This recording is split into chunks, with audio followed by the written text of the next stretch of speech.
Hey guys, just jumping into the beginning of the video to welcome you to the 30 in 30 Supercut. If you are new to the channel, recommended by the algorithm or by partnerships with other YouTube collaborators, hi, my name is TJ Lee. I am the creator of Dusklight Radio. It's Janitor Supremo, and I do a lot of the funny voices and write some of the strange stories here. I hope you have a good time. We do dynamic voice acting, sound design, and really immersive storytelling. This is the 30 in 30 Supercut. It was an experiment to do 30 videos in 30 days. We mostly achieved that. Now, I have taken out any other compilations, so it's technically like 27 in 30, but who's counting? I really hope you enjoy this. We're going to be doing a few more daily videos after a couple days break, just a reset, and then we're going to figure out our new schedule. We're going to see how we get on with it. This has been a wild ride. Thank every single author you see. Thank every voice actor you see tagged. It's not possible without them, without the lovely people behind the channel, such as Lucy and John, our editor, and of course Viidith, who's been a massive help to the channel. Too many people to thank, and I just wanted to jump in for the first sort of 70 seconds and say I appreciate each and every one of you for turning this channel into something truly special with its community. It was already amazing beforehand, but now it's just beyond my expectations.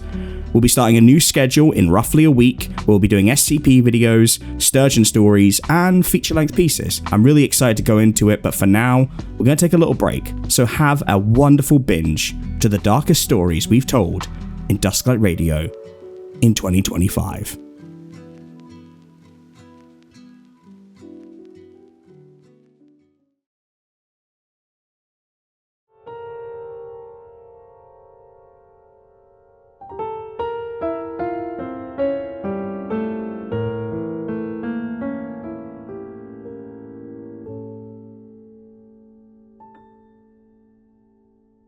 Dreams are a wholly different experience depending on who you ask.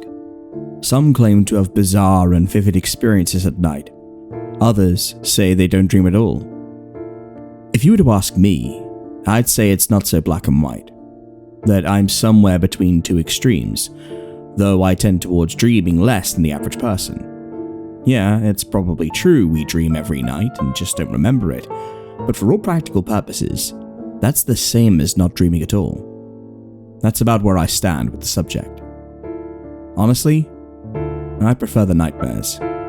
Not the watch your family get murdered kind of nightmares, but those that are more ambient, unique, always dragging a forked tale of dread beneath the surface. And while I enjoy a good spook or two, they can be a problem if they overstay their welcome. What I'm saying is, I don't like recurring dreams. Just the idea makes me uneasy, of your brain hitting the exact same notes as it had before. Make no mistake, I'm as skeptic as regular human doubt entails, and I don't believe dreams to have superstitious meanings, no divine messages for me. It's because it's like being forced to watch a movie again and again.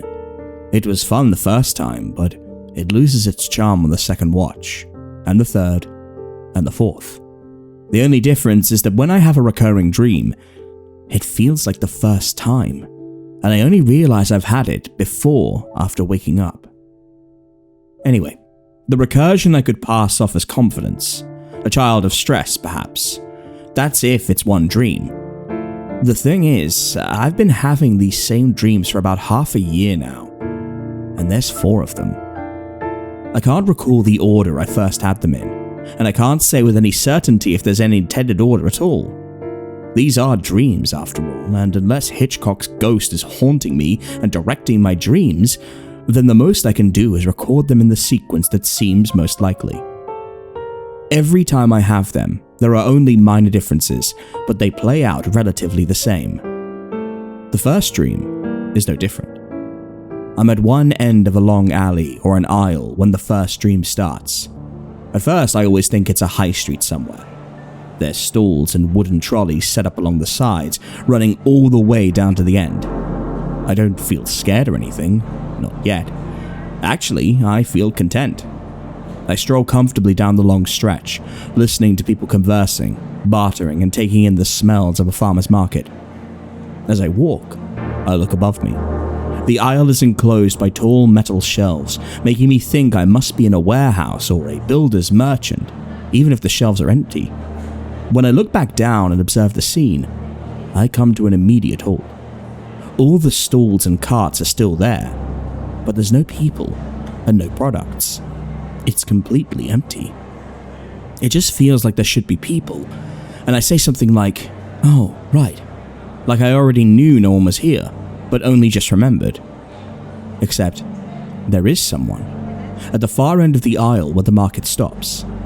At first, I'm too far to make out any distinguishing details, but after picking up the pace and walking further, they come into focus. I recognize them as an old friend from middle school, Jason. He's older though, taller, with thin stubble and dark hair in need of a trim, but I know it's him.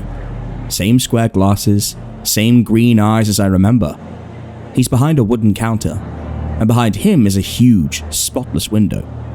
It looks out onto an expanse of reeds growing from black water. They don't sway or move at all, and the sky is embers, like it's sunset, but there's no sun.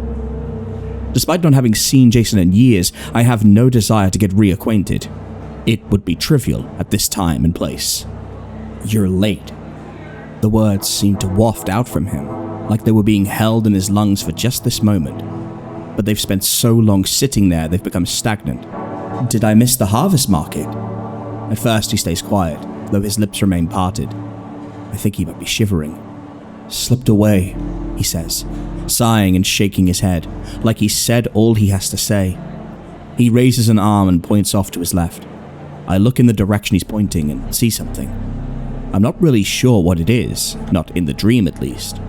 It's brightly colored, almost cheery, and it's shiny. Rounded, hard, and shiny. The color is never the same. Sometimes it's bright red, sometimes navy blue, other times a particularly obnoxious yellow. Jason starts to whisper something, but the dream always ends before I can make out what he's saying. While I wouldn't go as far as to say this dream is a nightmare, there's an undercurrent of things being out of place. It's like when you go somewhere and forget to bring something, but haven't yet realized it's missing. If the somewhere was dark and empty, a forest in the dead of night, and you're missing something much more important than your phone or wallet.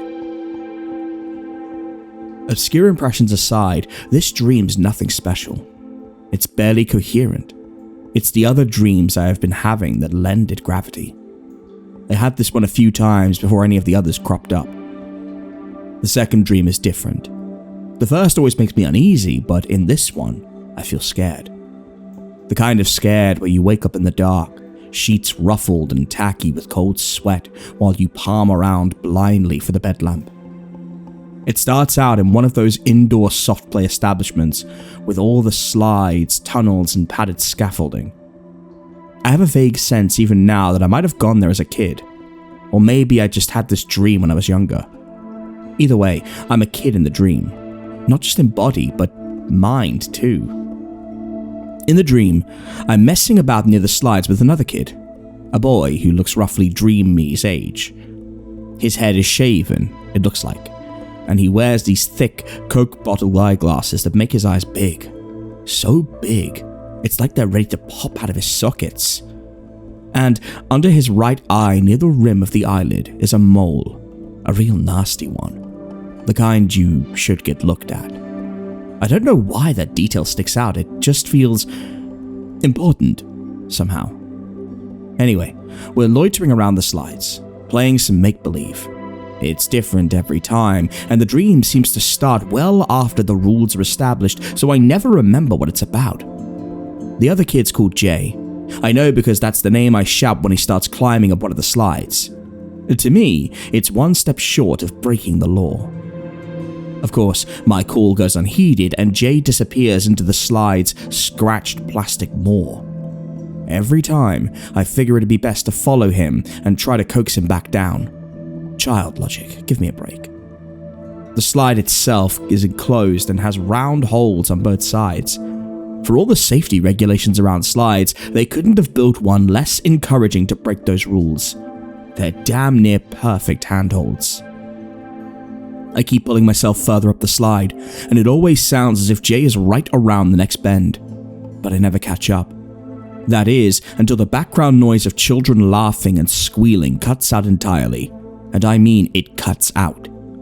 It's then that I finally catch up to him, and I start to regret my decision to follow.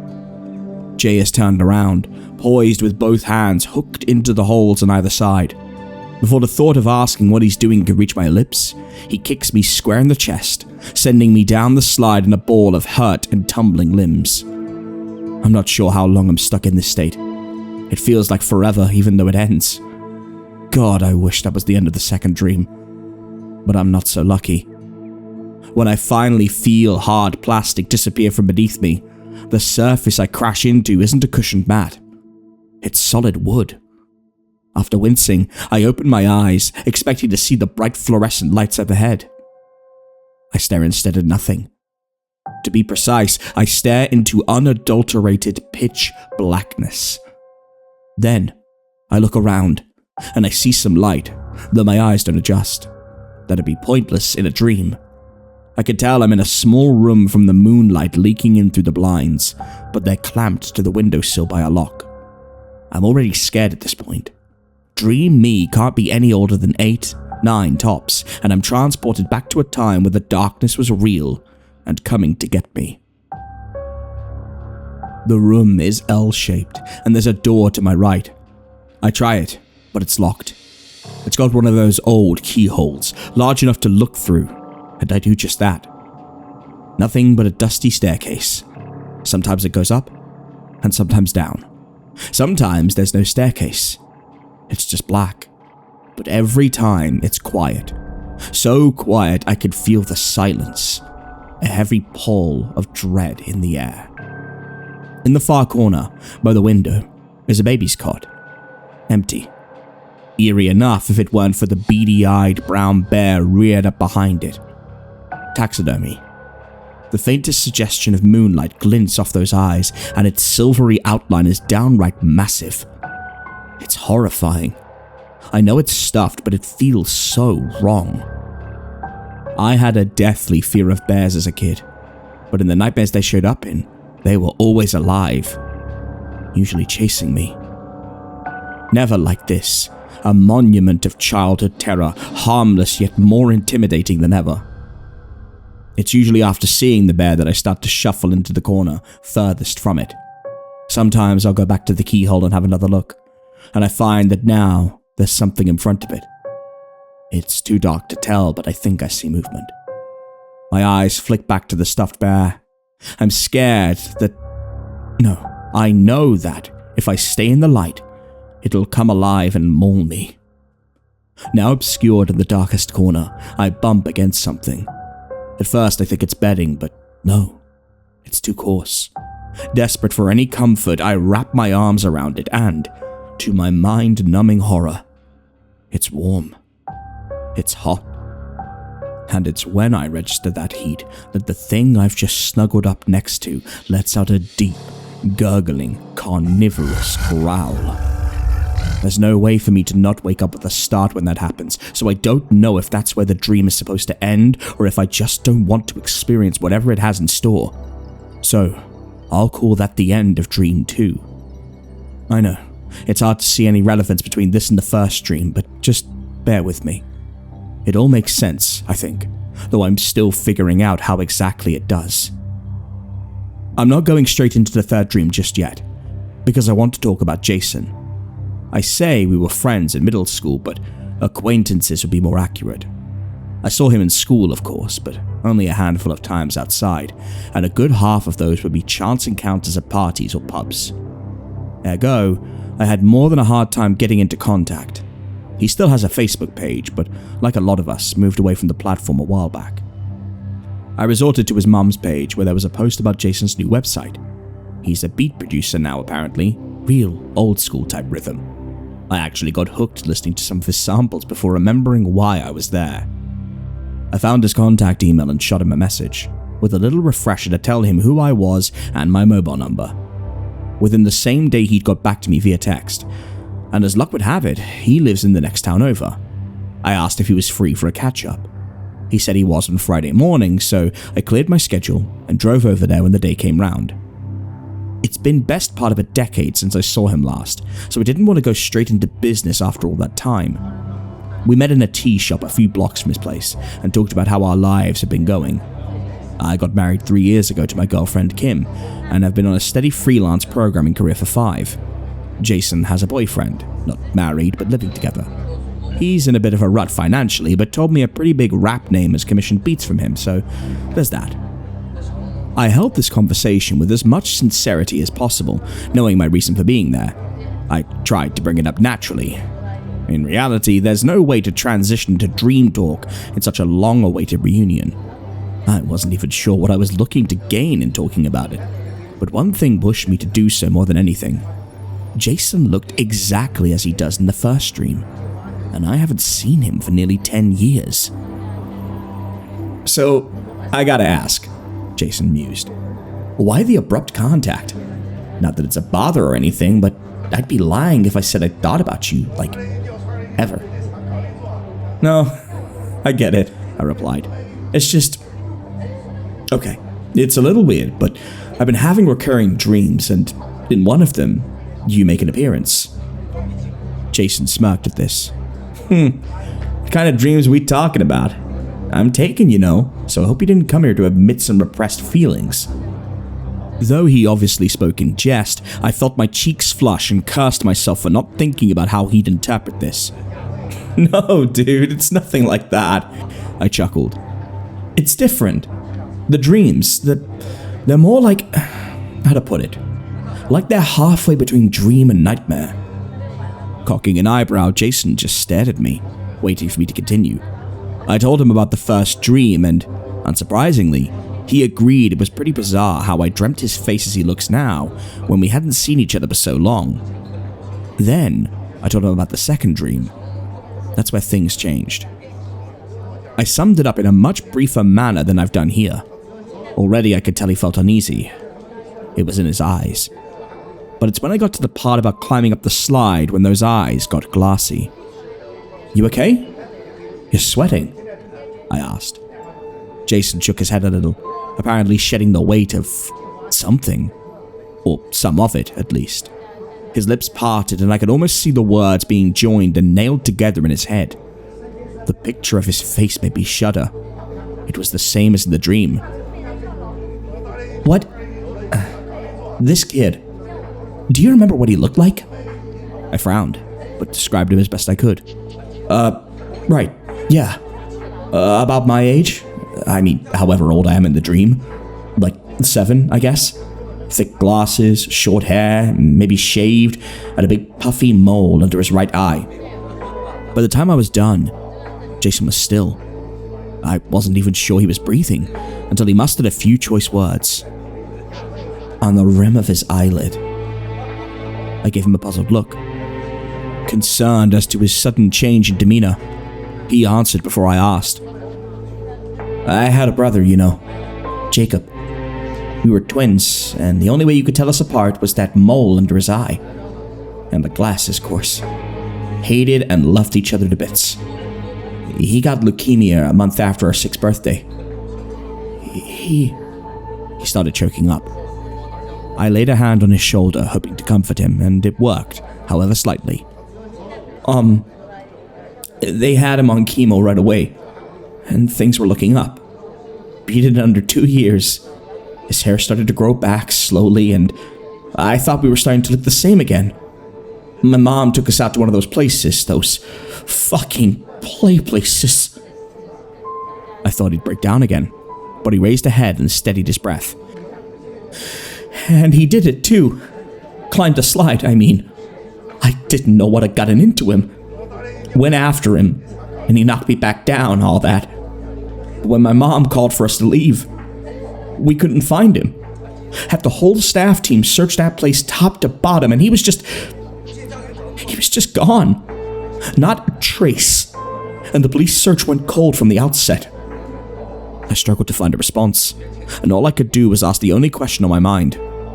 The burning question. Do you think I could have met Jacob once? He shook his head rapidly, flinging his hair in sweeps. We moved state after that. Mom and Dad couldn't handle it, and neither could I. You're born and raised, right? I can't ever remember you coming here before you moved, so... No, I don't think so. Then, how? I asked, more to myself. Jason didn't reply. He only gazed off into the middle distance of his own mind. After sitting for a while, he sniffed, stood up from his seat. I gotta go. Then he left. I haven't heard a peep from Jason since. Then again, I haven't tried to contact him either. Without drawing any reckless conclusions, I don't know what to make of what he told me. I've heard that when you dream, your brain doesn't make new faces. They're all people you've met before, one way or another. Maybe it could blend faces together to make a new one. It still doesn't explain the whole scenario, how eerily similar it is to Jason's recollection. And like he said, I really don't believe I ever met his brother. I'm born and raised, whereas he only moved here after Jacob's disappearance. The name is different. In the dream, the kid's name is Jay, although I can imagine that being a shortening of the name Jacob. Jacob's involvement in these dreams only reaches the first two. The third and fourth are different. The set of elements they contain is more concerning. Not because of any immediate threat, implied or otherwise, but because of who's in them. At the start of the third dream, I'm in the driver's seat of a car. I recognize the car, the texture of the steering wheel. It's in my driveway right now. What I don't recognize is the little boy sitting in the passenger seat. He hasn't got a booster seat, and while I feel he probably should, our destination is only a short drive from home, and I'm not worried. I already know this when the dream starts. Despite not knowing who this boy is, I talk and joke with him like I do know him. There's one detail that still sticks with me, and that's his eyes. Chestnut, with stark amber streaks, just like mine.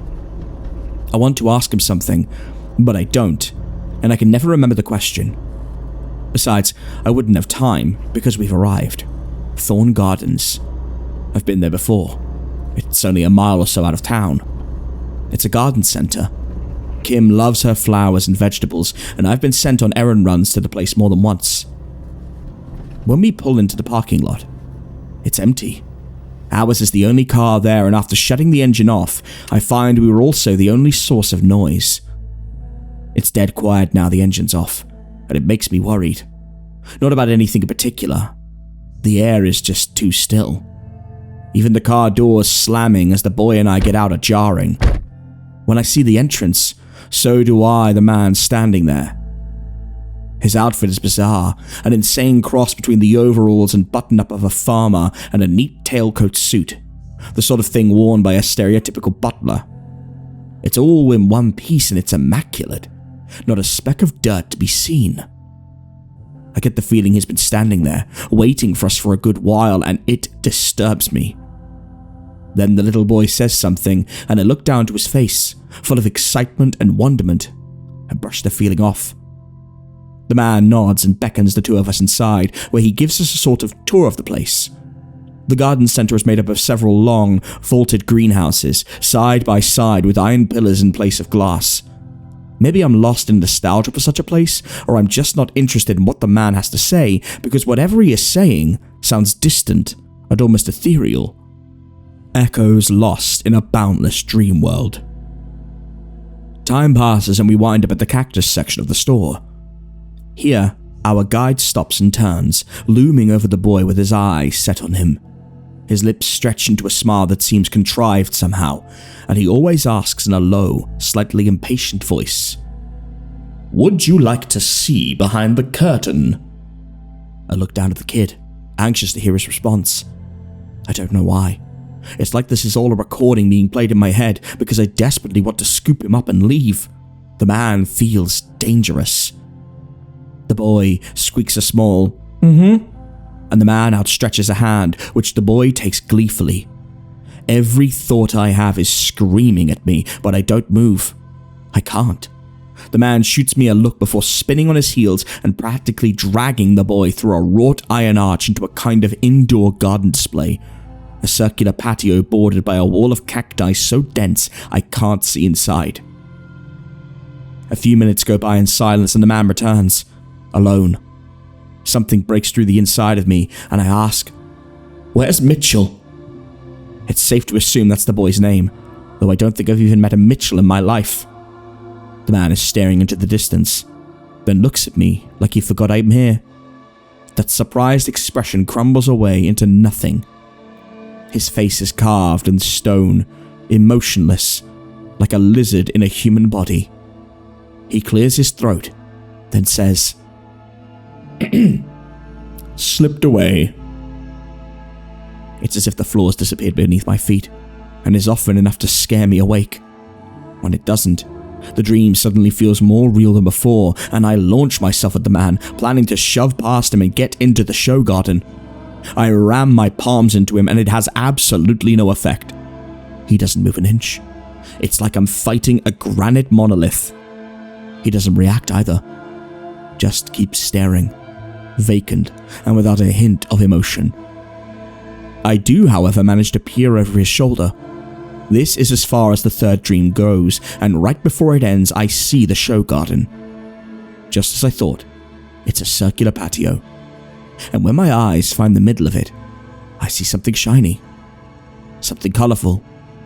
Sometimes it's green, sometimes pink. Other times it's a color we don't have a word for yet. You know those kinds of nightmares, the worst ones, where you lose something so vital that for the first few seconds of wakefulness, your world is shattered? And then you realize, of course, it was only a dream. That's what this one feels like.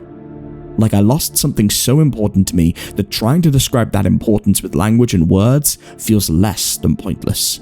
That writing it out would be an offense to truth and reality. Though, I suppose that's what I'm doing, isn't it?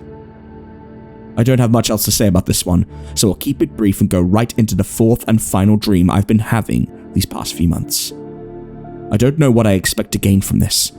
I certainly don't think anyone can provide me help of any substance, no.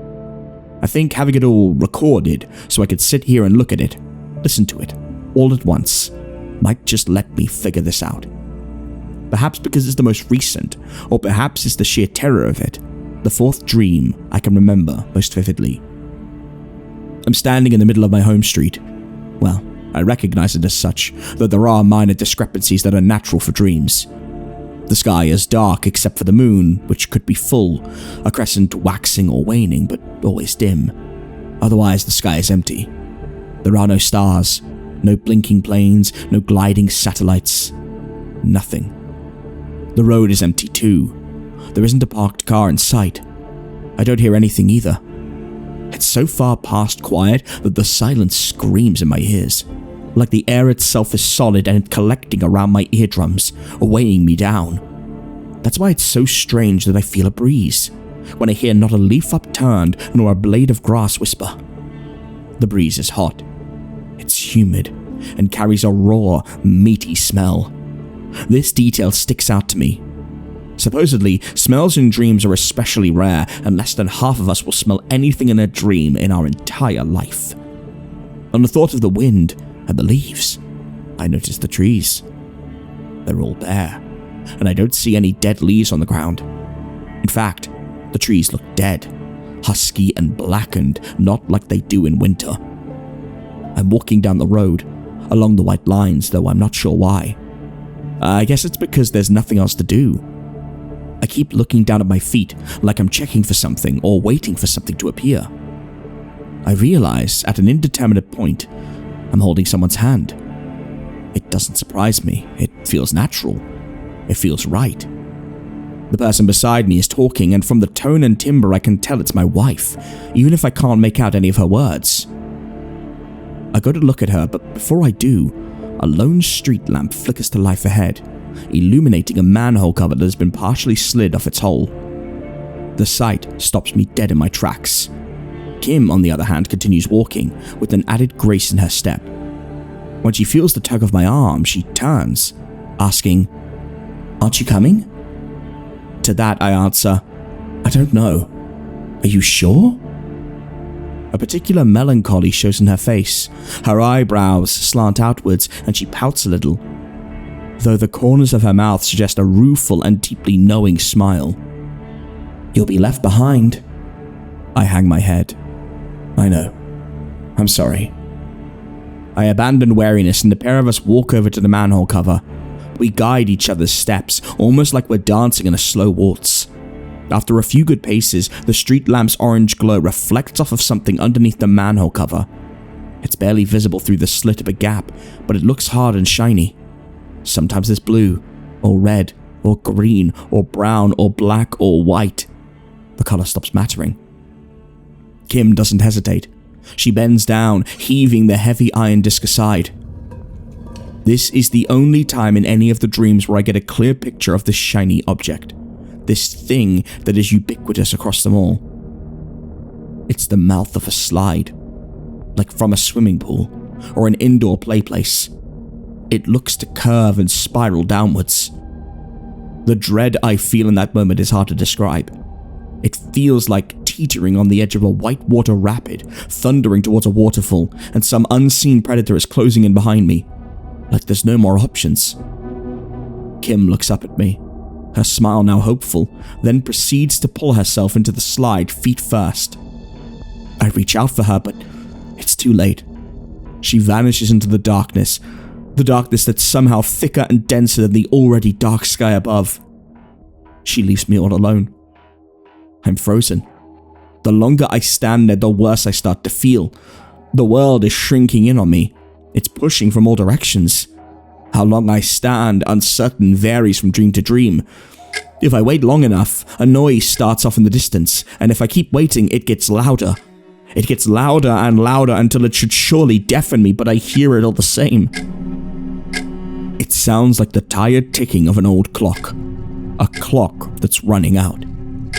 Stress and fear notwithstanding, I never choose to follow Kim. I back away from the hole, and as I do, the ground works against me.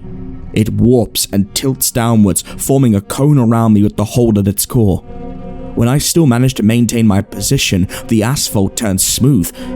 No, it's like it's been coated in oil. There's no grip or purchase to be had, and I slip helplessly towards the slide. The ground bends up and seems to swallow the sky, crashing down above me right before I fall into the slide's hungry maw. Darkness envelops me. I descend erratically, tumbling around random turns that don't seem to make any sense. I'm smacked and dragged across hard plastic, burning and often tearing my skin. Falling down the slide becomes my only reality. For as long as I can remember, the only sounds to accompany me have been those of my own. But as I slip down, further and further, my ears are introduced to something else. It's vague at first, kind of like radio static. After dozens more painful bends, it grows clearer, and I can make it out. It's screaming. 100, 1,000, it's 1,000,000 voices screaming in a united chorus of grief and pain and torture. They get clearer as I roll helplessly in the dark, less and less muffled until the point where I know with unwavering certainty that the next bend in the slide will spit me out into wherever those screams are coming from. I always wake up before that bend.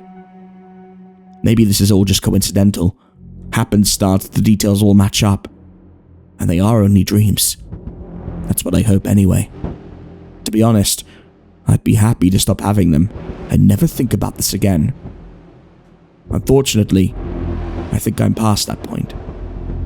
I mentioned earlier that our brains don't invent new faces in dreams. Sometimes it mixes features, but there's always a tinge of familiarity. I keep thinking about Jason and his brother. Sure, I've seen Jason before, but the version of him I remember as a teenager, not the one in my dream. Well, up until recently. His brother, though, I don't see how it's possible. It isn't. Then there's the third dream. That little boy. I know for sure I've never seen him before. Even so, there's something about him. It's not that I recognize him. The only spark that flies from seeing him is those eyes. Those amber-streaked, chestnut eyes. Just like mine.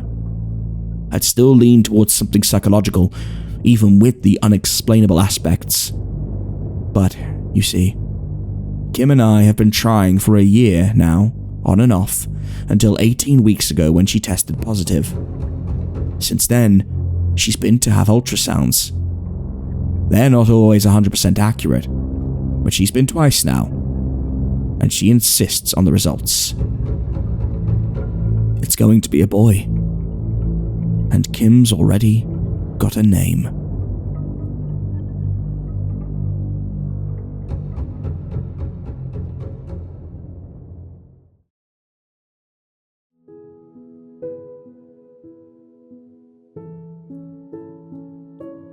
I could tell James didn't want to let me go, but his mother was insistent. I should have known something was wrong during our car ride, as he was showing me much more affection than usual, hugging me tight, scratching my favorite spot behind my right ear, capturing pictures of us together in the backseat of the car, and constantly confessing his love for me from behind tears and a frown. He rubbed his face against me, bringing sneezes and dry, scratchy eyes. We arrived at a brick house, and I could hear plentiful barks within, but I was able to recognize them as ones of fear and confusion. He grabbed hold of my leash and led me to the building where another human met us outside. After a quick conversation, James's mother asked him to hand her the leash. He knelt down beside me and held me tight, tears in his eyes, before turning me over and walking back to the car. As the human led me into the building, I kept looking back, wondering what was happening, why I was here. It took me days to realize that they weren't coming back for me.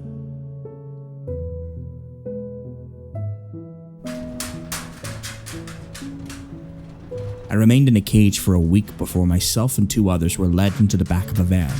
Our destination was unknown to us. I usually enjoyed car rides, but the cages that held us were cramped and cold. For a while, the van bumped down the road when the drive was cut short by a thunderous boom. I yelped when the blast threw us off the road, my mind in disarray as I was tossed against the steel.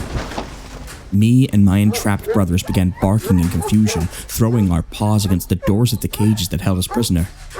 There were 3 of us: Kaiser, an overly friendly German shepherd who got loose on the south side of town; Jester, a Doberman who enjoyed attacking humans and chipped a tooth trying to tear away at the bars that held him hostage; and myself, a mixed breed mutt named Milo. I was never fond of the name, but I was fond of James, the one who gave it to me, even if I hadn't seen him in quite some time. We must have made enough noise to earn our freedom, as the human who was driving the van pulled open the rear doors and climbed inside, gasping for breath. His skin was burnt and blistering, and the heat that swept into the back of the vehicle was overwhelming and harsh, as if the world outside were an oven. He fumbled with his keys and began unlocking our cages. "It ain't fair to leave y'all like this," he said. I looked on as he released Kaiser, who was quick to bolt out of the back and take off down the road, woofing and howling as he regained his freedom once more. The human was hesitant when he came to Chester's cage, and the Doberman didn't help his case, snarling and foaming at the mouth as he got close with the key. I didn't blame him for skipping over him and going to me instead, unlocking and pulling open the door before pointing to the outside. "Go! Get out of here!" he shouted. I was untrusting of the gesture after spending the past week behind bars, and I thought this would lead to an act of human cruelty which I've heard so much about. As I inched forward, I began to see blood begin to pool behind the human's jeans on his upper thigh. He clutched it as he groaned in pain before looking back to me. "Please, go!" I ran out of the back, nearly stumbling over my legs when I hit the ground. The van had gone into a ditch along with several other vehicles that were traveling down the same road, but it didn't look like the other drivers were lucky enough to survive. Several of the cars crashed into trees or each other. In the distance was a tremendous, billowing cloud that stretched high into the sky. It was at that moment I truly felt the change in temperature, feeling scalding heat that had quickly wiped away the snow of January. I took one last look at the van, seeing the human lean against Chester's cage, shushing him and removing a bag of treats from a compartment as the Doberman continued to bark and thrash. I knew little of where I was. All I knew was that I wanted to find James and be sure he was okay. James's mother never wanted me to sleep in his bed with him. She would tell him it wasn't good for his lungs, that something about my fur caused a reaction within him. Regardless, sometimes in the dark of night, he would sneak into the kitchen where I would sleep in my kennel and lead me back to his bedroom where he would hold me tight, despite the sneezing and wheezing it caused. I was grateful for the love he showed me, especially knowing the discomfort my presence caused him. I did my best to make up for it. That night, as I was curled up within the hollow of a tree, the thought of being next to him in bed, falling asleep as he scratched my ears, brought me warmth and comfort. It had been a day since I was freed from the van, and the world was not what it once was. Back in the town, the windows of buildings were shattered, doors were ripped from their hinges, and those who were previously walking the streets were now shadows in black upon the walls and sidewalks. Flakes of ash clouded the sun and fluttered down upon the land, cloaking it in a sea of grey. The heat left me panting, and the air I breathed in was choking my lungs. It took me time to find a drink. A small puddle formed from a dribbling exposed pipe that hung out from a collapsed wall in between two buildings. I was quick to get my fill, but noticed strands of my white and brown fur dropping down into the water. I scratched at my neck with my back leg, and more hair fell from my body, exposing skin with bubbling sores. After licking at the openings that were forming all over, I turned away from the puddle, afraid to see my own reflection. As darkness consumed the town, I was lucky to finally find a sign of life, a hairless cat with striking blue eyes. While looking for a place to sleep, she startled me by leaping out of a trash can and darting into an alley. My instincts urged me to give chase, and with what little strength I could muster, I followed her, finding her with her back arched, hissing as she stood between me and a torn open bag spilling out food scraps that smelled heavenly. I gave her space and she took pity, allowing me to feast with her on half-eaten hamburgers and stale French fries. Nothing was said between us at first. Our separate species have gone millennia with poor communication. I wanted to ask her if she knew what happened, but I could sense that she knew just as little as I did. When we were satisfied with our meal, she led me further down the alley to an open cellar door. In the dark, I saw her litter, 8 hungry mouths crying out for nourishment, which she was quick to provide by lying on her side and letting them cover her belly. They ignored me, too focused on their feeding, as I lied down on the floor next to them and closed my eyes, their tiny meows singing me to sleep. Her name was Cleopatra. I stayed with her and her young for a few days, helping her find food in the surrounding city blocks, sure to never lead her too far from her litter. In time, we began to understand each other despite the differences that would have kept us apart in the world before. She was used to life without humans, surviving on their refuse for months before they disappeared, and although I was good at sniffing out meals for us, she let me know what was safe to eat and what was not. To me, it was all the same, but to her it mattered, teaching me what to avoid if I wanted to keep well and strong. Despite what I ate, I still felt weak. There was pain in every step I took, and my fur was now falling out in clumps, leaving me looking like a monstrous beast. Cleopatra had always been without fur, but when I saw a reflection of myself in shattered glass on the sidewalk, I could hardly recognize what I was seeing.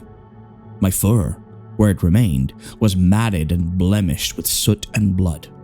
The gums within my mouth bled and stained my teeth. Darkness branched out around the whites of my eyes. When I returned to James, would he know it was me? James's father didn't want me. He was against it when his mother brought me home as a surprise, saying they didn't have enough money or time to support me. They argued all through the night while James and I played in the backyard until his mother called us in for bed. Back then I was allowed to sleep in his room because they had yet to know of his sensitivity to my fur or whatever it was in me that made his body react the way it did. James blamed it on the pollen all through the spring and summer, but when winter came, his mother realized it had always been me. That was when the kennel was introduced, and I was robbed of the comfort of him and his bed at night. As Cleopatra and her kittens slept soundly, and I lied on the cold floor, I missed the kennel, for it would be James who would open the door to it every morning. 6 days had now passed since the blast and its accompanying cloud rained ash upon the world. Cleopatra and her litter made me feel at home within the cellar, and I appreciated the company, but I needed to keep moving. Once more, I was entirely alone, apart from the flies. Swarms of the insects consumed every block, gnawing away slowly at the burnt flesh of those who weren't entirely disintegrated. Many of them formed around me, picking at my wounds, not knowing or caring that I still lived. My tail was able to whip them away from my rear, and my paws scratched at the ones that nipped at my shoulders, head, and neck. I snapped my jaws at them and growled in frustration, but they were unfazed by my defenses. I walked for hours until I picked up a scent that led me to the park in the center of town, a place where a recalling of joy and placidity washed over me. The bushes and trees were skeletal and burnt, but the remnants of my markings remained, finally allowing me to bask in familiarity.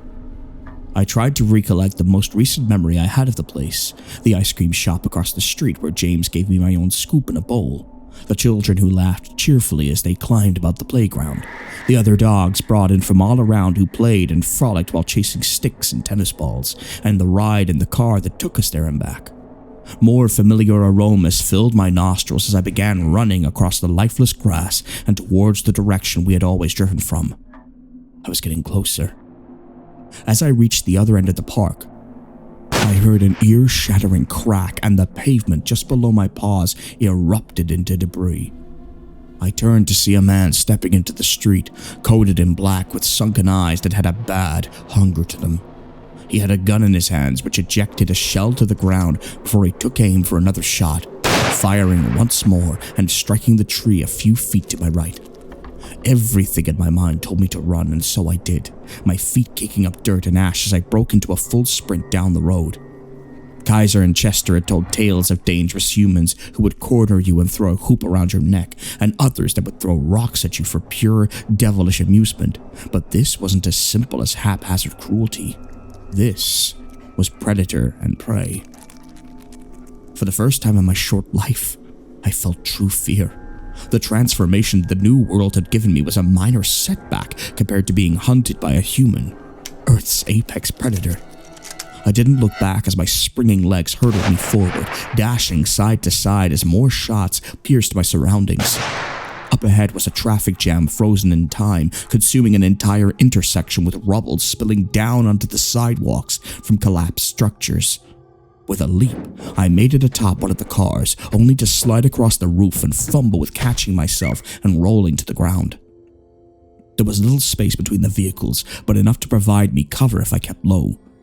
His heavy footsteps could be heard pounding against the pavement in pursuit, along with the metallic clanking of his rifle, and it was time to make a decision about my next move. I had the speed, but not the stamina to continue evading the human, and no proper places to hide long-term made themselves visible. His footsteps were getting closer, and so I crawled between a couple of the cars and waited. In my short time with Chester in the back of the van, I learned many lessons that I had hoped I would never have to utilize. He was a braggart, proud of the assaults he had carried out on humans, always claiming they got what they deserved and should have just left him alone. His ferocity knew no bounds, and neither could mine. The treading of the human's boots on one of the cars could be heard no more than 10 feet away before he slid down in between the vehicles, crouching low and keeping quiet as if I weren't aware of his presence. Heavy, wheezed breathing emanated from him as his cautious steps carried him through the aisle of scorched metal and melted rubber. I carefully inched closer to the edge of the car when I saw the boots no more than 2 feet away. Hiding was working so far, but humans are stubborn, and I knew it wouldn't be enough. After he passed, I attacked, lunging out from behind the metal and clamping my jaw around his ankle with all of my might.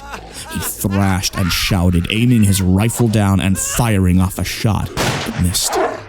Just as Chester told me, I worked my way up his body, leaping and tearing away at his inner thigh, then going between his legs. He squealed and screamed, dropping the weapon before pounding on me with his fists. He fell to the pavement and reached for the gun when I leapt forward and tore at his wrist, his bone cracking beneath the force of my jaws as his hand went limp. With his other hand, he continued to strike me, but wasn't strong enough to keep me from his throat, which my teeth effortlessly shredded through. This was how our ancestors protected themselves, Chester always told us. This was how we made it as far as we have. This is how we will continue. There was no shame in self-defense. I tried to remind myself of his teachings as I continued to rip at his flesh as his body went still. The taste of the human's flesh brought the memory of a warm summer day. It was James's birthday, and many of his friends came over and played with me in the backyard. They would run and slide down a strip of yellow plastic covered in water and laugh as I jumped over and onto them. His father was manning the grill when he dropped a hot dog onto the ground. Before he could pick it up, I had bolted in and snatched it up from his reach and ran around the yard with it before chomping down. He shouted while James, his friends, and his mother laughed, looking on as I ate in just a few bites. The taste was so similar to the human I had taken down, it made it difficult to resist what my instincts told me was a feast before me. The hunger within me made it hard to sleep that night. After a night of little rest, I picked up right where I had left off and continued to the edge of town. In little time, I was immersed in the remains of the vast forest that divided up the bits of human civilization, bare trees and shrubbery shuddering from the wind.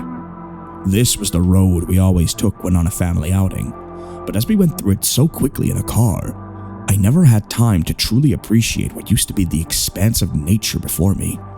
Curiosity and a variety of new and familiar scents nearly led me from my path and into the woods, but my goal of reaching home kept me moving forward across the pavement.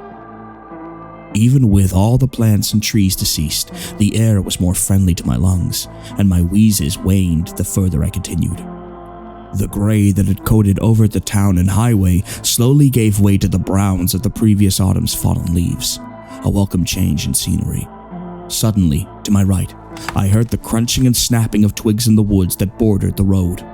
What remained of my fur stood on end as I bared my teeth and growled, ready to take on anything that may emerge. But I lowered my guard when several deer stepped from the woods.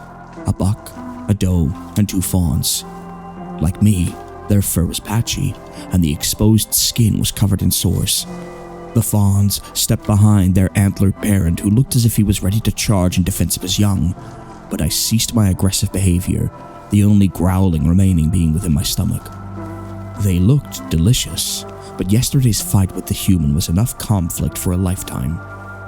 I lied down to exhibit submission, allowing them to walk across the road and once more disappear behind the trees. I had arrived several hours later in the neighborhood under the light of the moon and a dark sky painted with stars. The woods slowly faded away into picket-fenced lawns and identical suburban housing that took up miles of space. What I picked up with my nose brought intense stimulation to my brain. I was nearly home. I walked down the road, finding the houses to be in hardly better condition than the town I had crossed through. Windows were shattered, doors were wide open, and no life could be found, whether it be human or animal. My pace quickened as I rounded block after block, following the familiar aromas that grew more intense when I began to salivate from the smell of fresh meat, and a moment later was stopped in my tracks by a familiar face. It was Kaiser, up ahead in the center of the street, ripping away at what looked to be the corpse of a human. I at first couldn't believe what I was seeing, but despite the loss of fur and his blistered skin, his scent reigned supreme, identifying him as my kin. He was always the friendliest towards our human caretakers, despite being captured by them, picked up off the street, and returned home repeatedly due to his lust for freedom and hatred of containment. I approached slowly, when his ears perked up and he glared upon me, letting free a guttural growl that formed into snapping barks. His aggression was powered by confusion, believing I was there to steal his meal from him, so I made sure to keep my distance as I walked around him. He didn't take his eyes off me, not even blinking, and within them I saw nothing more than a feral who had lost his way. Despite this judgment, I drooled upon looking at the body. Was this what we were destined to become? Like all the other homes, the door was wide open when I had finally arrived. I was hesitant to walk in, afraid of the possible rejection that I would meet. My once soft, lustrous coat was now sparse, and the exposed skin was scaly and blistered. My mouth was still stained with the blood of the human who thought he could gun me down. My previous kind and gentle eyes were now dark and inflamed. After a few moments, I stepped within. In the living room, James's toys were still strewn about, with whatever he was creating with his Legos trampled upon and shattered. The smell of mold was overwhelming in the dining room, where plates of food sat upon the table half-eaten. Water dripped from the faucet in the kitchen, the only sound breaking the silence. In James's parents' bedroom, 2 suitcases were on the floor with articles of clothing that were hastily thrown in just to be left behind. The final room was James's. The door cracked just a hair. I nudged it open with my nose and stepped in, finding it an absolute mess of toys and clothing. He was long gone, and I was far too tired, too hungry, and in too much pain to continue searching for him. I used what little strength I had to leap onto his bed and make a nest for myself in his blankets, before closing my eyes and taking a deep breath, seizing his comforting scent. Sniffing the sheets, blankets, and pillows filled me with peace as I recounted my short life and how wonderful it had been to be with him. From when I was first brought home to just before the car ride to the brick house, I lived a life of love and joy and experienced everything a dog should. I was taken care of. I was shown appreciation for the smallest acts, such as fetching a stick or picking up my water bowl when it was empty and trotting around the house with it, making them laugh and smile by doing so little, just by being myself. And I did my best to be good for them. Now they were gone, and I was tired and hungry, and that nearly irresistible scent on the wind guided me back out of the house and into the streets. Kaiser was gone, but the corpse remained. I sunk my teeth into the flesh and had my fill, eating for the first time in days. This is how we made it as far as we have, Jester told us. This is how we will continue.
I'm never sure how to convey this to people. Yes, it's true even for you. I get it, you know the layout of your own home. You know how the rooms connect. The paths you walk every day are part of your very being. They're the back of your hand. Your kids have marked their heights in blue crayon over the years on a Victorian door jamb. Your fridge lights up your entire shitty apartment. Your loft is just one room. And yet, deep down, you know the truth. Because you're asking me. Your house has a hallway. The second question is always, of course, how do you know? To which I respond, I know because of how I found the hallway in my house. And you can find your hallway too. It began so simply. I didn't even know what I'd discovered. I'd been awake for several minutes, but my mind had been ice skating forcefully back and forth between dreams and work stress. Eventually, I realized I had to pee. I shot up in bed, carefully climbed out so as not to wake my girlfriend. No, right, never mind. God damn it. I got to the bedroom door pretty easily, considering it was completely dark. I stepped out into the hallway, not that hallway of course, expecting to kick the cat. No cat. Good. Somehow he must have not woken up at the first potential sign of my activity. The new automated feeder I bought must finally have been working its way into his routines. carefully stepping my way forward in the dark to avoid potentially crushing him, and that was the key, mind you. Not the cat, but the disruption in steps. I got lost. Yeah, I got lost in my own home. Don't judge me, I'm not an idiot. It happens the instant you alter how you move in the dark. Hypothetically, you know your general location within a certain bounds. Obviously, I hadn't run a mile, so I had to be between the flower vase she'd put on that random little table and the pile of wedding gifts I'd never opened. I reached out my hands and found the wall, a nice little assurance that I was still in the physical reality I'd known all my life. But then, I made the mistake of following it by touch. A wall can't lie to you, right? It's the same bumpy paint. Or, in your house, the same smooth wallpaper. Maybe the same dusty stone if you live in a castle, like some sort of asshole. I sought the way forward, running my fingers along step by uncounted step, as one does, until I thought I was right in front of my bathroom door in the dark. I let go of the wall and stepped, left? Forward? Maybe even right, the way the wall itself should have prevented. That's the point. I don't know which way I went. And that's how I found the hallway. There was no indication whatsoever. There was only the dark and the quiet.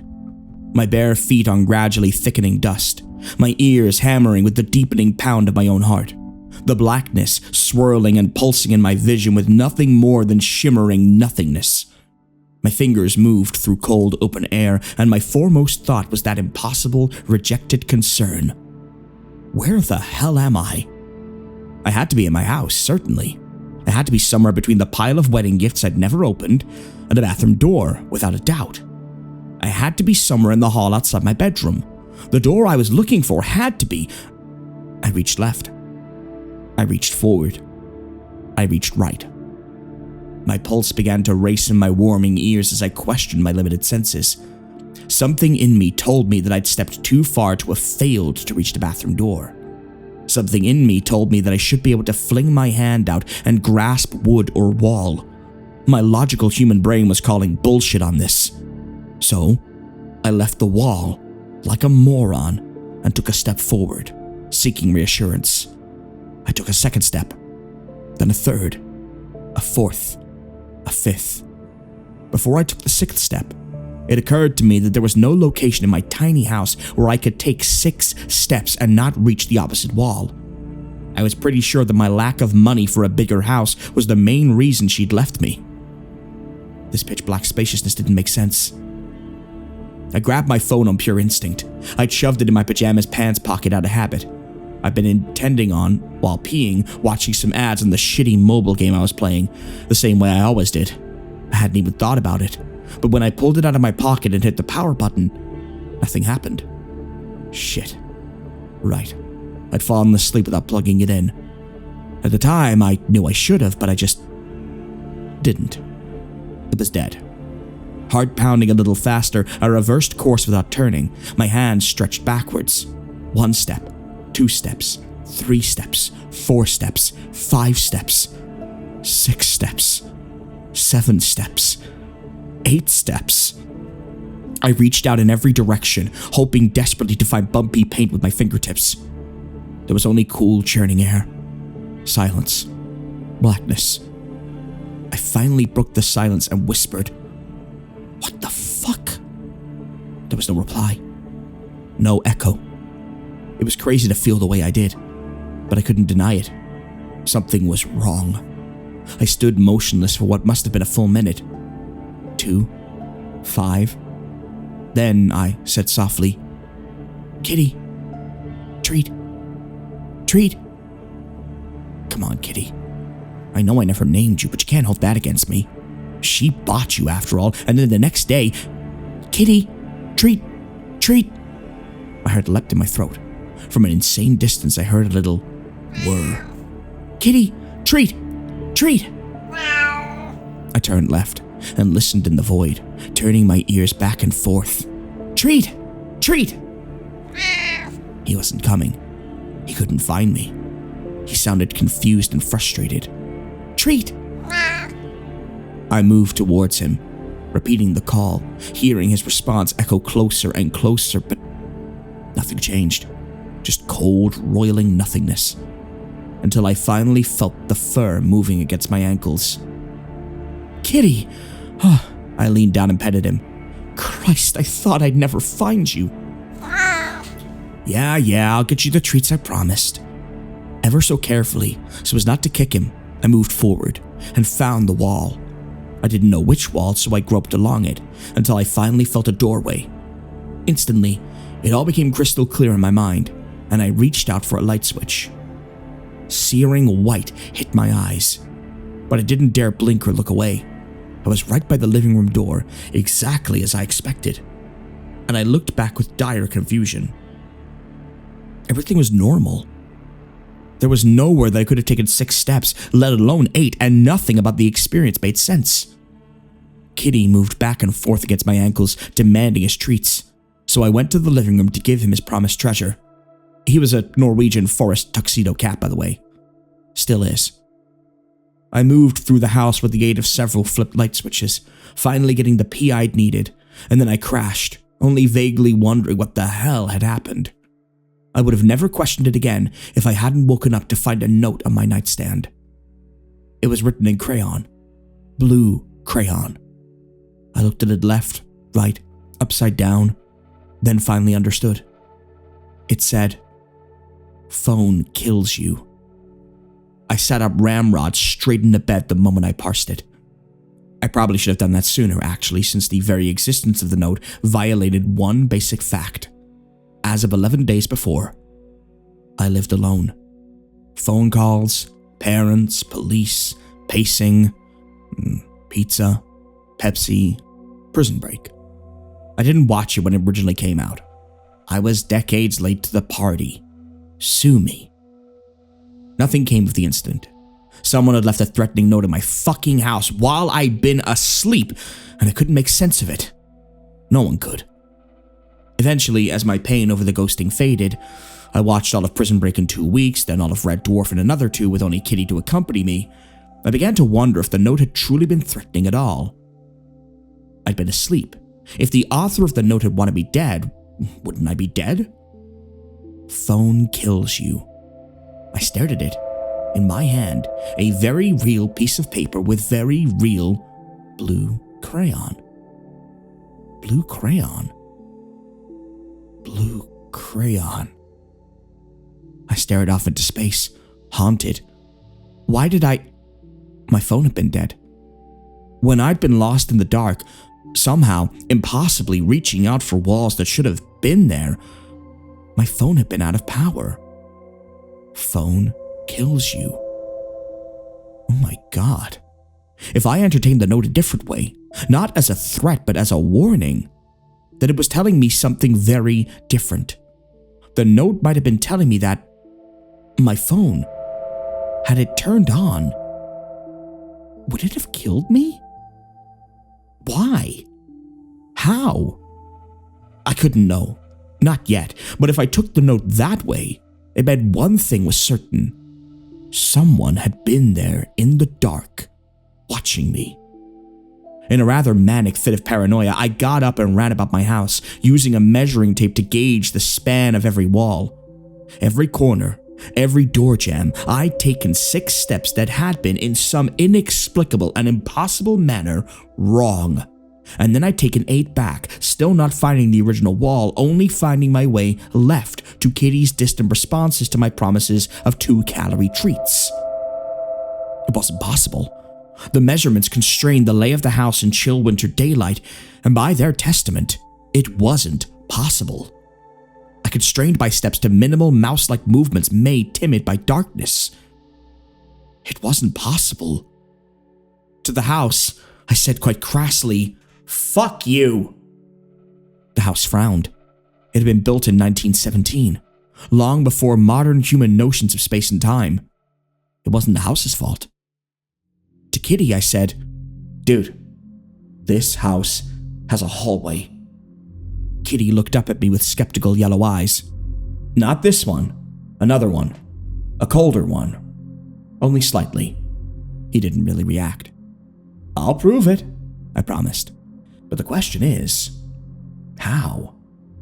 He lowered his eyelids for a moment. Right. I have to recreate the conditions. Good idea. But did it require night? I blocked all the windows by pulling down the blinds and drawing the curtains that she'd insisted spending thousands of dollars on. The combined effect made it difficult to see in most rooms, but with all the internal doors closed, the main hallway was completely dark. It was enough. I groped my way around a few times before I realized I needed to be a bit more disoriented. To truly prepare, I emotionally let go and left my phone in my empty bedroom. After all, the note had been pretty clear. Phone kills you. Once that was done, I spun around several times, reminding me of the game kids played in the 90s. Spin around with your forehead on a baseball bat touching the ground, then try to run somewhere? To something? I couldn't remember the rest of the game, beyond half-recalled images of some show with a far too cool theme song, a show called Wild and Crazy Kids. The oft-repeated names of the young hosts flashed in my head, from the original intro, Annette Chavez, Amar Gooding, Donnie Jeffcoat. Wait, Amar Gooding? Another image flashed in my head of a college girlfriend that made me watch every episode of Grey's Anatomy. But way after that, after college, a much later season, a character that had definitely been Amar Gooding, but at that time I was lost. I was lost in the dark. My compulsive need to explore this mystery suddenly seemed like a terrible idea. I was lost in my own house, with nothing but shifting darkness in my eyes and keening silence to my ears. Out there, somewhere, out there in the unknown void was... How did I even phrase it to myself? Someone that could see me. Someone that was aware of me in some way. The thing that separates you and me, hey, you're the one that asked why I know there's a hallway in your house, is that I was ready to die. I was okay with it. I was even longing for it in a wordless, unrealized sense. You've probably been there. There's a specific little span after a brutal breakup. It's after the end, but before the beginning of the next era of your life. It feels like a pit in your stomach or a cheek turned against the sunrise. If it ended there, then she'd eventually hear about it and feel bad. She'd regret her choice. The ultimate comeuppance. I did actually say out loud, "Fuck you." But I knew she couldn't hear me. I felt pathetic, small, uncared for. And in that moment, I knew I was there. I'd found the hallway. It was slightly chillier than the one I knew, slightly quieter, slightly dustier. I stepped forward nervously, heart pounding in the dark, the only sensation I was sure was real. I wanted a wall. I needed a wall. Please, for the love of God. Not that I ever prayed, but I could really use you now. A wall. Any wall. 8 steps. 9. 10. 30. 40. Holy shit, I was dead fucking certain now that I was no longer in the lay of what I knew. 50 steps. I began to cry. Noiselessly, quietly, alone as I passed 50 steps. Nothing makes a man okay with admitting he cried like 50 unknown steps in the dark. Embarrass me, call me names, deride me, point and laugh. I didn't give a single shit. So long as I was seen, so long as we had the light that all humanity shared. My fingers hit a wall, and I sobbed and laughed openly, until I began following it. It was no release, no salvation. I found a corner. I turned. My shin hit something and I reached out in pain, only to find smooth painted curves unseen. A rocking horse. A rocking horse? I didn't own a rocking horse. We hadn't even had the chance to have kids. The dust was palpable, here, squeezing in between my toes. I was ready to die. I was terrified, and I hadn't left Kitty enough food, but I was ready to be done. I called out, treat, several times, knowing he would never hear me this deep. A 1 in a million lifeline, asking God if it or he or she existed to throw me a bone. Nope. I let go of the wall. I wandered straight into the unknown void. The dust was my only guide, squeezing into my toes as I stepped less and less nervously. It embraced my feet, hugged my ankles, and warmed my shins. I came to a stop as my knees found resistance against choking, piled dust. Nose running, I looked this way and that, seeing nothing, hearing nothing. No, that's not entirely accurate. The void has a sound. The raw blankness of nothingness grates the ears and the eyes in a way that can only be conveyed to those who felt it. You might have, once or twice. You're probably asking for that self-same reason. I was okay with dying. I'd already committed myself to the unknown void in my very own empty home. Sorry, kitty. I love you the way one living being loves another, but I can't love you the way one human loves another. I reached out for the ultimate blackness, the end of perception, the scythe-bearing, empathetic smile of death. And a hand closed around mine. I didn't panic, but I did hold in my breath. I knew instantly who it was. Well, who it had to be, not who it turned out to be. To the darkness, I asked, "Why does phone kill me?" A voice whispered from the darkness, female and uncertain with words. If you know, if you see." She made a sound. Funka. Through our grasped hands, I could feel her nod. Funka. She didn't need to elaborate. Funka was some sort of crunching or implosion. Funka was death. Death. I was ready for it. But not before I found out the identity of this girl in the dark. The only thing I knew was that, based on her warning, written in blue crayon, she didn't want me to die. That was enough. Someone cared the basic human minimum. Someone had taken the 8 seconds required to scribble a note in blue crayon warning me that phone kills me. Someone wanted me to live. Holding her hand in the void, uncertain why I felt that it was risky to speak louder, I whispered, "Do you know the way home?" Her fingers squeezed in my hand. Always have. Even now, I'm not sure how, but I could tell that she smiled after that response. "Kitty's name is Jake." "Jake?" I laughed softly. "That seems right." She tugged, and I followed. I could feel her taking steps, and I tried to do my best to emulate them, despite only feeling them through her gripping hand and outstretched arm. We walked for minutes. Hours. We sat down to sleep for a time, and I woke up feeling exhausted but mentally sharp, the way one does after a 6 or 7 hour sleep. She pulled me on, and I stumbled upstairs, along hallways, through a waist-high pool of warm water that smelled like unseen cinnamon. I dried out as we walked. I coughed as we crawled through tunnels that squeezed my shoulders into my chest. She never let go. Eventually, she paused, and I felt her moving rhythmically. She was riding the rocking horse. The darkness had become a sheath then for my mind, for my senses. Beyond that sheath, I knew she was looking up at me and smiling. I whispered, "Blue crayon." She laughed and nodded, unseen at that. We'd found the barest, most tenuous, most obscure understanding. We stepped and stepped and stepped. And bear with me here, we stepped. It was dark, it was cold, it was not, in the strictest sense, in every sense, possible. And then, I felt Jake rubbing against my ankles, hoping for treats. My laughter broke the barrier in exactly the way I'd hoped to avoid earlier. With a snapping sense of physicality, I was back in the reality I'd always known. I reached over and flipped the light switch, completely aware of my exact location. The light was shining. The light was harsh. The light was white. I looked over, eyes brimming with pain, and I froze. I don't know you, obviously.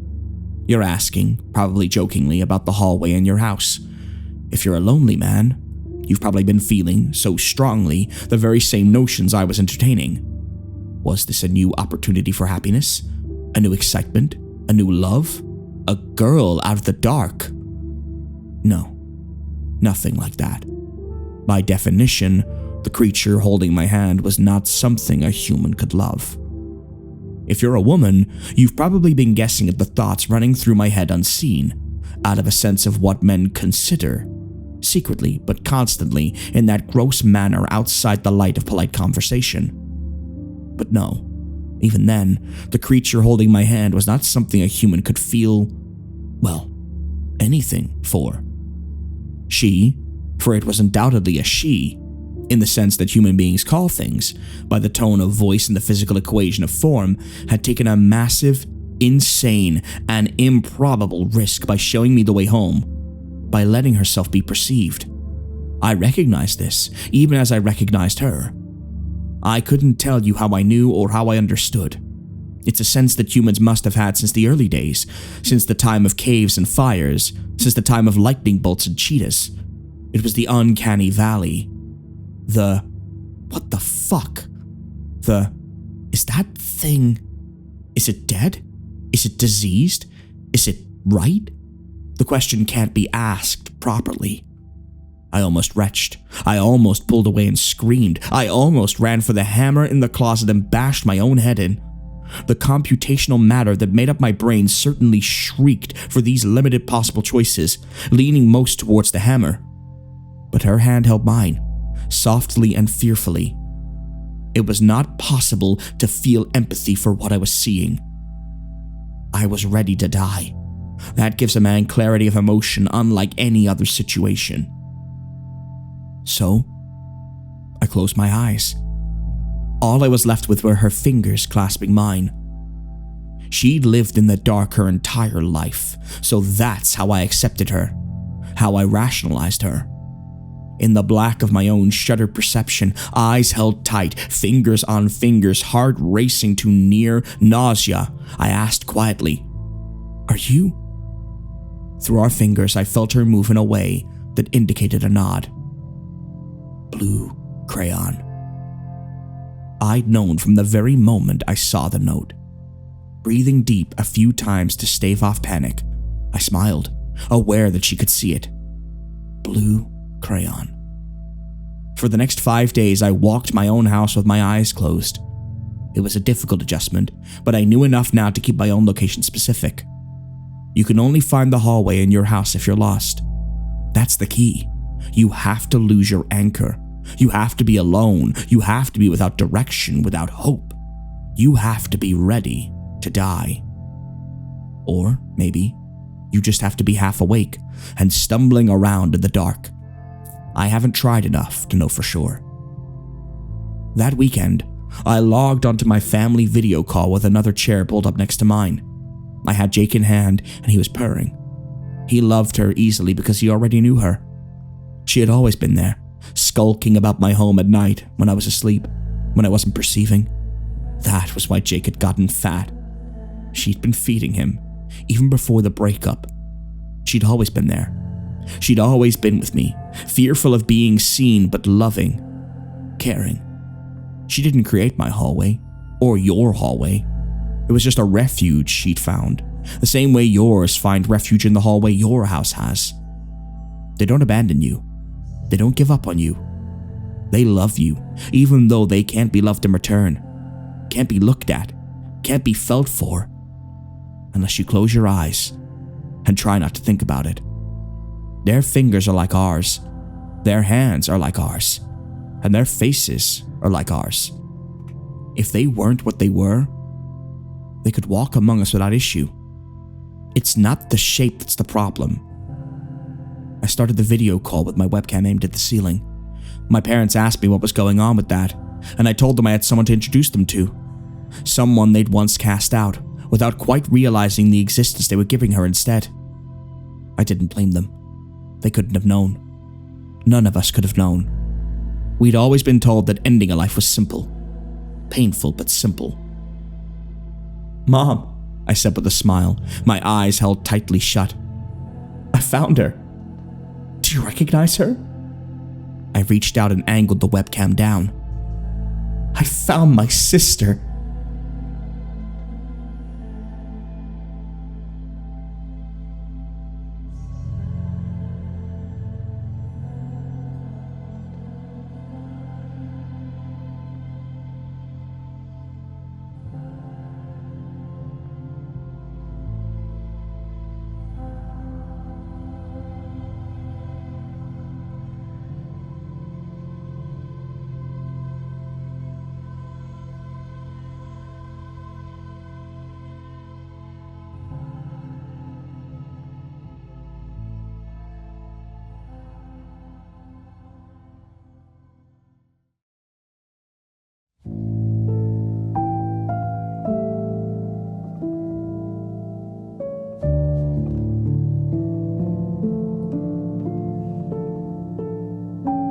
Nothing and no one lived in the house.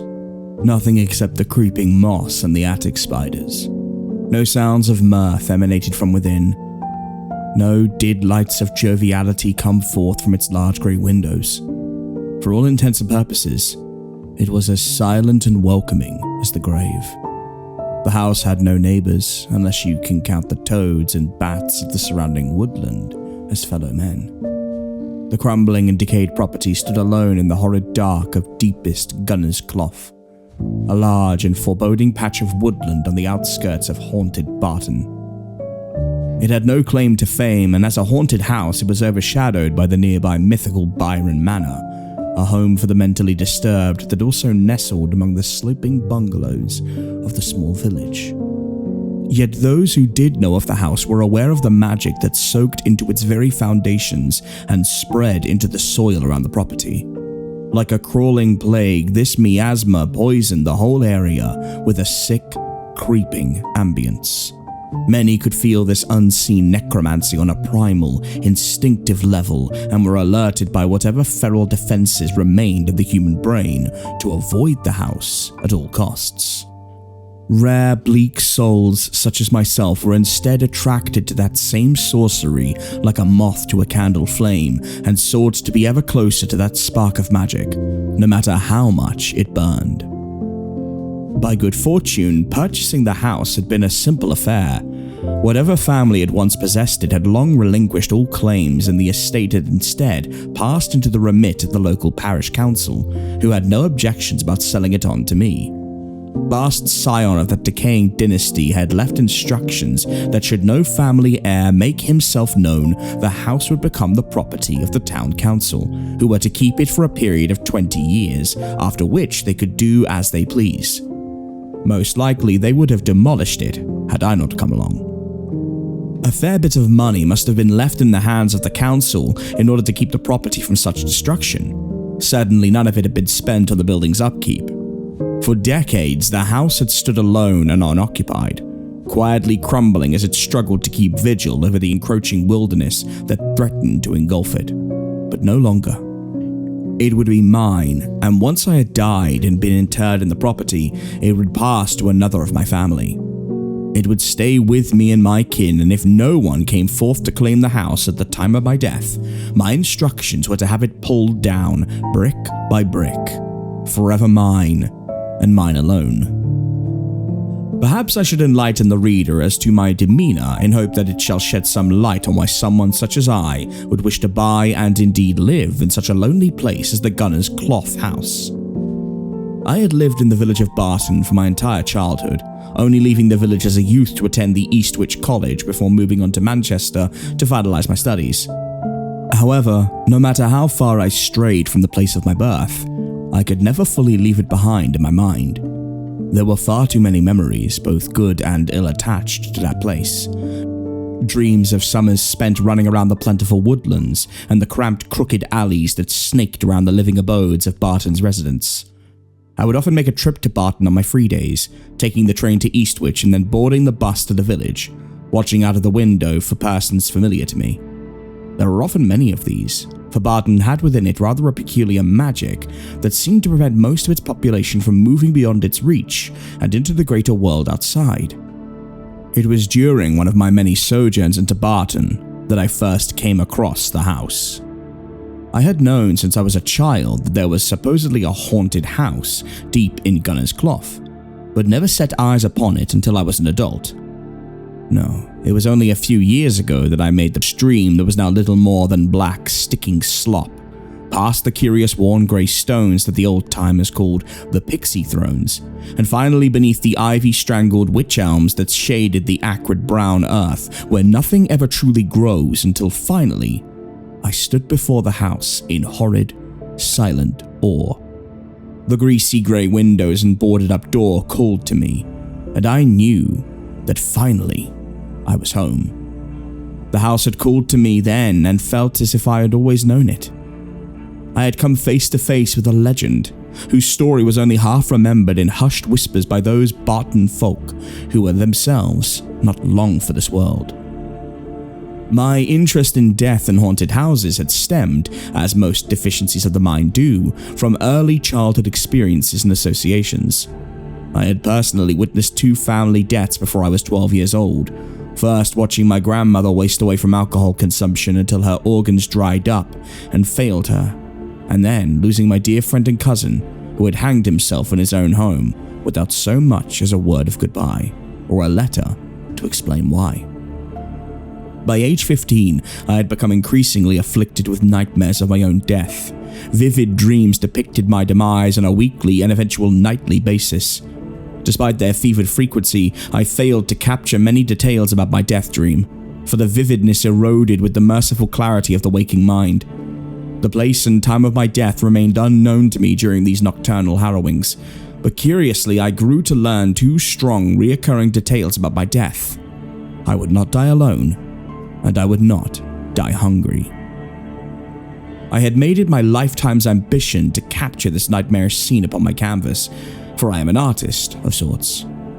I never seemed to quite seize the true essence of that last final moment. Something was missing, either from my conscious or unconscious mind, and I charged myself with the duty to discover that missing spark of clarity. This brings me to my true motive for buying the house. It would serve as my muse, my conduit to those bygone days of old Barton Town.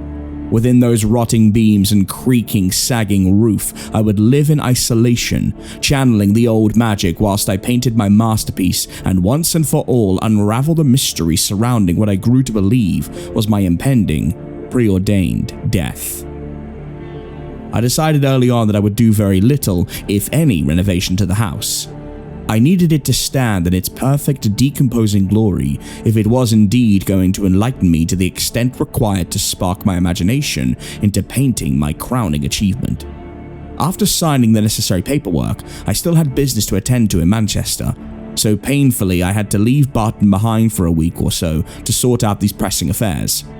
I left a solicitor, Mr. Fisher, with a small list of work I wanted him to organise concerning the house in my absence, and he was happy enough to do so. The house had no electricity, but I was more than happy with gaslight, so this needed to be looked into. Running water too was a necessity, as were new doors and locks.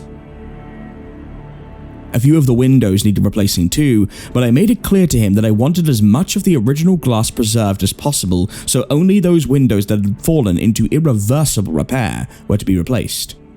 Mr. Fisher advised me that the land around the house was also in need of some attention. The feeble wooden fence surrounding the main house had fallen in many places, and the gardens were so overgrown that you could barely see the difference between them and the woodland beyond. But I insisted on keeping these undisturbed. The meager appointments that kept me away from my beloved house began to wear up my patience, and the longing to be at the house and my separation from it grew to the point of impossible madness. I worked feverishly to settle all my affairs in Manchester and managed to return to Barton a few days ahead of schedule. I dropped in to see Mr. Fisher, and he assured me that all the work I requested had been done, and with that, I signed the last bit of necessary paperwork, took the keys, and made my way straight to Gunner's Clough with a reserved, hidden joy. There were 2 main ways to access the house. The first was a feeble back path that branched out from Elmwood Road and eventually degenerated into an overgrown woodland byway that nobody used. This path would bring me out at the bottom of a small bank, through which a fern-choked stream cut lazily through the woods.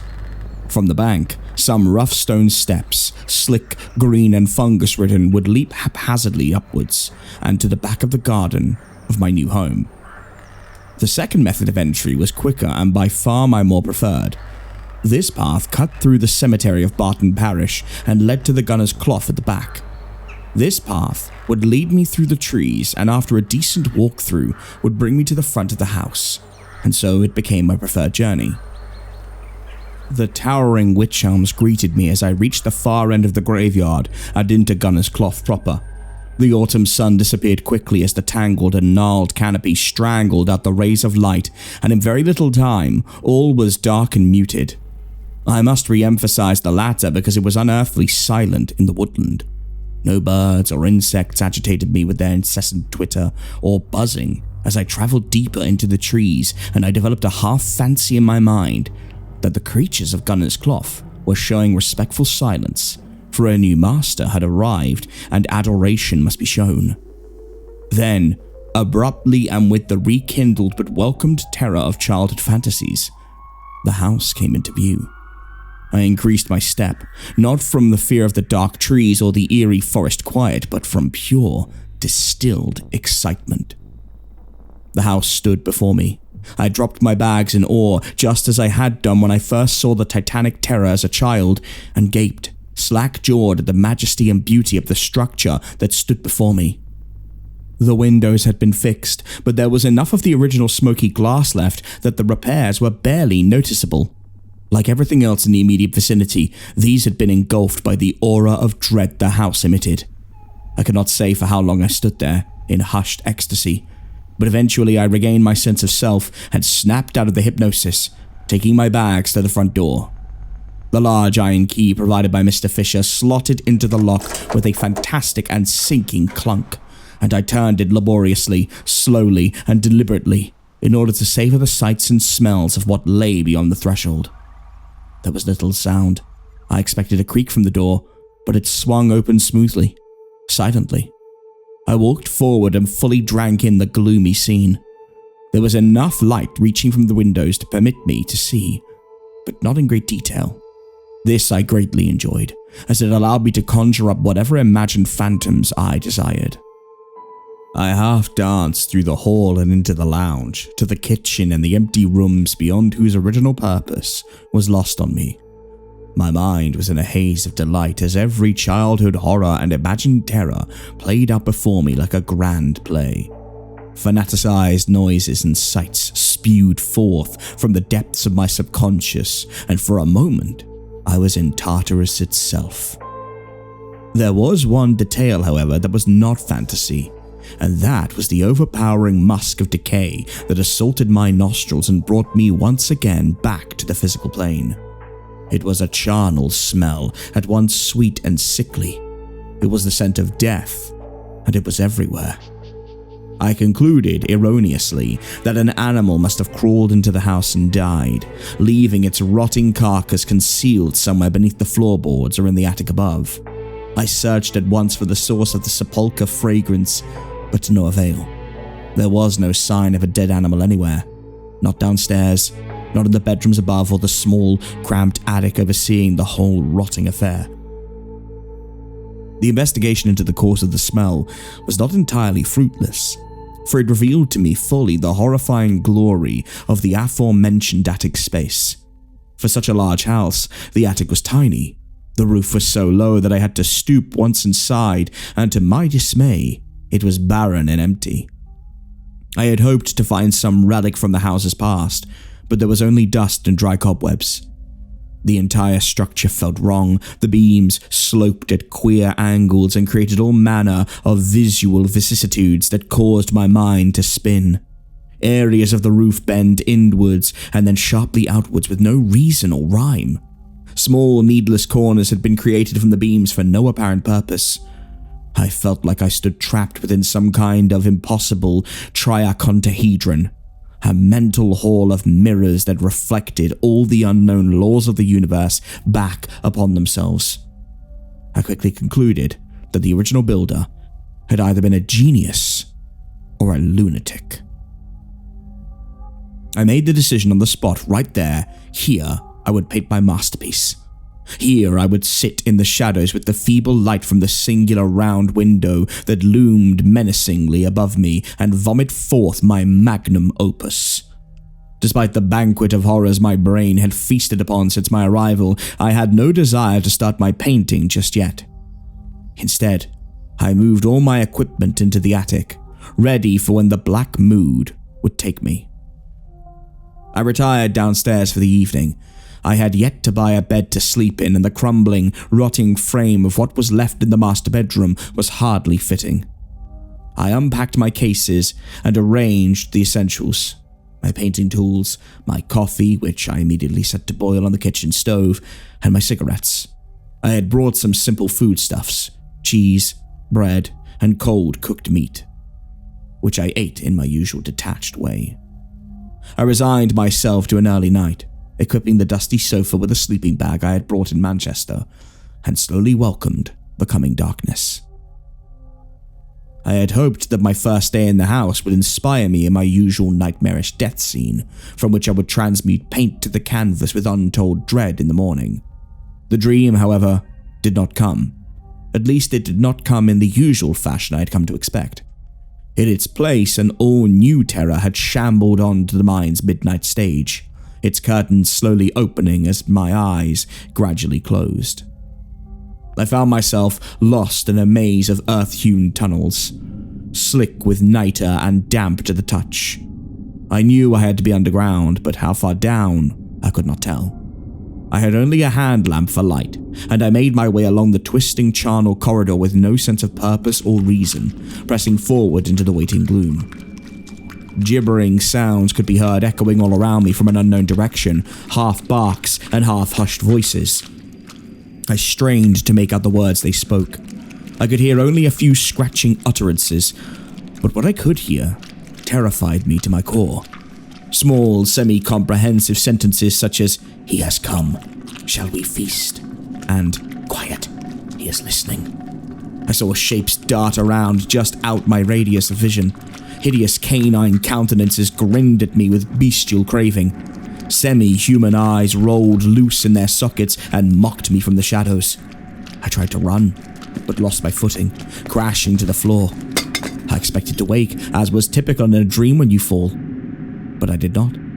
My lamp shattered on the ground and the light instantly disappeared, gobbled up by the hungry darkness. And they came for me. Dozens upon dozens of eyes, swollen and misshapen.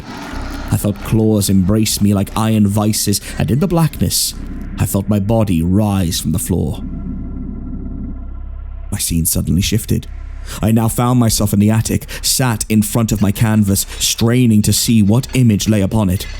A cacophony of crashing noises stampeded below me, growing closer and closer. I panicked, picking up a nearby brush and frantically tried to finish the piece I had started. Then, slowly, the hatch to the attic, a small square on the floor by my feet, opened, revealing again those almost human eyes that looked upon me with ghoulish lust.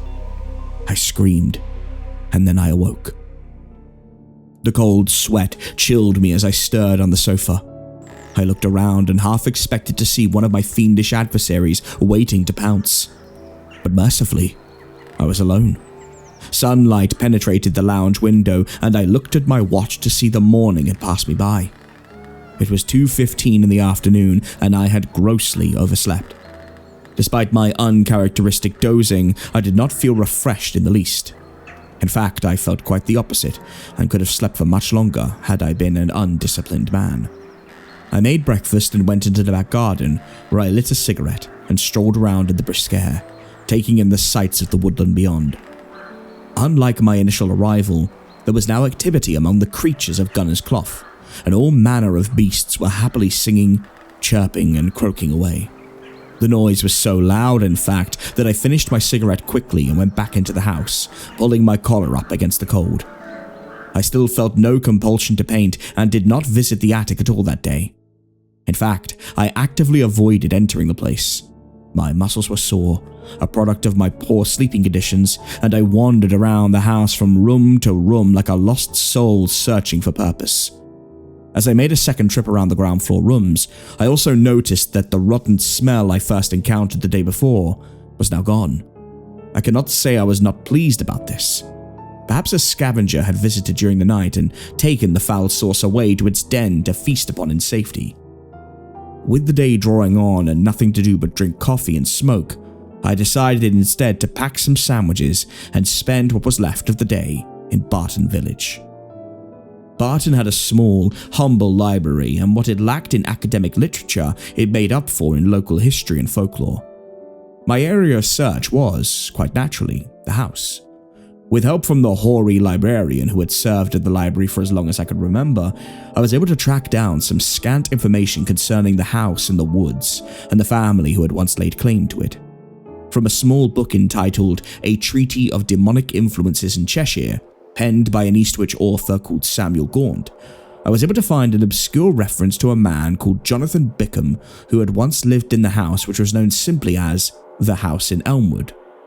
Bickham, according to the librarian, was forced to flee Barton altogether some 120 years past, when it became known that he was in possession of a small library of forbidden books that had, at that time, been banned by the church.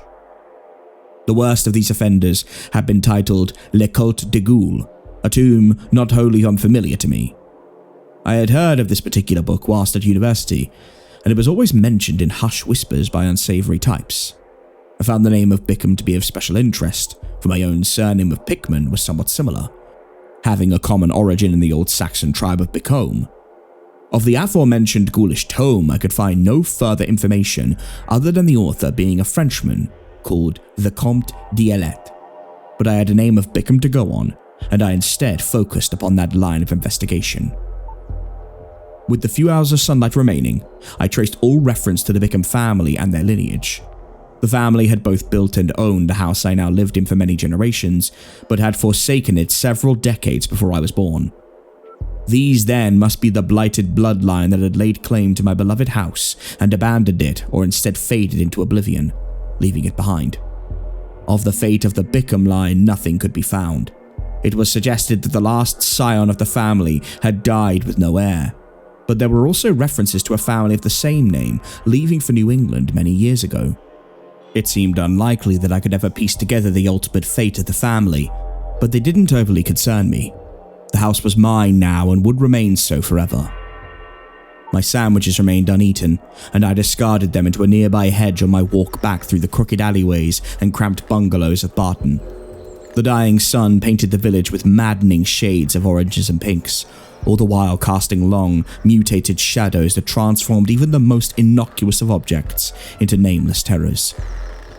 As I opened the gate to take my cadaverous shortcut, I realized the unique opportunity presented to me to further my research, and took it with celeritas conviction. Row upon row of weathered headstones offered me a different sort of library, and I searched gleefully for the name of Bickham among the weathered gravestones. Confusingly, my search ended in disappointment, for not a single stone bore the name I feverishly sought. That not a single Bickham graced those lifeless cribs diffused me greatly, and I retired back to my house, defeated and sour. As I made my way along the darkening woodland path, I once again noticed the lack of animal sounds. This was no surprise, as I assumed most of the creatures who had participated in the morning's cacophony were diurnal and had likely retired, but still, the silence was oppressive and followed me all the way back to my home. I lit the gas lamps in the lounge and drank in the somber surroundings I would once again be calling my bedroom for the night. The sun had now completely vanished from the sky, allowing the stars and moon to take the stage and perform their indifferent watch over the darkened earth. It had been my intention to pen a letter to a learned friend in Manchester concerning Le Culte de Ghoul, but as I took pen to paper, a wave of apathy took hold of me, and I suddenly found myself drowsy and languid. Once more, I found myself in the tunnels. This time the light was even dimmer as I gripped a half-dying candle and not a lamp. The impression of being even further beneath the earth gripped me, and I wandered aimlessly in random directions, occasionally tripping over stray rocks and other debris whose hollow clicking and clattering sent a chill racing up my spine. The tunnel grew wider as I travelled and opened up before me in a large, almost square chamber, lined with row upon row of long, wooden coffins. The darkness hampered my investigation, but I could make out dozens of the horrid cradles, some open and scattered, others arranged haphazardly atop one another. For the first time in my history of nightmarish hallucinations, the reality of what I was seeing started to become apparent. This did not feel like a dream. As this realization overtook me, a voice whispered from behind me and into my ear, its words mumbled and mercifully incomprehensible. As I felt that fetid breath upon the back of my neck, I was taken by the sensation of a sudden rising and found myself flung once more into the lonesome confines of the attic above. Again, I squatted in front of the canvas, straining to see what was painted upon it. The work appeared more complete than in my previous dream, and I noticed I was holding a brush in my right hand, whilst something cold and gelatinous lay clutched in the other. The face at the attic door gibbered once again, and as I looked down, I saw not one, but several sets of eyes through the thin gap. Several sets of huge, swollen spheres of mad jelly lay focused upon me, rolling around unblinkingly in their dead, fleshy sockets. I did my best to ignore them and continued to paint. I strained greatly to actually see what I was painting, but the image was blurry and shifted unreasonably before my eyes. In one brief moment of clarity, I have fancied that I saw my own face looking back at me from the stained canvas. As this realization swept over me, I started to panic. The smashing sounds below erupted once more, and the attic door swung open violently. My heart leapt into my throat, and I raised my arms defensively to try and beat away the swarms of clawed hands that grasped at me. I screamed into the void as a deeper darkness engulfed the attic and swallowed me whole. Morning came, and relieved, I awoke from the sofa, my heart racing. The usual ritual of coffee, cigarettes, and breakfast followed, but I felt more like a spectator watching these mundane events from a distance, as opposed to being actively involved in them. Once more, I failed to muster the energy to paint, but only this time I felt a shred of genuine fear when the thought of sitting in the attic with my canvas entered my mind. I scolded myself internally. Had this not been what I wanted? To feel terror and use it as a muse to help me create? But try as I might, I just could not start my painting and avoided the upper rooms of my house. Instead, I looked upon the makeshift writing desk where I had begun my letter the night before and decided to finish what I had started. In addition to asking my friend about L'École de Gaulle, I also asked if he could make use of the superb facilities of the Manchester Library and find out all and any information concerning the Bickham family of Cheshire.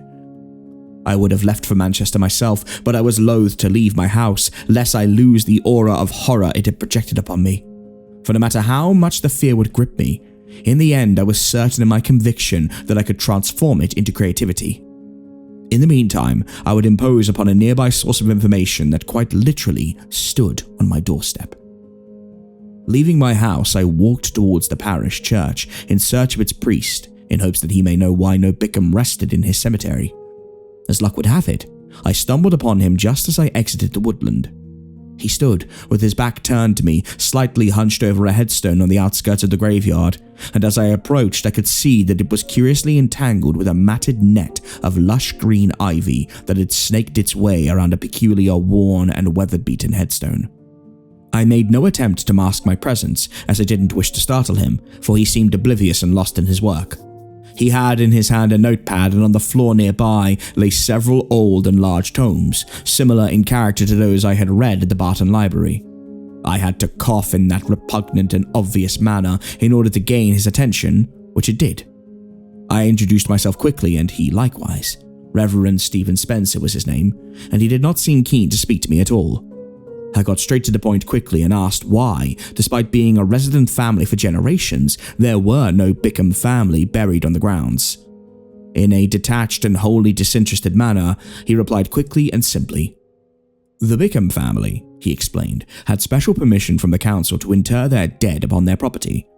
There was, he guessed, a family tomb or crypt of some sorts in the Gunner's Clough, where the deceased Bickmans now lay. He did, however, warn that several years ago an incident of flooding had caused large sections of the woodland bank to collapse and erode, revealing long-buried caskets that may or may not belong to the family. With that, he went straight back to his ivy-shrouded headstone, and even when I thanked him for the information, he dismissed it with a wave of his hand in a clearly agitated manner. I recognized a kindred soul within that grey flesh of Reverend Spencer, and did not wish to disturb him further. I had a much more exciting engagement to keep, and after dropping off my letter to my Manchester colleague at the local post office, I started my lurid treasure hunt in the Gunner's Clough woodland. I had little idea of where to start my search for the hidden mausoleum, but due to the Reverend's story of exhumed graves, assumed it would be somewhere near the sloping forest banks to the back of the property. As I have said earlier, the distinction between garden and forest was at best difficult to discern, and I stumbled through bramble and nettle alike, suffering the tiny barbs those of needless weeds, as I pressed on further and further. The trees and ferns grew denser and thicker as I ambled carelessly through the foliage, and after what seemed like an eternity of struggling and scraping, my eyes finally set sight upon that which I had sought. Standing proudly and defiant within a clearing that was no less than a perfect circle of withered wych elms, the final resting place of the deceased Bickmans lay before me. I walked within that ring of sinister, ligneous guardians and watched as a cascade of brown leaves danced around the clearing, carried upon a chill breeze that manifested as I drew ever closer to my prize. The stone was grey in areas, but mostly covered in fine green moss that looked like a coat of sickly fur. The Roman-like pillars that crowned the rusted metal entrance had cracked and crumbled beyond repair, but betrayed an obvious 18th century Romantic period construction. 2 large vases sat squat in front of the pillars, and both had accumulated a body of brown, foul-smelling water above which scores of insect intruders buzzed. The appearance of flies was uncommon for this time of year, but given their appetites they could flourish in autumn and beyond, providing the right banquet was provided. Corpse-consuming invertebrates, however, were not the reason I had come, and I walked past the stagnant chalices and up the steps to the tomb entrance. No lock or chain barred my entrance to this house of the dead, and I swung open the door with little resistance, so much so that it almost left its hinges entirely, for it was brittle and decayed with centuries of rust. What lay inside the dark was of little surprise. Shelves had been carved into the walls for the express purpose of housing mortal remains, of which only a few rotted coffins remained. Unable to resist the urge to look upon those who had possessed what was now mine, I removed the lid on what was the most intact casket to gaze at what lay within. To my surprise, no grinning skulls or osseous fragments lay within. Rather, there was something that was at once so mundane and harmless, and yet also so horrifyingly suggestible. For within the coffin there simply lay a mass of rocks and bricks, far too many to have been placed there by mistake, and there was no way that they had come there by accident. I quickly inspected the other coffins, and they too held within their depths only the same cold collection of stone. I leaned against the inner wall of the mausoleum and rattled my brains for an explanation, and just as one was forming in that dark corner of my mind from whence the fantastical is drawn, I noticed something on the floor that I had previously missed during my investigation. A door.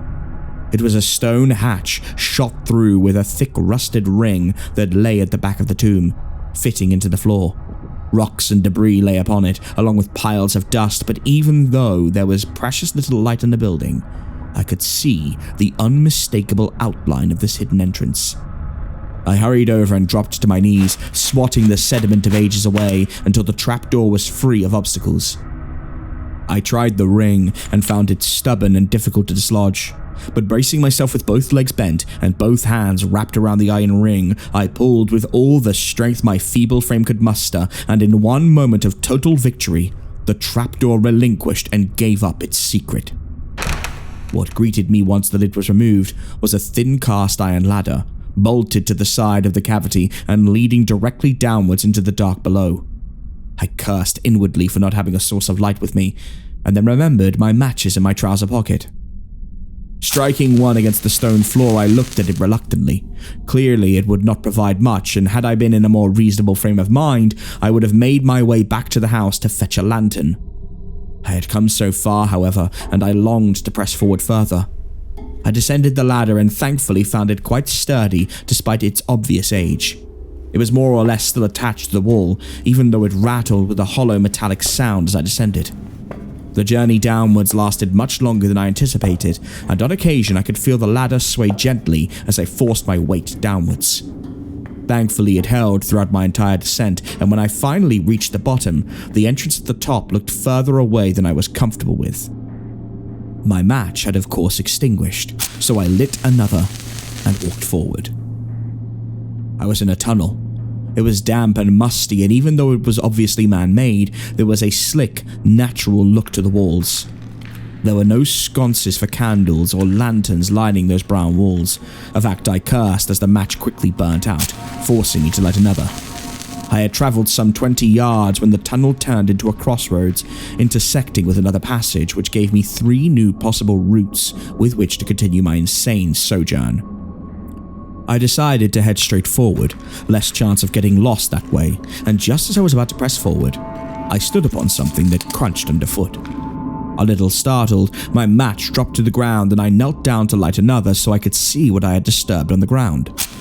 As the pale orange glow flared up and then shrunk into the semi-useful flame that had guided me this far, I could see the light reflect off what happened to be broken glass. I looked around and instantly recognized what was cast upon the floor of that nightmarish burrow. It was my lamp.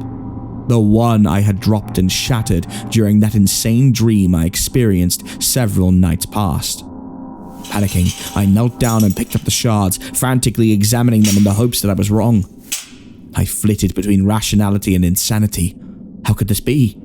As I pondered the madness of my situation, I suddenly became aware of a presence behind me. I froze, unable to move. I knew I was awake, but I closed my eyes in the hopes that I was wrong. As the shuffling noise behind me edged closer, I squinted my eyes as hard as I could, begging whichever god was listening to allow me to leave this nightmare. A cold hand gently laid itself upon my right shoulder, followed by another on my left. The chill caused my flesh to crawl and shrink away, and without a moment's hesitation, I ran into the darkness. Somewhere ahead, I stumbled and was sent crashing into the ground. The darkness slowly coalesced around me as a welcoming unconsciousness washed over my mind. It was dark when I woke upon the sofa. I must have passed out and hit my head upon the tunnel floor, for several small cuts now graced my brow. I looked in my pocket mirror and confirmed this as I could see the congealed blood where the stones had struck. My feet were soggy with mud, and I had no recognition of how I made it back to the house. If it weren't for the blood and the dirt, I wouldn't have been able to separate dream from reality and would have remained ignorant of the horror that had gripped me. I braced myself and stood up, making my way into the kitchen, hoping a cup of coffee could clear the fog from my brain. I touched my wounded brow once again and winced sharply, and as I did so, that's when the smell hit me. It was similar to the scent that had first greeted me days ago when I had entered the house. A carrion stench, charnel and nauseous. It invaded my senses with disgusting impunity. I walked again around the house, going from room to room, searching for the source of the new cadaverous stench. Growing frustrated, I let out a long sigh and with ultimate horror discovered that it was my own mouth that was the root of the offending aroma. I reached inside and with a rising, revolting realization, I ran something over my teeth, feeling chunks of something trapped between them. I had not eaten for hours and wondered how this could be. I ran back over to the sofa and picked up my pocket mirror, realizing as I did so just how dark the room had grown. I angled the mirror as best I could against the light of a freshly lit candle to better see what foreign object was lodged in my mouth. I could see brown, stringy matter hanging loosely from my front teeth. I pulled it forward with my forefinger and thumb, and with a quick, wet tug, it came away. It smelled repulsive beyond belief, and it resembled decayed poultry of some variety. I felt vomit rise in my throat and ran for the front door in need of fresh air, which greeted me with a gust as I swung the door open and emptied the contents of my stomach on the front step. Instantly, I felt better, though I could not bring myself to look upon that which had just exited my innards and collapsed in the doorway. It was dark outside. It must have been either early in the morning or late at night, but I could not tell either way. My hand brushed something in the doorway, and I instinctively picked it up to inspect. It was a letter. I murmured, confused to myself, for it was unusual for me to receive any post with so few friends or family knowing my address. It must be from Mr. Fisher, I concluded, as I opened the envelope and read the contents. It was, however, a letter from my friend in Manchester, a reply to the letter I believed to have sent him that very day. Disbelief engulfing me, I looked at the date. It was several days after I had sent the original correspondence. Had I been sleeping that long? What had happened to me underneath that dreadful mausoleum? I pulled sleep from my eyes and read the letter, its contents taking several readings to sink in fully. Martin, not only do I never hear from you unless you want something from me, but now you want me to research your own lineage for you. Oh well, I guess you're either too focused on your painting or too lazy to get this information for yourself. But ever your servant, I have done as you asked. Concerning Le Colt de Gaulle, yes, I have heard of it, as I am sure many of our associates have. It is, to be frank, a book concerning the works of black magic, written by Francois Honore Balfour, the Comte d'Elect, sometime in the early 18th century. It concerns itself mainly with an underground cult who are said to worship the ghouls, semi-human cannibals who themselves revere much older and darker gods.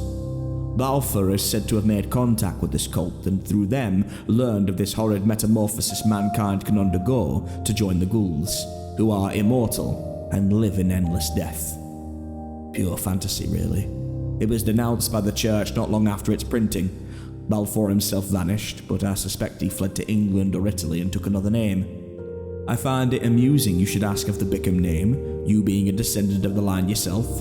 They are indeed from Cheshire, but some of them later moved to Massachusetts, I believe, following accusations of witchcraft. Those in America changed their name and instead became known as Pickman, of which you are descended when they later returned to Britain and once again took up their original surname. The last person to bear the Bickham-Pickman blood in Cheshire was one Nathan Bickham, who resided in the house you now own. But that you already knew, surely. Or do you mean to tell me that your obsession with the house has developed independently of your knowledge of this lineage? Fascinating. You clearly are a sensitive soul. I look forward to your next painting. Incidentally, Harewood has been showing off that painting you sold him to every twit in Manchester who fancies himself a Poe or a Goya. He's had offers for it, you know, twice and thrice as much as he paid for it, the cretin. It may very swell your ego to know that he hangs it next to the crowning masterpiece of his collection, The Lesson, that hideous and perverted monstrosity of unknown origin. Oh well, I hope your work is going well. I really must come and visit you, time permitting. Yours, E.D. I crumpled up the letter and cast it aside, knowing now the full horror of what was in store for me. Smudges of paint on my hands confirmed what I had suspected.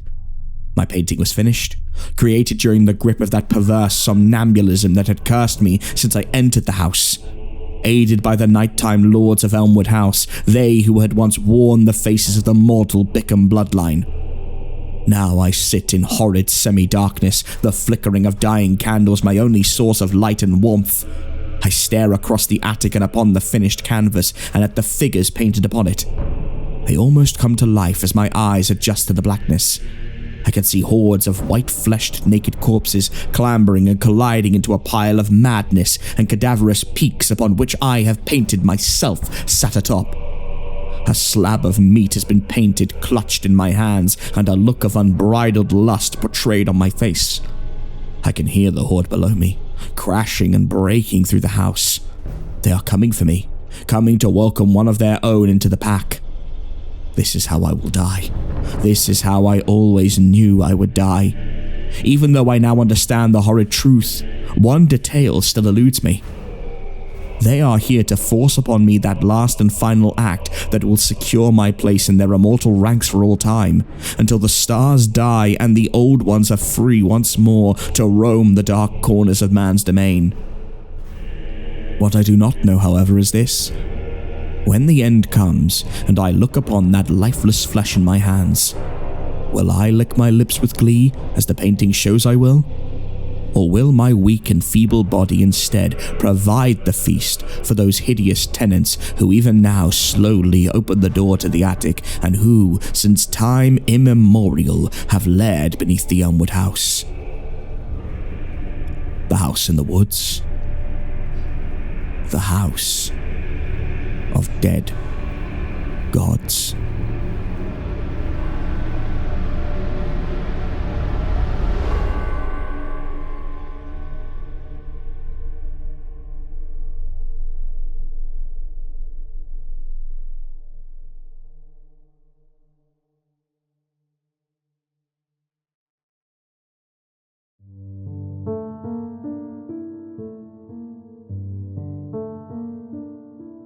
My grandfather, Lorenzo Romano, was a detective in Los Angeles in the 70s. When I was growing up, he would babysit me while my father worked. My mother had killed herself when I was a few months old, and my grandmother had died a few years before I was born, so it was just me, my father, and my grandfather. During those hours that I spent with him, my grandfather would tell me about all the cases he worked, things that happened to him or his friends, and funny memories that he had from being on the force. Most of his stories were pretty standard. A few dumb kids were arrested for stupid things, he worked undercover narcotics for a while, he worked a big drug case, and all in all, got a lot of stories from all of the years that he spent working for the LAPD. I was 15 when he first told me the story about the mother.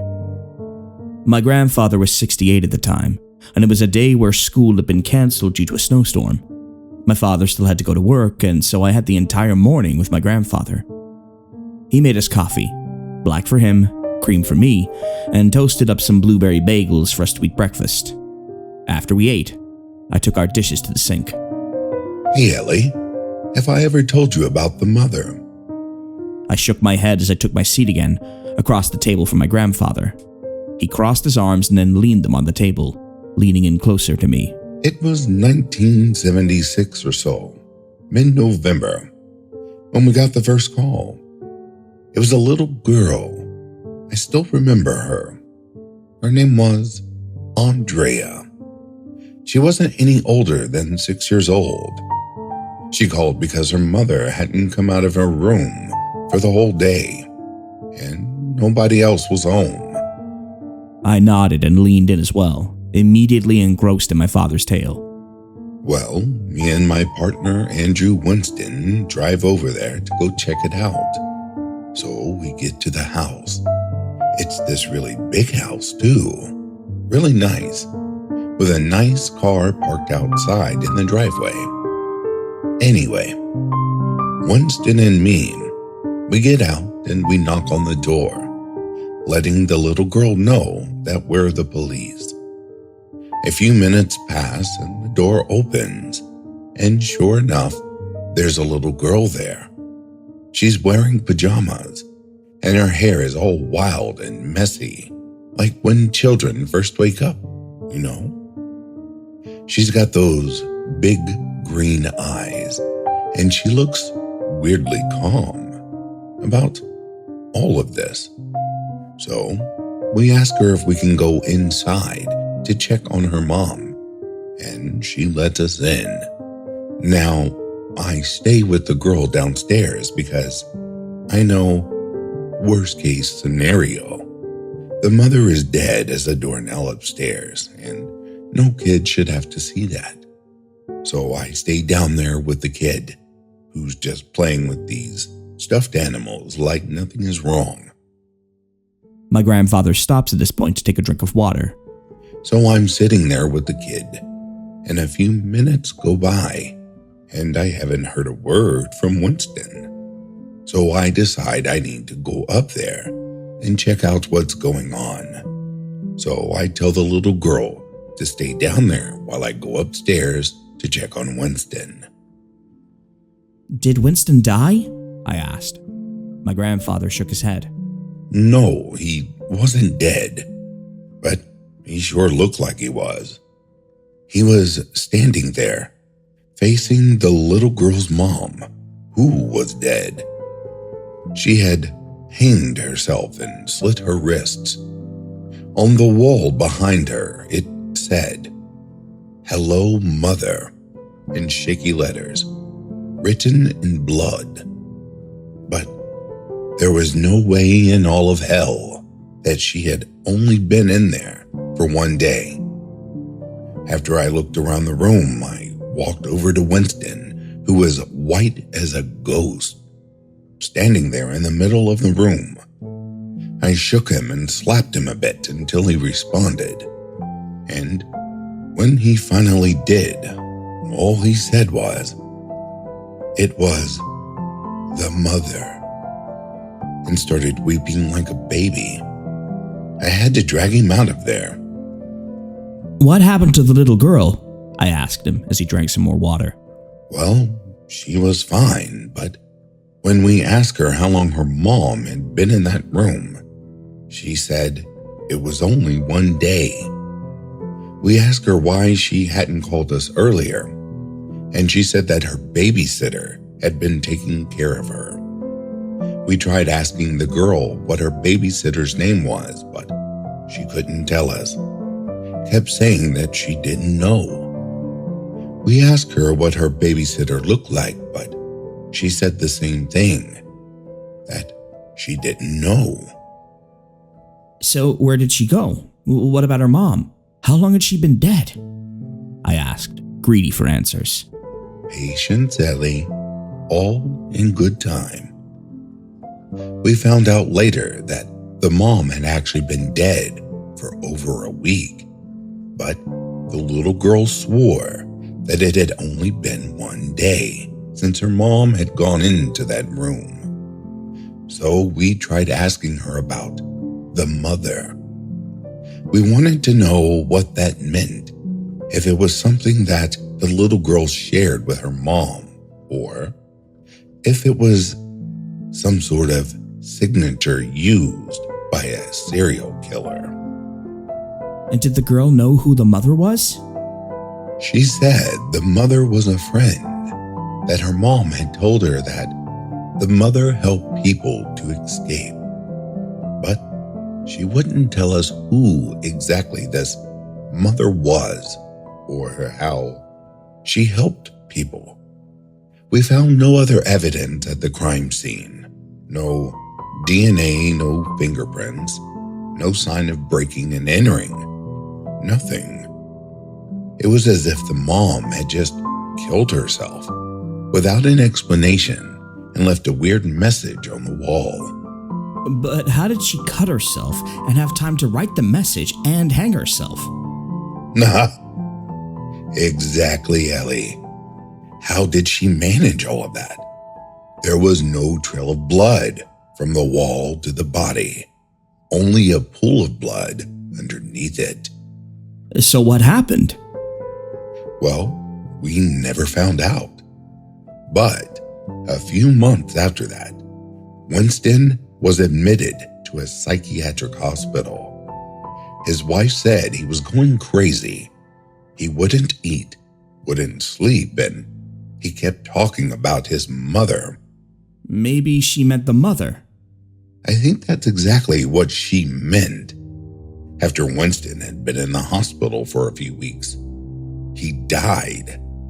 He killed himself, slit his wrists, and drowned in the bathtub. The nurses insisted that they never left him alone in the tub, but that's how he died. And on the tub, written in blood, were the words, "Hello, Mother." I shifted in my seat, starting to get a little bit scared and not wanting my grandfather to stop mid-story. Well, there was a whole investigation. But again, no evidence, DNA, fingerprints, or anything else. It seemed as if Winston really had killed himself.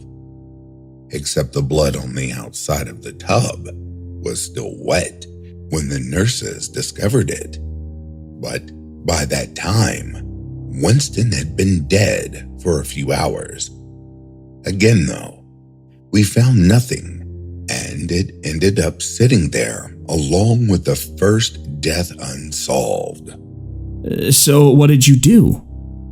Well, Ellie, I decided that I was going to work this case and find out what was going on. I thought it might be a serial killer, and I wanted to catch them for killing my partner. So, I worked the case for about a month before another death happened. This time, it was a teenager who was found dead in a butcher shop. He was young. I believe he was a high school kid, and he was hanging on a meat hook, suspended by his mouth. His wrists had been cut, and on the wall behind him was the same message. "Hello, Mother." Now, My boss really wants someone to solve this case and catch the killer. So me and a few others began looking for clues again. One day in July, I got a call from a woman who was being attacked in her home. She wouldn't describe the attacker, just kept saying it was the mother. I drove over to the house as fast as I could, and when I got in, I saw it. I saw the mother. Who was she? Well, it wasn't a she, that's for sure. I'm still not sure what it was, but I saw it standing there, killing the woman who I had gone to help. I was frozen in place, unable to move, and this thing was disgusting. It was tall. It was all crouched down, but its back still touched the ceiling, and it had long, stringy hair that was gray and brittle.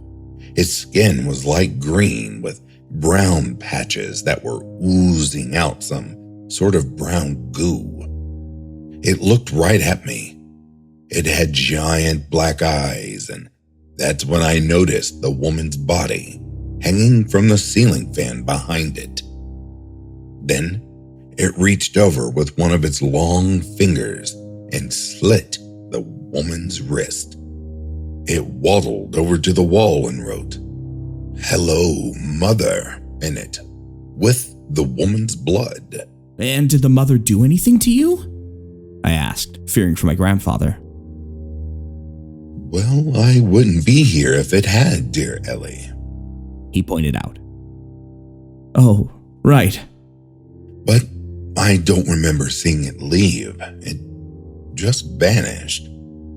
So I called it in and they investigated the crime scene. And they said the woman had been dead for a few days now. But that was impossible. I had just seen her alive. Of course, I wasn't going to say that. They would have sent me off like they did to Winston. But that isn't even the strangest part. What is the strangest part? Well, the weirdest thing was that the next day, nobody remembered it. They didn't remember the woman.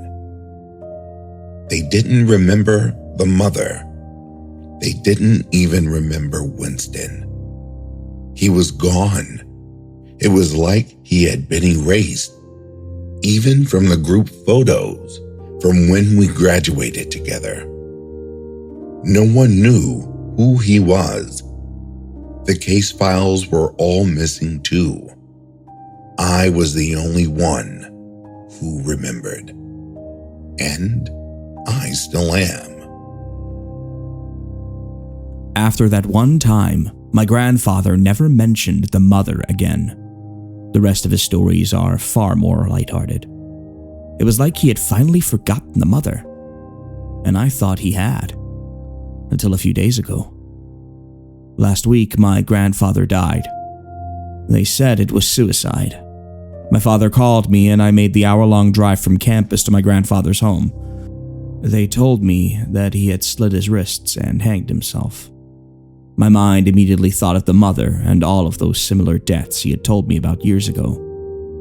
2 days ago, my father gave me a box that my grandfather had left for me. In it were journals, all filled with things that he remembered about the cases. Everything except the victims' names. There was also a note in an envelope, addressed to me. There was a piece of paper in it, with only one thing written on it. Remember the mother.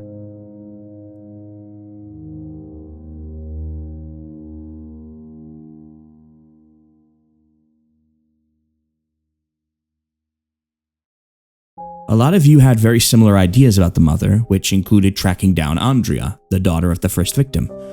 I tried searching schools in the area and looking through their past students to see if there were any Andreas that fit the description that my grandfather gave me, which was basically just green eyes. Andrea would have had to have been about 48, at least. There were 2 Andreas who had green eyes, and after a little bit more research, I found their Facebook pages. The first Andrea's mother was still alive, and the other Andrea's mother had died only about 6 years ago, so there was no way it was either of them. The hunt for Andrea was starting to stress me out. There are so many Andreas who live or at one point lived in LA. Instead, I moved on and began searching for Winston's wife. I knew her name was Rachel Winston. I looked her up, hoping that she was still alive, and she was. I found her on Facebook as well. Her name was Rachel Winston Lorez. She'd remarried in the 1990s and had 3 children and 5 grandkids. She had recently uploaded a picture of her and my grandfather and another man. Her caption was directed at the fact that my grandfather had just died. I decided to send her a message. This is a transcript of the conversation. Hi, my name is Elliot Romano, or Ellie for short. I'm Lorenzo's grandkid, and I was wondering if I could ask you a few questions about my grandfather. I understand if you decline. Rachel. Hello, Ellie. Lorenzo told me a lot about you. I'm so sorry for your loss, but I will do my best to answer any question you might have about your grandfather. Thank you.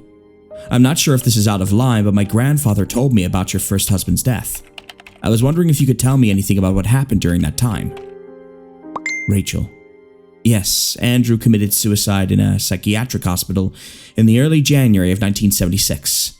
Lorenzo and I went to go visit him the day before he died. He seemed a lot better. He wasn't freaking out the way he had been all of the other times that we visited him. I thought he was going to get out of there soon.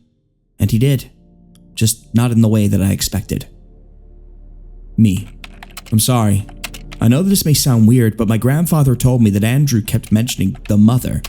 He said that was the reason why he was admitted in the first place. Rachel. How do you know about that? Me. My grandfather told me the story about the little girl and all of the other deaths. Rachel. Yes, Andrew was traumatized by this mother thing. I thought I would be helping him by putting him in the hospital. I thought he would be safe there.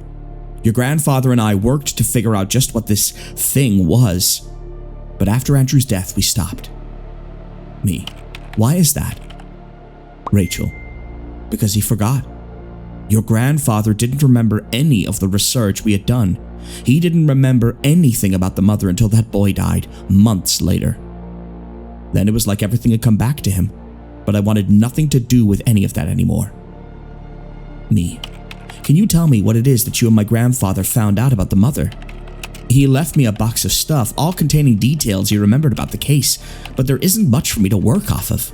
None of the victims are named except for Winston, and I tried tracking down the daughter of the first woman who died, but I wasn't able to find anything. Rachel. Her name was Andrea Stewart. The last I checked, she was still alive. You won't get much out of her, I'm afraid.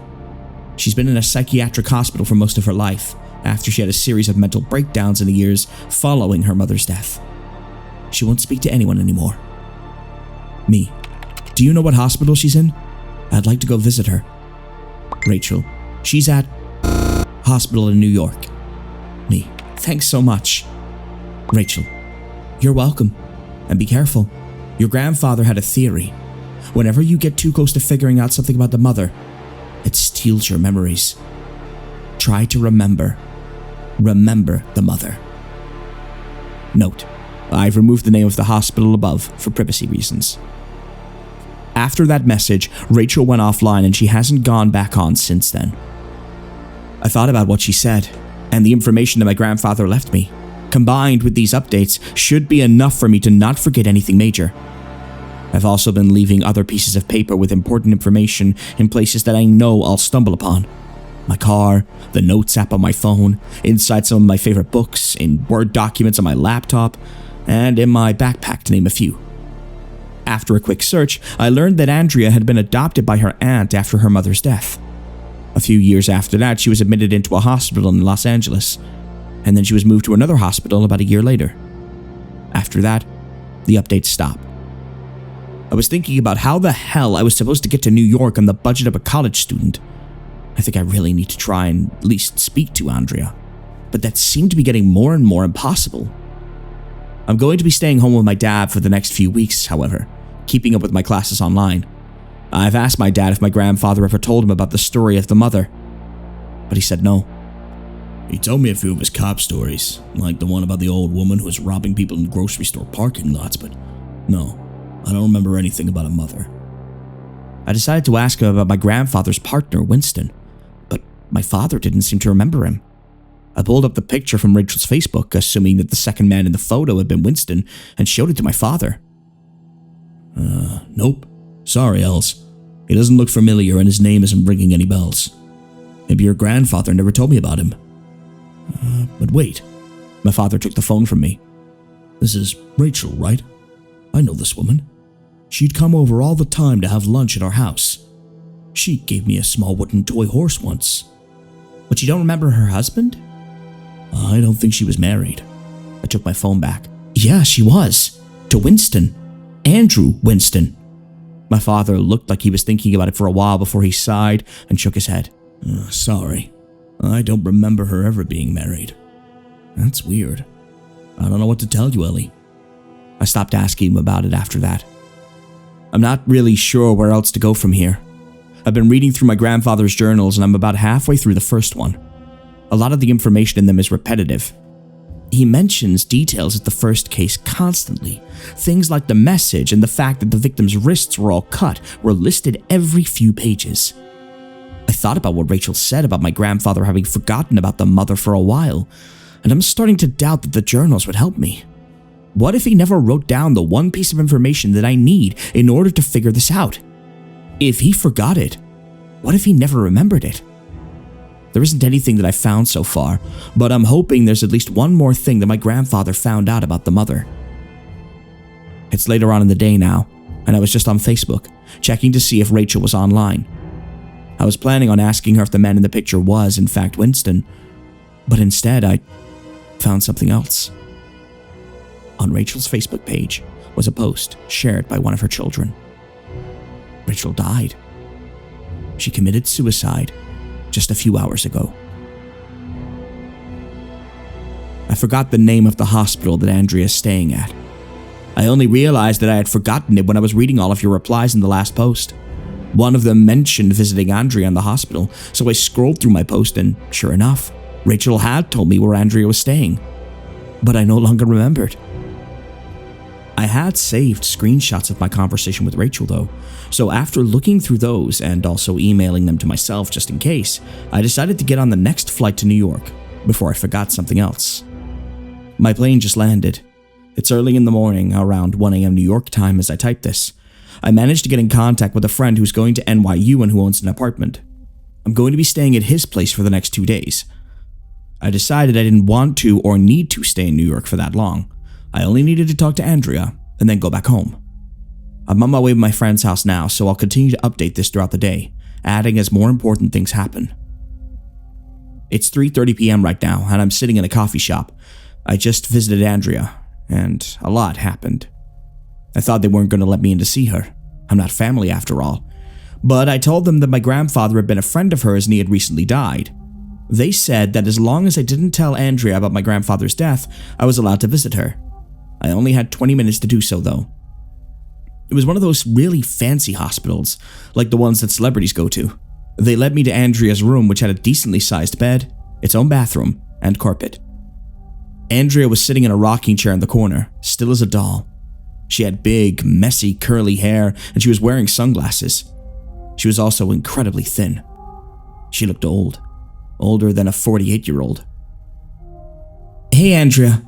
My name is Ellie. You knew my grandfather. I was just wondering if I could talk to you for a bit. I walked over slowly, not wanting to scare her. After all, I was a stranger in her room. She doesn't really ever talk to anyone, hun. Rarely makes any sense. She just blabbers. I wouldn't be surprised if she completely ignored you for 20 minutes. The nurse said from behind me. I said nothing and waited for the nurse to walk away. Can I sit here? I asked, motioning towards the bed. Andrea very faintly nodded, and so I took a seat. My grandfather's name was Lorenzo Romano. He was a detective with the Los Angeles police in the 1970s. He helped you once, I stuttered. I saw Andrea's lips move and she seemed to whisper something. What? I asked, leaning forward. I didn't catch what you said. Andrea turned her head in my direction. Mother, she said, barely above a whisper, but I definitely heard it. I got up and crouched down in front of her. Yeah? Do you know about her? Mother. I looked behind me to make sure that the nurse wasn't within earshot. She killed my grandfather. I just want to know what happened. Suddenly, Andrea reached out and gripped my shoulders hard. You'll never find her. She'll make you forget. You're one of the lucky ones. I can't forget, never. See them everywhere that I look. I see them all. I see my mother. I see Andrew Winston. I see Charles Stain. I see Luna Kavnov. I see your grandfather. I could see my reflection in her sunglasses. You're not crazy. She shook her head. No. I'm cursed. All right, time's up. I jumped at the sound of the nurse's voice. Had it really been 20 minutes already? I got up and followed her out, down the hallway. May I ask, why is Andrea wearing sunglasses indoors? Well, some blind people just do. I stopped walking. Andrea's blind? The nurse stopped too and looked over at me. Yeah, you didn't know? I shook my head. Yep. She's been blind for 41 years. Stabbed herself in the eyes when she was about 12. That's why they put her in here. Wait, did you say 41 years? The nurse nodded. But she blinded herself when she was 12, and she's only about 48 now. The nurse gave me a confused look and shook her head slowly. No. Andrea Stewart is 53. But my grandfather said he met her in 1976, and she was about 5 or 6 years old at the time. That can't be right. Well, maybe your grandfather was confused. Andrea Stewart was born in 1965. I didn't want to keep arguing with the nurse, so I agreed. My grandfather had gotten it confused. But I knew he hadn't. He had told me that it was 1976 and that Andrea was about 5 or 6 at the time. I'm more confused than ever. Why would he lie? And how could he confuse all of those years like that? Was this the mother's doing? Did it somehow make him forget the years that things happened? I don't know what to do. If things didn't happen in the year that my grandfather remembers them happening, then what do I do with all the information that I have? I can't exactly look up the victims, even though Andrea seems to remember all of their names. My grandfather did say that everyone else has forgotten them. And what did she mean when she said that she saw all of them? Is she the mother? Does she know who the mother is? Why wouldn't she tell me if she did know? I'm sitting in a coffee shop right now. It's about 3:50 p.m. I noticed there was something in my front shirt pocket, so I pulled it out. It was a note that was not in my handwriting, and I don't remember having put it there, nor do I remember anyone else putting it there. On the piece of paper, it just says the name of a psychiatric hospital in Los Angeles. I've decided not to include it here. And a phone number. I called the number a few minutes ago, expecting it to be the number to the hospital, but it wasn't. I recognized the voice that picked up, though. It was Andrea. Good. You found it. How do you have a phone? Winston and I were both patients at the hospital in Los Angeles, although he was obviously there before I was. Called and asked to speak to Nurse Connor, she said, ignoring my question. Okay, why do I need to speak to Nurse Connor? Ask her about Winston and I. Oh, I have to go. Good luck. And remember the mother. The line went dead after that. I haven't tried calling back. Something tells me that Andrea's not going to answer, and if she did, she would probably ignore my millions of questions. I decided to contact one of Rachel's sons, though. I'm not sure what I thought I would get out of them or if they would even answer, but I needed to know if the second man in the picture was Winston. I contacted her oldest son, Eric. I sent a message saying the following. Me. Hi, I knew your mother Rachel.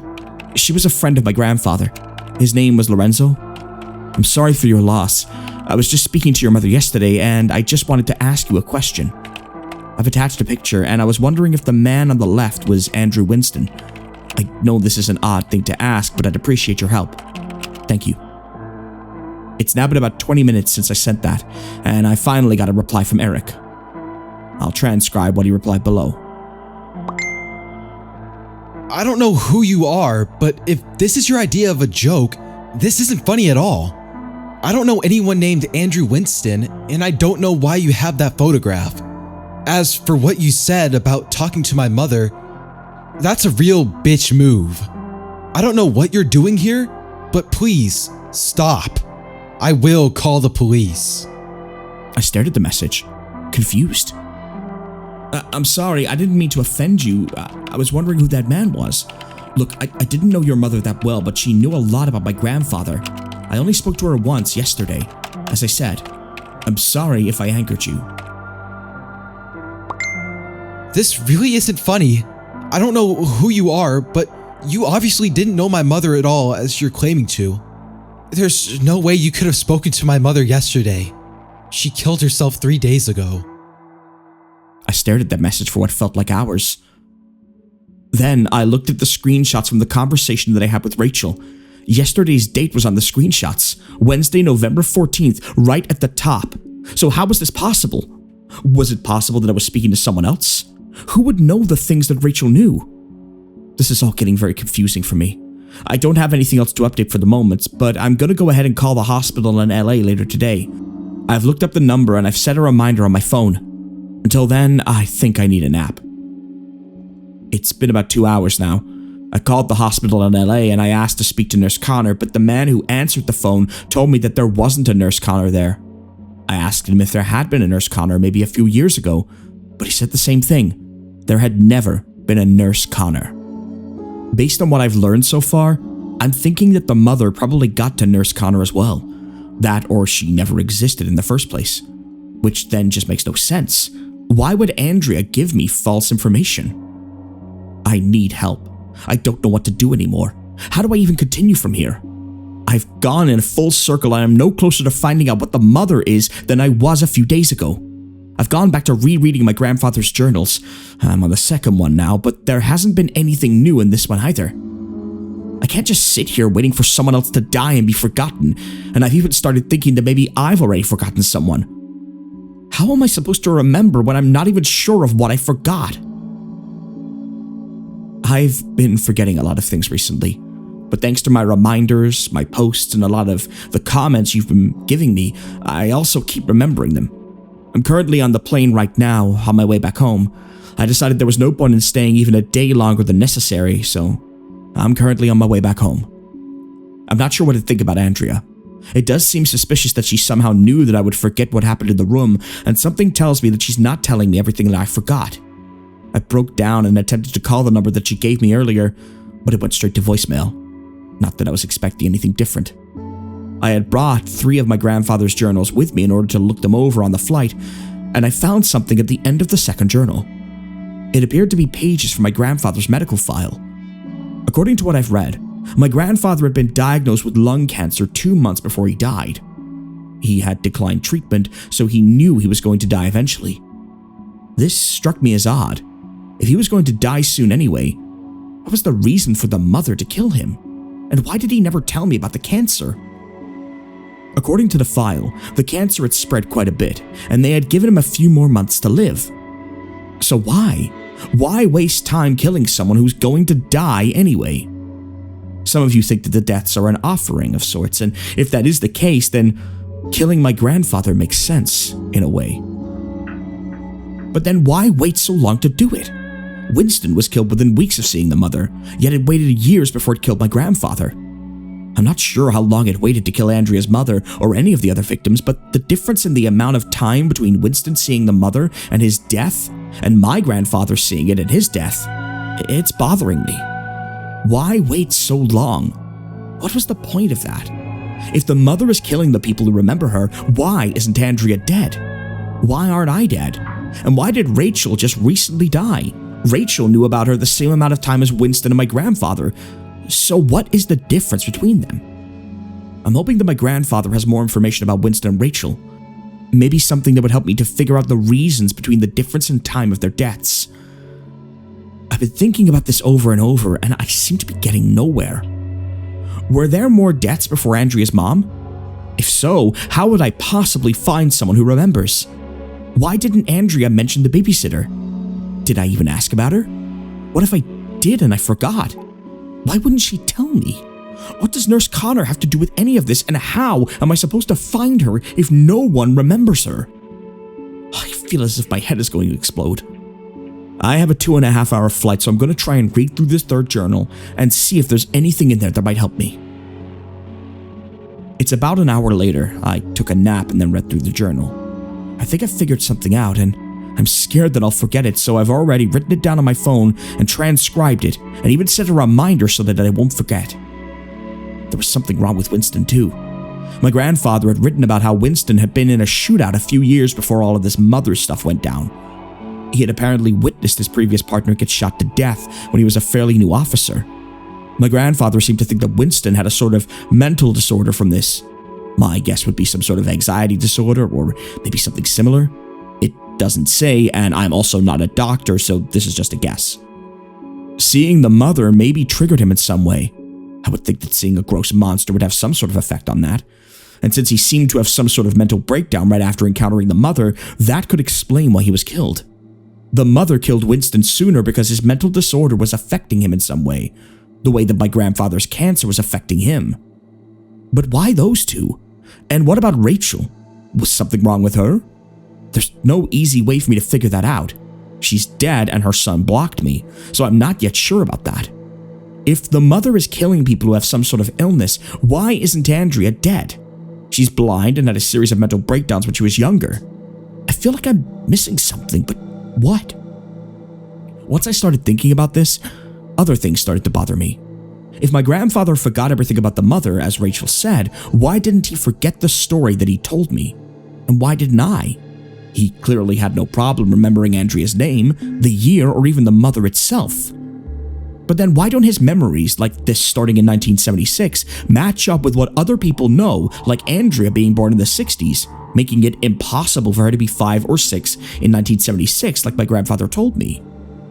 I don't think the nurses would lie about Andrea's age, and she does look like she's in her 50s. I feel like I'm missing one key piece of information, something that I've already forgotten, something that I haven't even figured out. I also feel like I should address my mother's suicide. I don't know exactly how she killed herself. My dad told me that she had on my 16th birthday, but he was never specific about it, and I never wanted to push him to talk about something that was probably painful. However, now I'm thinking I might have to ask him about it. A lot of your theories are starting to make sense to me, and I just need to be sure that my mother wasn't a victim of the mother. It's been a few hours later now. I've been home for a bit, and I decided to ask my father about my mother's death. Turns out, she drove her car into a lake. Everyone still remembers this, so I'm assuming the mother had nothing to do with her suicide. I'm very relieved about this. I'd rather my mother had killed herself voluntarily than had been murdered by some supernatural being. My father forgot about Rachel already. I checked her Facebook page and her kids still seem to remember her, so I'm not exactly sure about how this whole forgetting the mother's victims thing works. I feel as though I'm just rambling and grasping for clues now. I've been reading through the rest of my grandfather's journals, but all I've come across so far are the details of Charles's and Luna's deaths. They're all things that I pretty much already knew. How they died and where they were found. Everything keeps coming back to Andrea. I'm starting to think you guys are right. She has to be much more involved in this. For starters, she's the only witness to the mother and one of the mother's victims who is still alive. She could speak, but she chooses not to. She's blind, but claimed she could somehow see all of the victims, and she even remembered their names, something that my grandfather didn't remember. But how do I find out what she's hiding? I can't exactly fly all the way back to New York just to ask her something that she probably won't even answer. She's also not picking up her phone. I could try to call the hospital and ask to speak to her, but everyone there thinks she can't hold a conversation, so the chances of them letting me attempt to speak to her are pretty slim. I'm all out of ideas now. I really need your help. Do any of you have any theories? I'm assuming none of you are being affected by this memory wipe that I keep experiencing, meaning that you all probably have a bit of a clearer view of this whole situation.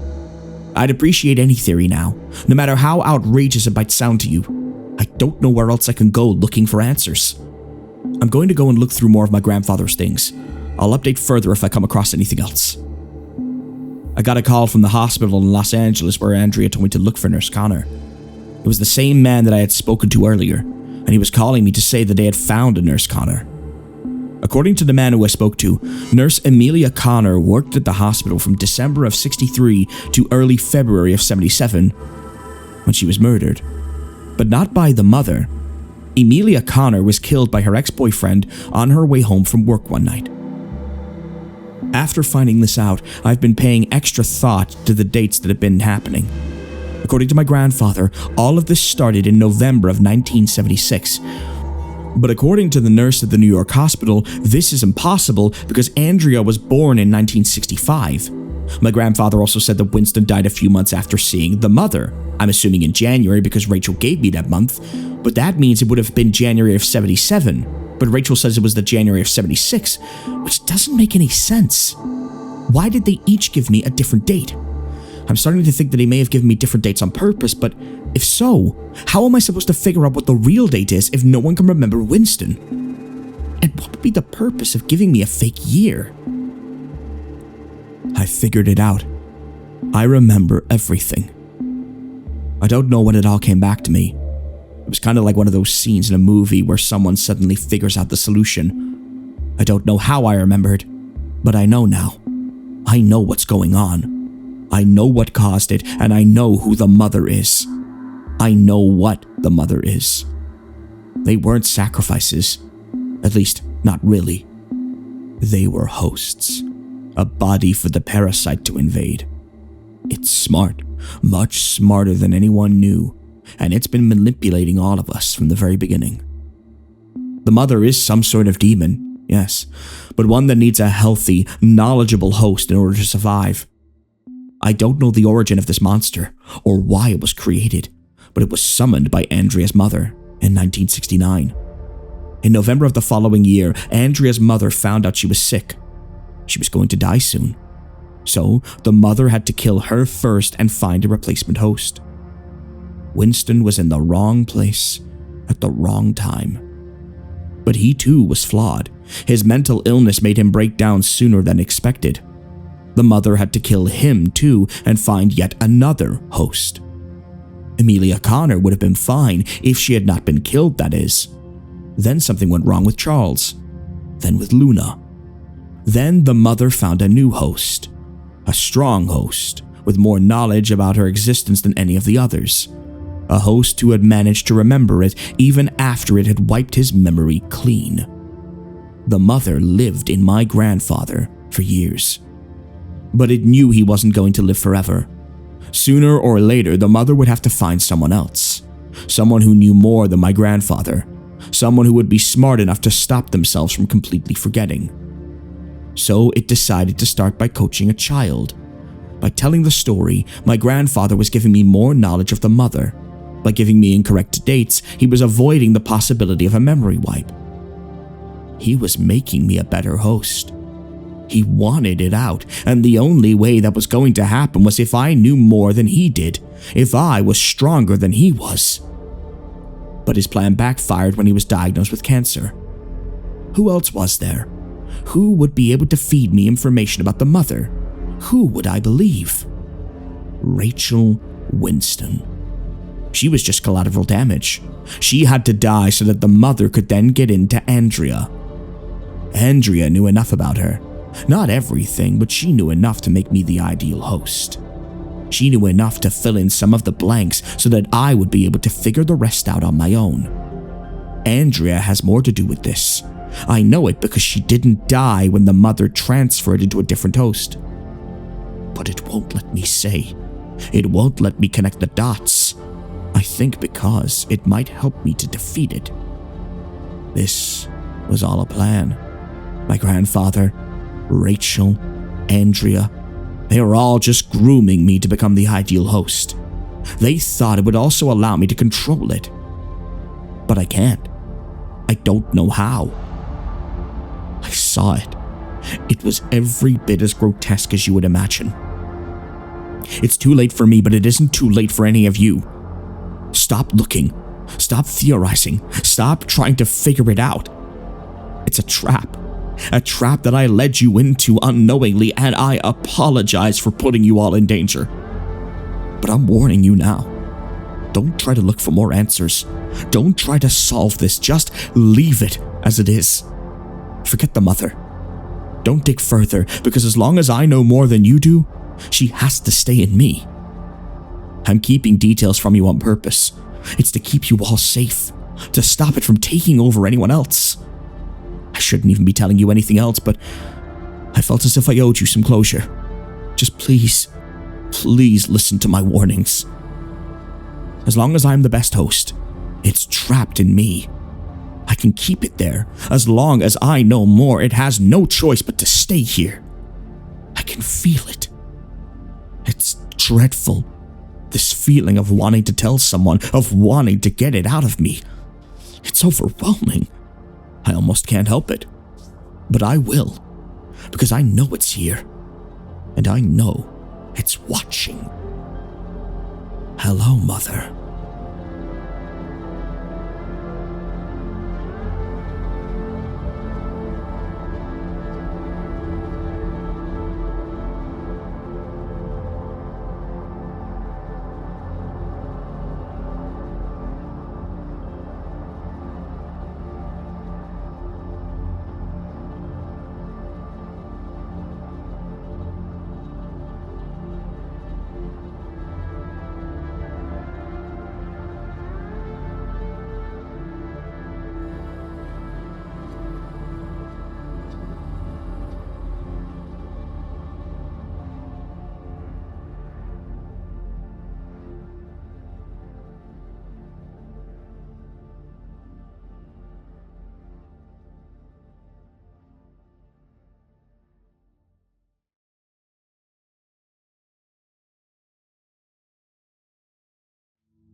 Have you ever wondered about the freedom of your decisions, and if you're truly in control of your life?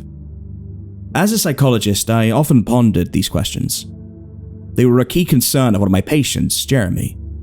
He was a big man, but one of the gentlest souls I'd ever met. He was soft-spoken, never lost his temper, and always apologized in case he missed a meeting. Despite his huge build, the man was terribly afraid of the outside world, suffered from a serious anxiety disorder, frequent panic attacks, disassociation, and the aforementioned feeling of not being in control of his life. During our weekly sessions, we often came to talk about the topic of dreams. Jeremy was often plagued by vivid nightmares, centered on loss, people leaving him behind, and not being able to do anything about it. One day, however, he told me about a different dream. I listened as Jeremy outlined a nightmare centered on the loss of a dear friend that had haunted him for years. Well, Jeremy, that dream, like many others, I started, but was promptly cut off. No, Doc, that's not what I want to talk about. I waited for him to continue, but for a while he just sat there. His eyes were downcast and his fidgety fingers scratched over the fabric of his dream. It's what comes after, he eventually said after taking a deep breath. Are you talking about how you feel after waking up? The guilt? Jeremy shook his head. No, it's how the dream ends. Oh, all of my dreams end these days. How do they end, Jeremy? Once more he was quiet and seemed to gather himself, unsure where to even start. I wondered what had him so worked up, and why he was so anxious. It doesn't matter what my dreams are about. I always end up at a different place. It's a path through a wide plain, but it's unlike anything I've seen before. I know you said dreams can be weird, Doc, but this one's different. It's a path, but also not. I feel like I'm traveling through a place I can't understand. I somehow know it's a wide plain, but it's also a tunnel. Everything's upside down, but not. I feel like I'm moving in all directions at once, but also not moving at all. Jeremy continued to describe his dream, or he tried to. I could see the frustration and the concentrated look on his face. His fingers seemed to dig into his legs as he talked about colors and forms he'd never seen before, but was unable to put into words. It's just, I don't know, Doc. It's indescribable, outlandish. I don't know where this is. Calm down, Jeremy. It's all right. At times, our dreams might not make sense, but given what you told me... It doesn't end there, Doc. I wish it would, but it doesn't. Eventually, I arrive at some sort of structure. I know it's a castle or a place, but it's all wrong. The dimensions make no sense, and the walls are moving in all directions. It's like they're alive, growing from and falling into one another. I just can't describe it. After a while, I entered this grand hall, this court, and there's a banquet going on. There's all these things, these creatures or beings.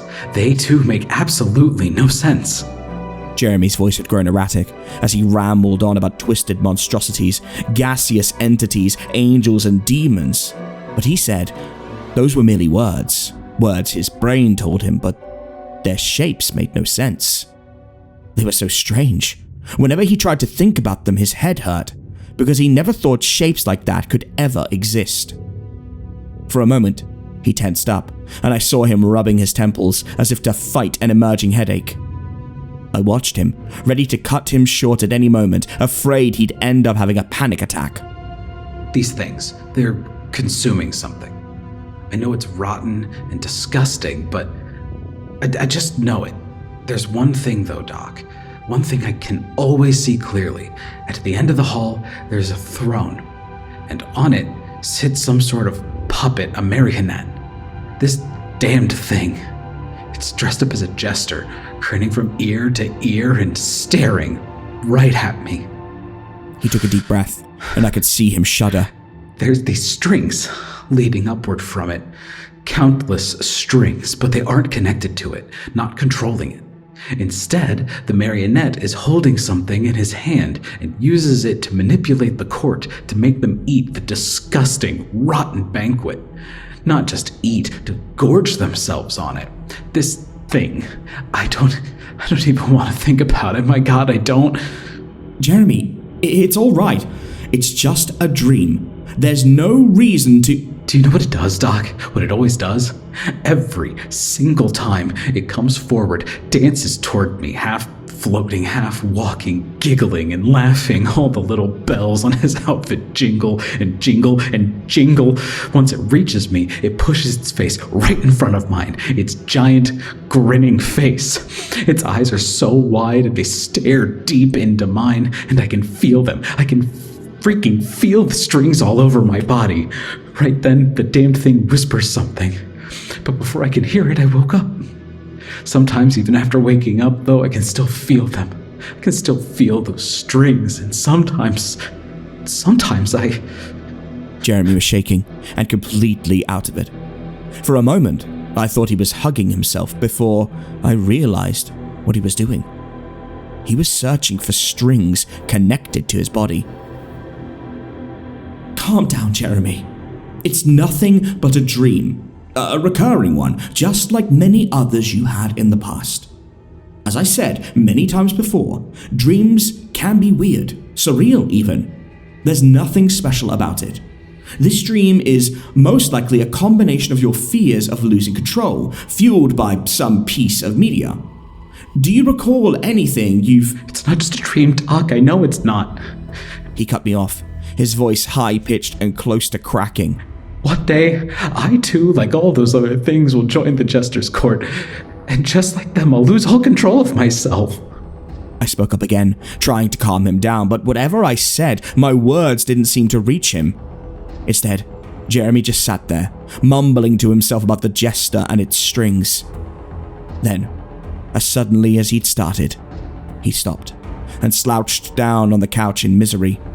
His body seemed to fall into itself, and in front of me, Jeremy seemed to fold himself into a much, much smaller man. When he finally looked back at me, he had tears in his eyes. What do I do, Doc? What can I do? I reiterated what I'd said before and assured him that no strings were coming for him. This time, my words seemed to convince him. I advised him to get a prescription for anxiety medication, but I knew Jeremy wouldn't take the advice. He had a strong aversion to any kind of medication or substances. After that, I told him to call me the moment something was wrong, or if he suffered from another one of his terrible panic attacks. I also suggested in-house care at the local hospital should the strange dream persist to haunt him. Jeremy gave me a miserable nod and assured me that he'd think about it. After he left, I slumped down in my chair. Jeremy was always one of my tougher patients, and his sessions could be quite exhausting. While his dreams were always quite strange, I had to admit, this newest one was a bit too strange, even for him. The following week, in the evening before our next schedule, I made sure to hit up Jeremy to remind him. He was notoriously bad with dates and had a track record of missing sessions. When he didn't answer, I was slightly worried, remembering the strange dream, and decided to leave a message on his answering machine. When he didn't show up the next morning, my worries only intensified. I considered making a welfare call, but knowing Jeremy's state of mind and how he'd react to the police showing up unannounced, I quickly discarded the idea. I reassured myself he'd get back to me eventually, and apologized for the missed session like he'd done so many times before. If not, I could check in on him on my way home. As it turned out, I didn't have to. Just a few hours later, my assistant informed me that 2 police officers were here to inquire about one of my patients. My heart dropped instantly, but I told her to send them in. Dr. Alfred, I presume?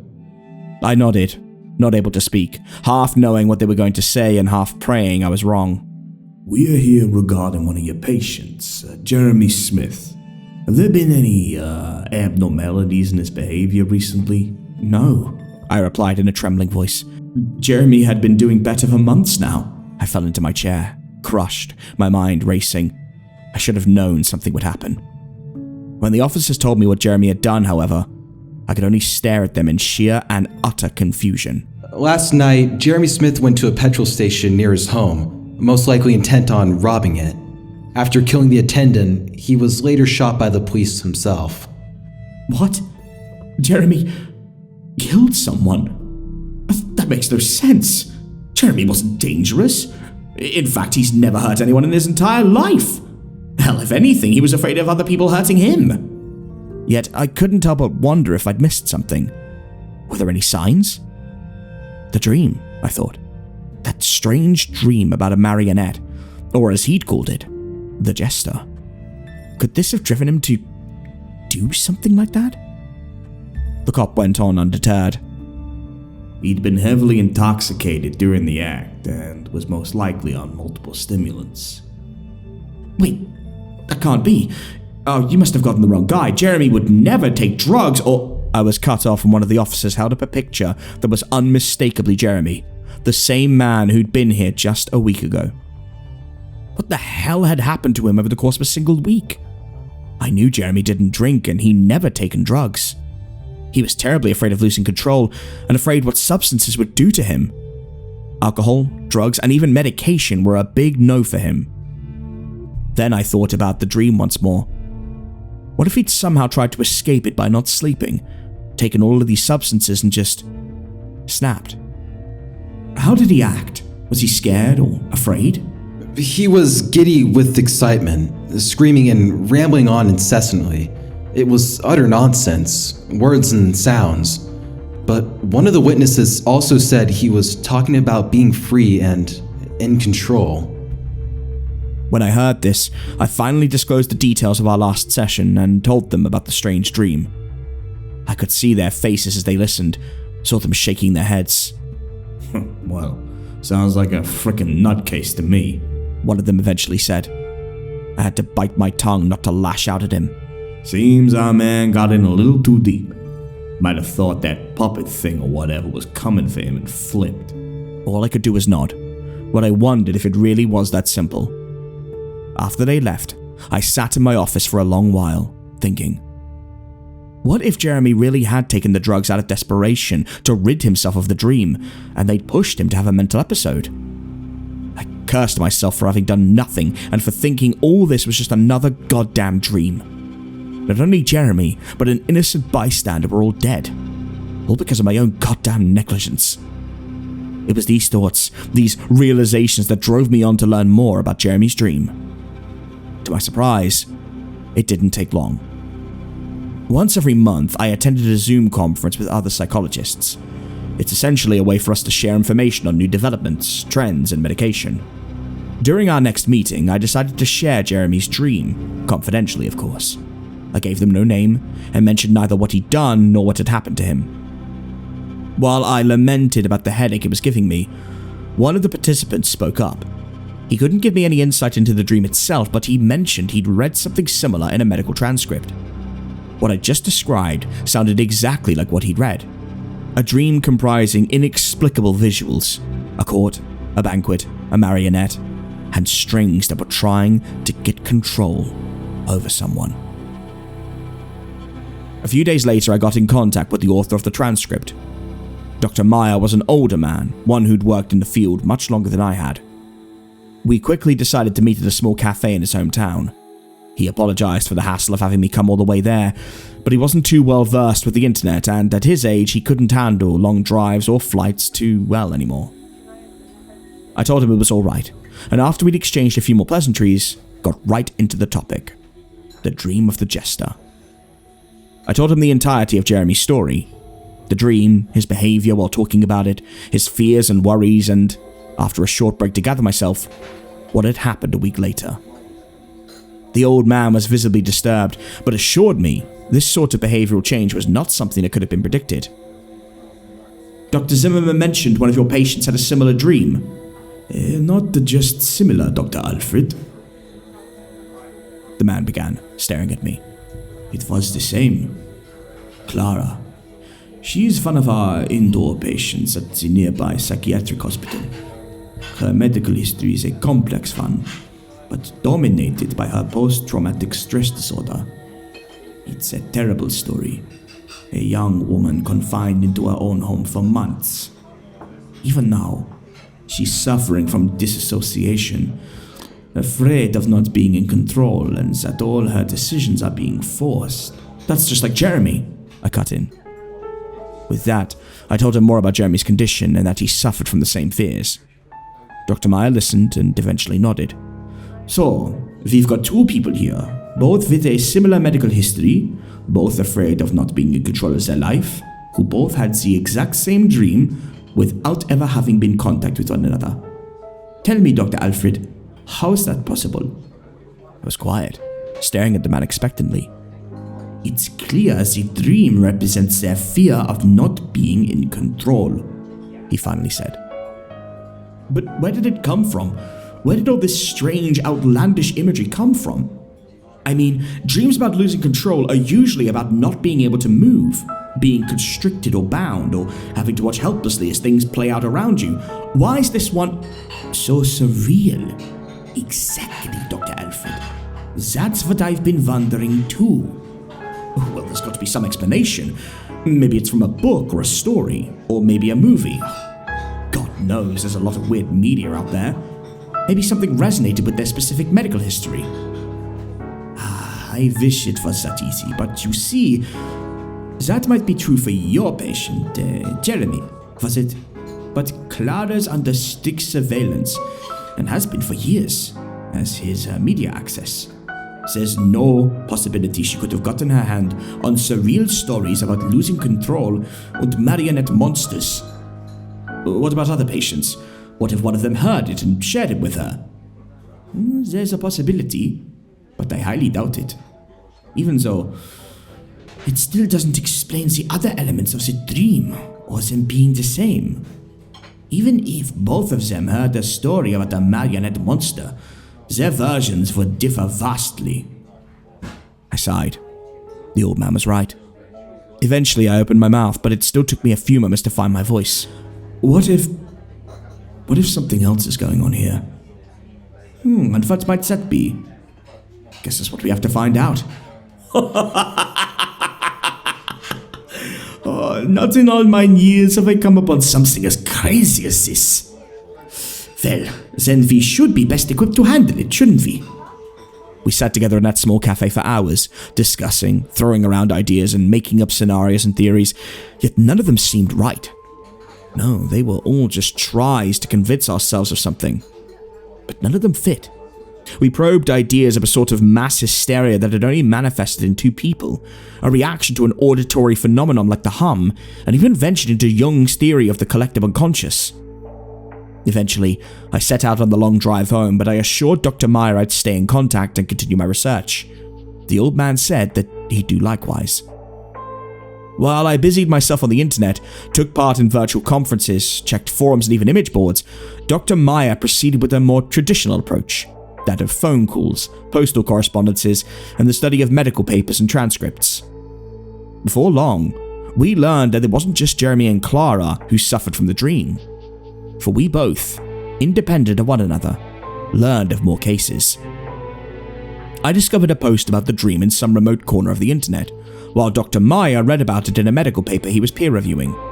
Yet slowly, we stumbled upon more and more cases. The more we discovered, however, the more variables there were. While some of the people talking about the dream were patients such as Jeremy and Clara, others seemed to be normal internet users. It was nothing short of baffling. Eventually, I decided on a different approach, one my colleagues might have called unscientific, ridiculous even. Given the dream's focus on a marionette or puppet, I began to look into the meaning of puppets and their mentioning in common culture, folklore, and literature. The puppet, I learned, existed in almost all cultures and was always used to project mankind's imagination onto it. It's more than just an object, and was used to illustrate philosophical concepts, but also just to explore the border between the living and the non-living. In this regard, the puppet always represents something that exists in reality, either on the concrete or the abstract level, which humans can relate to on an emotional level. Yet while the puppet is less concrete and less relatable than other objects, people can find a deeper, more intimate connection with it. They are not molded after a specific person and aren't constructed by norm, ideology, or dynamic. Anyone can relate to it in one way or another. The most interesting of all puppets, I learned, was the marionette. It's a string puppet, its body light and ethereal. Its freedom of movement shows humanity's dream of flying or being freed from the laws of physics. And at that moment, I instantly thought of control. The marionette was not restricted by the laws of physics or not controlled by them.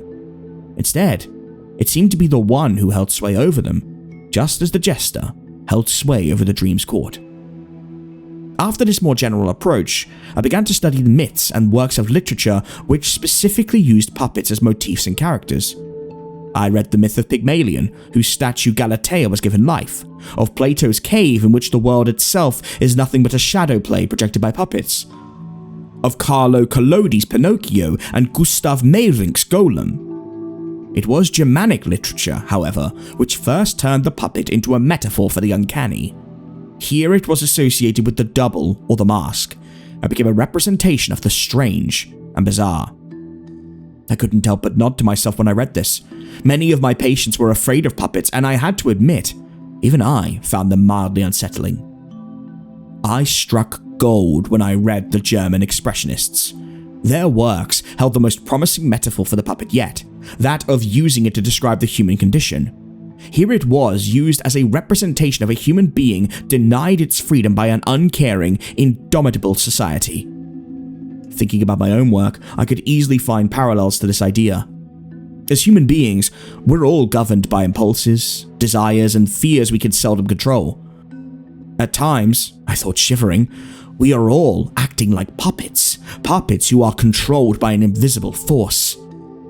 Then I began to laugh, shaking my head. What the hell was I even doing? Eventually, I gave up on this new approach. I had to, for no matter how deep I went down this particular rabbit hole, no matter how many books, mythos, and interpretations of puppets I read about, I never found anything that fit the rest of Jeremy's dream. It was too strange, too surreal and different. How could stories of puppets conjure up strange planes, ruined castles, and rulers being usurped? No, I had to admit, I was straying even further from it. In the next call with Dr. Meyer, I finally told him about my research and lamented about the futility of this approach and the time I'd wasted. It's unscientific. To look at books and old myths. What was I even thinking? When I said this, The old man scoffed. There are no wrong approaches, no wrong questions, Dr. Alfred. You thought out of the box, and I tried an approach I didn't even consider. And after reading all those books, I found nothing. Oh, but you did. While the dream is unique and not related to any of the common depictions of puppets or marionettes, one can't deny the dream's ending is clearly related to the myth of the puppet, and is a representation of a human being denied its freedom, as you put it. Well, but we already talked about the dream's relation to Jeremy and Clara's fear of not being in control, of being, you could say, puppets. Other than that, we've got nothing. We're back to square one, or still there. The old man couldn't help but agree. While we've made no progress, however, the dream of the Jester continued to spread. More than once was I contacted by colleagues or acquaintances in the field inquiring about the strange puppet dream, for it seemed to have become a topic of curious discussion in certain circles. For weeks, I got in contact with as many of them as I could, and outlined both Jeremy's dream and what had happened to him. I warned them to keep close watch over their patients, or better, admit them to stationary care. While a select few listened intently during these long recitations, and seemed to take my advice to heart, the majority laughed at it, and even ridiculed me. At times, I grew angry, lashed out, sent them the police report about what Jeremy had done, his medical information, only to be showered in even more ridicule about over-interpreting an unstable patient's actions. And yet, I continued to try, continued to spread word about the dream, its implications, and what might happen to the people who suffered from it. Then, one day, Dr. Meyer contacted me again. His usual deep and well-measured voice was quiet, low, nothing but a whisper. But there was a feasible urgency to it. We got it right, Dr. Alfred. We got it right the first time. It's all about control. What are you talking about? For a moment, the old man was quiet. Then he began mumbling to himself in a barely audible voice. What I managed to make out from it was nothing but nonsense, as if he was merely stringing words together. Dr. Meyer? For a second, he was quiet again, and all I heard was him taking a deep breath. I talked to Clara, and she... Once more he didn't continue, and seemed to be distracted again, unable to keep up with the conversation. Dr. Meyer, what's the matter? You said you talked to Clara. What did she say? Are you still there? I started to get worried. My voice had grown erratic, and this seemed to snap the old man out of whatever he'd been absorbed with. Clara, she... No, we've got to meet. It's not over the phone. I can't. Tomorrow, the same cafe. With that, he simply hung up, and I was left dumbfounded at what had just happened. My head was heavy with thoughts about what Clara must have told him to cause him to behave like this. I leaned back in my chair, rubbing my temples. Yet only a few minutes later, I called my assistant and informed her I'd not be able to attend the clinic tomorrow, for I had urgent business coming up. The next day, when I stepped into the small cafe, I could already see Dr. Meyer, a lonely, solitary figure sitting alone in the back, as if he'd retreated to the establishment's furthest corner. His body seemed tense, and his hands were feverishly working on something. Every once in a while, he stopped, as if to take in the table in front of him. When I half crossed the cafe, the man suddenly got up. I raised my hand in greeting, opened my mouth, but he didn't seem to see me, and was about to walk past me. Only when I touched him did he turn towards me, but his eyes soon wandered away again. By now, I'd noticed the weary looks the few other patrons gave us, clearly unnerved by the doctor's behavior. Dr. Meyer, is everything okay? For a few moments, he just stared at me before recognition finally came over his face. Ah, Dr. Alfred! Oh, so good to see you. He greeted me. His voice was euphoric, close to cracking, and he almost stumbled over his words as he formed this single, short sentence. Now that I focused on him, I saw how different he looked. He seemed exhausted, powerless, spent, as if he hadn't slept in days. His eyes, however, were more alive than ever, glowing with an insane vigor. When we reached the table and sat down, I finally saw what he must have been so busy with. In front of him lay more than a dozen pieces of paper, all covered in notes. These notes, they weren't abnormal. It looked as if all of them were covered in mad scribbles, symbols, and drawings. The longer I focused on them, the more my head hurt. There was so much to take in, so much to find.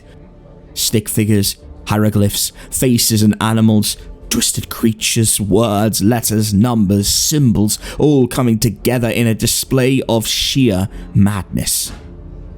A handful of pens lay in front of the doctor, and the moment he'd sat down, he was already busy again, filling in an empty spot with an equation that combined numbers, letters, and nonsensical doodles. I just stared at him and watched the spectacle in front of me in stunned silence. Just what had happened to the man? You said you talked to Clara? I had to repeat the question twice more before he eventually understood and nodded. Once again, he just stared at me before he realized we were still talking to one another.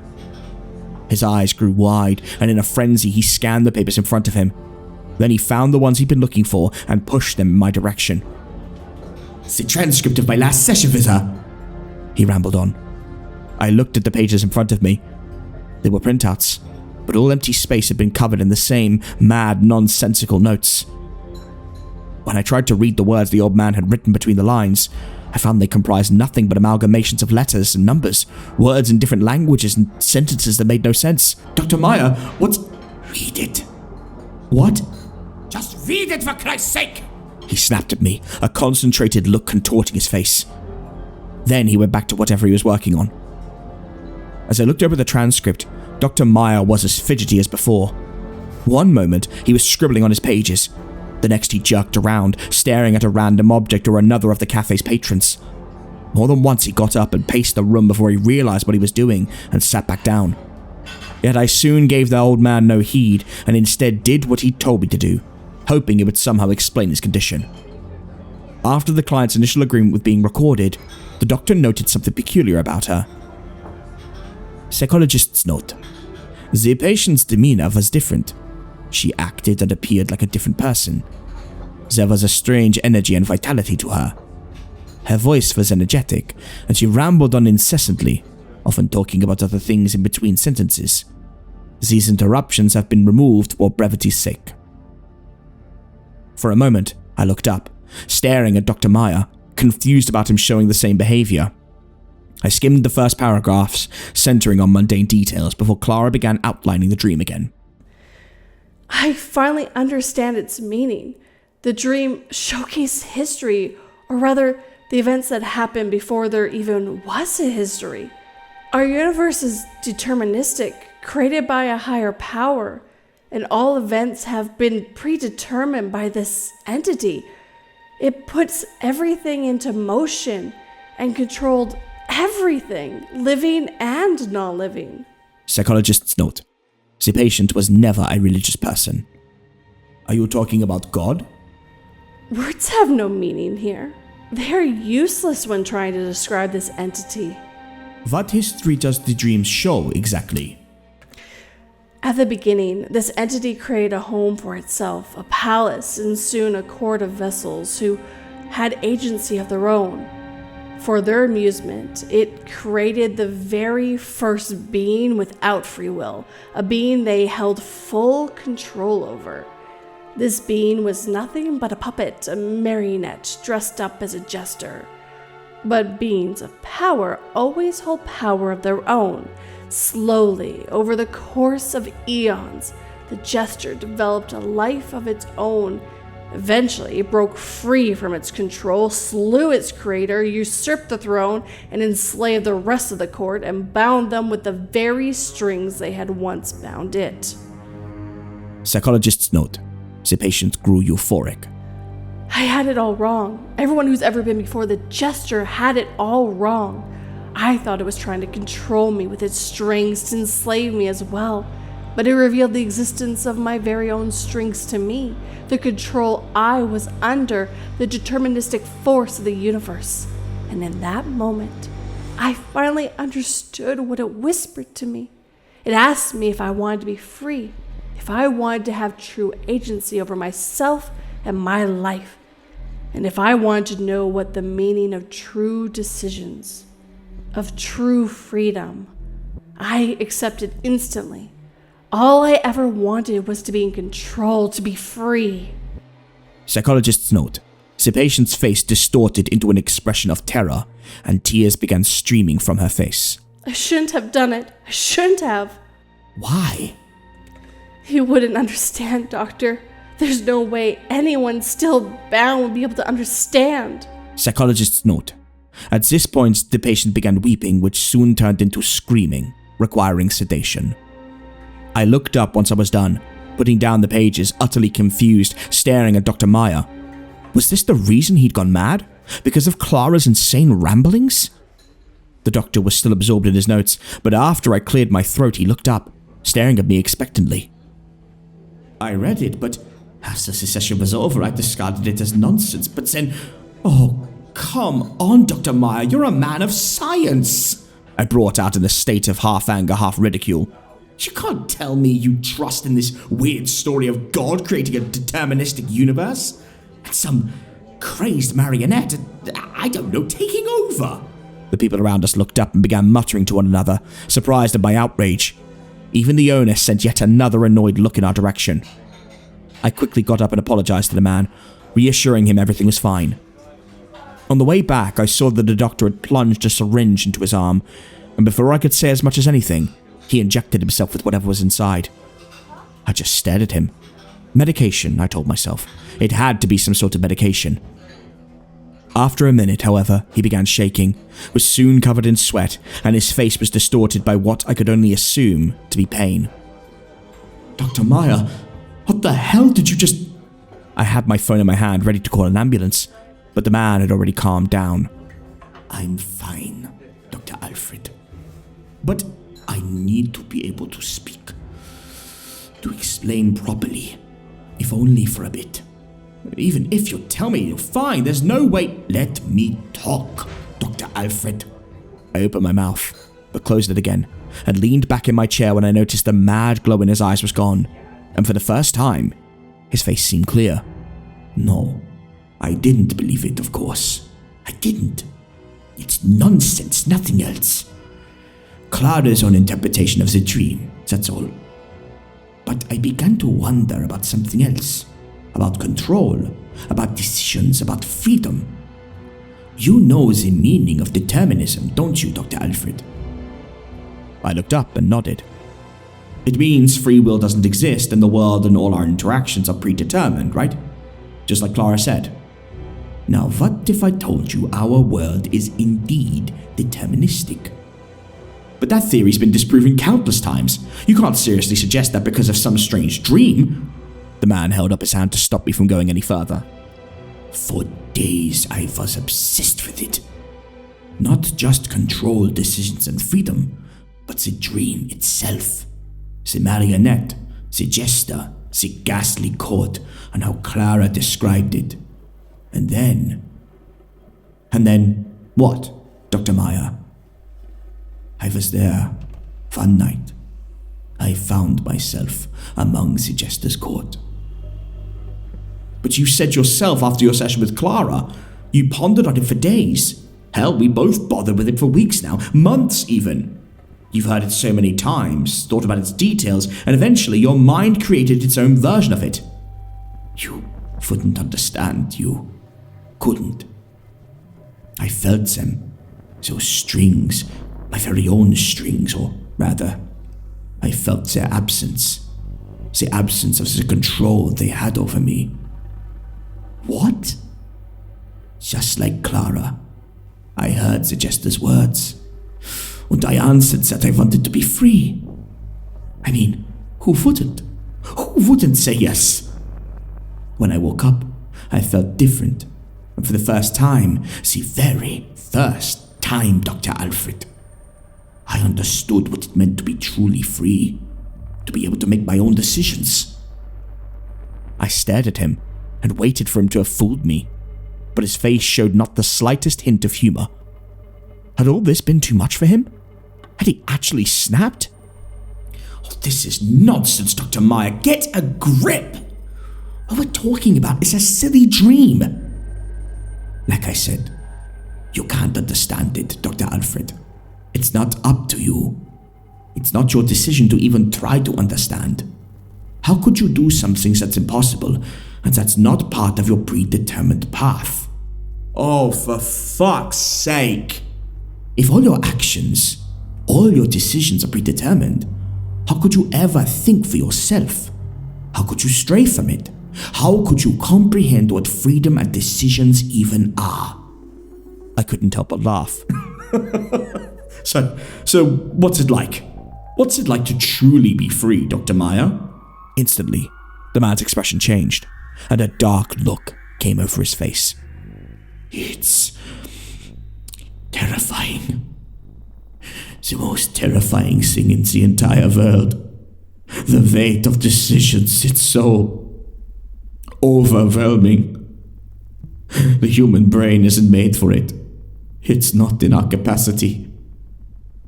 Every second, every moment, thousands of different thoughts. The doctor's face was nothing but a visage of purest terror and despair. For a second, I shivered at his reaction, at his face, and for the first time I began to think about what he'd said, to truly think about it. The crushing weight of decision, as he'd called it. I thought about his behavior before, the way he'd acted. Freedom is an illusion.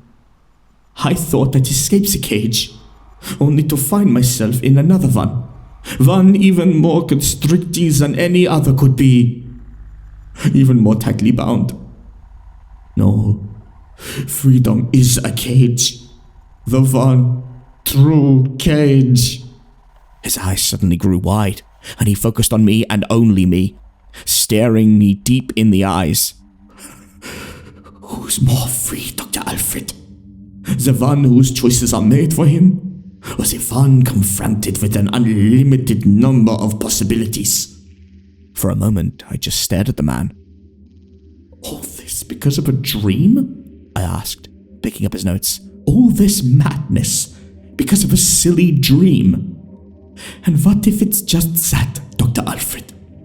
Just a silly dream? I started to get confused. He'd been going on about nothing but the dream, what it did to him, and how it made him think and feel, and now... But didn't you say you felt them? Those strings, I mean. I thought you meant they were real, and the Jester and his court, that all of it truly existed. To my surprise, the old man burst out laughing and began shaking his head.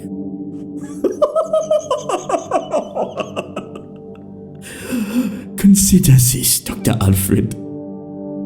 What if this dream is not the cause, but a mere byproduct?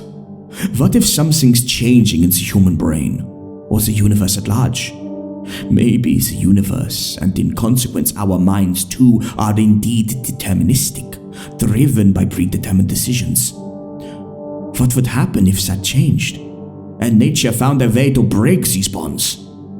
Could not this change cause the mind to conjure up this vision, this outlandish surreal dream as a representation of the control we're under, and give us a way, a means to break free, by metaphorically tearing apart the strings that bind us?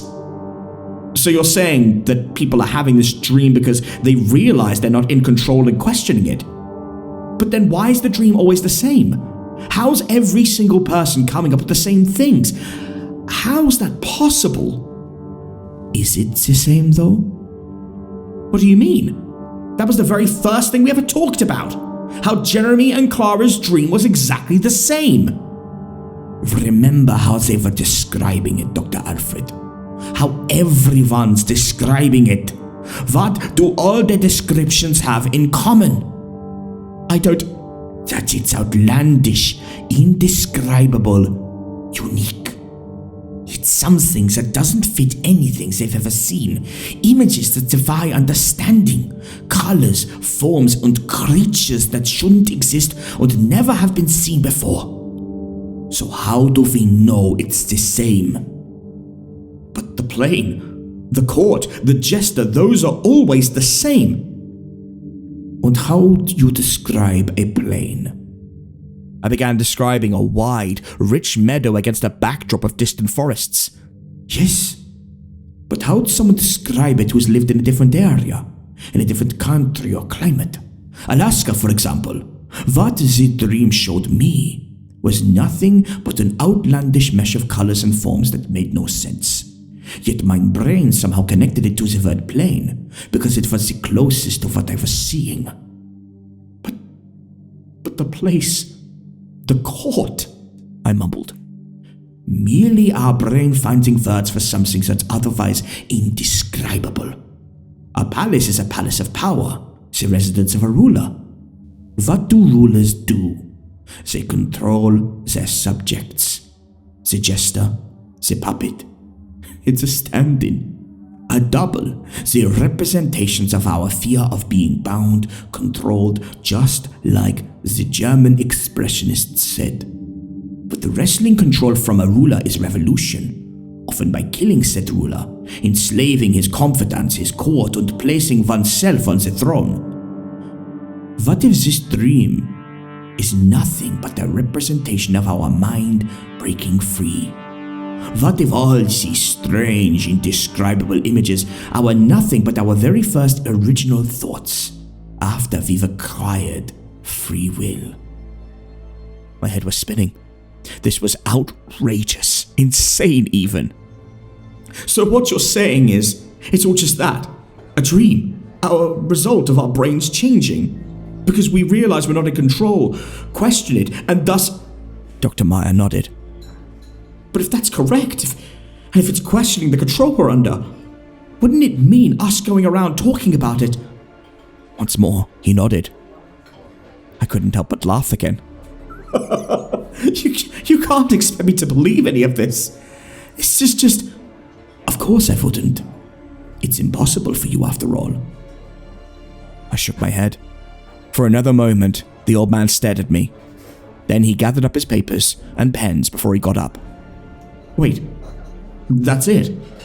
You're telling me this entire ridiculous story, this stupid theory of yours, and now you're just leaving?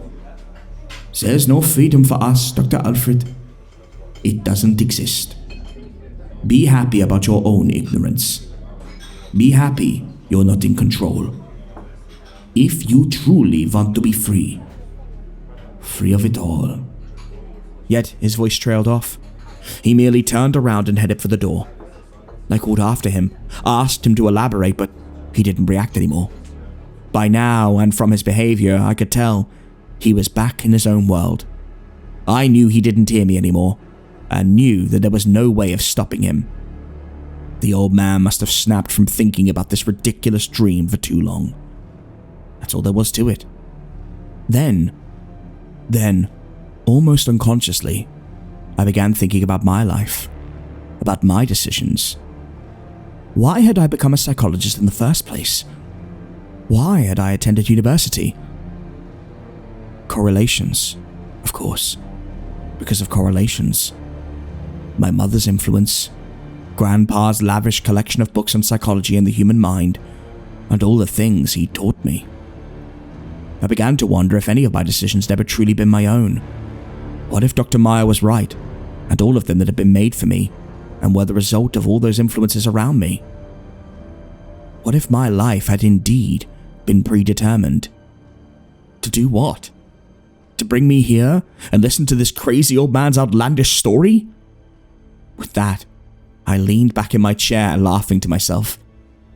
Yet, for mere moments, I couldn't help but feel around. Feel around for invisible strings that were controlling me.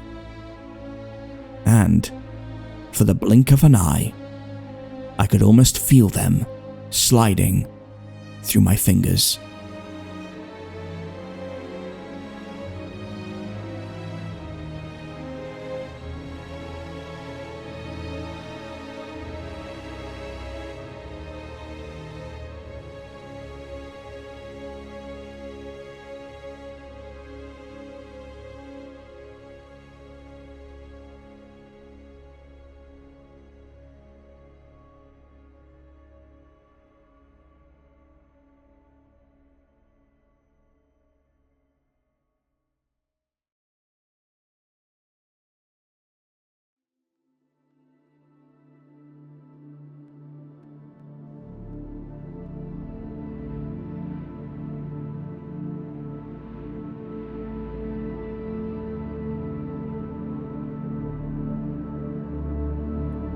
Monday, 28th of December, 1800 hours.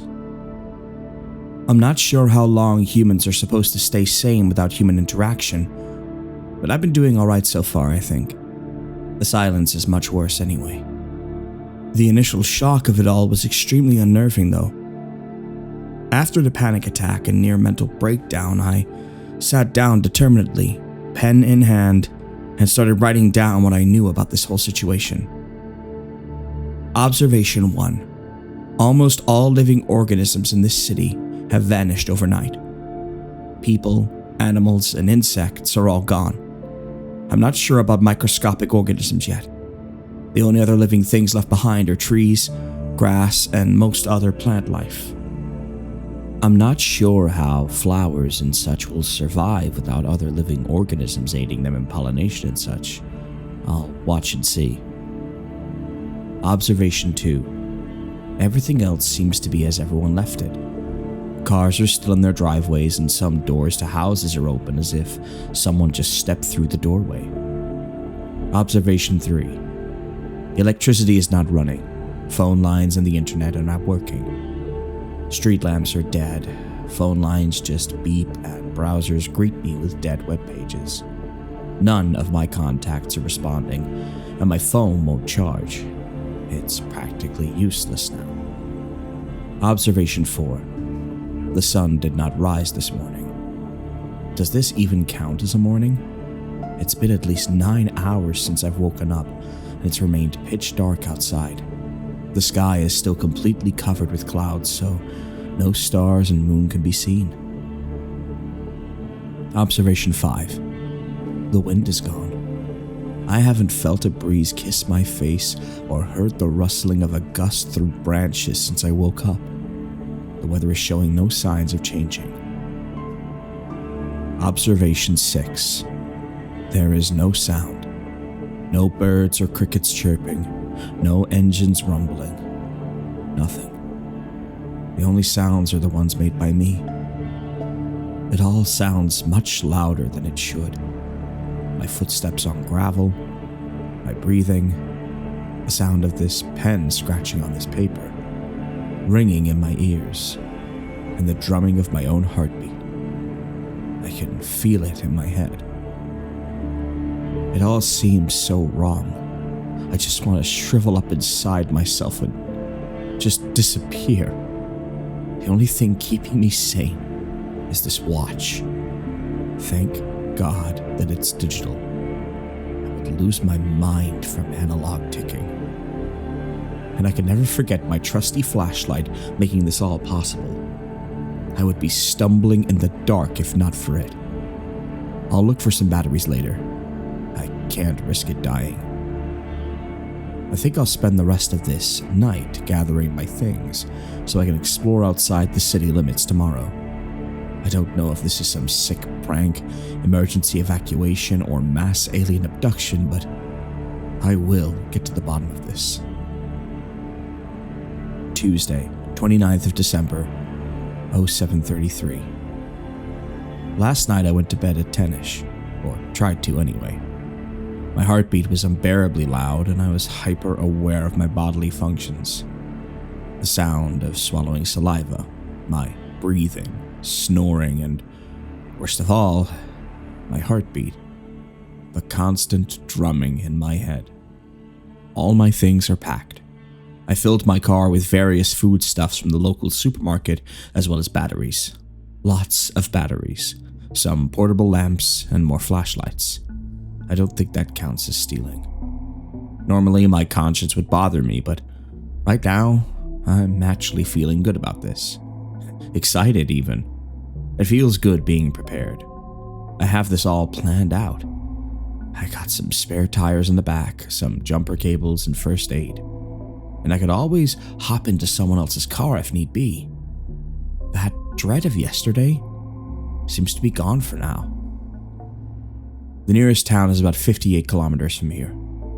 If I drive at a safe speed of 30 kilometers an hour, I should arrive in 2 hours, more or less. 1900 hours. So it turned out that this town is empty as well. No light, No sound, no wind, nada. The sky hasn't cleared yet either. I'm starting to wonder if that's even cloud cover up there. It's impossible to make out. Anyways, I found a place to stay for the night. A little 3-bedroom house. My heart sank as I walked by their empty dog kennel. It reminded me of Lady. Waking up yesterday without her sleeping at my feet was bad enough, but when she didn't respond to my calls, it filled me with dread. It wasn't long before I realized she was truly gone. Her and everyone else. It broke my heart to leave home. All I have left of her are my memories and her squeaky bone. I'll keep it in my pocket from now on. I spent some time searching this place. Not really for supplies, but to learn more about the family. The framed photos around the house lead me to believe that a family of 3 once lived here. Brings back memories. I should have spent more time with them. On this very desk sits a small photo of them together. All 3 are dressed in white shirts and grinning at the camera. It made me smile. It's not human interaction, but it's better than nothing. I put the photo in my pocket. Earlier, I went out looking for a loudspeaker. It's no use searching every single dark house, so I drove through the town and called out for people through the loudspeaker. I should have worn earplugs or something. My ears were not prepared for the sudden noise. Now my ears are ringing even louder than before, and it was all for nothing. There were no signs of life. During my search of this bedroom, I found a handgun under the bed. I haven't identified any danger out there, but it's better being prepared anyway. I don't know much about guns, but I know enough to be able to shoot and load one. My dad showed me once when I was younger. Funny how the memories flood back to you after you lose the people you shared them with. The gun is fully loaded.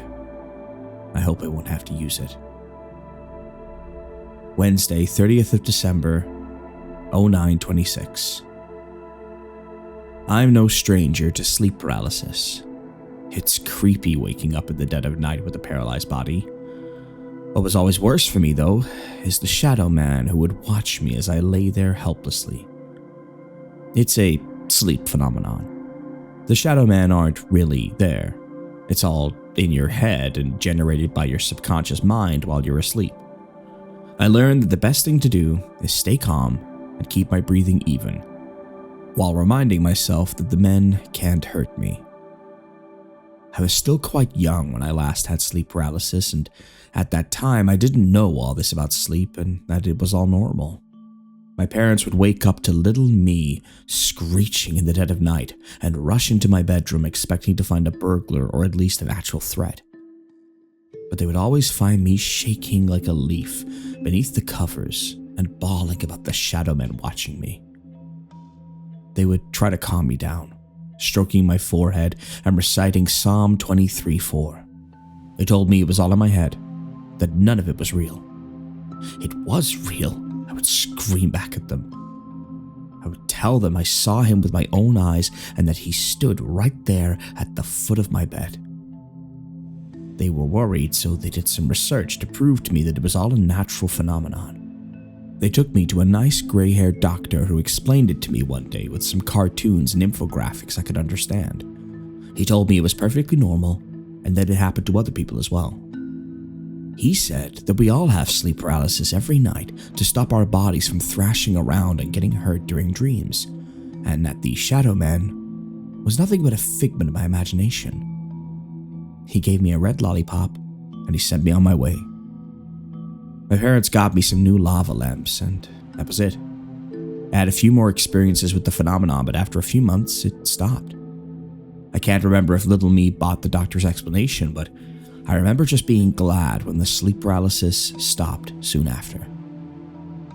The thing about having sleep paralysis in a dark new world is that it's hard to tell dreams from reality. It's so hard that when I lie down, I can't even tell if my eyes are open or not, whether it's all a dream or not. Last night I had a reunion with my old friend. He was even darker than this eternal night. 11:59. I'm aware that this food will expire sooner or later, so I've been eating only fresh foods like fruit and vegetables, while stocking up on canned goods and honey, which will last longer. I haven't found any vegetable gardens or fruit trees yet, but I'm interested to see if fruit and vegetables are still able to grow. It shouldn't be possible without sunlight and rain, right? As long as I can find a grocery store, I'll be good, I think. I've heard that honey doesn't expire at all. Let's hope so. 2000 hours. I'm not sure what to do next, so I've been sitting around thinking about the old days. It's painful to think about it at all. All I wanted was to be alone, and now I finally got what I wanted, so why am I crying? I've been staring at this photograph for an hour. These strangers I've never met. They make me feel more human. I miss the simple things in life. Swimming on hot summer days, stargazing, watching the sunset. It hasn't even been that long and it already feels like I'm losing it. This is so messed up. It feels so wrong. I could feel every cell in my body protesting against this new world. Humans aren't made to deal with life like this. This isn't life. Is this the afterlife? My parents taught me that hell is a lake of fire, so even this can't be it. If this is heaven, I would rather die. 2100. I've spent some time walking around outside. The darkness is like a heavy and depressive blanket. My shoulders hunch over as I walk. I feel like I'm carrying the world on my shoulders.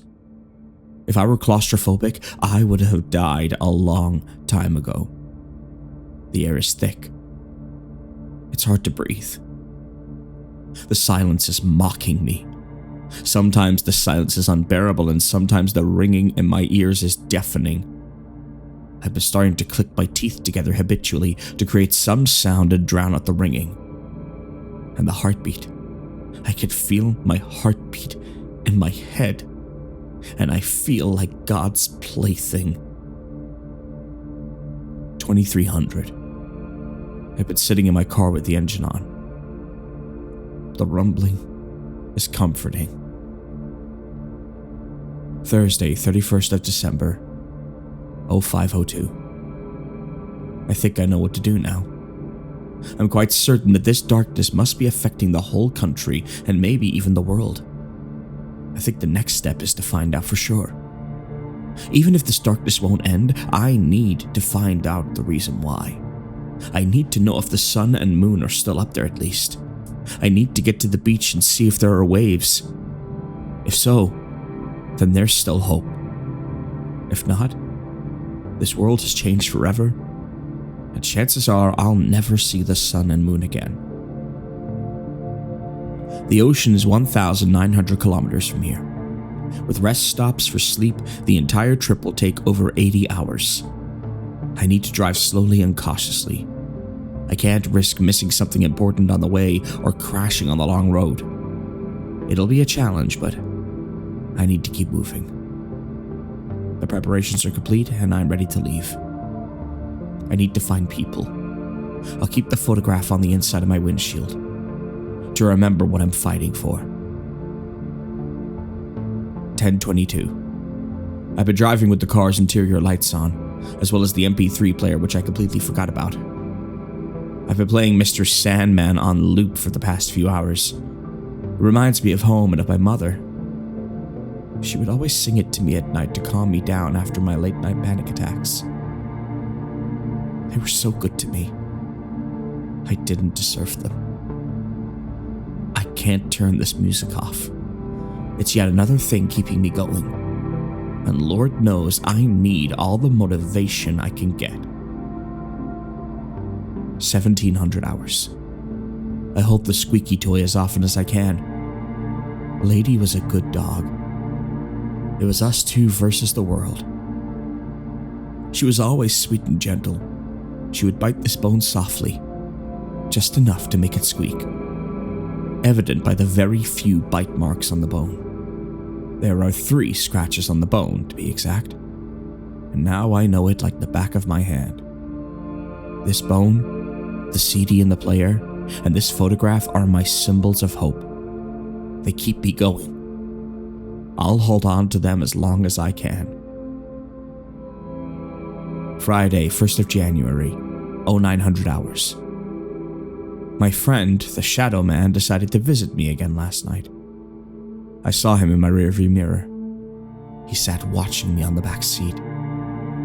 The light of the lamp seemed to curve around him, evading him. He disappeared after a moment, and I was left unsure of how to feel. At least I'm not a scared little kid anymore. 1500 hours. The drive has been uneventful. I've made a few stops along the way to use a toilet and restock on fresh foods. Other than that, my mind has been cloudy. I feel like I'm half asleep. I really shouldn't be driving with this state of mind, but I'm running on fumes. I don't want to lose my momentum. I feel like my sanity is draining away with every passing moment. I need to keep moving. If I stop now, I may not be able to start again. Saturday, 2nd of January, 0102. My worst fear has been realized. My car broke down. I'm such an idiot. I should have saved the battery. I've been keeping the engine on to help me fall asleep. I needed that MP3 player on. I'll admit it. I'm scared. And staying sane should be my own top priority, right? I have food and water. This trip is just a side quest, right? It doesn't matter. I'll walk. If I stay in this car, I'll eventually starve to death or lose my mind. I need to keep moving. 0600. I've been walking non-stop for hours. I was so afraid to stop, but my body is about to give up. All I took with me is my backpack filled with food and water. I realized a minute ago that I forgot the photograph behind in the car. 0650. I found a car on the road. A white Volkswagen City Golf. It brings back memories. It was the first car I had ever stolen and hotwired. The memories are flooding back. I was so young. I had everything a child would ever wish for. A loving family, the newest toys, love and attention. They were so good to me, and I traded them off for cheap thrills and delinquency. I've been able to start the car. I've never been able to forget the sound of this engine. My watch is broken, so I don't know the time, and I have no other way to separate these diary entries. I think I smashed it against one of the rocks. I crashed. I thought I saw someone on the road. I drove into a pond or something. All I could salvage was this flashlight, a pen, a pack of dried fruit, and this diary which somehow survived. The pages are wet, but it's still usable. Almost forgot the gun. I still have that. Saved by the belt. I'm going to follow this road and see where it takes me. This road cuts through a mountain. They go so high that I can't even see the top. I don't know how far the next town is, but I'll keep moving forward. I've lost everything. I start out with everything, and I lose it all. The reality of the situation is that I can't even blame this world for what I've lost. I lost it all before any of this even started, and I only have myself to blame. It's been a long while since my last entry. I can't tell how long for sure, but it feels like forever. I've started seeing hallucinations. Abstract colors and shapes float around my vision. At least my footsteps on the road have been drowning out the ringing. I've been trying hard not to stop, but my feet hurt. At least it's an opportunity to write an entry. I woke up face down. I don't know how long I've been laying here for. I can't stop. I'm gripping Lady's squeaky bone tightly. I'm holding on to hope. I've started hearing voices. I keep thinking Lady is following me not too far behind. Same old road. I keep thinking of home. I miss the Bible stories they would tell me. I was such an ungrateful child. I'm breathless, but I keep singing Mr. Sandman. The sky feels heavy. Mr. Sandman, bring me a dream. Bring me the cutest that I've ever seen. I just noticed I have a deep gash in my right calf. It must have been a sharp rock. Explains the numbness in my leg. I'm so tired. I feel like I'm locked in a dark, musty closet. I keep getting the urge to drop my flashlight, but I know I can't. The hallucinations are getting worse. I'm starting to lose it. I keep drifting into the past. Actually, it feels more like the past is drifting around me. I keep forgetting I'm not 7 years old anymore. I keep waking up face first in the dirt. My lips are swollen and bleeding. It's hard to eat this fruit. I told you I'm not a kid anymore. It's hard singing with swollen lips. Time is not real. I keep forgetting who I am. I don't know where I was headed, but straight seems like the right choice. How on earth am I still alive? I've passed out so many times already. I want to lay down and die. The sky is dead. The walls are closing in. The mountain wants to eat me. The air is so thick. My cuticles are bleeding from gripping this diary. Why am I carrying a squeaky bone? Time is not real. What happened to the sun? My shoes are messed up. It's hard to breathe. It's my first day of school today. I'm so tired, but I need to keep walking and writing when I'm not. How many days has it been? What are those voices? I feel like I've been walking forever. I called out for Lady, but she isn't coming. I think my lips are swollen. I'm so confused. Who's Lady? I throw away the squeaky bone. I don't even know why I have it. I feel like I lost a piece of myself when I don't know why. Mom makes the best hot chocolate. Time is not real. I think someone's following me. I can see Dad working on his car. He taught me all I know. I stole my first car today. A City Golf. I think I'm in. I told you all I'm not a mama's boy. I'm the best in this crew. It feels good having brothers. What would Steven think? It must be the hardest thing in the world for them, having to explain to their son that his twin brother died in a car accident. It's all in the past now. I have other brothers, and they need to be taken care of. 7 cars. I'm on a roll. If only I protected Steven. I can't bear that look of disappointment on their faces. I can't be near them. They've been so good to me. I blamed them to their faces, but deep down I always blame myself. I can't be near them. Mr. Sandman, bring me a dream. How long have I been walking for? My stomach is aching for food.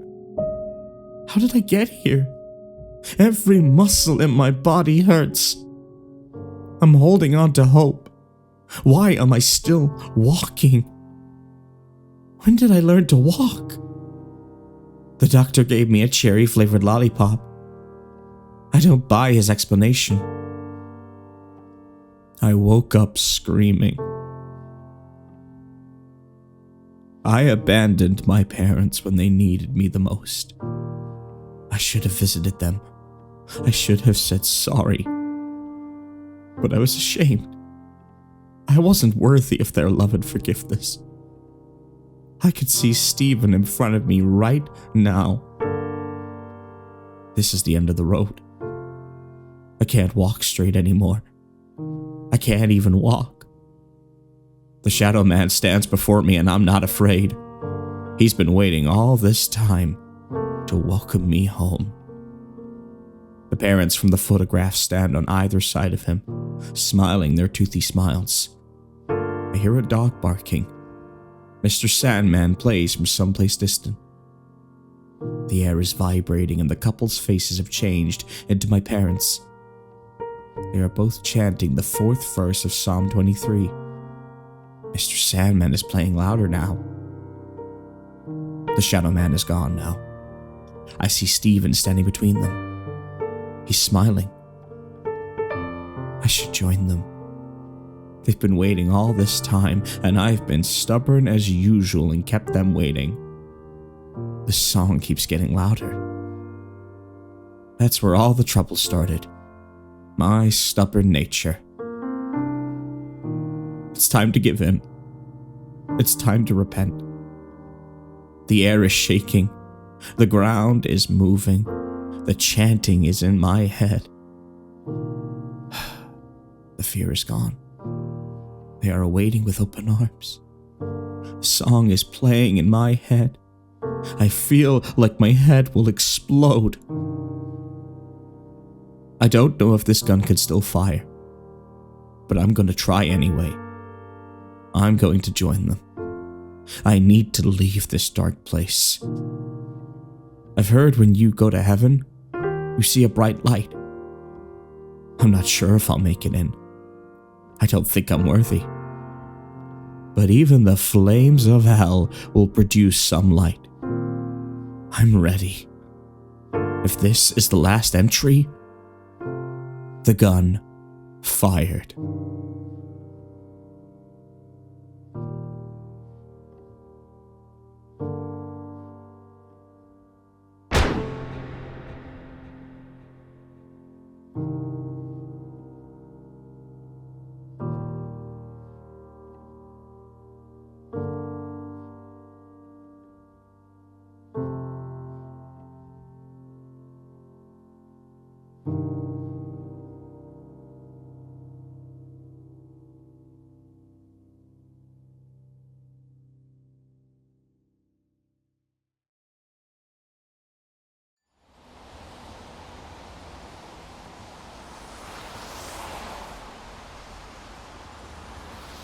The sun is setting on a rainy city street as commuters rush home for the evening.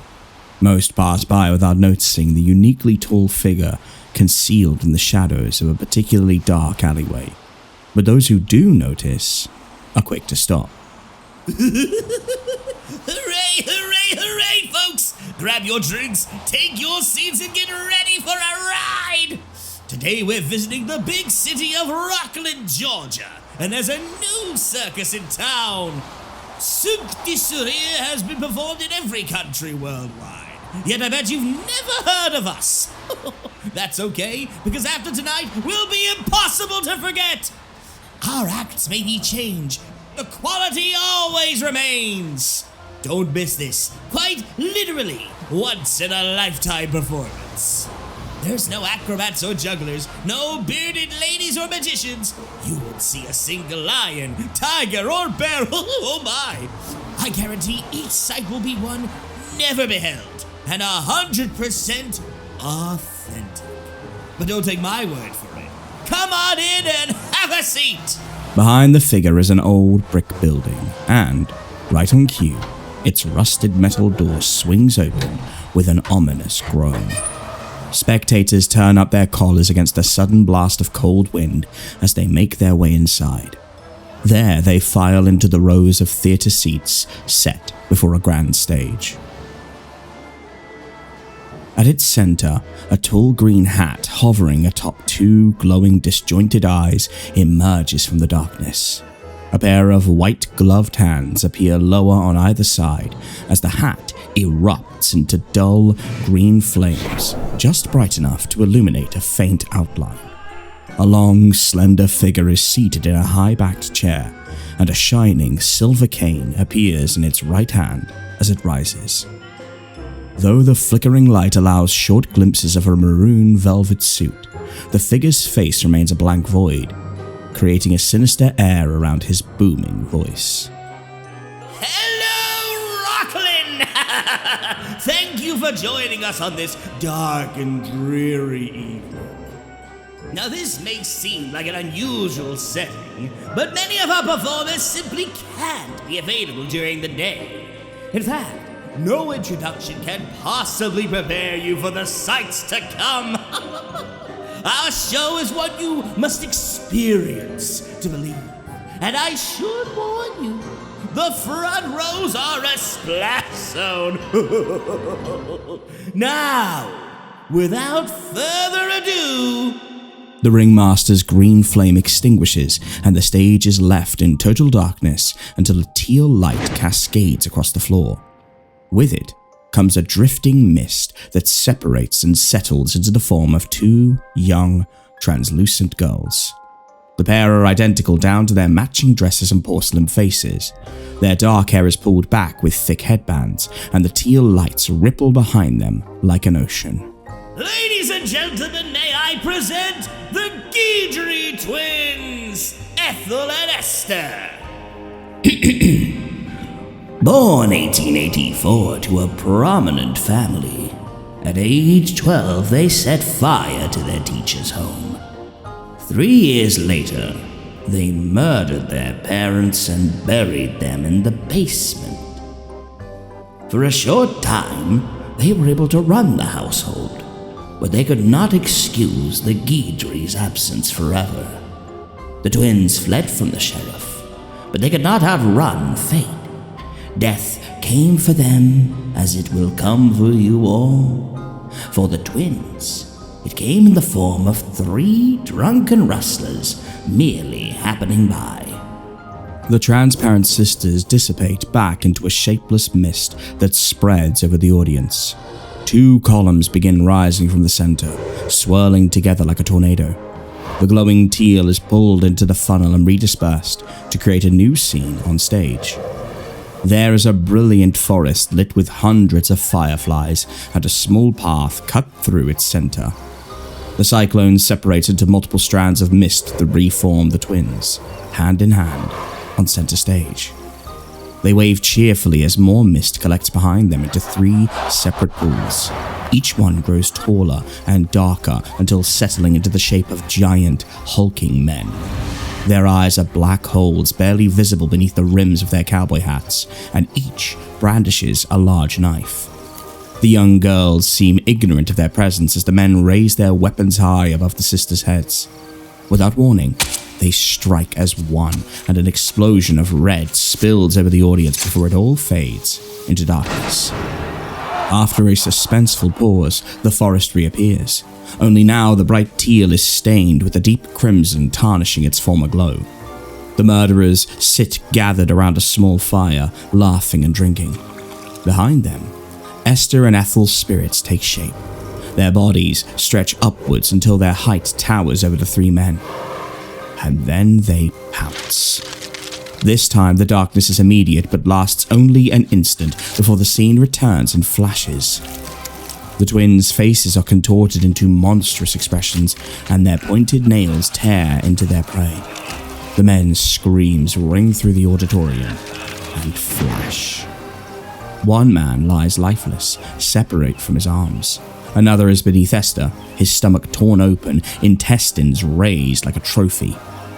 The last is dangling from Ethel's grasp, her hands wrapped around his throat, pulling until his head separates from his spine and a red mist sprays across the stage. His body is dropped with a thud, and then flash. The bodies now lie in a burning pile, their flesh melting as the twins dance around the flames. Now it is their turn to laugh and sing. And darkness. Their revenge was had. Oh, but still, they could not rest. Aimlessly they wandered for 20 long years before finding a home with our troop. And tonight, you'll see firsthand just what a couple of vengeful spirits can really do. But first, we'll need a volunteer. The stage floor is relit with soft teal lights, and the twins once again stand together in the center. A spotlight appears over the crowd, revealing dozens of eager hands. Slowly, the circle shrinks to a single hand near the back row. And we have a winner! Jonah Davis!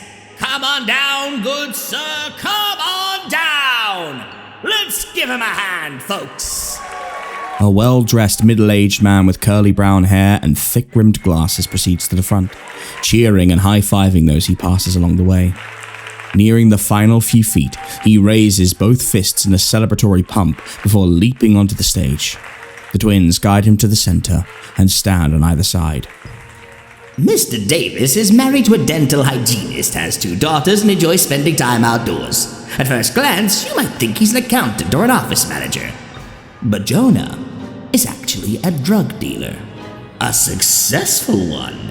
In fact, these very streets are where his enterprise began. Isn't that right, Jonah? Jonah nods with an approving smile and gives 2 big thumbs up, but his eyes shift nervously over the audience. Yes, give it up for Mr. Davis! He's about to assist the Gabie twins with a most important ritual, one that is very vital to their existence. Prepare to be amazed! Another flash and the twins are facing Jonah, mist streaming from their outstretched arms. It envelops Mr. Davis, wrapping him slowly into a cocoon until only his face is exposed. His glasses fall to the floor. Beads of sweat dot his forehead, but still, he's smiling. Then, so gently, he is lifted into the air and turned onto his back. The captivated audience stares at the horizontal bulge with keen anticipation, and then it starts to compress. It is almost imperceptible at first, but the cocoon is becoming, ever so slightly, flatter by the second. Soon, Jonah can be heard struggling for air. Each breath grows more shallow until there is only wheezing, choking, and abrupt silence. Soon there is only a stream of mist flowing between the sisters as the forest and the fireflies return in all their former brilliance. Esther and Ethel glow with radiance and new life as they float serenely to center stage. There they take a final bow before they and the scenery disappear entirely. In their place, a green flame emerges, and the ringmaster returns. Ladies and gentlemen, that was the Gabie twins! The ringmaster crosses the stage with an inhumanly long stride and tips his hat to the audience. His eyes gleam as if he is hiding a smirk beneath his facial void. And that was only the beginning. Our next performers are more of a group effort, if you will. But first, we're going to need another volunteer. The spotlight reappears over the audience to show nearly every member waving, eager to be chosen. It spans erratically over the crowd as it shrinks until a shaggy-haired young man is singled out. Christopher Scruggs waves victoriously and heads for the stage. The crowd is rendered invisible behind a veil of darkness once he is standing with the ringmaster. Never has he felt so alone. But still, he is smiling, and still, the crowd is cheering. Everyone, welcome our next guest. Chris just turned 18 last month. He's in his senior year at Rockland High, their star picture, in fact. And he has already attained several prominent scholarship offers. Ooh. His other talents include rock climbing, beer pong, and Call of Duty. It's this last skill that makes him especially qualified for our next performance. A small portion of the audience has been made visible in the spotlight's glare. They are cheering, but some are also twitching. One woman's head does a quick jerk to the side. Another man's foot shoots forward. For some, it is only an eye or a finger. But still, they continue to clap. My good people, this is how to survive a zombie apocalypse. That's right. We not only provide entertainment, but education as well. And tell me, is there any better teacher than a live demonstration? The spotlight appears over stage left to reveal a zombie cheerleader. A large piece of missing skull leaves its brain exposed, while random strands of dark hair hang from its remaining scalp. One eye slightly protrudes from its socket, and one arm has been torn off at the shoulder. Lesson 1, Zombie Basics. As you're all likely aware, there are many techniques one may utilize to end these creatures. But the key to success is in the total destruction of the brain. Yes, fire is one strategy, but no, we will not be setting fire to my stage. At least not during this performance. Instead, we will begin with firearms. A simple revolver appears in the ringmaster's outstretched hand. Here you are, my boy. All you need to do is kill the zombie before it kills you. Surely this will be child's play for someone with your skills. Now, show him how it's done. The spotlights shine on Christopher and the zombie. Everything else is plunged back into darkness while the zombie stumbles forward. Christopher stands with the weapon raised. There is a joyous expression on his face that fails to meet his eyes, while his hands shake with excitement. Or perhaps it's terror. 6 feet remain between them when Christopher fires his first shot wide, and the bullet whizzes backstage. 4 feet to go, and the second shot slams into the zombie's chest. It is knocked back a step, but otherwise unfazed. At 2 feet, the third shot finds its mark, and an explosion of organic matter is sprayed onto the stage in front row. Well done, my boy. Well done! Christopher's whole body is now shaking, but his smile remains intact. The ringmaster places one hand on the boy's shoulder and retrieves the gun with his other. The moment they make contact, Christopher becomes as steady as a board. Now, on to lesson 2, slashing and bashing. It's important to note that not all zombies will be slow and clumsy, nor will you always have a firearm at your disposal. Sometimes you may be left with little more than a bat or a machete. But fear not, for these weapons can be every bit as effective. All right, Mr. Scruggs, time to choose your weapon. Which will it be? A large bat appears in one of the ringmaster's hands and a machete in the other. Christopher extends his own hand but pauses halfway. Still, he smiles, but his hair is slick with sweat and wet circles peek out from beneath his arms. He turns briefly to the crowd, half are shouting for the machete and half for the bat. There is an audible gulp before Christopher finally chooses the machete. A wise choice indeed. Now we will release the zombie. The rules are the same as before. Just kill it before it kills you. The second spotlight appears back over stage left. The former cheerleader's corpse is gone, and in its place is a new zombie, one that used to be a lawyer in its former life. Remnants of a suit still hang from its body, but most of its skin is missing entirely. Its legs, however, work just fine. It charges across the stage, foam dripping from its mouth. Christopher stumbles backward and swings wildly until the blade makes contact with the approaching monstrosity. It bites into the shredded muscle, clinging to the zombie's arm, and remains stuck as both figures fall to the ground. Christopher barely manages to crawl from beneath the rabid creature before being bitten. Bet this bat is looking pretty good right about now, huh? The ringmaster offers the bat to Christopher, and it is ripped from his grasp as the young man scrambles away from the lunging zombie.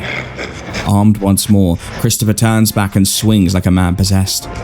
He's still smiling, but his eyes are clenched shut. The first strikes into the zombie's shoulder and neck, but the third and fourth finally make contact with its head. Christopher is sprayed with blackened blood and brain matter as the zombie collapses, but he continues to swing. Only when the ringmaster plucks the bat away does he stop. His eyes open, his back straightens, and his smile widens. Bravo, good sir. An excellent demonstration. Isn't he something, folks? I don't know about you, but I'm dying to see how he does in Lesson 3, Evasive Action. After all, sometimes the best defense is simply living to fight another day. The lights shut off, leaving both the stage and audience in total darkness.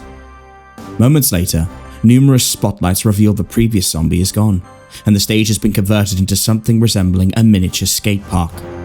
There are stairs, ramps, walkways, and randomly placed barriers. The ringmaster remains hidden in the shadows, one hand on Christopher's shoulder. The young man is covered in grime, his clothes are ripped, and his neck bleeds from fresh scratch marks. But he is once again composed and wearing the same soulless smile. Now, Chris, can I call you Chris? All you have to do is survive for 60 seconds. Piece of cake, right? Right? The ringmaster disappears in a cloud of smoke, and a new, snarling zombie appears at each end of the stage. They immediately hone in on their prey and charge towards him. Christopher runs up a flight of stairs to a platform with ramps splitting into 3 directions. The male zombie attempts to run up the left section, but quickly slides back to the bottom. The female uses the stairs with more success, and Christopher slides down the ramp's right side. He runs up an adjacent 6-foot ramp onto a long walkway, but the zombies are quickly gaining. Before they can pounce, he leaps from the walkway's edge, and his foot snaps to the side on landing. Christopher attempts to stand, but his foot hangs at an awkward angle, and he collapses with his first step. Then the zombies are upon him. They tear into the flesh of his back and begin to feast. The audience is captivated, unfazed by the young man's dying screams. Only when he falls silent and his body goes limp do the lights once again flash. When they return, the obstacle course and zombies are gone. All that remains is an empty stage and the ringmaster, standing front and center, taller than ever. And that was Lesson 4, Inevitable Death. Give it up for Chris one more time. Folks, you might think you've seen something, but let me tell you, you ain't seen nothing.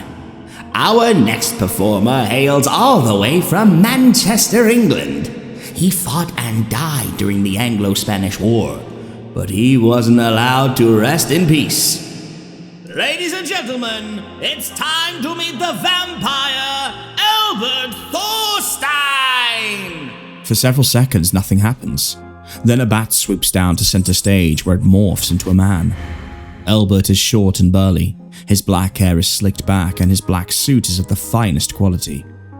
He bows deeply and tosses a rose to a beautiful young lady in the front row. Well, I think Albert has chosen our next volunteer. What do you say, Heather? The spotlight centers on a blonde woman in her mid-20s. Her red eyes glisten and her smile stretches wide across her face. She waves modestly to the crowd as she makes her way onto the stage. Heather Campbell, everyone, here all the way from Rhode Island. Heather is a traveling nurse, an undevoted wife and mother of 2, as well as a recreational shoplifter. Ooh, you sly devil, you. She also enjoys moonlit walks on the beach, cooking, and yoga. Now, Mr. Thorstein, if you would do us the honor of demonstrating the talent for which you are most famous. The ringmaster vanishes, leaving only Albert and Heather standing opposite one another. The vampire captures her gaze and stares deeply into her eyes. They cross the stage slowly until their faces are only inches apart, and Heather tilts her head slightly to one side. Albert tenderly pushes her hair away and lowers his mouth towards her exposed flesh.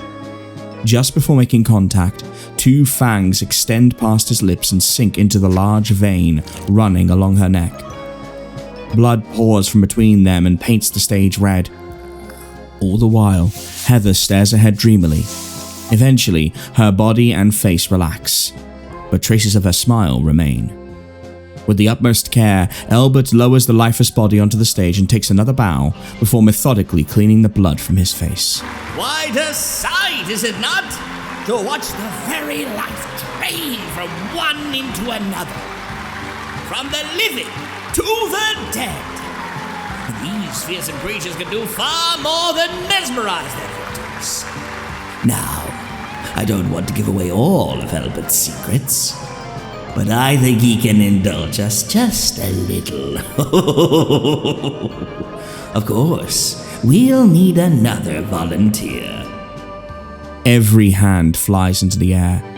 People are standing in their seats, jumping for the chance to be selected.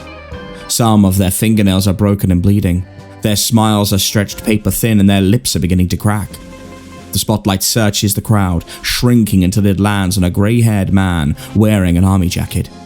He punches the air in victory and makes his way onto the stage. Carl Price, get on up here! Carl here is a retired widower with 1 son and 3 grandchildren. Not that you ever see them.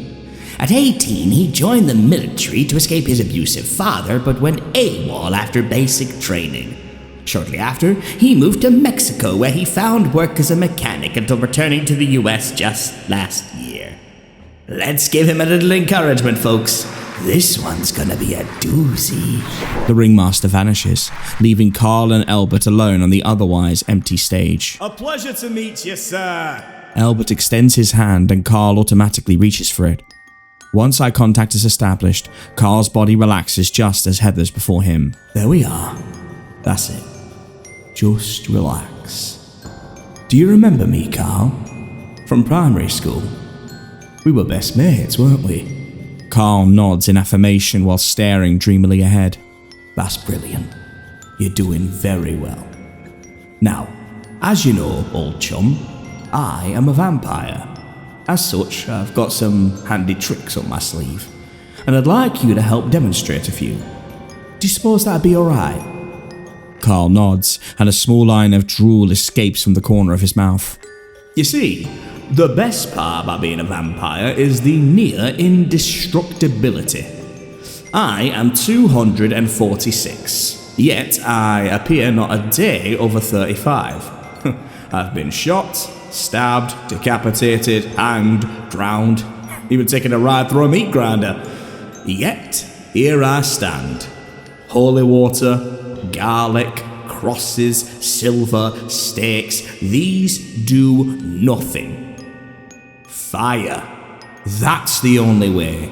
Long exposure to sunlight will do the trick, but if you tried to kill a vampire, you probably don't want to wait. Hold on. What's this then? You lot look skeptical.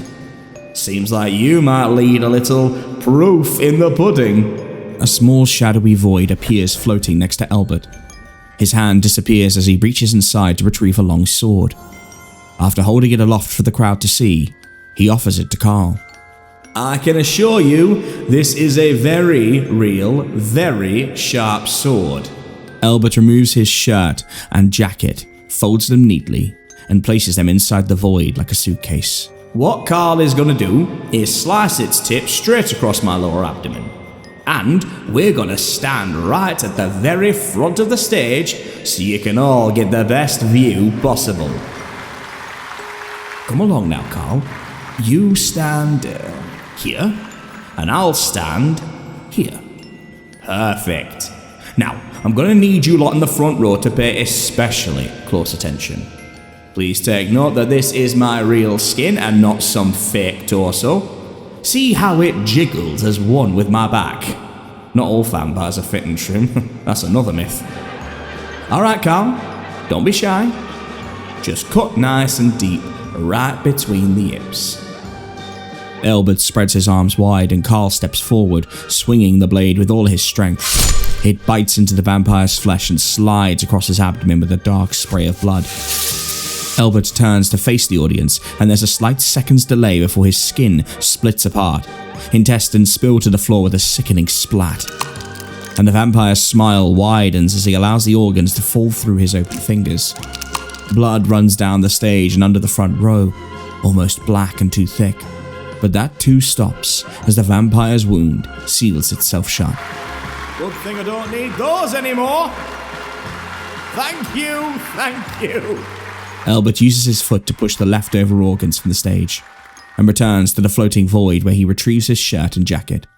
I would have liked to show you a proper decapitation, but I'm afraid the healing process isn't conducive to our showtime. Fear not, I think you'll enjoy this bit just as much. Bravo, mate. You gutted me like an old pro, you did. And you did it because you trust me, right? Because we're old chums, and our friendship makes you happy, yes? You are happy, aren't you, Carl? Carl is extremely happy. You can see the happiness in his bulging, bloodshot eyes, and he nods emphatically. He's so happy that he cannot stop smiling. So happy that his heart is racing faster than it can handle. He is so happy that he does not care that his sweat-soaked clothes are clinging to his skin and hampering his movement. He cares only for his dear friend Albert and their spectacular show. Good man. This is a good man right here, ladies and gents. And we're going to need Carl to hang on to that sword a little longer. You see, what truly makes a vampire dangerous isn't our superhuman speed or strength. It's not the fact that we gain these attributes by drinking your blood. It's our power to persuade. I'm going to let you lot in on a secret. I've never met Carl before today. Bloke's a total stranger. Oh, but shh. Don't let on. Albert moves to stand next to Carl and places an arm around his pointed shoulders. Oh, actually, before we start the next bit, do you have your phone on you? Yeah, of course you do. That's perfect. I've been falling on some hard times lately. Believe it or not, this gig doesn't exactly rake in the door. Could you just open your banking app for me? Great. Oh, you go, Carl. Oh, you've built yourself a respectable nest egg here. Proper adult you are. Now, be a mate and transfer it, all of it, to me. Carl's fingers twitch only once as Albert recites his account number. And bippity boppity bling bling. Now I'm rich.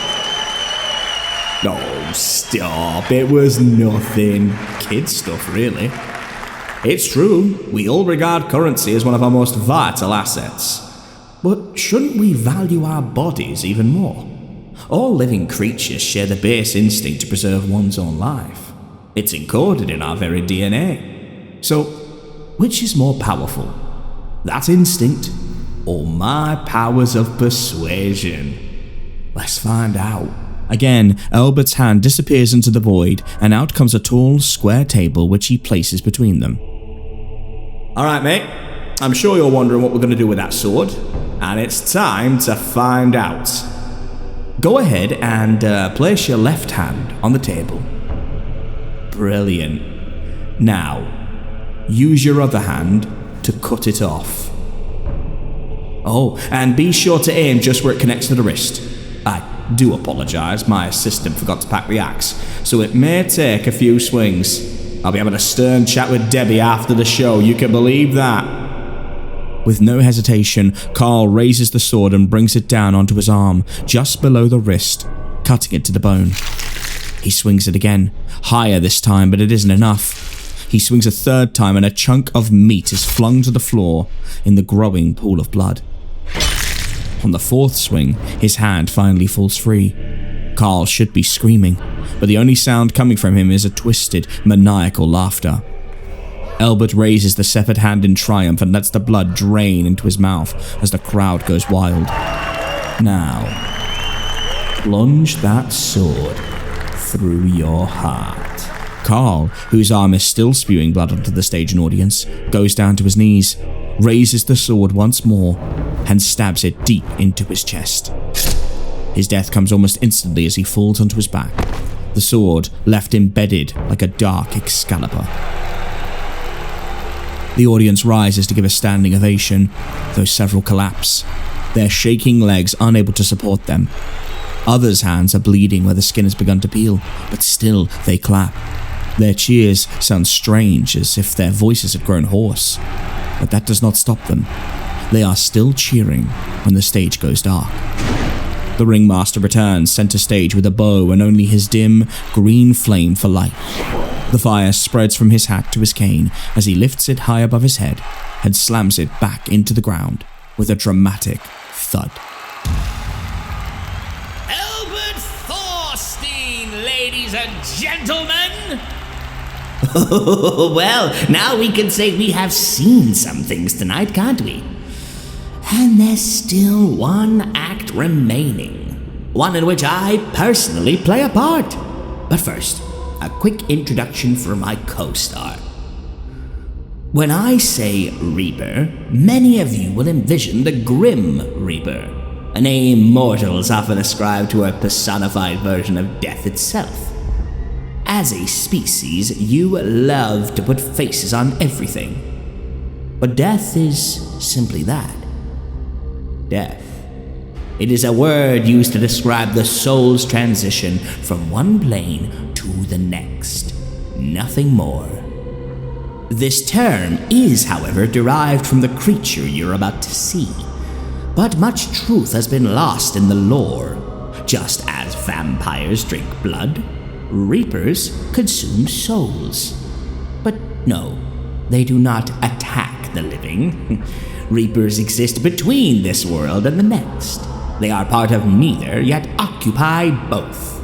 Therefore, they can only interact with those already in the process of crossing over, or those who are likewise part of both. A phantom-like entity appears next to the ringmaster.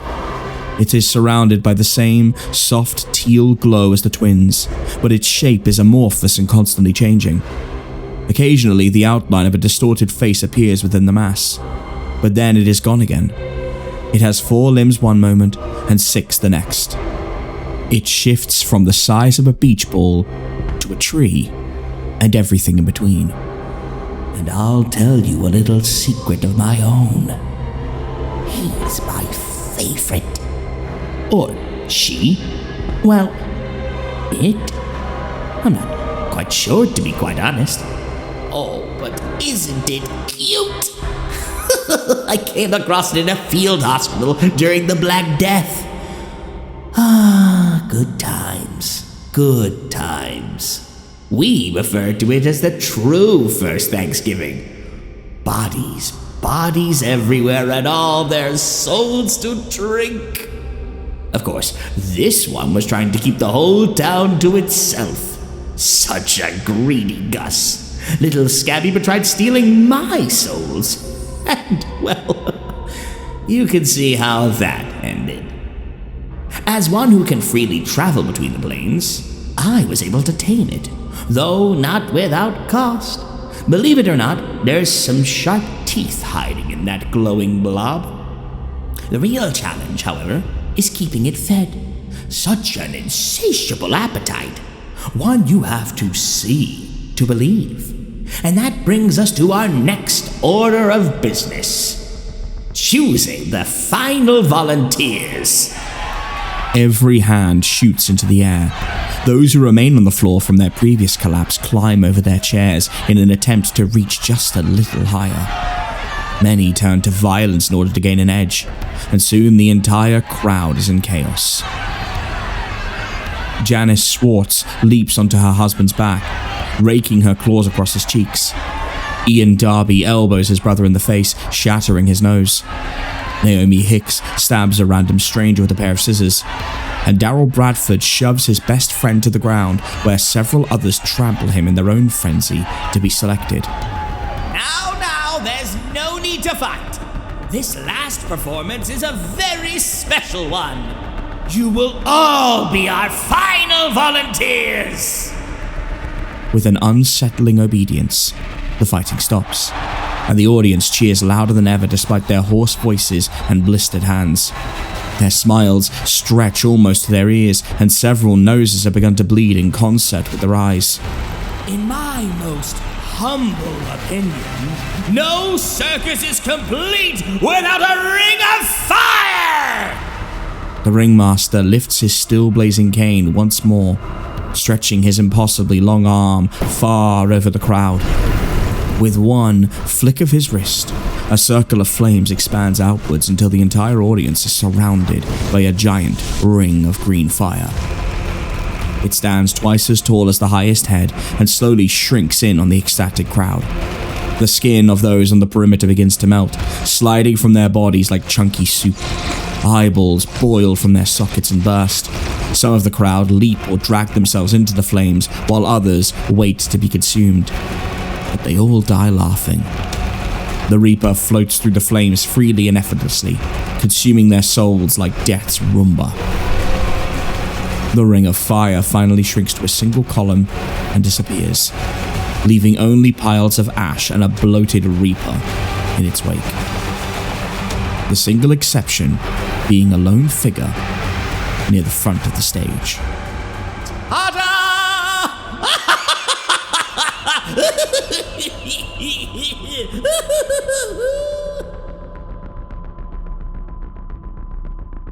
Hey, you. Yes, you. I'm certainly not speaking to the piles of ash. Surely, you must be wondering why you aren't among them, no? I have spared you because you sparked my interest. My show is not for the audience. It is for me. You see, I am something of a zookeeper. The twins, the zombies, the vampire, and, of course, the Reaper are all a part of my collection. A small part, mind you. I have many more at home. But the sad truth is that they are a very expensive hobby. In order to cut down on cost, I began acquiring their food myself, and promptly grew bored. Then I thought of how badly I've dreamed of being in show business. Not an easy gig to fall into where I come from, and, well, here we are. The only problem was getting people to watch. Not many humans will simply sit through a show waiting to be slaughtered. In fact, some are downright offended if you even ask. That's why I began taking away their free will. But please don't confuse what I do to that of the vampire's performance. My abilities far surpass such simple stage tricks. Anyone can make a man kill himself. What I do is art. But now there's you. Why are you here? I didn't bring you in. I didn't force you to watch, and I certainly didn't force you to enjoy it. Yet, here you stood, all the way to the bitter end, smiling. So tell me, what's wrong with you?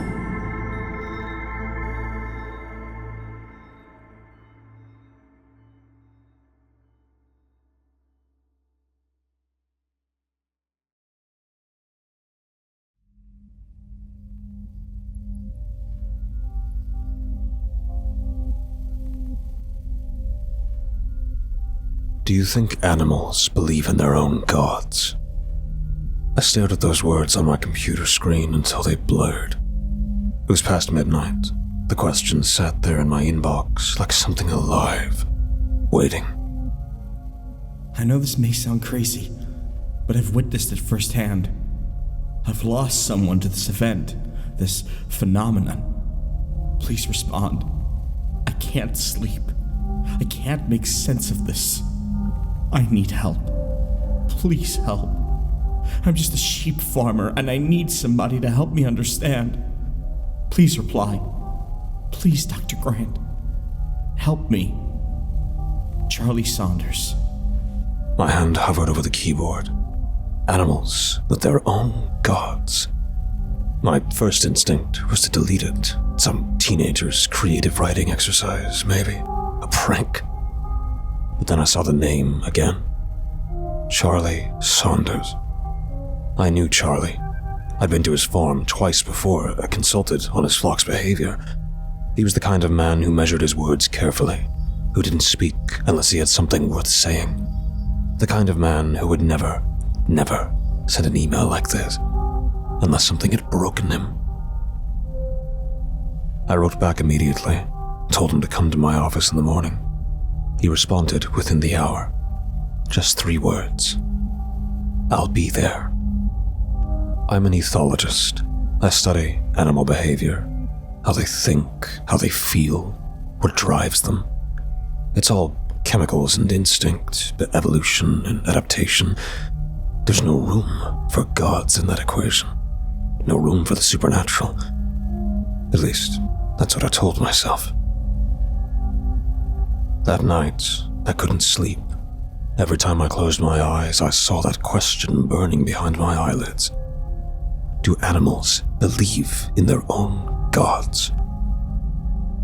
By the time dawn broke, I'd convinced myself it was nothing. Stress, grief, maybe. Charlie had probably lost a family member and wasn't processing it well. I'd talk him through it, recommend a therapist, and that would be that. I was wrong. Charlie was already waiting when I arrived at my office. I almost didn't recognize him. The man I'd met before had been robust, energetic, someone who smiled easily and often. The thing slouched against my office door barely resembled him. His beard was unkempt, more white than I remembered. His eyes were sunken deep into purple-black hollows. The whites shot through with burst capillaries.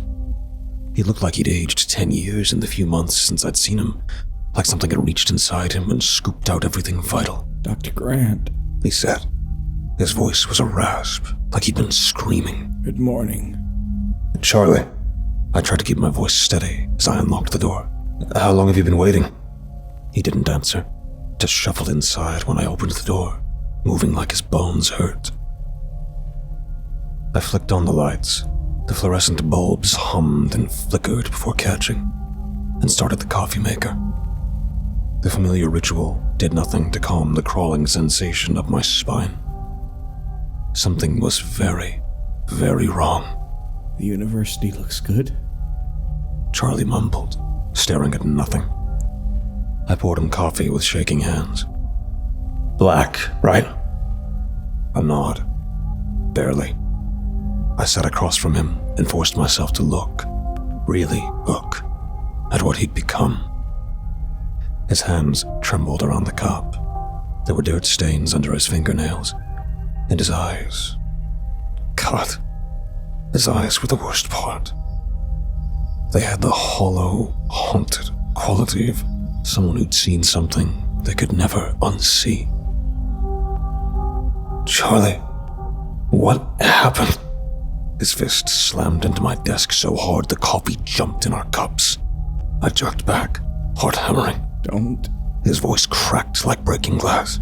Don't interrupt me. Please, Dr. Grant. I've told this story to everyone. The police thought I was insane. The reporters laughed. The priest at St. Michael's told me I was blasphemous. The veterinarians... He choked on something between a laugh and a sob. The veterinarians said it was impossible. Tears carved tracks down his weathered face. You're the last person I can tell. The last one who might listen. His eyes locked onto mine, desperate and pleading and terrified. So I'm begging you, Dr. Grant, don't say a word. Don't tell me I'm crazy. Don't tell me what I saw wasn't real. He leaned forward, and I got the smell of unwashed clothes, of earth, of something else. Something rotten and organic that made my stomach turn. Just listen, he whispered. Listen to what the sheep did. The fluorescent lights flickered again. A month ago, Charlie began, his voice hollow. I went to a livestock auction. Needed more sheep for the farm. He wrapped both hands around the coffee cup like it was the only solid thing left in the world. I had enough money to buy a few, maybe 5 or 6 at market price. But then I saw this man. Charlie's eyes went distant, seeing something I couldn't. He looked almost as miserable as I do now. Hollow. Like something had already eaten him from the inside out. He had a small flock, 12 sheep. And the price... Charlie laughed, but there was no humor in it. The price was criminal. He was practically giving them away. I should have known. I should have known something was wrong when I saw how happy he looked. No, not happy. Relieved. Like he just shrugged off a curse. His hands tightened on the cup until his knuckles went white. But I didn't think. I just saw the deal. The sheep looked healthy enough. So I loaded them into my trailer and drove home, thinking I'd hit the jackpot. Charlie's voice cracked. Lauren was waiting when I pulled up. My wife. She was surprised I was back so early. "Goodness, Chuck," she said. "How much did that all cost?" I told her it was a blessing, that I'd only spent half what I'd budgeted. She kissed me, told me to keep them separate from the main flock until they all got used to each other. She didn't want any fighting. He stopped, stared into his coffee like he could see her face in it. The fluorescent lights hummed overhead. Outside my office, I heard footsteps in the hallway. Another professor arriving early. Normal sounds, normal world, but sitting across from me was something that didn't belong to that world anymore. I unloaded the sheep. They looked fine. All except one. He was the biggest of the lot. And he was different. The way he stood. It was like he was at attention, alert. The others meandered like sheep do, but not him. He walked with purpose, like he knew exactly where he was going and what he was doing. And the rest followed him, watched him. They didn't act like normal sheep, but I figured it was just the stress of a new environment, new home. They'd settle in. He looked up at me, and I saw something break behind his eyes. I was wrong. The coffee maker gurgled behind me, the sound obscenely loud in the silence. At first, everything seemed fine. Then a week passed, and it started. I woke up one night to a sound I'd never heard before. It wasn't a normal bleat, it was harmonizing, like a hymn. Multiple voices finding the same note, the same rhythm. My skin prickled. I thought it was coyotes at first, or maybe someone stealing from the pens, so I grabbed my shotgun and my boots and I went out the back door. Charlie's eyes were unfocused now, lost in the memory. My regular sheep are fine, sleeping, grazing, acting normal, but the new ones... He stopped. His jaw worked like he was chewing on words too terrible to speak. They were gathered in a circle, heads bowed, eyes closed, and that sound, it was coming from him, the leader. He was making that hymn, and the others, they were worshipping. The word hung in the air between us, like something physical. I walked closer, and he stopped, just stopped mid-note, and stared at me. Dr. Grant, I know how this sounds. I know sheep don't have expressions like people do. But I'm telling you, I felt what he felt. Rage. Pure, cold rage. Like I'd interrupted something sacred. Like I'd walked into a church and spit on the altar. He wiped his face with a trembling hand. It scared me. It really scared me. But then my brain kicked back in and I yelled at them to scatter. They didn't move at first, just kept that circle, kept their heads down. Then the leader bleated, just once, and they broke apart. but he kept staring at me. That anger, it was human. I tried to rationalize it. Maybe the previous owner had trained them somehow. Maybe it was some kind of behavioral quirk. I didn't know. But it was wrong. Everything about it was wrong. He looked up at me, and I saw the tears threatening to spill over. Then, he said, his voice dropping to a growl. That's when the real trouble started. He stared down at my desk, unable to meet my eyes. Every few nights I'd hear it again. That bleeding song. And it wasn't just the one sheep anymore. Others were joining in. Some of my sheep from my original flock. I'd catch them the same way every time, gathered around him, heads down, eyes closed. Sometimes they all sang together. Other nights they'd move in patterns, formations, a dance almost. Lauren saw it too. We were both terrified, but we didn't know what to do. Who do you call? What do you even say? His hands were shaking so badly now that coffee sloshed over the rim of his cup. After 3 weeks of this, I dug out the paperwork from the auction, found the seller's number and called it. It was disconnected. Didn't exist. So I tried looking up the man's name, his address, anything. Charlie looked up at me, his face a mask of despair. Nothing. Not a damn thing. It was like he never existed at all. Like he'd sold me those sheep and then vanished off the face of the earth. The fluorescent lights flickered again. Or maybe, Charlie whispered, he was just running from the same thing I should have run from. One day, I went out to the grazing fields. That's when I saw it. He stared at his hands like they belonged to someone else. There was an impression in the ground. At first, I thought my eyes were playing tricks, that my brain was conjuring patterns from nothing, but no. It was a perfect circle. And inside, symbols. Symbols I'd never seen before. Not in any book, not in any language I knew. The office felt smaller, suddenly. Colder. Something had changed. The whole farm had this weight to it, like the air itself was pressing down, like something vast and terrible was unfolding right beneath my feet, and I was too small, too stupid to understand it. He stopped, drew in a shuddering breath, tried to gather the pieces of himself that were falling apart. I realized I hadn't touched my coffee. The cup had gone cold in my hands.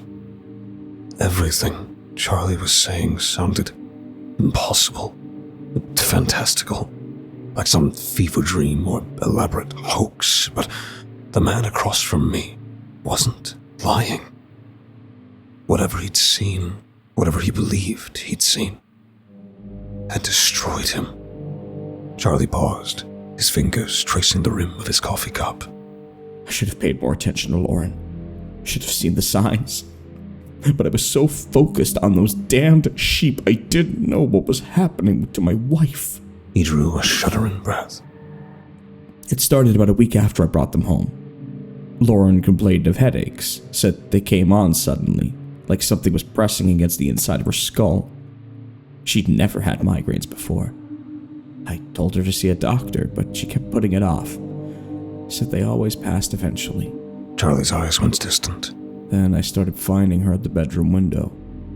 Middle of the night, just staring out at the fields, at the pens. The first time, I asked her what she was doing. She didn't answer at first, just kept staring. When I touched her shoulder, she turned to me with this dreamy expression and said, "The singing is so beautiful, Chuck." His hands trembled. I hadn't heard anything. Told her she must have been dreaming. She just smiled, this empty, far-away smile, and came back to bed. But it kept happening. 3-4 times a week, always at the window, always listening to something I couldn't hear.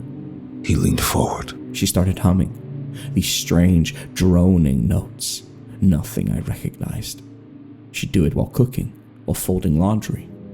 When I pointed it out, she'd look confused, like she didn't even know she was doing it. The headaches got worse too. She'd stop mid-sentence sometimes, freeze up, stare at nothing. Then she'd blink and come back, but she'd have tears on her face, or she'd be smiling. She could never remember what she'd seen. Charlie's jaw clenched. One morning, I found her outside in her nightgown, barefoot in the wet grass. She was standing at the fence, and that leader, that thing, was on the other side.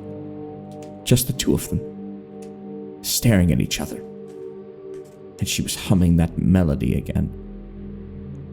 I called out to her.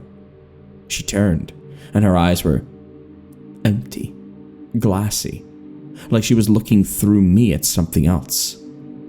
But then she blinked, and suddenly she was confused, frightened. "Chuck," she said, "what am I doing out here?" She didn't remember walking outside. Didn't remember any of it. He pressed his palms against his eyes. It went on like this for 2 weeks. The humming, the staring, the headaches. She'd black out sometimes, just collapse and clutch her head, saying something was trying to push its way inside her mind, trying to show her something. Charlie looked up at me, his face twisted with anguish. Then, 3 days ago, she had a moment of clarity. A real moment. I came home from checking the fences and found her in the kitchen, crying, actually sobbing. She grabbed my arms and looked at me, really looked at me. And I saw my Lauren again. The real her. "Chuck, something's wrong with me," she said. "I'm losing time, I'm hearing things, and this morning I woke up and found this." She showed me her hands. There was dirt caked under her fingernails. Fresh dirt. I don't remember going outside. I don't remember digging. But I can feel Chuck. I can feel something calling me. And I'm scared. I'm so scared because part of me wants to answer. Tears welled in Charlie's eyes. She was terrified. Terrified of herself. Of what she was becoming.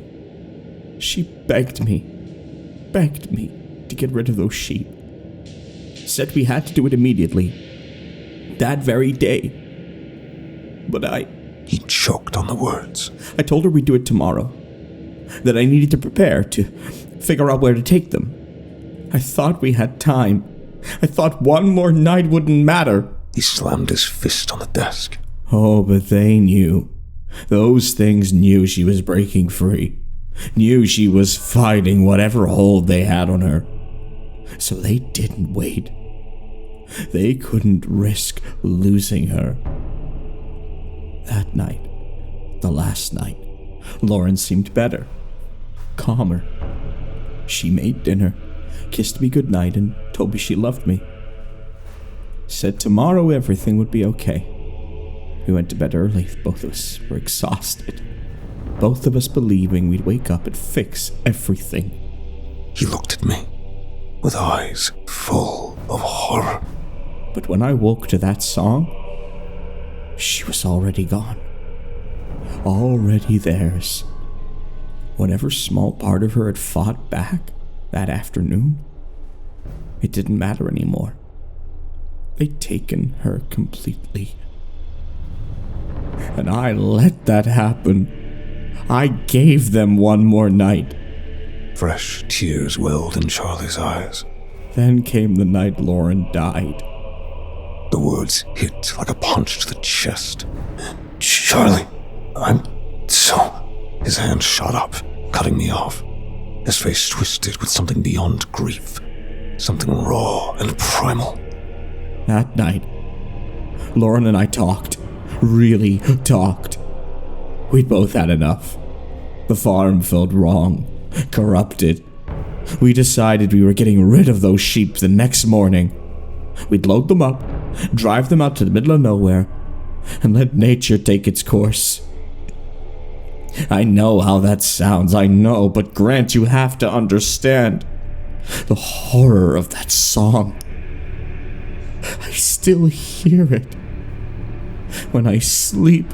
When I'm awake, it never stops. It's maddening. His expression shifted from grief to something far worse. The hollow-eyed stare of a man teetering on the edge of sanity. We went to bed early that night. Thought tomorrow everything would be fine. We'd be free. We could have our normal life back. He laughed. A broken, ugly sound. But we weren't free. We were never going to be free. Charlie's breathing quickened, his chest heaving. I woke up to that song again. But this time it was louder, more aggressive, like something vast and powerful was clawing its way into our world. And Lauren... I gripped the armrests on my chair. Lauren was gone. I threw on my boots, grabbed my rifle, and ran outside. Every single sheep, every single one was arranged in a circle. No, not one circle. 3 rings. Staggered, concentric. And in the center... He couldn't continue. His whole body shook. Lauren was there, standing with the leader. Her face... God. Her face was blank. Empty. Like she wasn't even there anymore. I screamed her name. Nothing. No response. She just stood there like a sleepwalker. Charlie's fists clenched. I'd had enough. I raised my rifle and aimed at that thing, that leader, that devil that had brought this curse into my home. And I pulled the trigger. The fluorescent lights buzzed overhead. The bullet hit him. I know it hit him. I saw him flinch. But there was no blood. No cry of pain. No wound. It was like I'd thrown a pebble at him. Like he was made of something that couldn't be hurt by anything in this world. Charlie looked up at me, and I saw hell reflected in his eyes. Then Lauren lay down in the center of the circle. His voice was barely human now. A tortured rasp. And they started stomping on her. I felt my stomach drop. All of them. The leader first, then the others closed in. They trampled her with the force of draft horses. Her blood... He choked. Her blood sprayed up into the air, covered them, and they kept singing, kept dancing. Every sheep had to touch her, had to be anointed in her blood, her guts, her... He couldn't finish. I just watched. My mind screamed at me to run, to stop them, to do something, but my body wouldn't move. I couldn't comprehend what I was seeing. It felt like hours watching my wife trampled to death while they sang their hymn. Charlie's tears fell freely now, dripping onto my desk. When they finally stopped, they arranged themselves in a semicircle, the leader in the very center. He looked up, not at me, but at the sky, and began to sing again. The others joined. The sound, it made my head split, my vision blurred. But I saw it. God help me, I saw it. Saw what? I whispered. Charlie's eyes went hollow, staring through me at something only he could see. At first I thought it was a cloud, a massive darkness descending from above. But clouds don't move like that, don't breathe like that. It was massive, so vast I couldn't see where it ended. Just this endless black shape covered in thousands of eyes. No, not eyes. Apertures, openings, all of them fixed downward, all of them watching. And there was a sound coming from it. Not words, not music, something that existed before language, before thought. A sound that made my bones vibrate, made my teeth ache, and made my heart skip beats. He gripped the edge of my desk until his knuckles went white. But it wasn't just a creature, Grant. It was a presence, a deity. I could feel its attention like a weight, like gravity, like the hand of creation itself pressing down on me, on Lauren, on the blood-soaked earth. And in that moment, that terrible, crystallizing moment, I understood. Tears streamed down his face. I understood why ancient peoples built altars, why they dragged victims to mountaintops and temples, why they offered up their children and their livestock and their enemies, not out of love, not out of devotion, out of terror, out of the desperate animal hope that if they fed it enough, if they gave it what it wanted, it might pass over them, might leave them alone for one more season, one more year. Charlie looked at me with eyes that had seen too much. We call them myths. Those old gods, those hungry gods, we think we've evolved past them, that they've buried them under science and reason and progress. But they never left, Grant. They've been here all along, waiting. And the animals never forgot.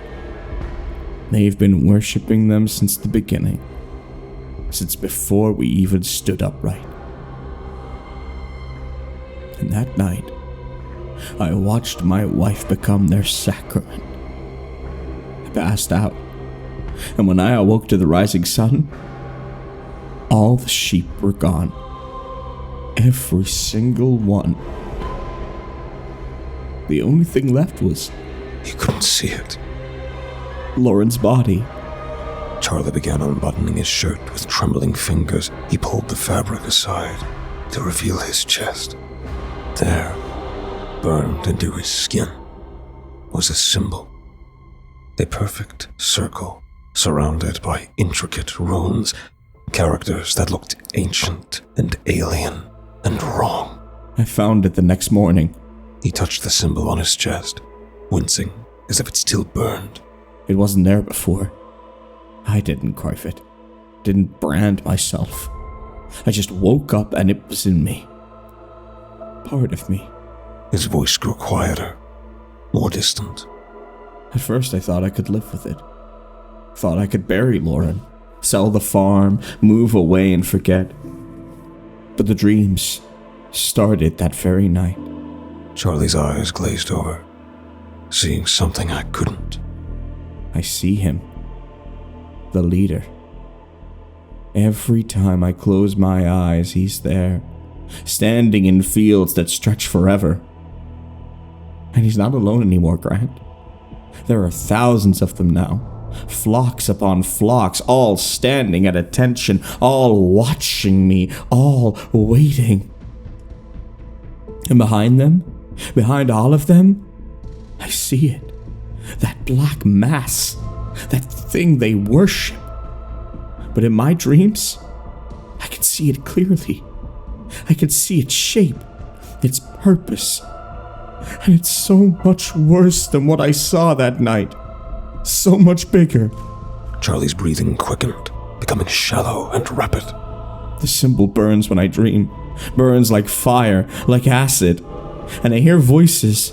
Not words, but meanings pushed directly into my mind. They're teaching me things, showing me things.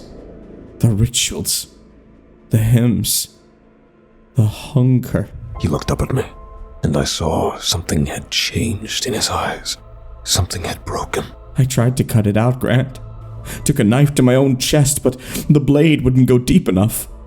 Wouldn't cut. It's like the symbol protects itself. Like it wants to stay in me. His voice cracked, climbing in pitch. I went back to the farm 3 days ago. I don't know why. Something pulled me back. And I found them, Grant. I found the sheep. Not mine. New ones. Different flock. Different owner. But they were already there. Already gathering in circles. Already learning the songs. Charlie grabbed my wrist, his grip painfully tight. It's spreading. It doesn't end with one flock. It moves, it infects, it teaches, and every night I dream I see more farms, more fields, more flocks standing at attention ready to call down their god. Sweat beaded on his forehead. His pupils were dilated, unfocused. Last night I dreamed I was one of them. I was standing in the circle, head bowed, and I could feel it, Grant. I could feel the ecstasy of worship, the joy of surrender. And part of me, God forgive me, part of me wanted to stay there, wanted to bow down and sing that hymn forever. His voice rose, panic bleeding through. I'm losing myself. Piece by piece, I'm becoming something else. Something that understands them, that sympathizes with them. The symbol's changing me, rewriting me from the inside out. Charlie stood abruptly, his chair clattering backwards. He paced like a caged animal. I can hear it now. Even awake, that humming. It's in my head. It's in my bones. And every heartbeat, it won't stop. It won't stop. He clawed at his ears, his chest, leaving red marks. I tried to pray. Went to 3 different churches, but every time I kneel, every time I try to say the words, I feel it watching, laughing. My prayers turn to ash in my mouth because I know there's something older listening, Grant. Something that doesn't care about mercy or salvation or redemption. His voice cracked into something between a laugh and a sob. I'm not sleeping anymore. Can't sleep. Because every time I close my eyes, I'm back in that field. Back in that circle. And Lauren is there, Grant. She's there, but she's not dead. She's standing with them. Standing and singing. And she looks happy. Charlie spun to face me, tears streaming down his face. Is she in heaven, Grant? Or is she with them now? Is her soul trapped in that thing's belly, singing hymns for eternity? Tell me! Tell me! He slammed both fists on my desk, sending coffee cups flying. I can't make it stop! The burning, the dreams, the knowing! It's teaching me their language, their rituals, their purpose! And that's the worst part! The absolute worst part! It's starting to make sense! His voice rose to a desperate wail. Grant! I understand them now! I understand why they worship. I understand what they're building! Every flock is a congregation. Every farm is a temple. And they're all working together to bring something through. Something vast and hungry and patient! Charlie grabbed my shoulders, shaking me. It's not just sheep, Grant! What if it's all of them? What if every animal, every bird, every insect, every creature we've dismissed as mindless? What if they're all worshipping? What if we're surrounded by tiny churches? By millions of altars we can't see? All calling to gods we never knew existed! His grip tightened painfully. And what if we're next? What if the symbol marks me as the first? What if I'm supposed to teach others? What if that's my purpose now? To spread this to people? I tried to pull away, but his strength was manic, inhuman. I won't do it! I won't! I'd rather die than become their prophet! I'd rather... He stopped suddenly. His eyes went wide, pupils dilated until they were almost entirely black. Oh God. Oh God, it's here. It's in the room with us. Don't you see it? He screamed, pointing at the empty corner of my office. It's right there! All those eyes! All those mouths! It's been watching the whole time! It's been listening! He released me and staggered backward, clawing at the symbol on his chest. It won't let me go! It won't let me die! I'm its witness, its prophet! It wants me to spread the word! It wants me to teach others to see, to hear, to worship! Charlie collapsed to his knees, screaming, the sound of pure anguish and terror that seems to come from somewhere deeper than his lungs. It was the sound of a soul being torn apart. Trent, help me! Help me cut it out! Cut me open and rip it out before it takes everything! Before I become... His body convulsed. Blood began trickling from his nose. I lunged for the phone, my hands shaking so badly I could barely dial. The paramedics arrived within minutes, but Charlie was barely conscious by then. He thrashed weakly as they loaded him onto the stretcher, his lips moving soundlessly. As they wheeled him past me, I leaned in and heard him whisper, It's already too late. The mark is spreading. You touched me. You listened. Now you'll dream too. Then his eyes rolled back and he went still. The police took my statement. I told them about his wife's death, his grief, his obvious mental breakdown. I didn't mention the sheep or the rituals or the symbol. Who would believe me? That afternoon, Detective Morrison called. Dr. Grant, this is about Charlie Saunders. I'm sorry to inform you that he passed away at County General about an hour ago. My blood ran cold. What happened? Massive cerebral aneurysm. Doctors said it was like something burst inside his brain. Multiple vessels all at once. They never seen anything like it. A pause. There's something else. Something strange. What? I said in shock. When they were preparing the body, they found burns. Fresh burns all over his torso, his arms, his legs. Symbols, Dr. Grant. Dozens of them. Like someone had branded him repeatedly. But there's no sign of external trauma. It's like they burned from the inside out. The phone nearly slipped from my hand. The coroner wants to list it as unexplained, but between you and me, Morrison's voice dropped. I've been a cop for 20 years. I've seen drug overdoses, psychotic breaks, every kind of mental breakdown. But the look on that man's face when he died... What about it? He wasn't afraid anymore, Dr. Grant. He looked relieved. Like dying was the only way to escape something worse. Months passed. Charlie's story haunted me. It shouldn't have. It was madness, trauma-induced delusion. Sheep don't have religion. They don't perform rituals. They don't summon gods. But I couldn't forget the symbol burned into his chest. The terror in his eyes.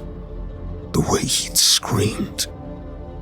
Eventually, I moved to Texas. New job, new start. I tried to bury what Charlie had told me beneath work and routine. Then, I got a call from a rancher outside Austin. Said he needed help with his flock. Behavioral issues. What kind of issues? I asked. There was a long pause on the other end of the line. Well, hell, Doc. You're gonna think I'm crazy, but my sheep, they're singing and dancing at night. The phone nearly slipped from my hand. What did you say? I know how it sounds, but I swear, they gather in circles and make this sound. Like a hymn or something. And they move in patterns, like they're performing some kind of... He trailed off. Some kind of what? My voice was barely steady. Some kind of a ceremony. I closed my eyes and saw Charlie's face. Heard his screams. I'll be there tomorrow, I said. I hung up the phone and sat in the silence of my office for a long time. I'm a scientist. I've spent my entire career explaining animal behavior through biology, through evolution, through reasoning. Neurotransmitters and instinct, stimulus and response. Everything had a rational explanation. Everything followed observable laws. But what if we've been wrong?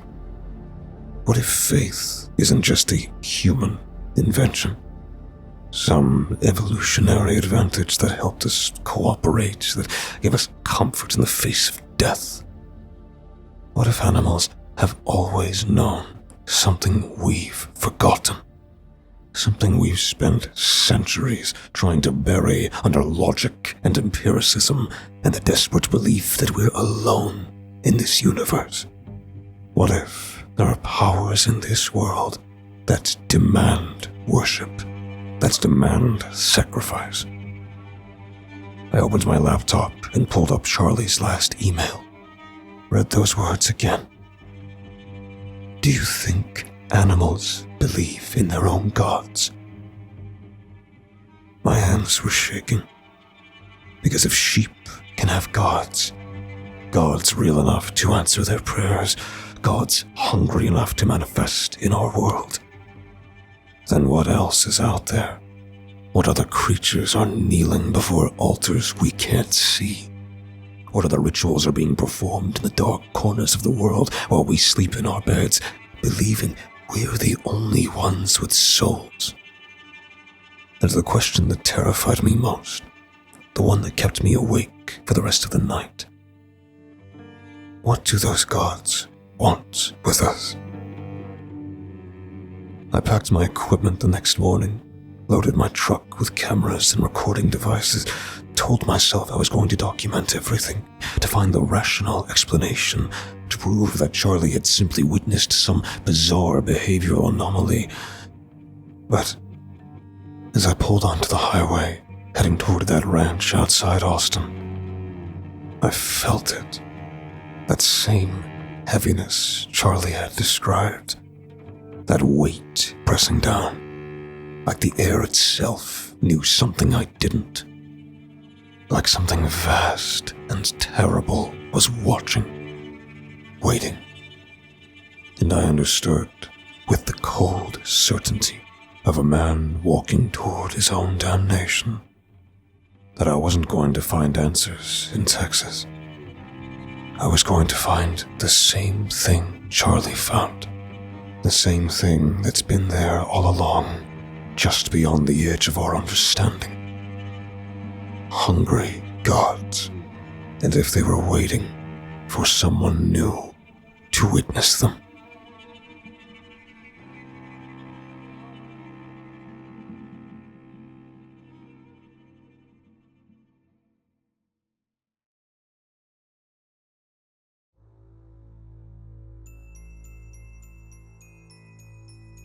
"1 hour till midnight," John shouted as he ran through the living room.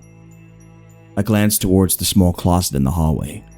The door had been removed and propped up against the opposite wall, as usual, and the mistletoe had hung up in the center of the doorway. The closet was empty, and there was no light coming from inside. I held on to my glass of water, nervous. I never drank at the annual holiday party. The things we're about to see were bad enough sober, and I couldn't even imagine what it would be like if I were drunk. I looked over at Mel, who was smoking a joint as she did every year. I'm not sure how she managed to get through the events of the night, but maybe being high helped her to process what she saw. John ran back through the living room, stopping to make sure all of the windows were locked and all of the curtains were shut. He walked over to the front door, rattling the doorknob and pulling on the door to make sure that it too was locked, before making his way into the kitchen. The rest of us, Ben, Alma, Mel, and I, sat around the living room in silence.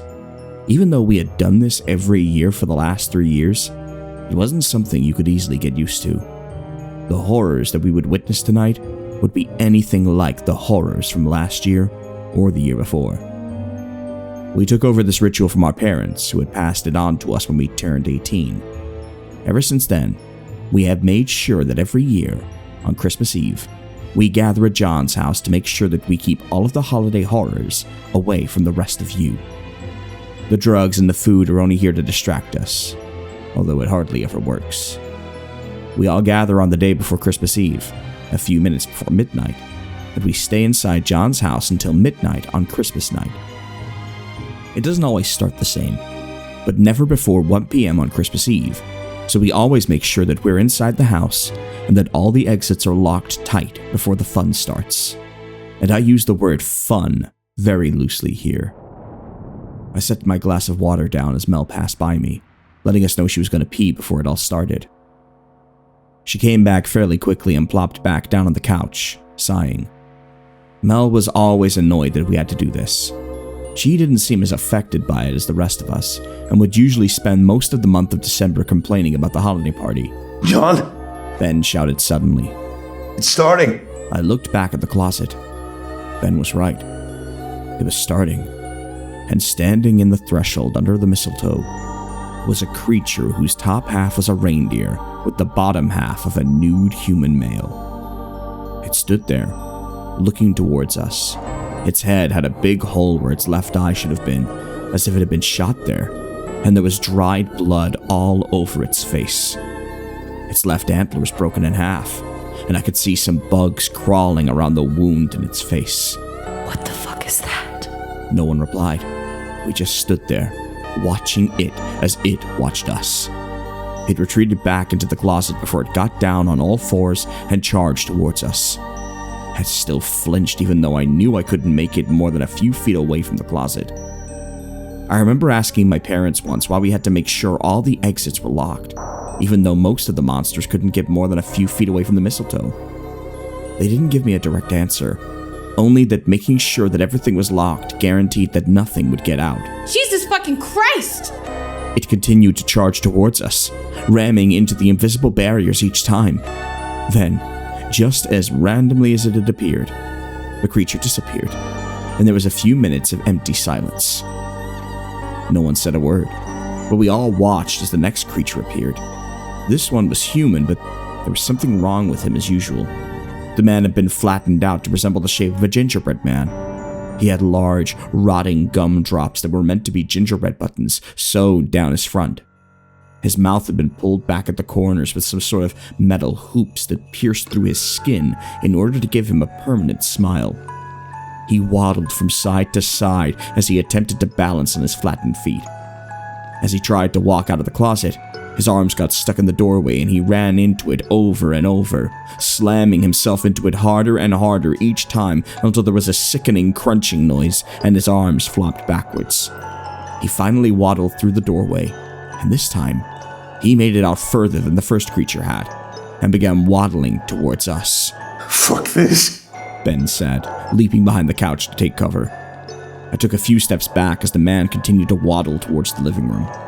Suddenly, a branch pierced through his chest from the back, and he was violently pulled back into the closet, where he disappeared. That was immediately followed by dozens of branches that snaked their way around the floor of the house, climbing up the walls as they made their way around the rest of the structure. The branches were covered in the sharpest pine needles I had ever seen, with a few random, broken ornaments hanging off of them. I jumped onto a couch as the branches made their way into the living room, and everyone else followed my lead as we watched the branches weave in and out of the floorboards. Suddenly, Alma screamed and I turned towards her. Some of the branches had wrapped around the legs of the chair she was on, and she was being pulled towards the closet. John attempted to reach out for her as she was dragged past him, but the branches began to snake up and intertwine until they created a sort of protective dome around the chair, trapping Alma inside. She continued to yell as I tried to figure out a way to get to her without the branches getting to me, but it seemed impossible. It was like the branches had a mind of their own and were making sure that none of us could help Alma.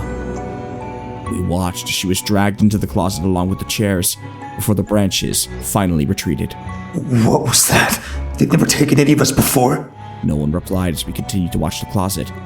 Suddenly, Alma leaped out and ran, but was stopped a few feet away from the doorway. What? She shouted, panicked. Let me out! John leapt off the coffee table and ran over, grabbing hold of Alma's hand and attempting to pull her away from the doorway. But he couldn't. Don't leave me here! Please help me! Alma sobbed. Ben ran over and tried to help John, but something was holding Alma back and stopping them from pulling her away. Ow! I ran over as Mel followed. What happened? I don't know. Did we pull too hard? John asked Alma. Ow! Alma cried again, louder this time. Alma, what's wrong? It hurts! She shouted as she fell to her knees.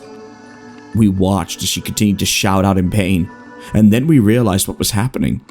Her skin was being peeled off in one large chunk, Her biceps had been exposed as the skin continued to peel from the back to the front until everything, including her face, came off.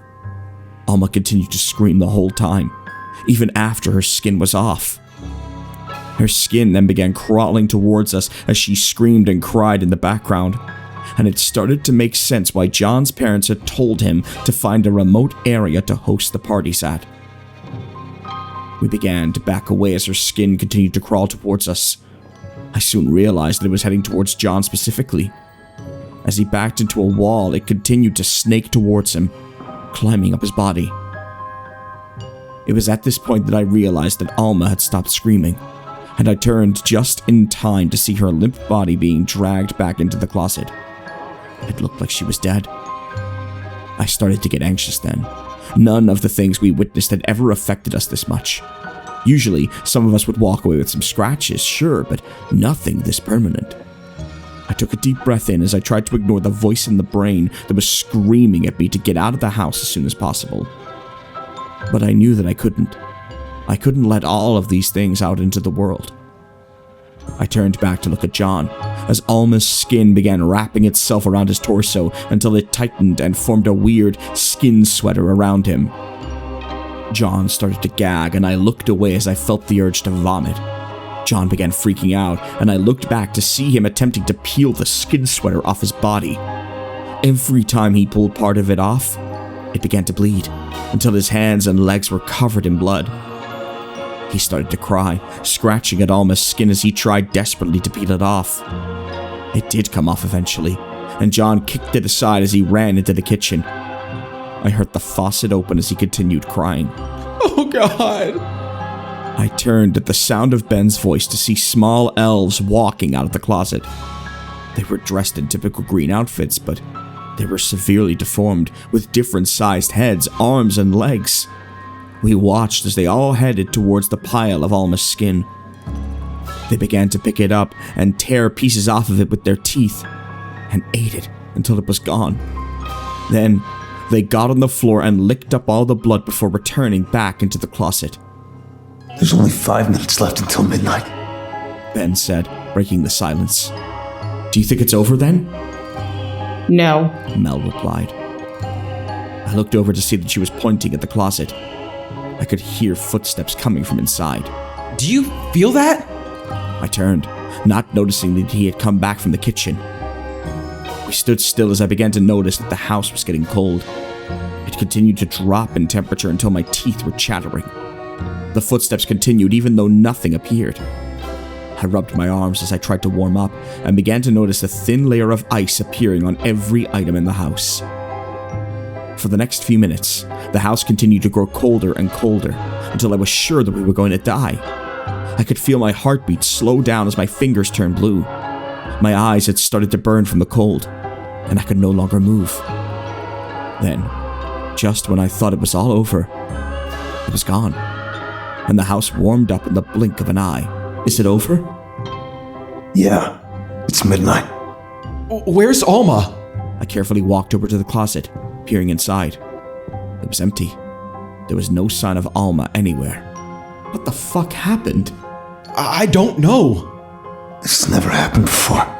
she's dead. There's nothing we can do about it. She began to gather her stuff, and we watched as she threw open the front door and left, slamming the door shut behind her. What do we tell her parents? I don't know, I shrugged. I should get going too. I could tell that he was about to cry, and I stepped out of his way as he left the house. I could feel tears welling up in my eyes, and I excused myself as I ran upstairs and shut the bathroom door behind me. I splashed cold water on my face as I tried to make sense of what had happened. I wondered why this time had been different. As I racked my brain for reasons, I felt a sudden chill as I noticed it was abnormally cold in the bathroom. I turned around as I heard a car start and stood there, staring at the open bathroom window. My heart began to hammer against my chest as my thoughts ran a million miles a minute. I walked over to the window and glanced down just in time to see Alma's car backing out of the driveway. Confused, I stuck my head out the window and squinted as I tried to make out the driver.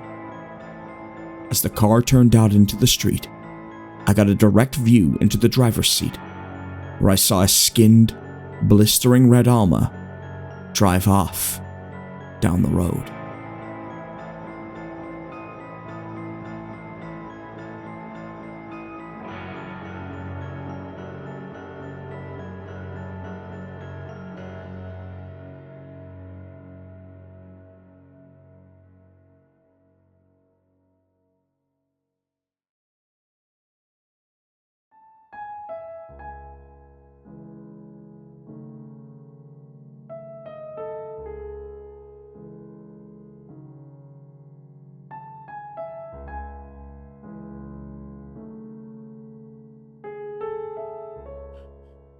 To whoever is reading this, you probably don't know who I am, but I'm sorry for what I've done to you. This will probably never make it to the public, but my guilt is eating away at me,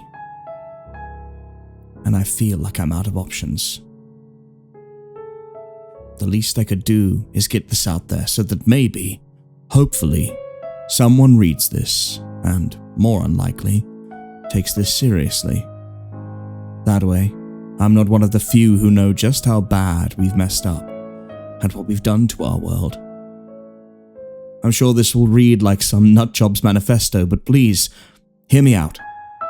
I think I've helped link our world to something else out there, and if humanity isn't careful, we're going to open a door and invite something to Earth that I'm pretty sure will end us in the blink of an eye.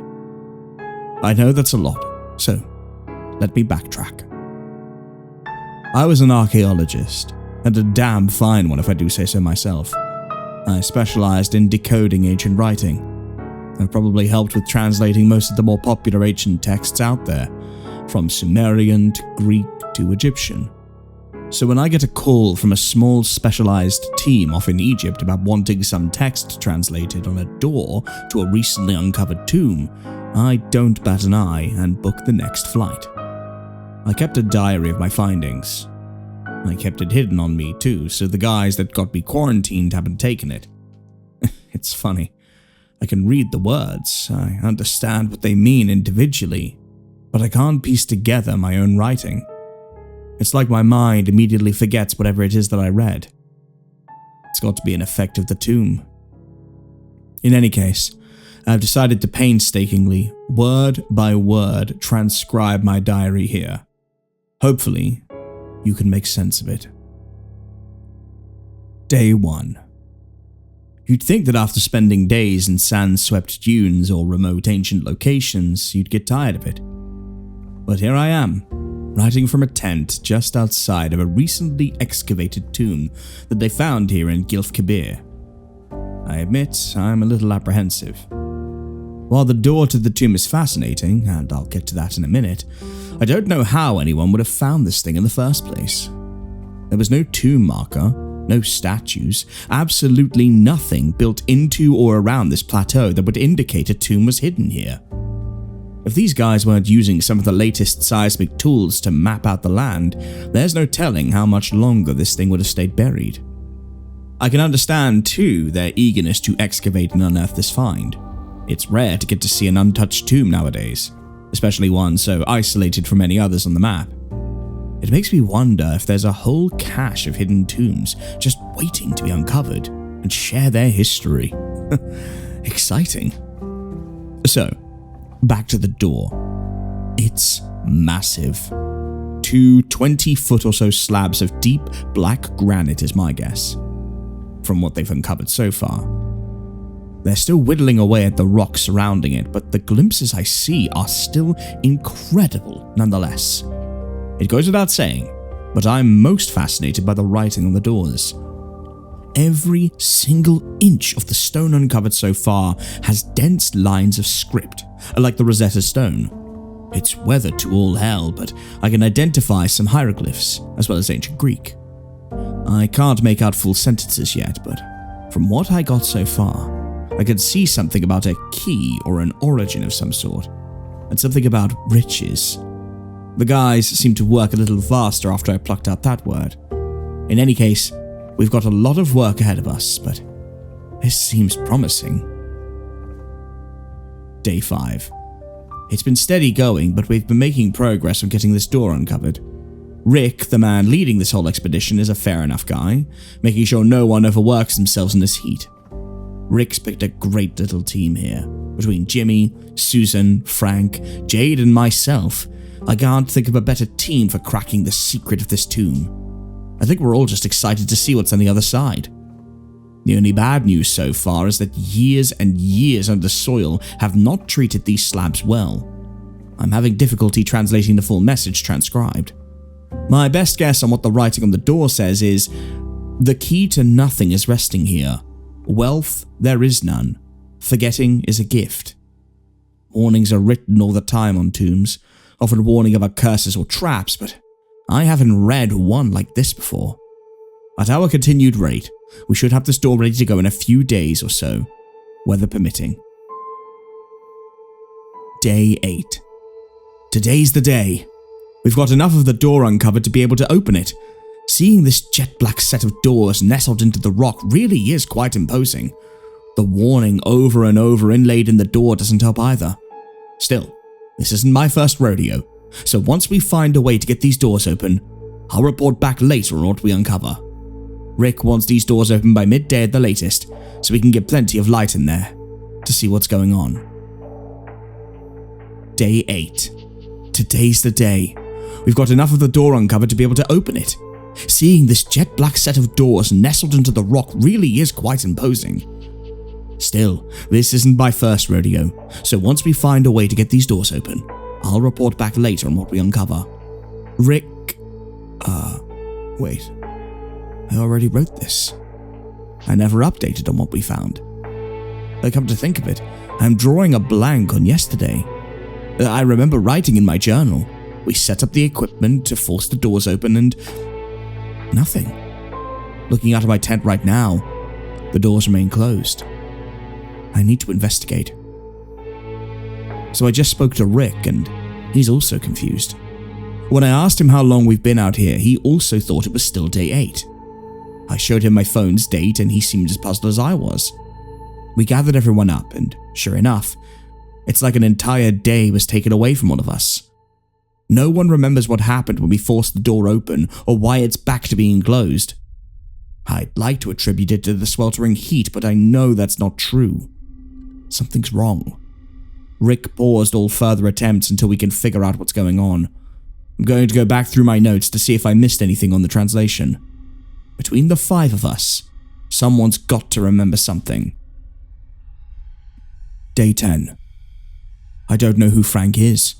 I wrote about him on day 5, but I have no idea why I wrote that. I've asked the whole camp, and they assure me that it's always been us 5, not 6. Everyone's drawing a collective blank on what happened the day we tried to open the tomb. Everything in our brains tells us it's stupid to try again.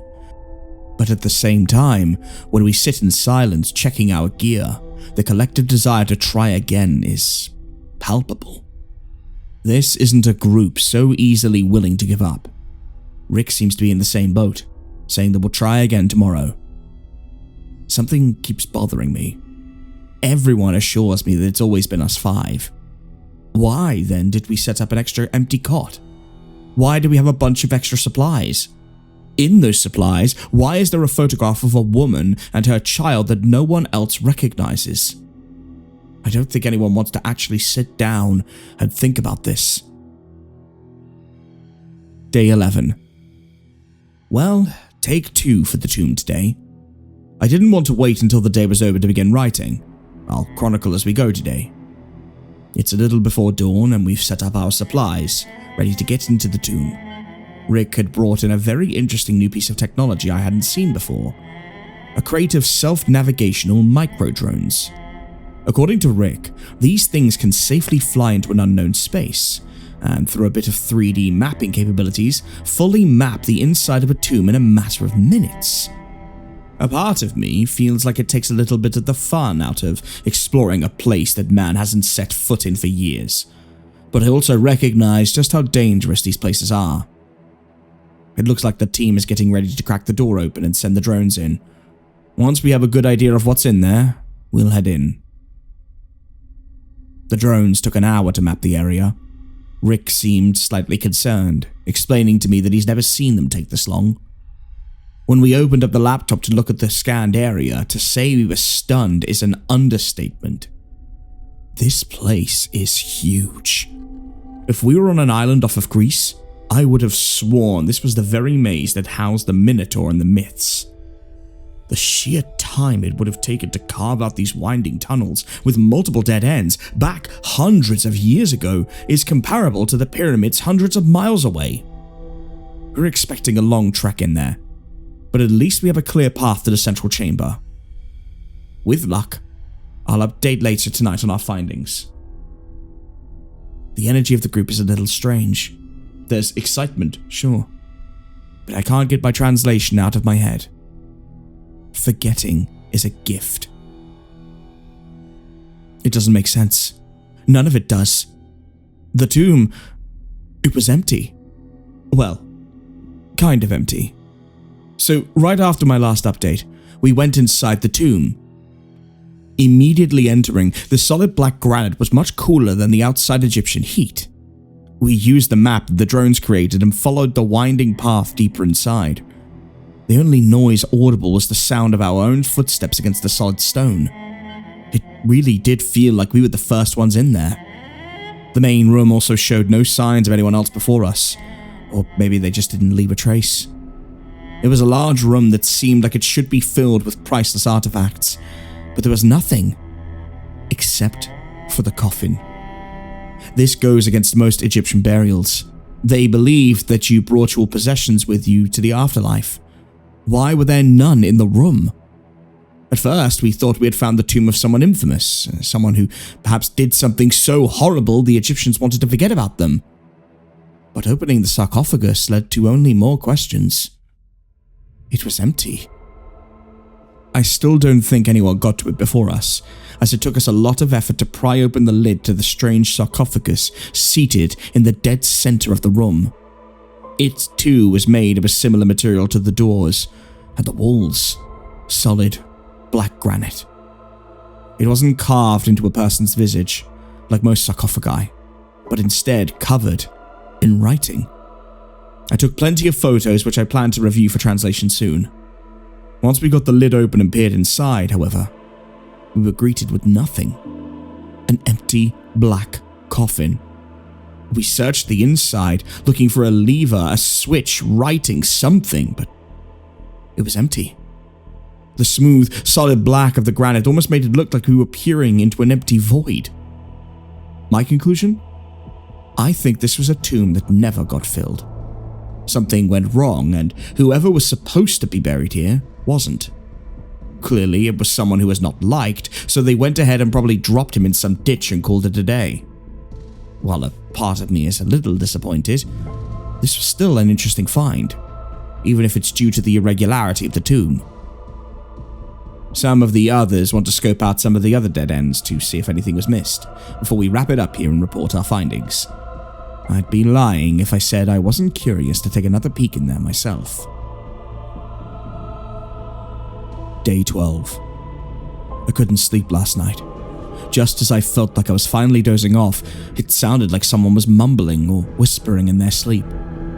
I didn't recognize whose voice it was, and even when my eyes adjusted to the darkness of the tent, I couldn't see anyone's lips moving. Despite this, I have been making solid progress on my translations. A lot of it seemed to repeat the warning on the door. Some of the new stuff talks about a voice, translated to your voice.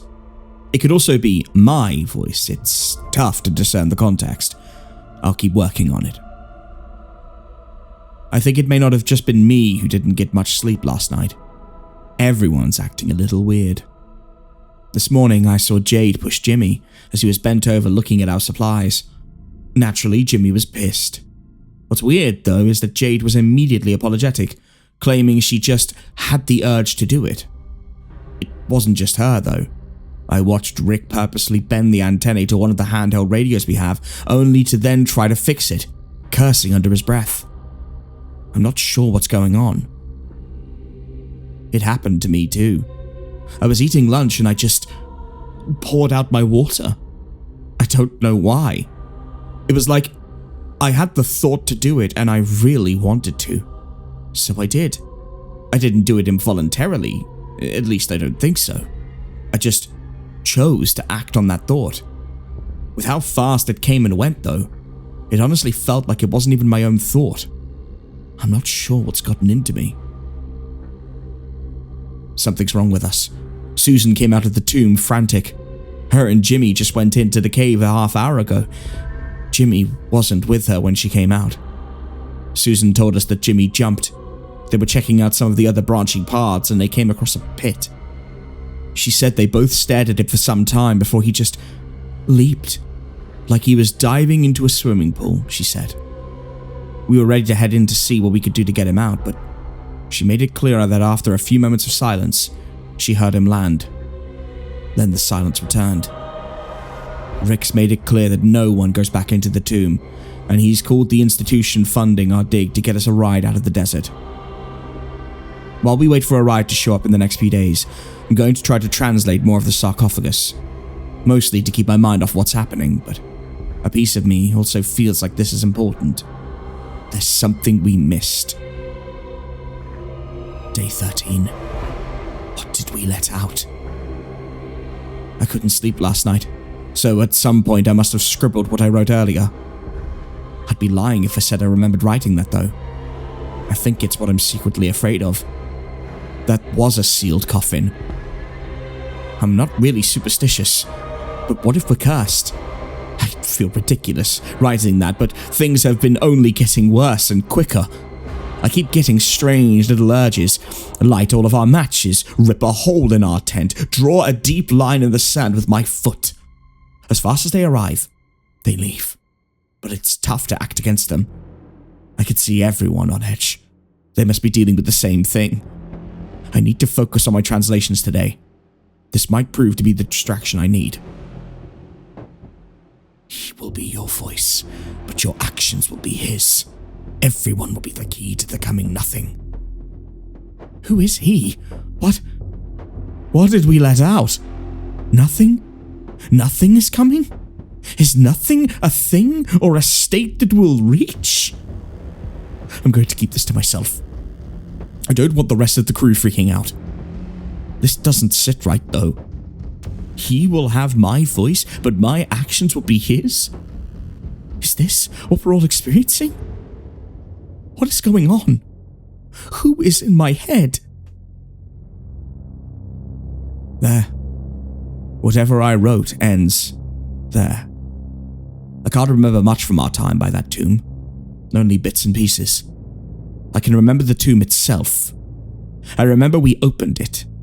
My solid memories kick up right when we were being driven back.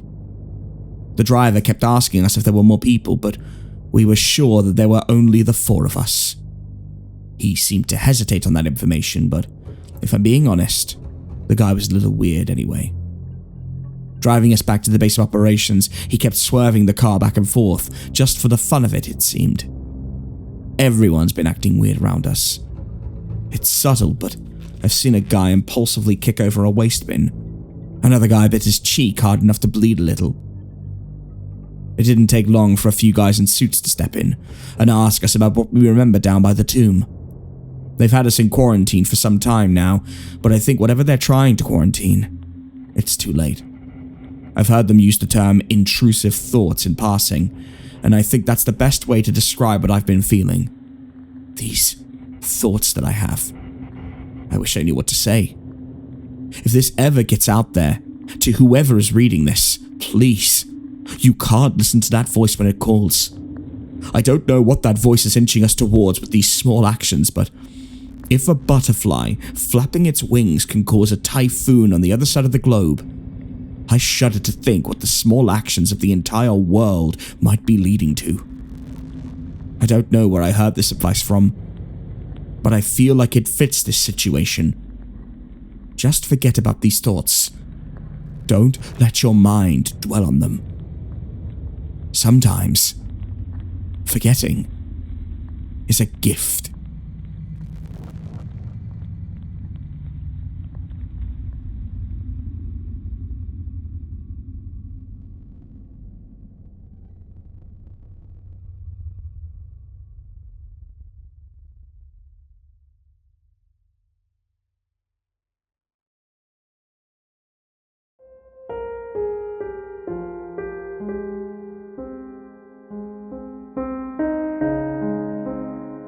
Growing up in the Blue Ridge Mountains, I was no stranger to roaming the woods.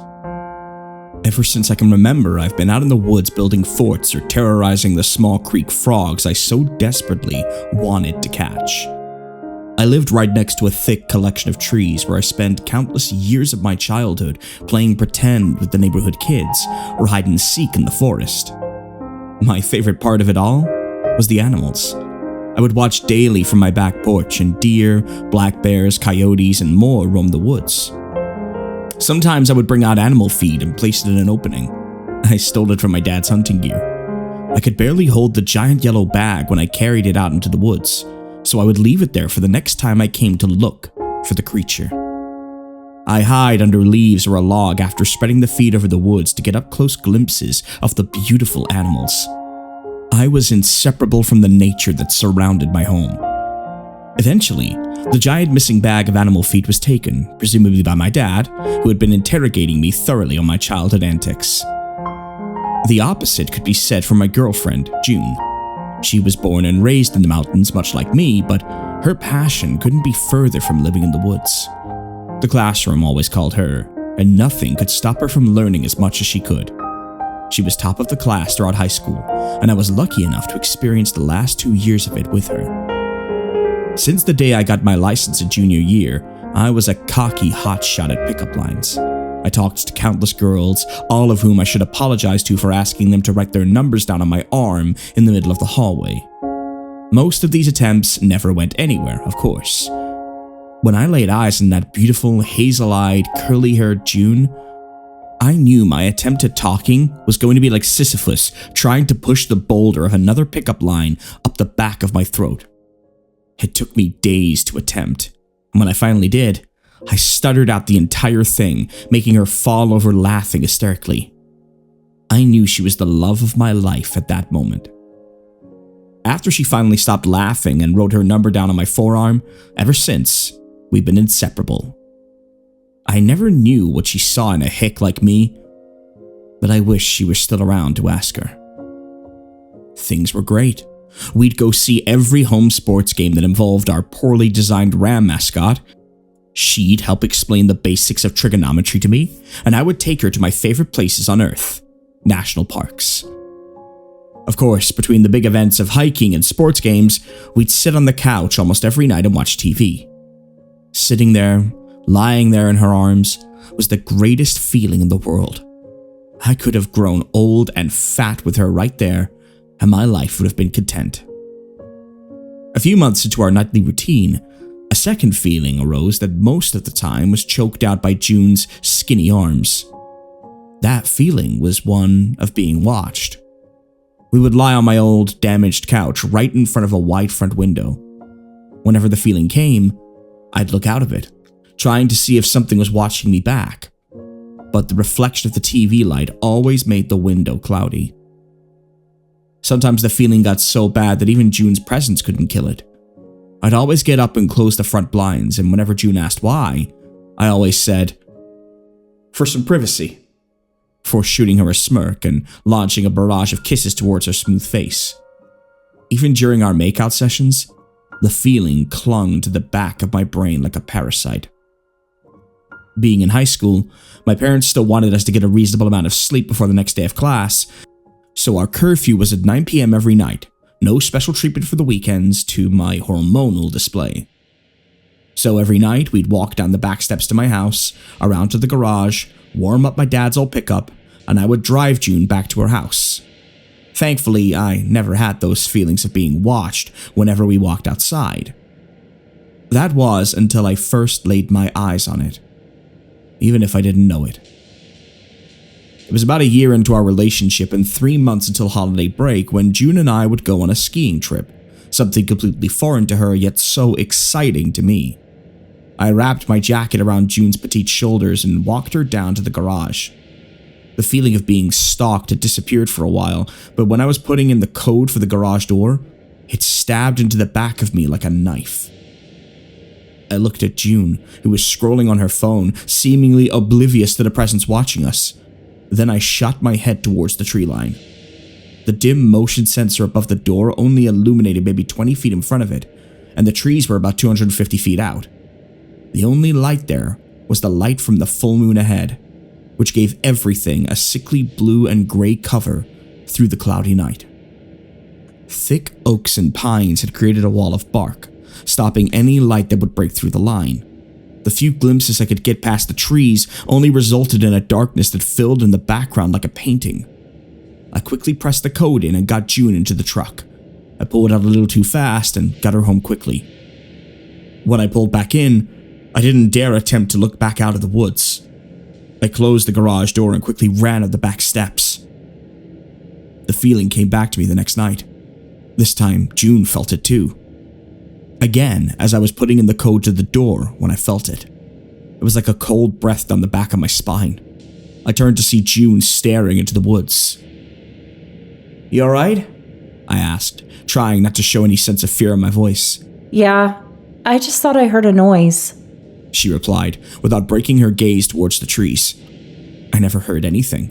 I only felt the sensation I had the night previous. I stared at her for a moment, studying the tree line. No movement, not even any wind blowing the leaves off the trees. Like clockwork, I quickly put in the code, and we both got in the car. The ride was silent at first. Only the ambience of a fall night could be heard. I quickly thought up some school drama she might be interested in so that we could both get our minds off the presence plaguing us. It worked, and soon enough we were talking about how the math teacher, Mr. Teague, was selling pot to students in the bathrooms. The notion of being watched slowly drained away. The next night, I heard the noise too. The feeling was absent until the sound of a branch snapping. It rang out in the quiet night and echoed in my brain as I jumped around. June was already holding her phone flashlight up to attempt to see if she could see anything, but its light was too small to make an impact. The moon was still relatively full, giving the tree line an ample amount of light. I squinted, and a new shape had appeared across the tapestry of the forest's edge. I started laughing the second I saw it. The laugh was one of relief and astonishment at my stupidity. June started to nervously chuckle, but was confused about what I had found so funny. "Look right there," I said, as I lowered and pointed towards the outline of a small group of 3 to 4 deer. June let out an infectious "Aww," as she laid eyes on a mother deer and her baby. We stood and watched the deer for a few minutes as they grazed on the grass right before the forest. I'd felt so silly, worrying over nothing. My feeling of anxiety was caused by a few dumb deer. As we watched the deer dinner party, another deer with large antlers walked out from the woods behind the group. I saw him out of the corner of my eye while I was turning around to finish putting in the garage door code. At first, I didn't think there was anything wrong with the buck, but when I turned around to get a better look, he immediately brought back feelings of eyes being glued to me. Even in the dark, I could tell something about this deer was ever so slightly off. It was a little chunkier than the rest, or more muscular. It was hard to tell from the distance we were at. Its lower legs were just a bit thicker than normal, and its head seemed to move on a swivel. Its back half looked like it dropped a bit further than the rest of the deer that surrounded this new one. The back looked like it slinked back and forth, like the hide was swaying on the bones, absent of flesh. It walked like it took a few moments to think about each step it took, and when it did take the step, it walked with a limp. June threw her hands over her mouth and gasped. "Oh, Greg, was that one hit by a car?" She got out through her hands. June never spent as much time outside and around wild animals as I had, so she didn't get the same sense of uneasiness that I had gained from viewing the animals. I took a second to think about what she said. The other deer didn't react with fear or uneasiness to this new one, and it did walk with a limp, so June's conclusion seemed a good enough band-aid for the small gash of uncertainty. I think so. The pack started walking away, and the strange one took up the rear as they walked back into the forest. My answer to her question made her start to tear up, so I took her home and let her know that the deer would be okay and that we would see him again. How I wish I were wrong. On the ride to June's house, we named the buck Argus, which we thought was a fittingly masculine name for the muscular guy. We didn't see Argus for another month. However, every time I walked June down the back steps in the following month, the feeling of being stalked never went away.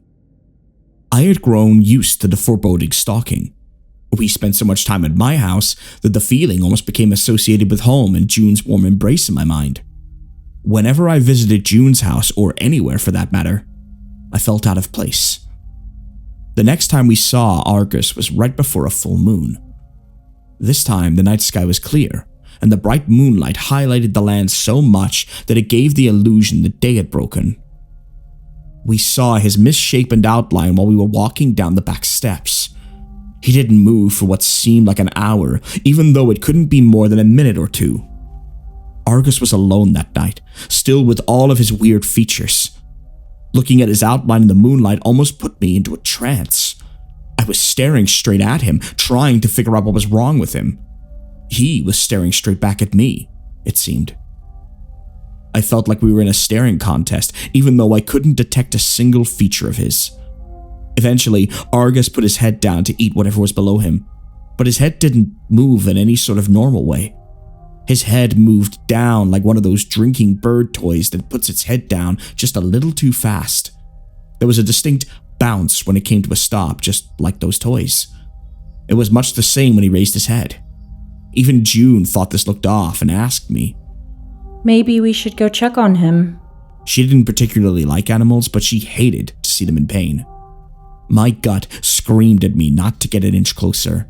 Well, if he survived this long, I bet he'll be fine, I said in a very hesitant voice as I put in the number code to the garage door. No deer could have lived that long after being hit by a car, was the only thought in my mind.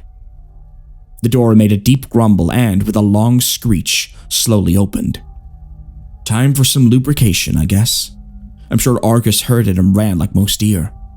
When I went to open the passenger side door for June, I looked back to see if he was still there. He was, but I couldn't feel that he was slightly closer, as if the door had given him a call. After that night, we saw Argus every evening up until the last time I ever saw June happy again. Even when the moonlight was absent, his frame was unmistakable. Sometimes Argus would have a pack of deer with him, other times only a handful. Most commonly, he'd be alone.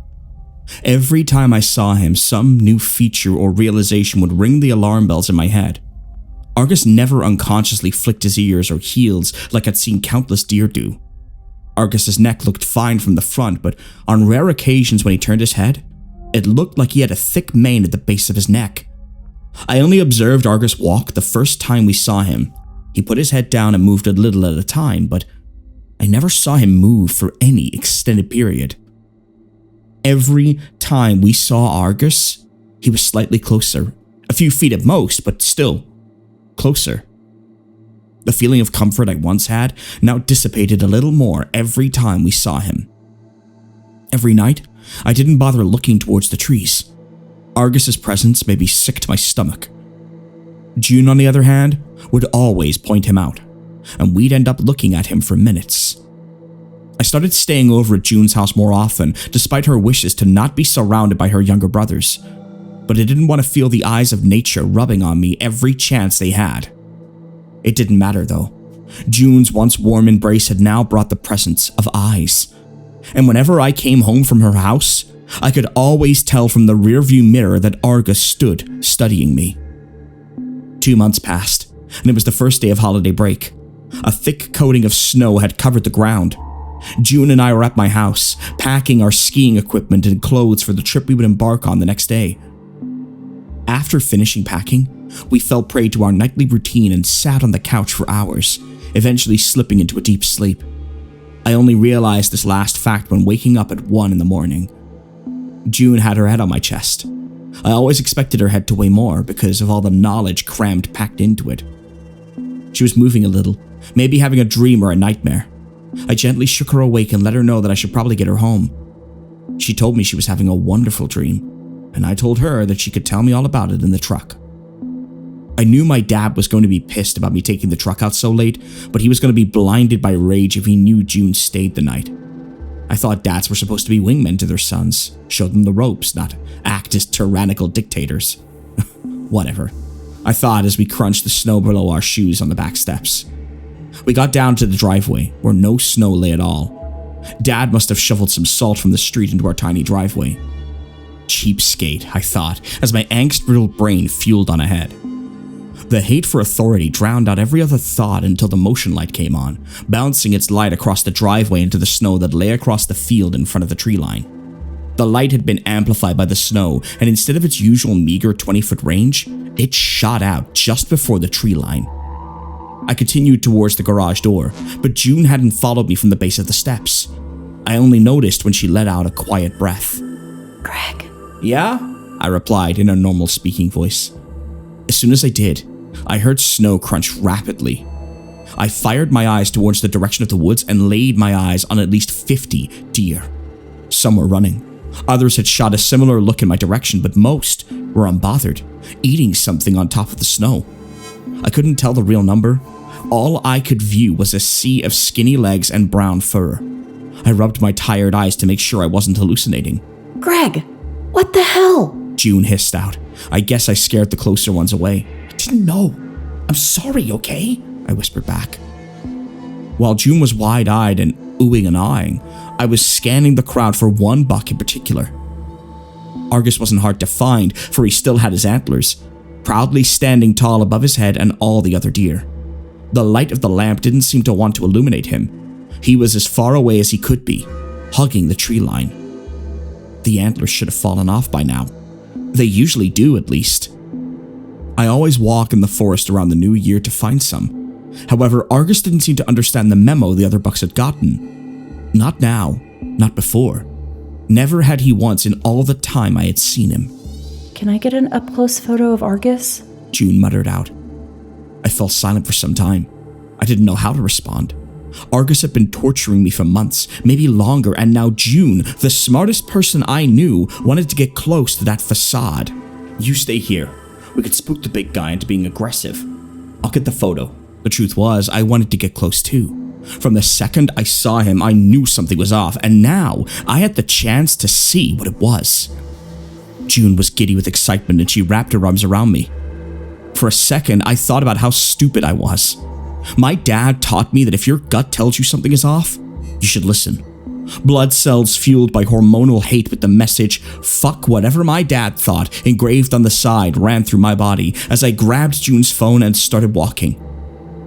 As I came to the edge of the driveway, I looked back to see June sending me a quick wave before rubbing her sides in an attempt to warm herself. I trudged on. No deer were willing to stay close now. It was as if I were Moses, parting the ocean of Cervidae before me, and with just a sound of crunching snow. Every step I took, a few deer ran.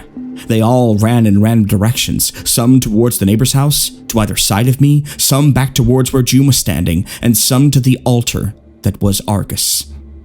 Argus didn't move at all. His stoic presence only grew stronger as his body grew in size, the closer I drew. None of his fleeing family could change his mind and make him turn and run into the dark forest. The sea of deer slowly dried up, and all that was left were hoof tracks, Argus, and 50 feet of unclosed distance.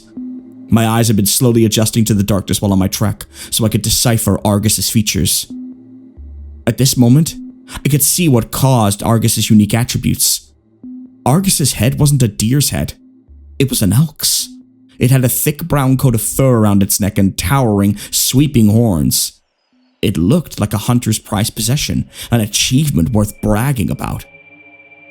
And that's because it was.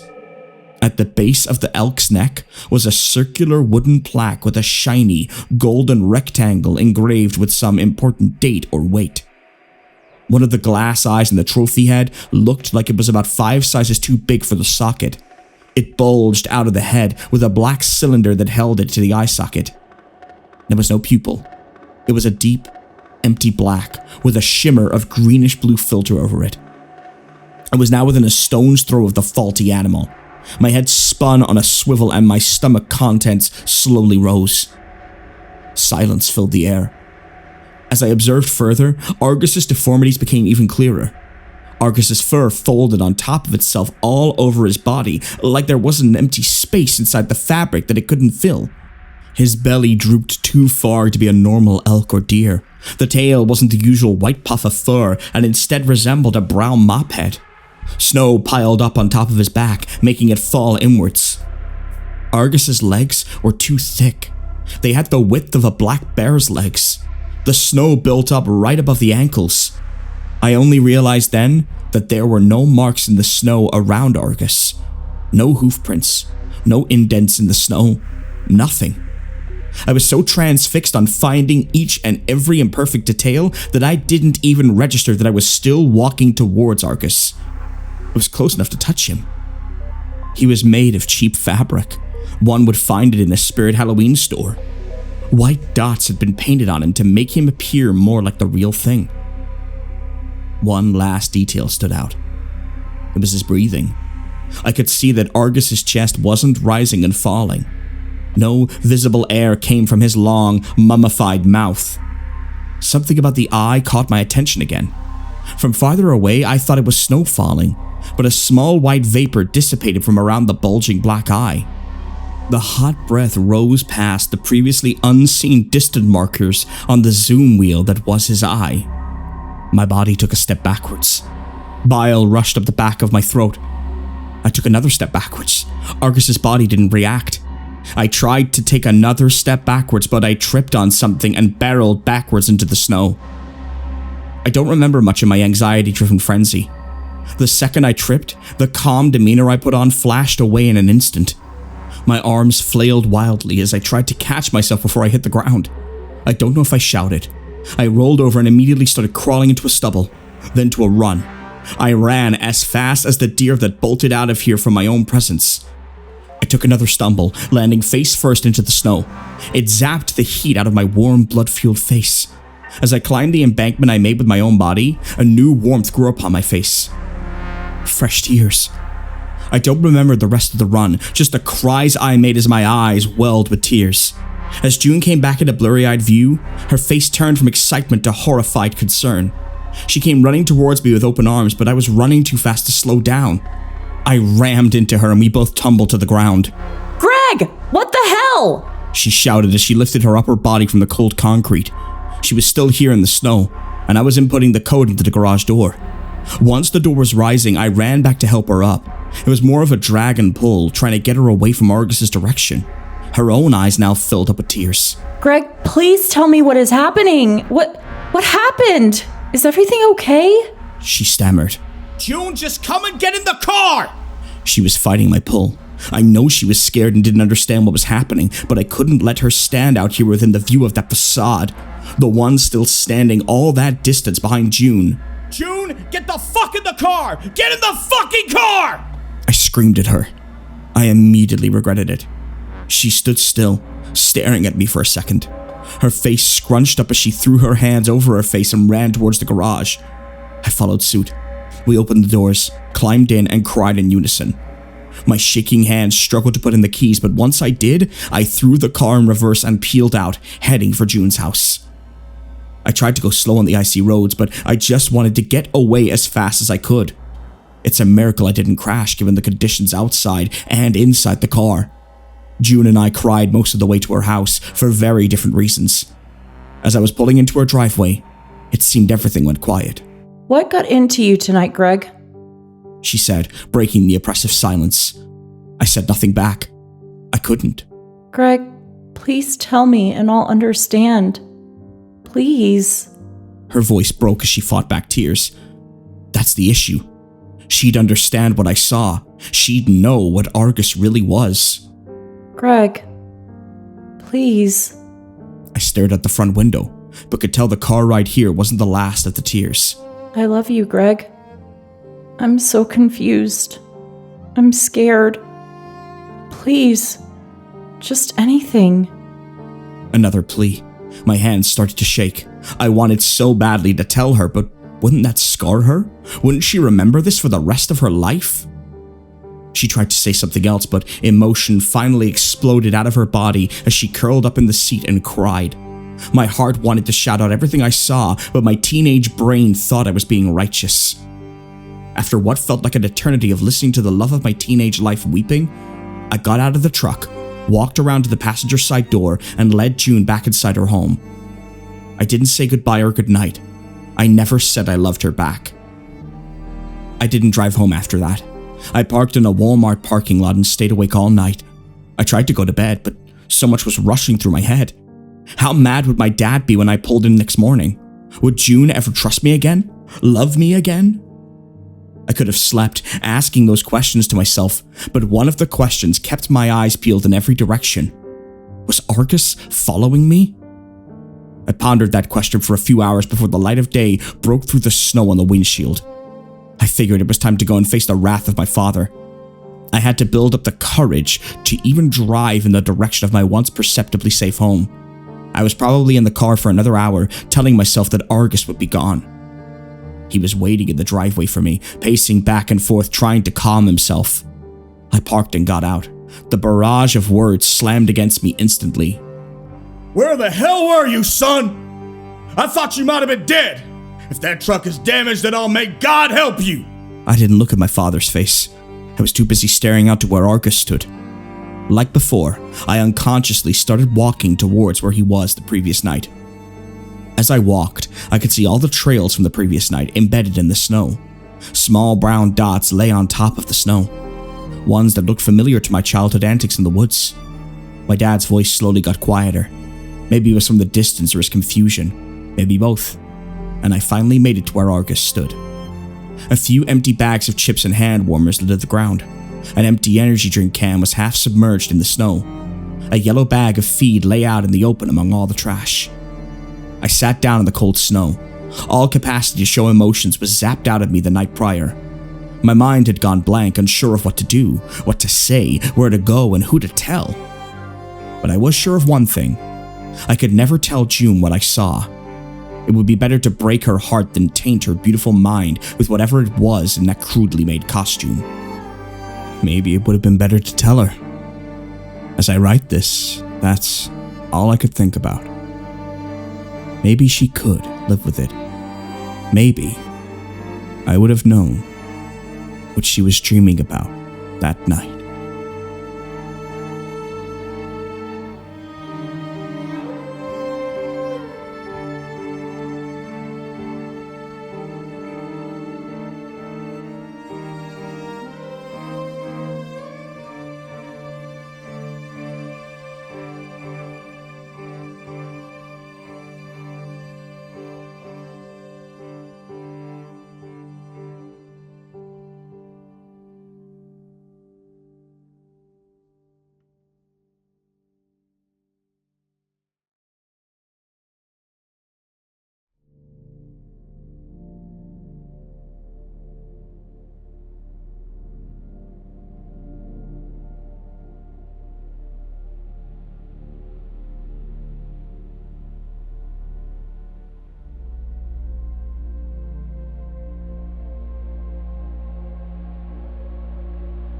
Sunday.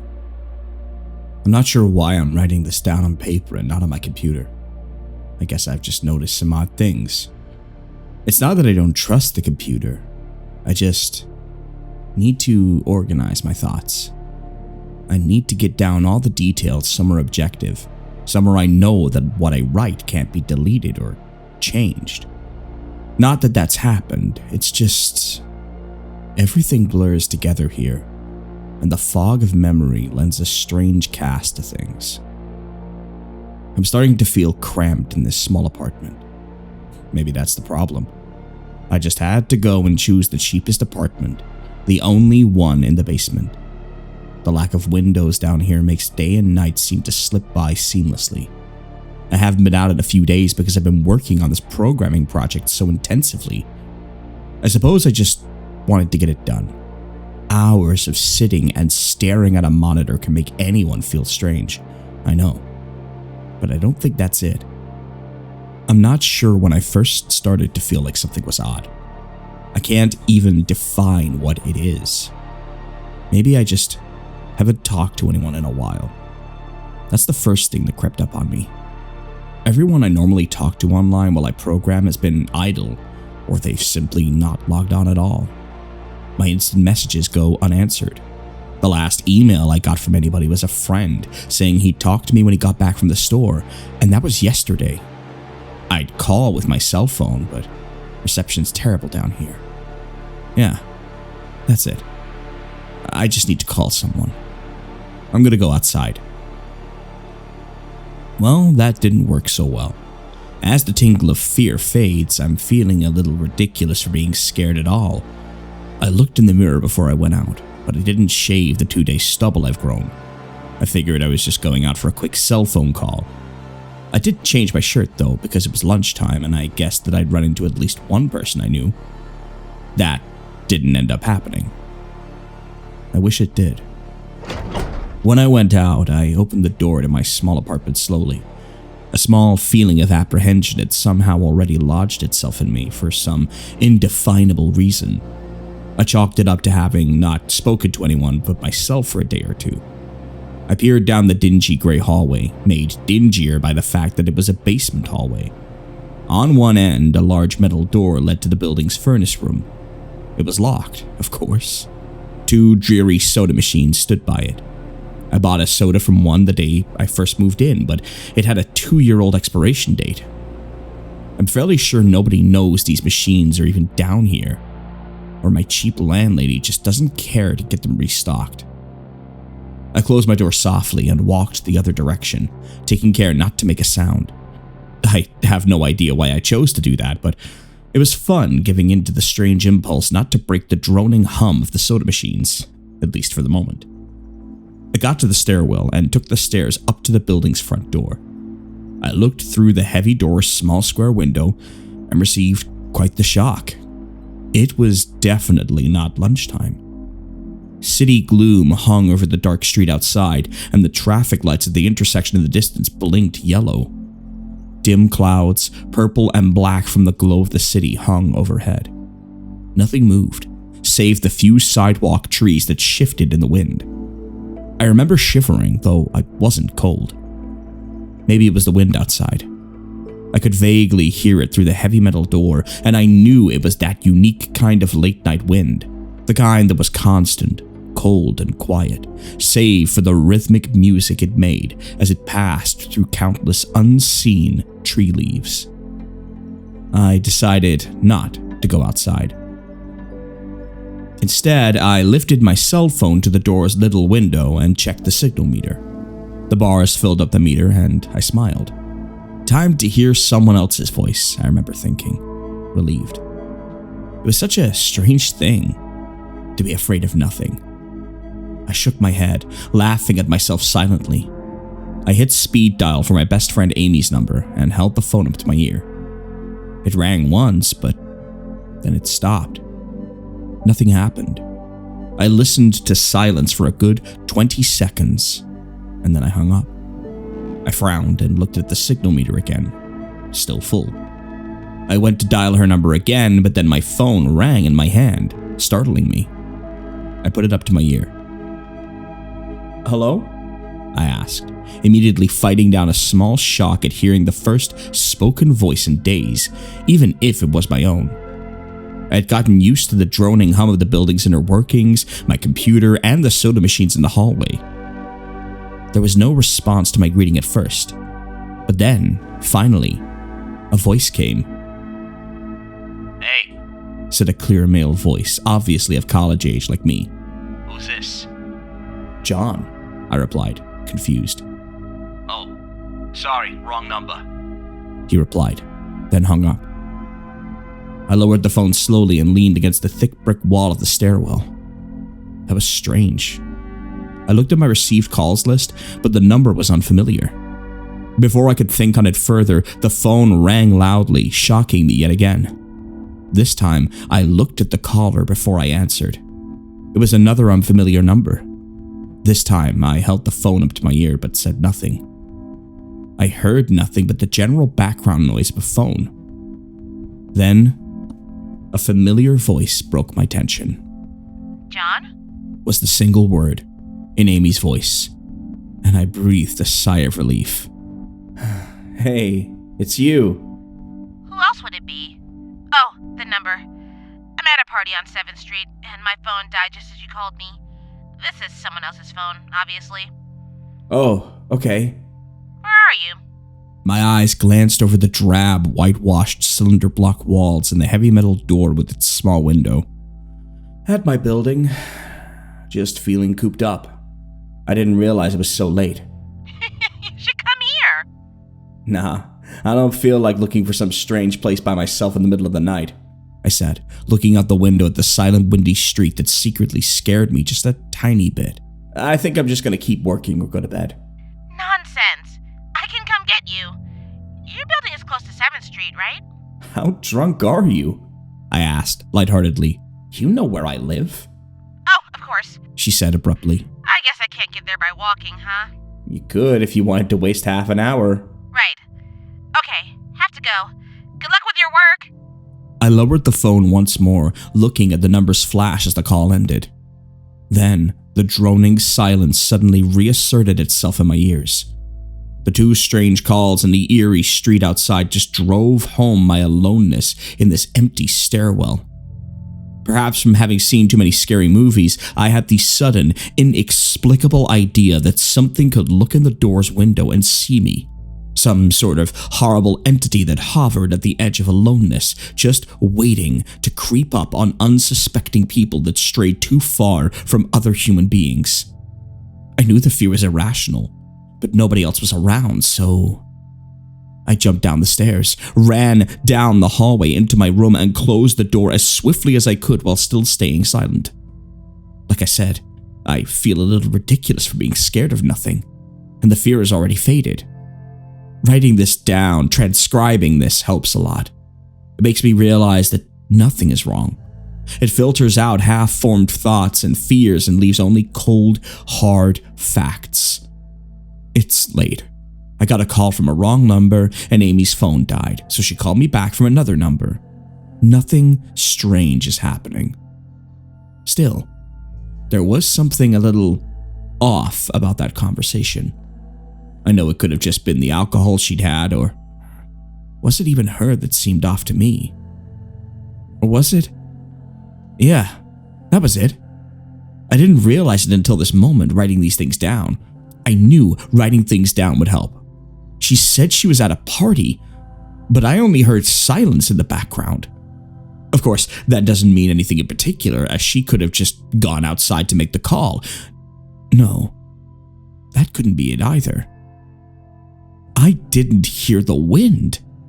I need to see if the wind is still blowing. Monday.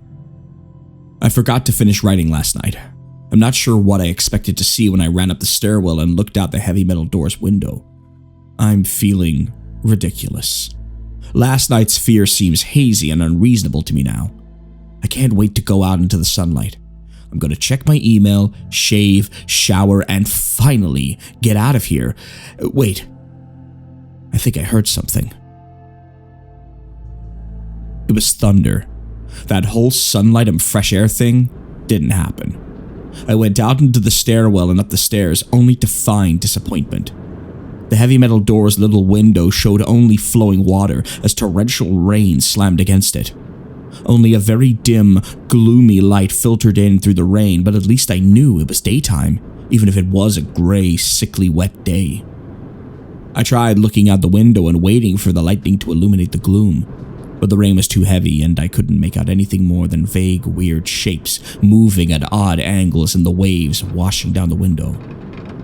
Disappointed, I turned around, but I didn't want to go back to my room. Instead, I wandered further up the stairs, past the first floor and the second. The stairs ended at the third floor, the highest floor in the building. I looked through the glass that ran up the outer wall of the stairwell, but it was that warped, thick kind that scatters the light, not that there was much to see through the rain to begin with. I opened the stairwell door and wandered down the hallway. The 10 or so thick wooden doors, painted blue a long time ago, were all closed. I listened as I walked, but it was the middle of the day, so I wasn't surprised that I heard nothing but the rain outside. As I stood there in the dim hallway, listening to the rain, I had the strange, fleeting impression that the doors were standing like silent granite monoliths, erected by some ancient, forgotten civilization for some unfathomable guardian purpose. Lightning flashed, and I could have sworn that, for just a moment, the old grainy blue wood looked just like rough stone. I laughed at myself for letting my imagination get the best of me. But then it occurred to me that the dim gloom and lightning must mean that there was a window somewhere in the hallway. A vague memory resurfaced, and I suddenly recalled that the third floor had an alcove and an inset window halfway down the floor's hallway. Excited to look out into the rain and possibly see another human being, I quickly walked over to the alcove, finding the large thin glass window. Rain washed down it, as with the front door's window, but I could open this one. I reached a hand out to slide it open, but hesitated. I had the strangest feeling that if I opened that window, I would see something absolutely horrifying on the other side. Everything's been so odd lately. So I came up with a plan, and I came back here to get what I needed. I don't seriously think anything will come of it, but I'm bored, it's raining, and I'm going stir crazy. I came back to get my webcam. The cord isn't long enough to reach the third floor by any means, so instead I'm going to hide it between the two soda machines in the dark end of my basement hallway, run the wire along the wall and under my door, and put black duct tape over the wire to blend it in with the black plastic strip that runs along the base of the hallway's walls. I know this is silly, but I don't have anything better to do. Well, nothing happened. I propped open the hallway to stairwell door, steeled myself, then flung the heavy front door wide open and ran like hell down the stairs to my room and slammed the door. I watched the webcam on my computer intently, seeing the hallway outside my door and most of the stairwell. I'm watching it right now, and I don't see anything interesting. I just wish the camera's position was different so that I could see out the front door and... Hey! Someone's online! I got out an older, less functional webcam that I had in my closet to video chat with my friend online. I couldn't really explain to him why I wanted to video chat, but it felt good to see another person's face. He couldn't talk very long, and we didn't talk about anything meaningful, but I feel much better. My strange fear is almost past.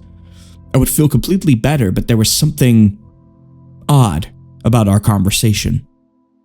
I know that I've said that everything has seemed odd, but still, he was very vague in his responses. I can't recall one specific thing that he said. No particular name or place or event. But he did ask for my email address to keep in touch.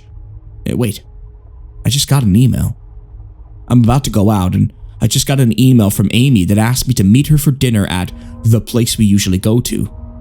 I do love pizza, and I've just been eating random food from my poorly stocked fridge for days, so I can't wait. Again, I feel ridiculous about the odd couple of days I've been having. I should really destroy this journal when I get back. Oh, another email. Oh my god. I almost left the email and opened the door. I almost opened the door, but I read the email first.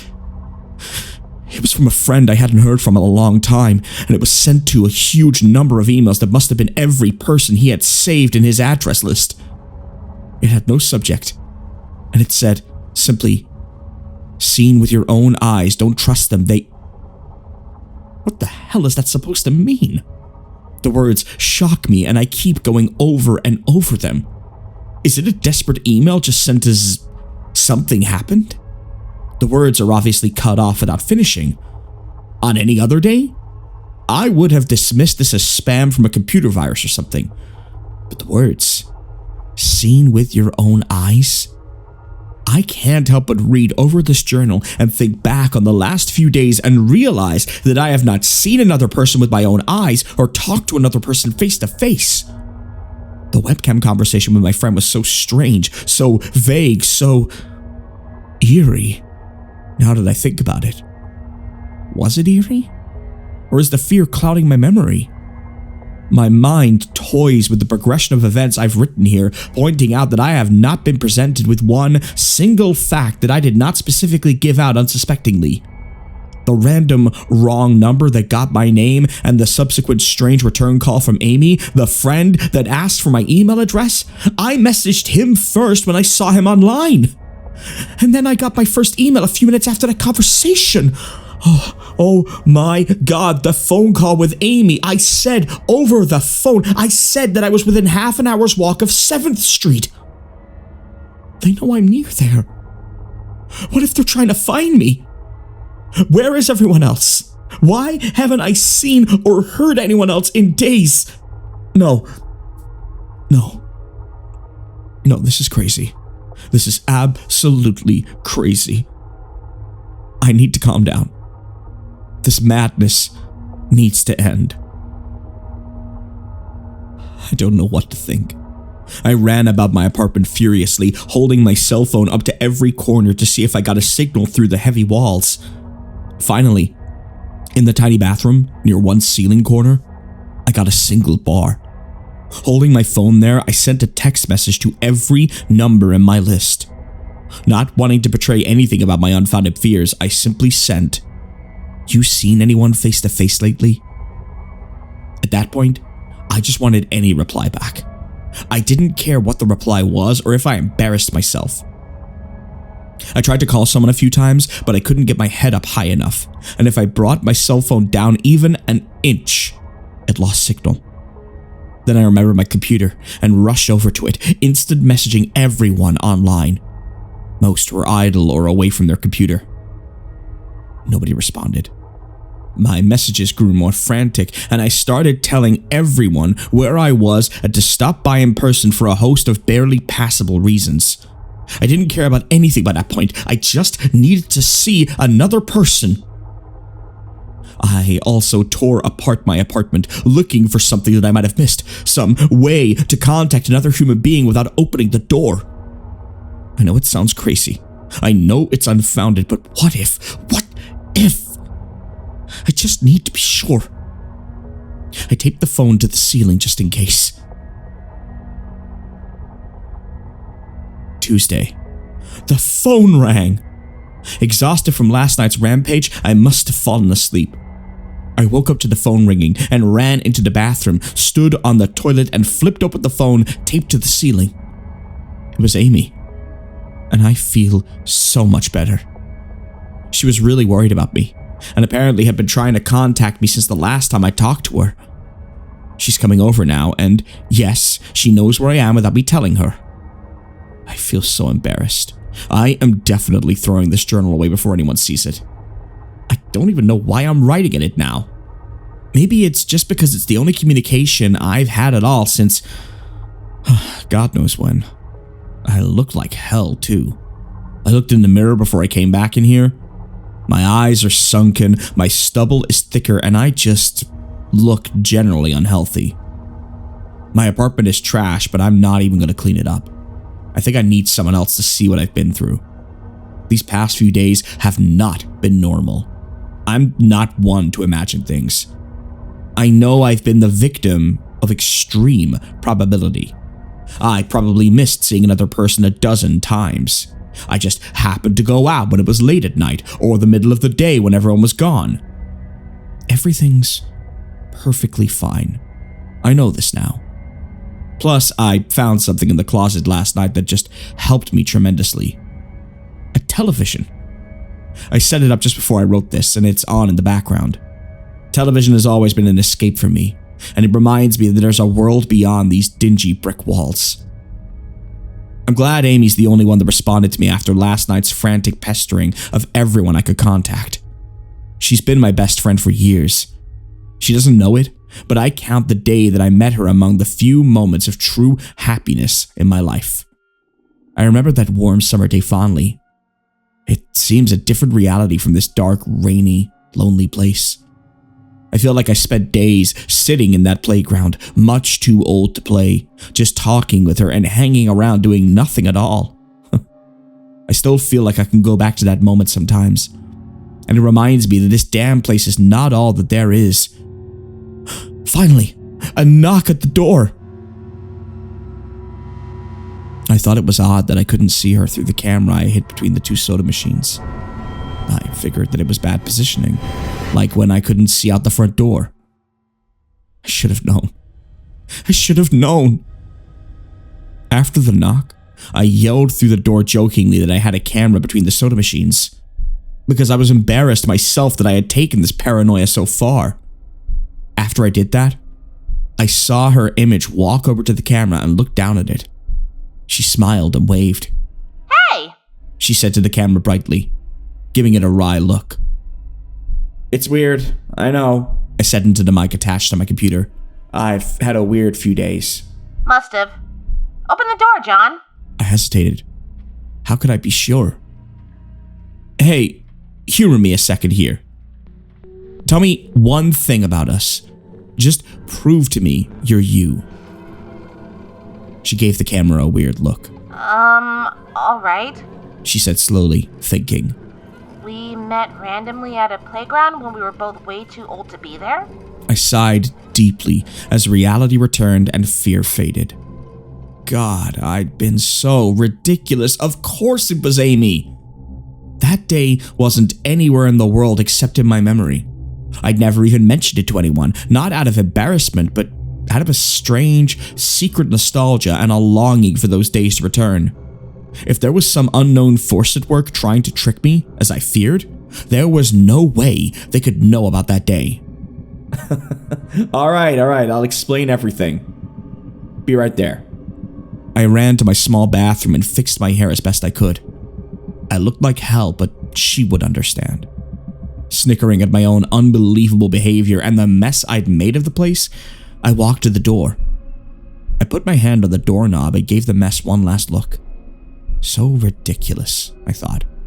My eyes traced over the half-eaten food lying on the ground, the overflowing trash bin, and the bed I tipped to the side looking for God knows what. I almost turned to the door and opened it, but my eyes fell on one last thing. The old webcam. The one I used for that eerily vacant chat with my friend. Its silent black sphere lay haphazardly tossed to the side, its lens pointed at the table where this journal lay. An overwhelming terror took me as I realized that if something could see through that camera, it would have seen what I just wrote about that day. I asked her for any one thing about us, and she chose the only thing in the world that I thought they or it did not know. But it did! It did know! It could have been watching me the whole time! I didn't open the door. I screamed. I screamed in uncontrollable terror. I stomped on the old webcam on the floor. The door shook and the doorknob tried to turn, but I didn't hear Amy's voice through the door.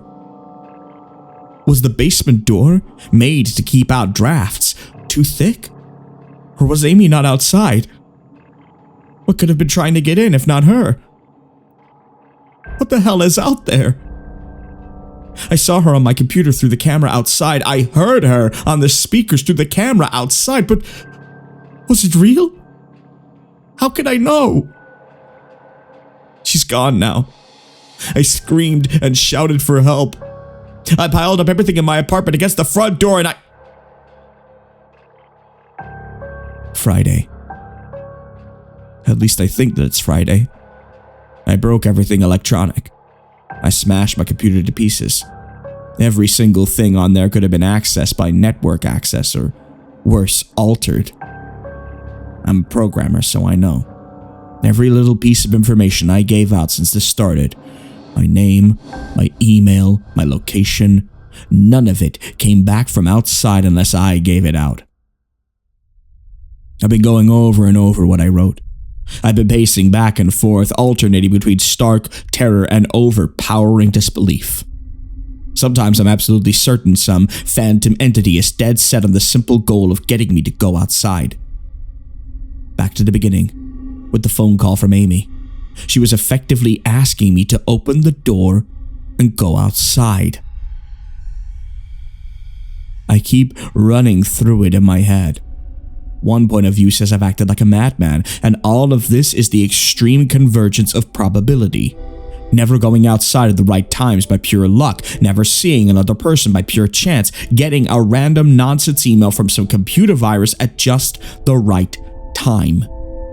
The other point of view says that extreme convergence of probability is the reason that whatever's out there hasn't gotten me already. I keep thinking, I never opened the window on the 3rd floor. I never opened the front door until that incredibly stupid stunt with the hidden camera, after which I ran straight to my room and slammed the door. I haven't opened my own solid door since I flung open the front door of the building. Whatever's out there, if anything's out there, never made an appearance in the building before I opened the front door. Maybe the reason it wasn't in the building already was that it was elsewhere getting everyone else. And then it waited until I betrayed my existence by trying to call Amy, a call which didn't work, until it called me and asked me my name. Terror literally overwhelms me every time I try to fit the pieces of this nightmare together. That email, short, cut off. Was it from someone trying to get the word out? Some friendly voice desperately trying to warn me before it came? Seen with my own eyes, don't trust them. Exactly what I've been so suspicious of. It could have masterful control of all things electronic, practicing its insidious deception to trick me into coming outside. Why can't it get in? It knocked on the door. It must have some solid presence at the door. The image of those doors in the upper hallway as guardian monoliths flashes back in my mind every time I trace this path of thoughts. If there is some phantom entity trying to get me to go outside, well, maybe it can't get through doors. I keep thinking back over all the books I've read or movies I've seen, trying to generate some explanation for this. Doors have always been such intense foci of human imagination, always seen as wards or portals of special importance. Or perhaps the door is just too thick. I know that I couldn't bash through any of the doors in this building, let alone the heavy basement ones. Aside from that, the real question is, why does it even want me? If it just wanted to kill me, it could do it in any number of ways, including just waiting until I starve to death. What if it doesn't want to kill me? What if it has some far more horrific fate in store for me? God, what can I do to escape this nightmare? A knock on the door. I told the people on the other side of the door I need a minute to think and I'll come out. I'm really just writing this down so I could figure out what to do. At least this time I heard their voices. My paranoia, and yes, I recognize I'm being paranoid, has me thinking all sorts of ways that their voices could be faked electronically. There could be nothing but speakers outside, simulating human voices. Did it really take them 3 days to come talk to me? Amy is supposedly out there, along with 2 policemen and a psychiatrist. Maybe it took them 3 days to think of what to say to me. The psychiatrist's claim could be pretty convincing if I decided to think that this had all been a crazy misunderstanding, and not some entity trying to trick me into opening the door. The psychiatrist had an older voice, authoritarian but still caring. I liked it. I'm desperate just to see someone with my own eyes. He said I have something called cyber psychosis, and I'm just one of a nationwide epidemic of thousands of people having breakdowns triggered by a suggestive email that, quote, got through somehow. I swear he said got through somehow. I think he means spread throughout the country inexplicably, but I'm incredibly suspicious that the entity slipped up and revealed something. He said I'm a part of a wave of, quote, emergent behavior, that a lot of other people are having the same problem with the same fears, even though we've never communicated. That neatly explains the strange email about eyes that I got. I didn't get the original triggering email. I got a descendant of it. My friend could have broken down too and tried to warn everyone he knew against his paranoid fears. That's how the problem spreads, the psychiatrist claims. I could have spread it too, with my texts and instant messages online to everybody I know. One of those people might be melting down right now after being triggered by something I sent them, something they might interpret any way that they want, something like a text saying seen anyone face to face lately. The psychiatrist told me that he didn't want to lose another one, that people like me are intelligent, and that's our downfall. We draw connections so well that we draw them even when they shouldn't be there. He said it's easy to get caught up in paranoia in our fast-paced world, a constantly changing place where more and more of our interaction is simulated. I have to give him one thing. It's a great explanation. It neatly explains everything.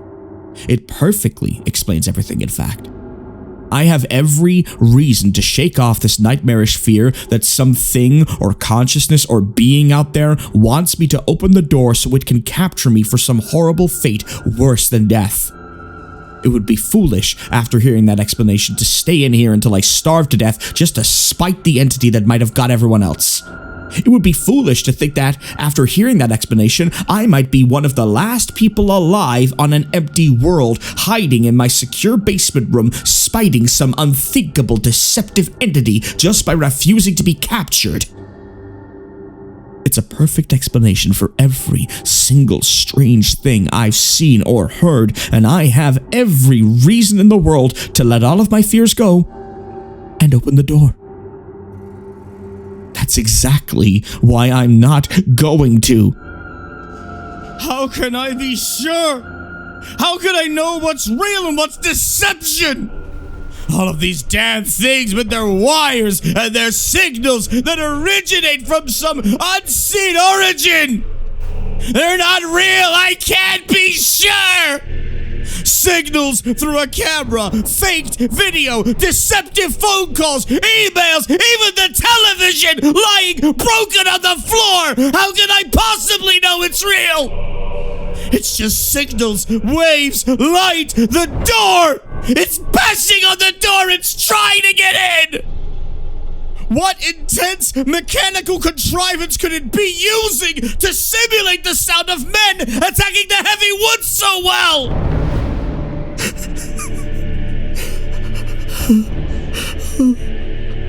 At least I'll finally see it with my own eyes. There's nothing left in here for it to deceive me with. I've ripped apart everything else. It can't deceive my eyes, can it? Seen with your own eyes, don't trust them, they...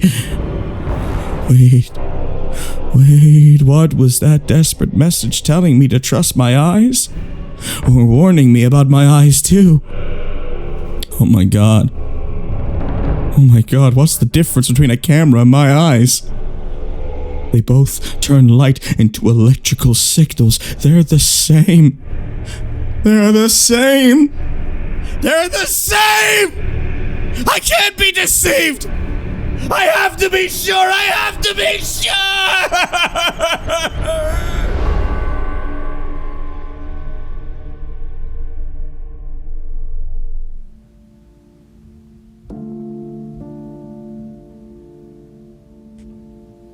Date unknown.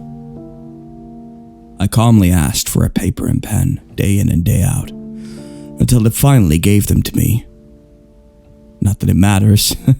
What am I gonna do? Poke my eyes out? The bandages feel part of me now. The pain is gone.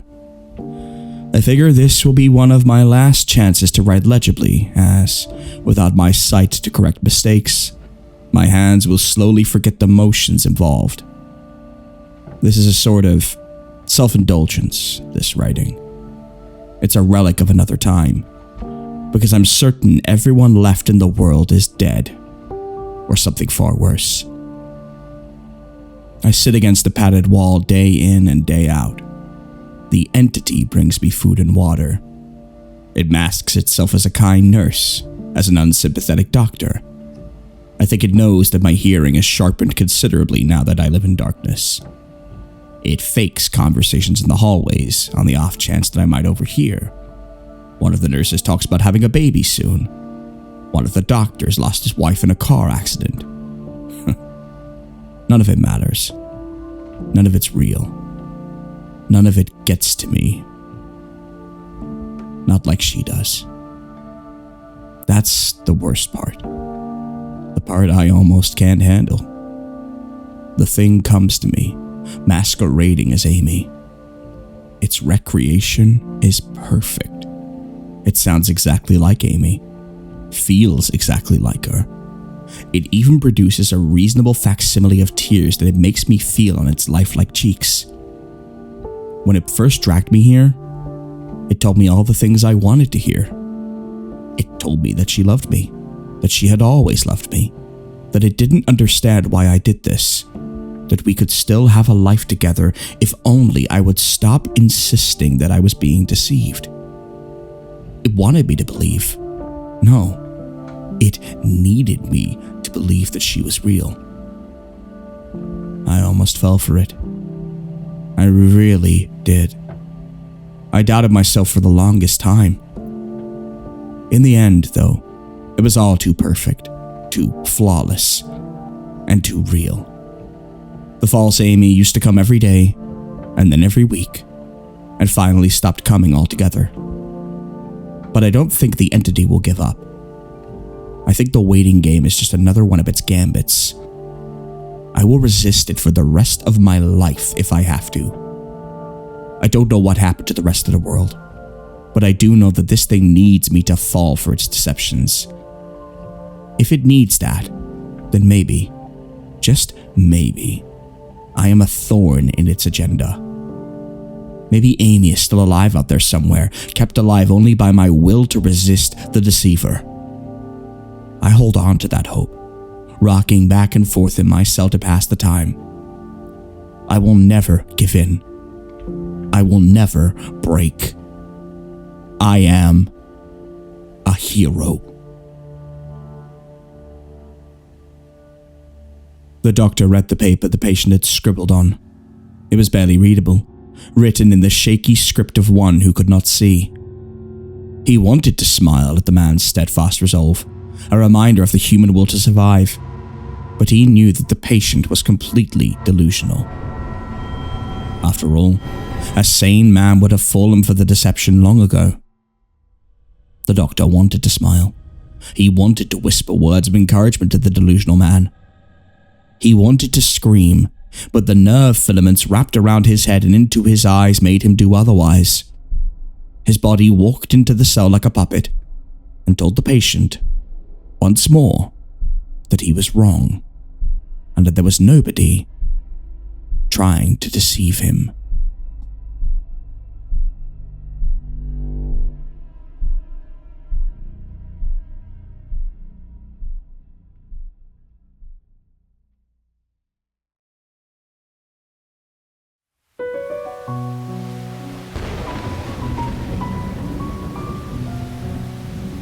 The storm made the city street a blur to Tim Avery as he walked rapidly down the sidewalk.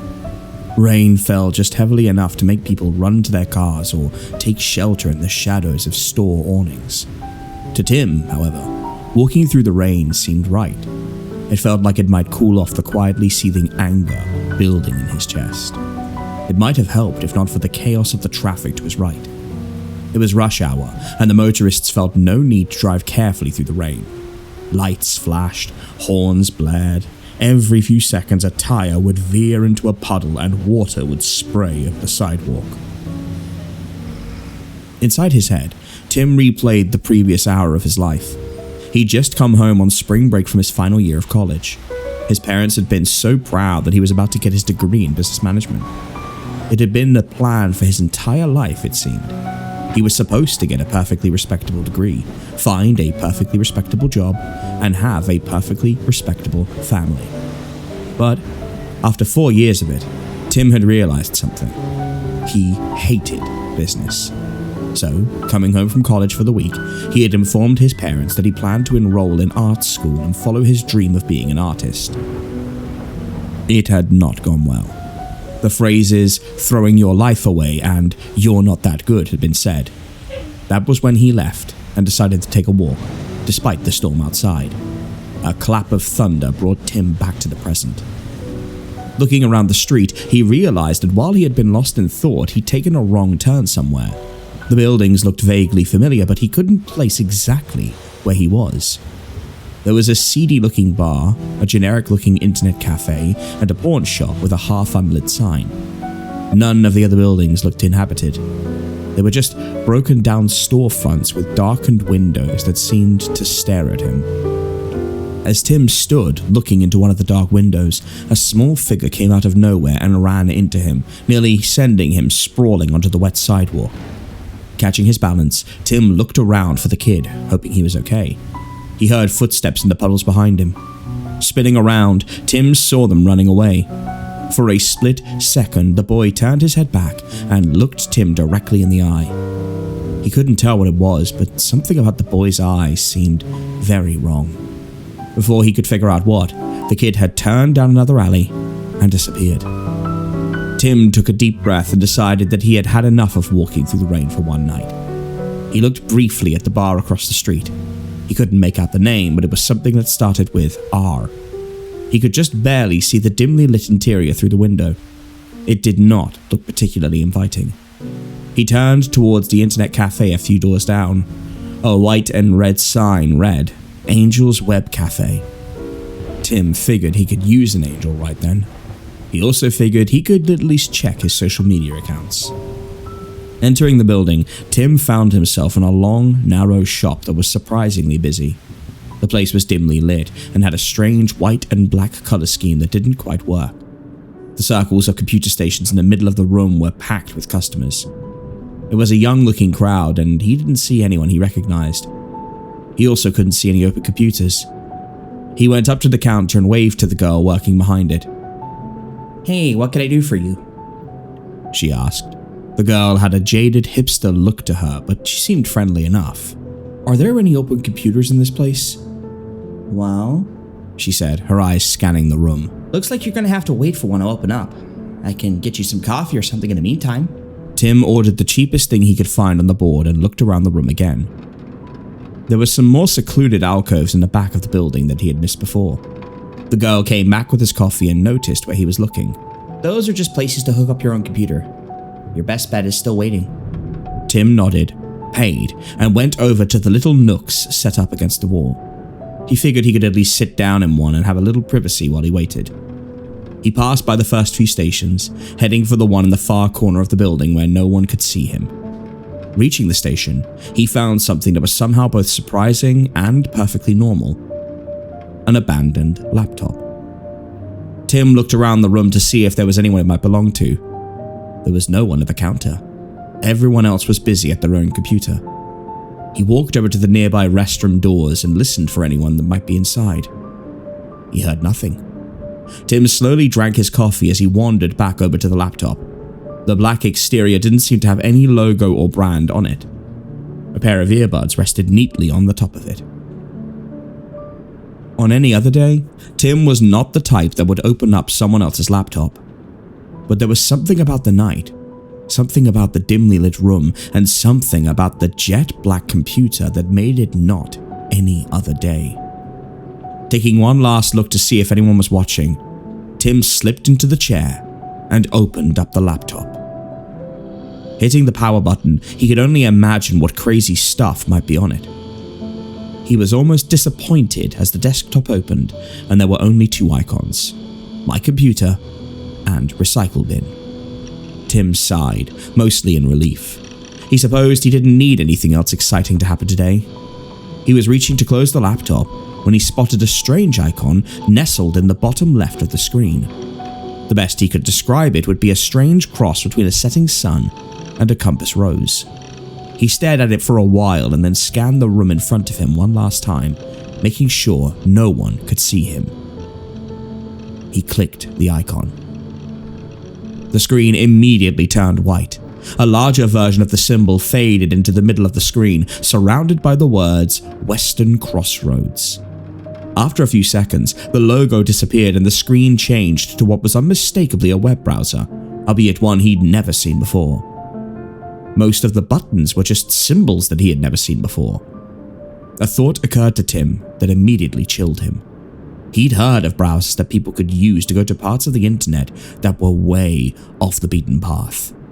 Western Crossroads had to be a dark web browser. He'd never looked into the dark web before. He'd just heard the same generic stories everyone else had. For all he knew, it was nothing but drugs, terrorists, and hitmen. It was at that moment that he saw a star button that had to be something like a list of bookmarked sites. Tim hit the button and a list appeared on the side of the browser. There were 4 bookmarked sites and they were all written out in a language that Tim had never seen before. A resounding bang of thunder came from outside that seemed to shake the entire building. Tim had to grab the cup of cheap coffee to keep it from falling over. There was a wave of murmurs from the main room as the customers settled down. Tim looked back at the screen and found that the sites on the list were now in English.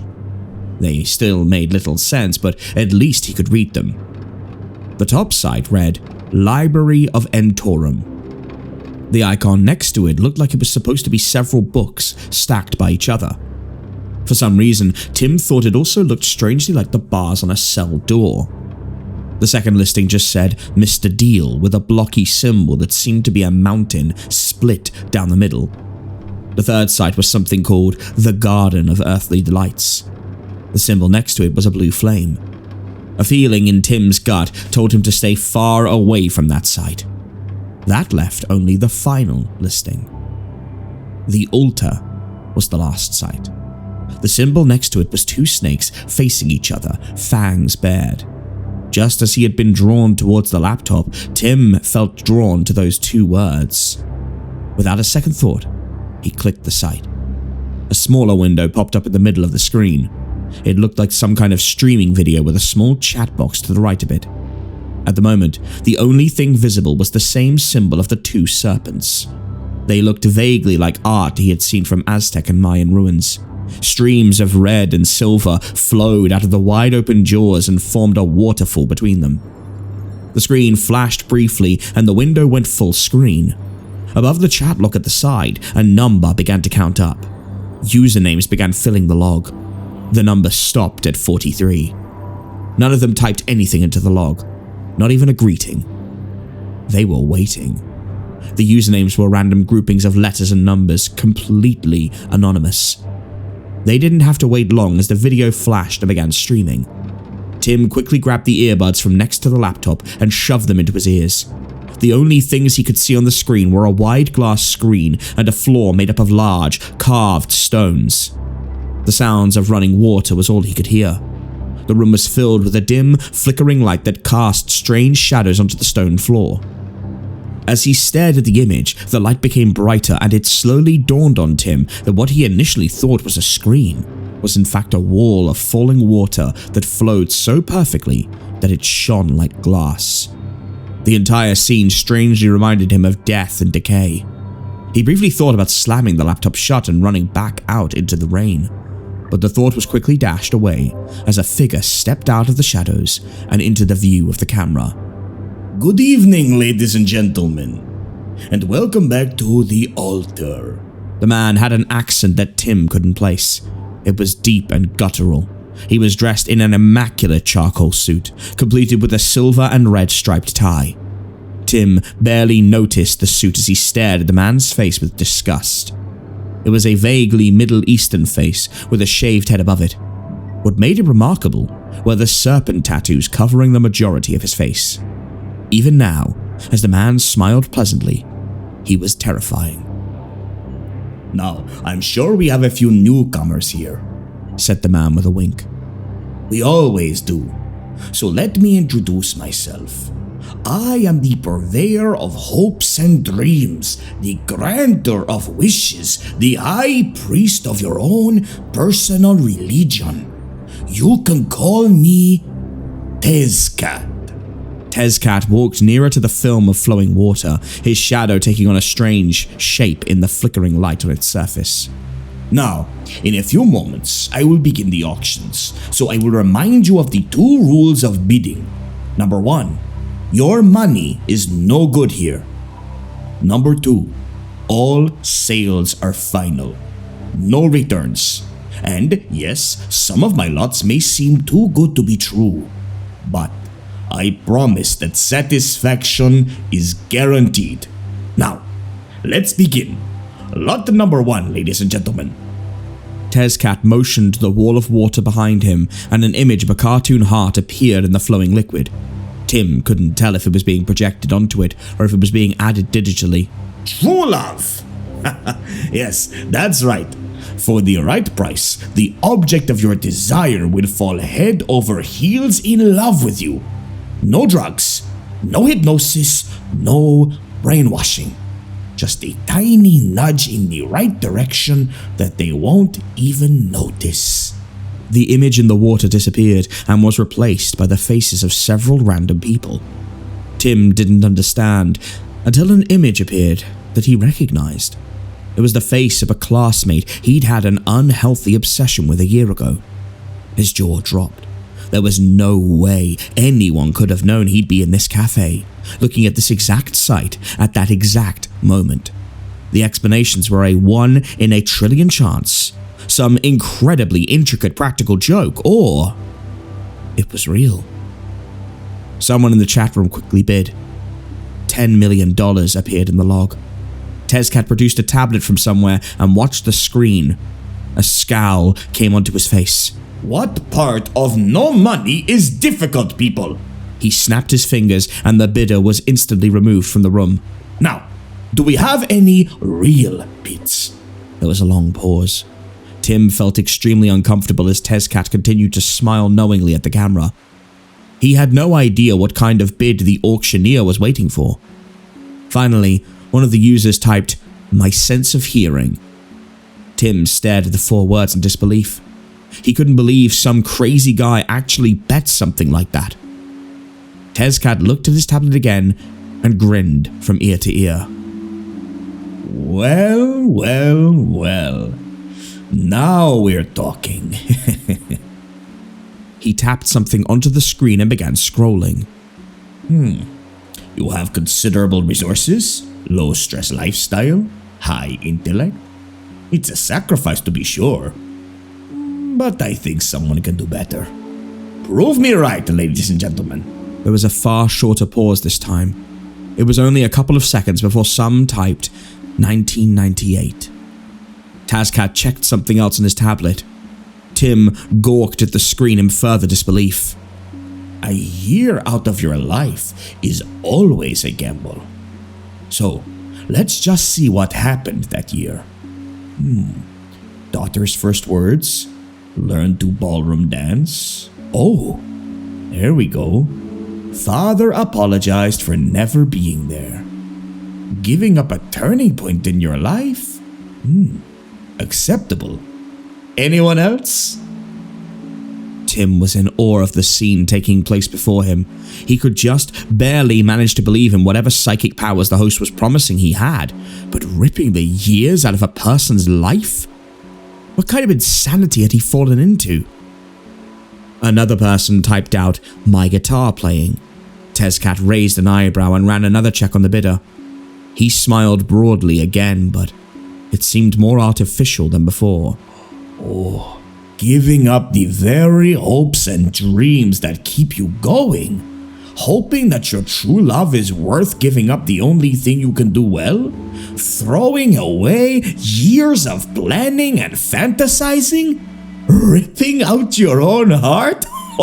Now that, my friends, is a bid. Going once. Tim didn't know if he believed any of it yet, but he could feel that the last bidder believed it enough to give up everything. Going twice. He paused for a moment, holding out for more bids. Sold for your hopes and dreams. The bidder disappeared from the chat room as a line appeared, claiming that he had been transferred to collections. Their host snapped his fingers and the images in the water shifted again. Different scenes began to appear. There were people doing all manner of things, each with their faces just barely out of sight. A woman got out of a car and walked along a red carpet. A football player scored a touchdown in front of a crowd of thousands. A chill went down his spine as a man walked through an art gallery. More than one of the paintings was his exact style. Scenes continued to play as Tezcat spoke up. And speaking of hopes and dreams, now you too can have all the talent and resources needed to fulfill your deepest, darkest desires. 1 dream per customer. And you'll still have to put in the effort, of course. Oh, this is always one of my favorite lots. It gives me a warm, fuzzy feeling on the inside. He gave a short, deep chuckle. There was no hesitation from the crowd this time, as "My card collection" appeared instantly in the log. It was followed almost immediately by several of the other users mocking him. Tezcat, however, carefully looked over whatever was on his tablet. 40 years spent building a collection. Several extremely rare cards you care about greatly. A weak offering, I must admit, but still acceptable. Next bid? No one mocked the next bid as someone typed med school into the log. Tezcat didn't even need to look twice after seeing the bid. Giving up your hard-earned career for a chance at fame and fortune? Medicine not the amazing life you imagined it would be, huh? Just imagine, for so many people, what you're trying to give away may be just what they're bidding on. Accepted. Not to be outdone, another user hurriedly typed "my maid." With just 2 words, Tim's understanding of the stakes of this auction was brought to a whole new level. These weren't bids. They were sacrifices. He held his breath, waiting to see if their host would accept a person as payment. As he looked over the information, a look came onto his face that Tim could only equate with a serial killer standing over a fresh body. I've had people try to pass off employees and acquaintances as bids before. Their worth to you is, in reality, unbelievably low. However, you seem to be having an affair with this particular employee, and a lover is a much more valuable commodity. I would gladly accept that bid, and I doubt anyone can outdo that one. So, going once? Tim remembered the art gallery he had seen in the water. He imagined what his life would be like. Rich, famous, his talents appreciated by the entire world. He remembered the argument at his home not even an hour ago. He remembered the outrage and indignation he had felt at his dreams being ignored. Going twice. Tim felt his fingers moving almost by themselves. And he almost couldn't believe it when he saw what was written in the log. My parents. Tezcat stopped mid-sentence with a look of mild shock that Tim would not have thought was possible a few moments earlier. Now, that is a bid. A few messages of disbelief filled the chat log, one reading only, "Good God." And I don't think I have to ask if anyone can improve over that. Sold. Tim stared at the screen for a moment, still in shock of what had just occurred. It had to be a dream or a hallucination. He wouldn't be capable of doing that in reality, right? And with that, let's move on to our last lot of the night. Tim just waited for something, anything to happen to make him believe that it was all a big joke. Instead, another huge clap of thunder struck the store and the lights went out. Looking down at the screen, he saw that the window had changed, reading "transferring to collections." The lights in the store came back on after only a few seconds. Tim tore his eyes away from the screen, leaning out of the nook, searching for anyone. He was about to toss the laptop and run when he heard the sound of someone clearing their throat. Looking back at the screen, he saw Tezcat's face looking out at him. Mr. Avery, I think we should talk in person. That was all Tim needed to hear. He slammed the laptop closed, tossed it onto the floor, and ran for the door. He barely registered as he ran through the cafe that the room was now entirely empty. It was the Mr. Avery part that did it. Hearing his name come out of the mouth of that freakish host was the final straw. He reached the door and ran out into the night. The pavement was still wet, but the rain had stopped. The street was thrown into more vivid detail than it was before. The lights and noise of the vehicles in the street and the darkness of the empty buildings seemed to be pressing in around him, suffocating him. He stopped in his tracks, closed his eyes, and took a few deep breaths. It had almost started to help when he felt a drop of liquid hit his hand. Pissed that the rain was starting up again, he shook his hand hard, trying to dry it off. In the process of shaking it off, he noticed that the liquid on it wasn't water. It was bright crimson. Feeling another drop on his back, Tim looked above him. The sign that had previously read Angel's Web Cafe now contained only the symbol of the two serpents. The streak of red was dripping on him.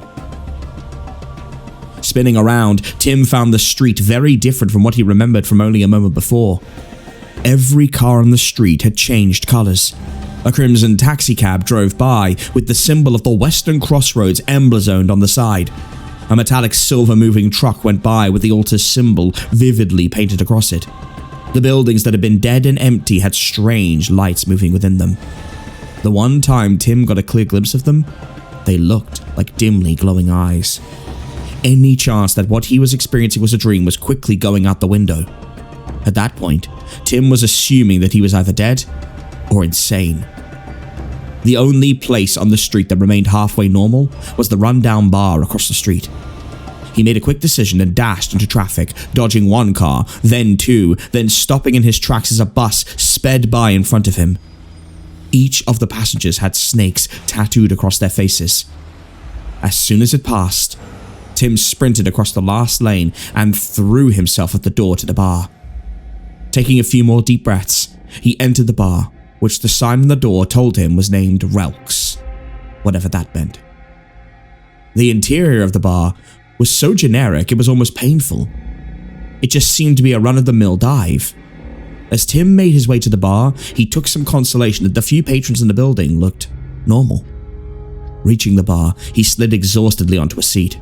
He looked around for the bartender and found him speaking to a customer on the far end. That was just fine with him.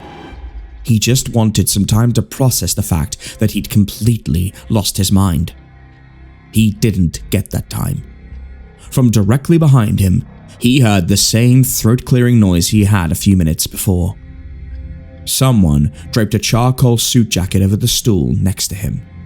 Mr. Avery, I'm glad we could talk. Tim had no idea what to say as he looked up into black eyes rimmed by the jaws of tattooed serpents. I'm dreaming. No, you're not. I lost my mind. Strike two. I'm dead. Sorry, but no, said Tezcat, sitting down. Not yet. At the moment, you are in possession of a great opportunity. You will have the talent and resources to become the greatest artist in the world. Think about it. You'll be rich beyond your wildest dreams, world famous, drowning in beautiful women. Celebrities and royalty will have your work on their walls, and people will remember you for centuries. I don't want it anymore. Well, you did very much so for a moment there. And that is all that Relk and I need. Who the hell is Relk? Relk, the Devourer, a god. And not the pathetic excuses for gods you people have these days. No. Relk is one of the true gods. The old gods, like Karn, Stead, Zatanatas. He walked the streets of his cities in the material realm, defended his followers to the very end, and drank the blood of his enemies. I'm supposed to believe in gods now too? Mr. Avery, where do you think you are? He picked up an empty glass from the table and threw it at the back bar. The glass vanished into thin air before it struck. The walls around them shimmered. The wood and glass melted away into rough-hewn stone. The fluorescent light was replaced by flickering torches. He heard water running at his back. He turned to find the wall of falling water from the video behind him, falling into a shallow pool that ran along the circumference of the room. Turning back towards the bar, he found himself sitting on a short pedestal and leaning against a stone altar. At the center of the altar was a human skull. Rolls of cloth were wrapped around the jaw and eye sockets of the skull. This is the tomb of Relk, Timmy, my boy. Oh, well, a recreation of it. It's a real place in the material realm, but people like myself can make a little home for themselves off the beaten path. I like using it for my streaming. It reminds me of the good old days. This is In the dark web? Tezcat broke out in a fit of hysterical laughter. Oh, gods no. That's just an entry point. You see, there's nothing like raw human desire to create a gateway between two places. And let's just say that your dark web abounds with that. Just like you. Not anymore. I'm not letting you take my parents. Tezcat took a deep breath and sighed. Timothy, I'm afraid you don't have a choice in the matter at this point. So let's just get down to business and seal the deal. He produced 2 small shot glasses out of his jacket and set them in front of Tim and himself. I apologize about the crudeness, but these things have to be done in certain ways. With that, he took out a small knife from his pocket. It looked like obsidian to Tim, only it was green. With one sharp movement, Tezcat made a cut in one of his own wrists. He held his hand over a glass. Golden blood flowed out of the wound, quickly filling it. He did the same over the one in front of Tim. The blood stopped flowing almost immediately. So then, said Tezcat, picking up a shot. Cheers, Mr. Avery. Tim just stared back into his eyes, a thought forming at the back of his head. He gripped the shot glass as lightly as possible and pushed it back slightly. The thought became more concrete. You said this was called the Tomb of Relk. So gods can die? Tezcat rolled his eyes and let out a long breath. In some ways, they can. But it's hard to keep a god dead. They died, they came back, albeit slightly different, and then they recruited people like me and Aspect to go get souls for them. Wait, whose souls? Tezcat's eyes went wide as he seemed to realize he should not have opened that door. The souls we bet? That doesn't feel right. Mr. Avery, just drink and we can talk about this afterwards. It's my soul, isn't it? It's because I bet a person. I sacrificed a person. That's why you weren't happy when the guy won with his music. The realizations kept coming. That's why it's an auction. Because people won't sacrifice other people unless you force them to outbid someone. It's a test. Yes, it is. And you failed, which means your soul has a mark on it. And when you die, Relk gets your soul. You don't pass go, you don't collect $200. No getting around it now, so drink. I didn't fail yet, said Tim, picking up the shot glass and waving it in Tezcat's face. Because you seem very determined to get me to drink this and seal the deal. I think that means I still have a chance. No, you don't, said Tezcat, his voice beginning to seethe. Yes, that blood will mark you, but it's also your only way out of this world. My world. So you have 2 choices now. You can drink and go have an amazing, albeit guilty, life. Or you can play this game and stay here in my world forever. And in here, I'm a god. I can make this your own personal perdition. But my parents live. Who cares? The pupils of Tezcat's eyes narrowed into something like a snake's or a cat's. They either die now or they die in 10 years. They don't matter. You don't matter. Hell, I don't even matter. The Devourer is above us all. Now, make a choice. Because although I have all the time in the world, I dislike wasting it on nobodies like you.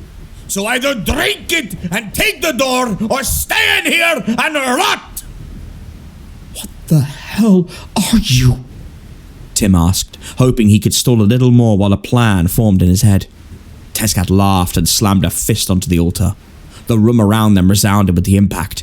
The cloth-wrapped skull in front of them fell on its side and rolled towards Tim a bit.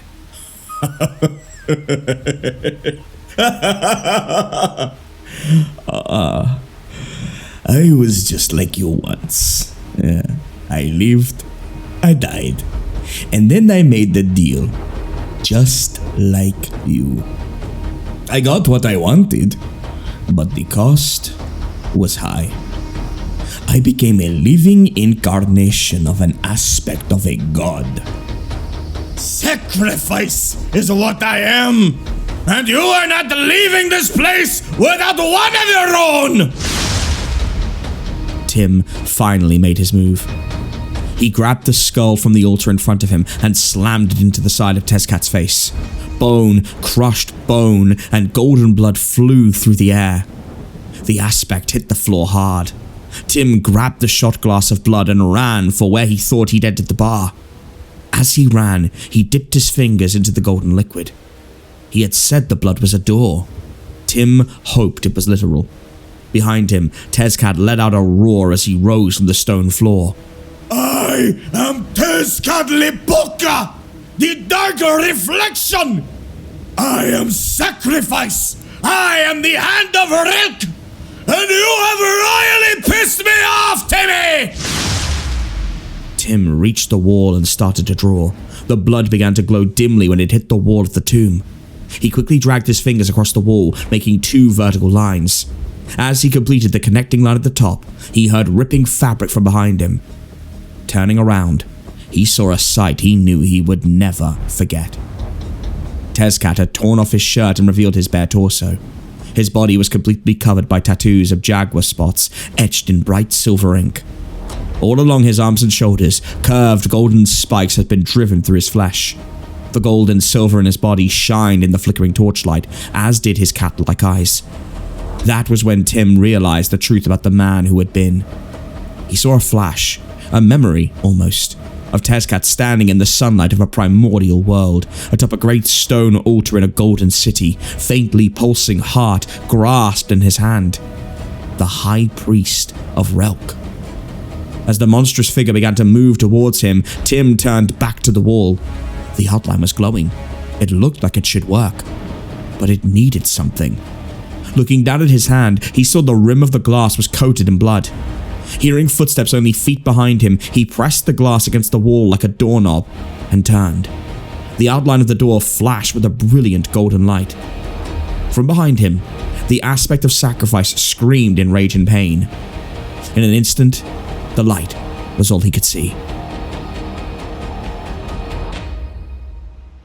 Tim wasn't sure how long he was unconscious, but when he came to, he found himself sprawled on the sidewalk in front of the dive bar, which the sign now said was named Ruby's. The rain was still pouring down all around him. A few people gave him an odd look as they hurried by. He dragged himself to his feet and retreated beneath the awning of the bar. He grabbed his phone as quickly as he could and punched in his parents' number. The phone rang once, twice, 3 times. A click came through from the other line. A wave of relief shot through Tim, but it was short-lived. Hello there, Timmy, said a voice he knew now far too well. I really have to congratulate you on that daring escape. Tim's stomach tied itself into an ice-cold knot. Where are my parents? Oh, they're fine. I just wanted to talk to you one last time. I'm gonna have to watch my back, aren't I? Yes, but not because of me. You see, despite that embarrassingly emotional display back there, I have to respect your passion. Bullshit. Now, Tim. At this point, I am a businessman above all else, and it is not good business to carry on a vendetta based on one deal gone wrong. It would be a waste of time and resources to keep going after you when my website is still going strong. So why are you talking to me? Wouldn't it be more fun to keep me looking over my shoulder? Yes, in fact, that's part of why I'm talking to you. You didn't really think it was dumb luck that laptop was planted there and that you were drawn to it, did you? No. You have exactly the type of soul that aspects are drawn to. Full of hope, dreams, desperation. There are plenty of other aspects that will sniff you out eventually. Ambition, want, creation. Just giving you a heads up. How nice of you. Good luck, Mr. Avery. Telaran Tenashad. What the hell is that supposed to mean? asked his father's voice. I just said hello. Yeah, sorry. I was talking to a guy on the street. Okay. So, do you need us to pick you up somewhere? The rain's still coming down pretty hard. No. Just wanted to check in. I think I'll wait out the rain. I'm still thinking about what we were talking about earlier. You know we just want what's best for you, right, Tim? Yeah, I know. I'm just trying to figure something out. I'll talk to you later. Yeah, see you later. Tim ended the call and exhaled a long, slow breath. He sat underneath the awning for a while, figuring out what he wanted to do. After a while, he came to a decision. He walked towards the crosswalk, making his way back towards the internet cafe. There were 3 other websites on that list on the Western Crossroads. He wasn't feeling desperate.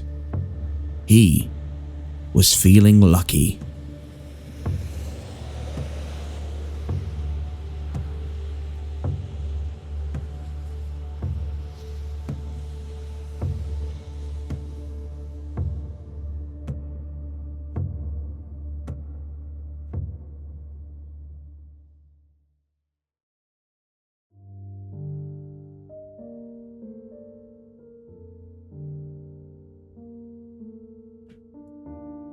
My earliest memory of the clown is from my cousin Jake's 10th birthday party. I was only 5, but I distinctly remember the commotion surrounding the clown. I remember my parents preparing me before we left the house, and on the drive there. There's going to be a clown at Jake's party. Just be nice. All you have to do is be nice. I didn't understand why they were so worried, why my mom kept wiping her hands in her dress the entire drive to Jake's house. Or why my dad kept taking deep breaths. Weren't clowns supposed to be at birthday parties? When we got to Jake's house, there was something going on. The kids were running around the backyard and jumping in the bouncy castle, but the adults were standing around in silence, their eyes darting back and forth across the yard while some of my aunts and uncles walked in and out of the house periodically. It was like they were all waiting for something to happen. As I jumped to the bouncy castle along with the rest of my cousins, I noticed a movement in the bushes near the gate that led into the backyard. I continued to bounce, trying to get higher and higher each time in order to get a better look at whatever was there. Finally, I saw the clown appear from behind the bushes and watched as he unlatched the gate. I stopped bouncing and tried to maintain my balance as I watched the clown step into the yard and close the gate behind himself. I pushed my fingers through the mesh in the bouncy castle and pressed my face against it, staring at the clown as he scanned the backyard until his eyes landed on me. He stared at me for a few seconds and I stared back, not really knowing what to do. Nobody else seemed to have noticed him yet, and my cousins continued bouncing around behind me. He was short, and he wore a curly, rainbow-colored wig. His face was white, and it seemed like his skin was naturally that pale. It didn't look like paint at all. His lips were normal size but bright red, and he had a giant, round red nose. His eyes were dark, so dark that I couldn't distinguish the pupil from the iris. He had 2 black lines that started above his black eyebrows and ran down his eyelids to the tops of his cheeks, which appeared to be inflated with something. They were round and protruding with a pink blush on them. His skin was smooth, like porcelain. He wore yellow polka dot pants that were held up by red suspenders, and a white shirt with giant red buttons down the front and red ruffles around the neck, chest, and sleeves. He wore shiny red clown shoes and he carried a gift bag in one hand. I don't know how long I stood there watching him, but suddenly I was being pulled out of the bouncy house by my mom. She dragged me to a table and sat me down in a chair in between herself and my dad. I continued to watch the clown as he approached my cousin Lisa and pulled out a pink balloon from a pocket in his pants. He blew up the balloon and then twisted it into a dog, handing it to her.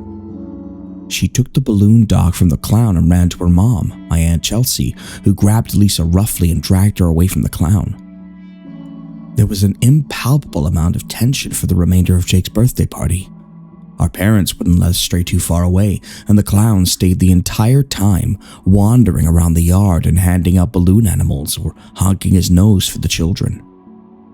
When it came time to open presents, we watched as Jake unwrapped countless video games and action figures, along with a few clothing items. Once he finished opening the last gift from a family member, the clown walked up to Jake and handed him the gift bag he had been carrying around for the entire party. I watched as Jake's mom tried to stop the clown from handing Jake the gift, while my uncle held her back. We all watched as Jake thanked the clown and opened the gift bag, taking out handfuls of tissue paper until he reached in and pulled out the gift. "It's a book," Jake said. I saw his mom sigh in relief, and Jake turned the book over in his hands, looking at it. It was a small, hardcover book with a glossy dust jacket that had a drawing of a beach on it. Jake thanked the clown and had walked away from him, through the gate, and away from the house.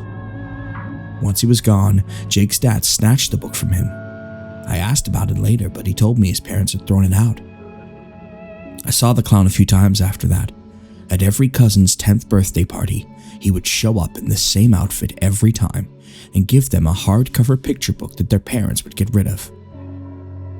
When I was 10, the same thing happened, and although I begged my parents to let me see the book, they declined. The night of my birthday party, I snuck out of my room and saw my dad go up into the attic with my book. I tried to find it a few times after that day, but he had hidden it well, and it was nowhere to be seen. I once asked my parents why any of us even had birthday parties if they were so afraid of the clown, but they told me that the clown would show up anyway. He always knew. I didn't see the clown for a couple years. All of my cousins had passed the age of 10, and none of them were old enough to have their own children yet. When I turned 20, my parents died in a car accident and I inherited their house. By that time, I'd forgotten all about the clown and the book, and I didn't care to read it or figure out why they had taken it away. And then, about 12 years later, my daughter Wendy had her 10th birthday party. My wife knew about the clown, and we had already seen it appear once before at Jake's twins' birthday party. We had prepared Wendy and given her the same warnings my parents had given me. Be nice to the clown. After about 30 minutes into the party, the clown jumped over the backyard fence and wandered over to the table where Wendy and her cousins were getting makeovers. I stopped myself from running over and stopping him. He looked exactly as I had remembered him. Not a single thing had changed, not even his outfit. I watched as he caught my niece Alice's eye and pulled out a balloon for his pocket. He blew the balloon up and then pulled out another blue one, and then used them both to form a hat, which he gently placed on her head. I watched as she thanked him and he clapped his hands together and then continued to walk around my backyard. Nobody had ever tried to stop him because we had always been warned not to. We were never specifically told what would happen if we tried, but we knew it was bad, and none of us wanted to find out what it would be. When it was time to open presents, I continued to eye the gift bag in the clown's hand. Once Wendy was done with opening the gifts given to her by family members, the clown approached her and handed her the bag. She took it gently and slowly opened it, digging around the tissue paper until she pulled out the book. "Thank you," she said, smiling at the clown. He took a bow and then walked away, jumping back over the fence. I let out a sigh of relief once he was gone, and I approached Wendy, taking the book from her. She didn't seem to mind that it was being taken. She seemed glad. I had decided to hide it up in the attic, just as my parents had done with mine. But as I stared at it in my hands, curiosity was beginning to set in. It was the same as the other books I'd seen, hardcover with a glossy dust jacket that contained a drawing on the front, but no title. This one had a drawing of a girl that resembled Wendy, standing in front of a birthday cake and about to blow out the candles. She had the same curly brown hair and green eyes as my Wendy. I opened the book and noticed an inscription on the inside of the cover that said, "Happy 10th, Wendy." The first page was blank, but the next page was where the story started. There was a drawing of a girl on the cover, wearing a party hat and holding a pile of gifts. Under that, it read, "Today is Wendy's 10th. How happy is she? She got every gift she wants, even things she doesn't need." I turned the page as I continued to read the story that depicted various drawings of a girl that resembled my daughter, as she did various birthday party activities. Wendy laughs along with friends, and all her guests are filled with glee. Wendy tries to sneak a peek at every gift that she receives. There were drawings of Wendy with family and friends, everyone smiling and hugging Wendy. And then, from beyond the backyard fence, comes the best guest of them all, a funny clown, here to have a ball. On that page was a drawing of the clown as it jumped over the fence, grinning. This clown loves to party, and it loves 10th birthdays too. He'll never miss a chance to show up when he's due. The next drawing was of the clown in the center of the page, surrounded by black. But this birthday is a bit different. Something big is gonna happen. The clown is so excited. This doesn't happen often. I turned the page to see a drawing of the clown running around the party, chasing the guests who appeared to be frightened. They had been drawn with their mouths open and wide-eyed as they ran away from the clown. The clown runs around the yard and pulls something from his pocket. Not a balloon, not a magic handkerchief, but something big and sharp and shiny. The next page had a drawing of a gleaming butcher knife, dripping with blood. A lot of guests must die, but don't worry, Wendy will be fine. The next 4 pages contained various drawings of the clown slaughtering people at the birthday party. Some had their necks sliced open, some were stabbed, and some lost body parts. The clown has had his fun. His job here's been done. Happy 10th birthday to Wendy. He will see you at the next one. The last drawing was of the clown jumping back over the fence, leaving a pile of dead bodies behind him. I shut the book as a chill ran down my spine. I realized why our parents never showed us the books, especially if they were all this creepy, and I wondered why the clown would even give us these books. I decided to do as my parents had done and get rid of the book at the end of the party. As I tossed the book on top of the fridge, I heard the first scream. I ran to the door and threw it open just in time to see everyone running away from the clown. He was back, and he stood right by the fence with a butcher knife in his hands. On the ground next to him was my cousin Paula's child, Trevor, face down in the grass. I scanned the backyard, looking for Wendy, but she was nowhere to be seen. All the guests ran across the yard, trying to get as far away from the clown as possible. I watched as Jake tossed his children over the fence and into the neighbor's yard, followed by his husband, and then himself. I looked for my wife, and I spotted her running towards me and into the house. "Where's Wendy?" I asked her, grabbing her arm. Oh, she jumped the fence a while ago. She's fine. We need to hide. She dragged me inside with her as the screams continued. A few more family members made it inside and we hid in the kitchen and the living room. After a while, the screams died out and I slowly got up, opening the door and peering out into the backyard. "He's gone," I said as I threw open the door and walked outside. There were a total of 10 dead people, and a few minutes after the cops arrived, so did Jake, his family, and Wendy. I ran to her as soon as I saw her coming up the driveway, picking her up into my arms. "I'm so glad you're okay." I kept her by my side for the rest of the night as we answered questions. I didn't tell the police that I knew the clown, as they would never believe my story about the curse. Instead, we all told them that we had no idea who the clown was and that we hadn't hired anyone. Hours later, everyone was finally gone.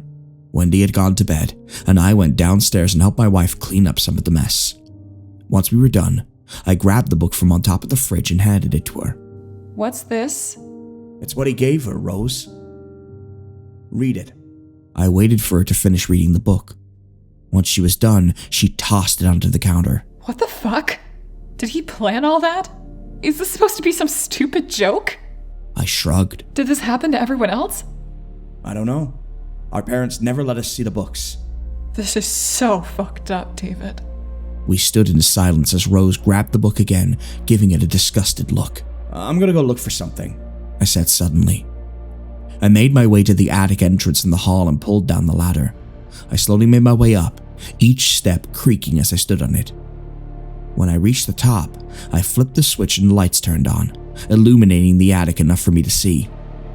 I dug through countless boxes and moved old decor and furniture around until I found it, the book that had been given to me on my 10th birthday.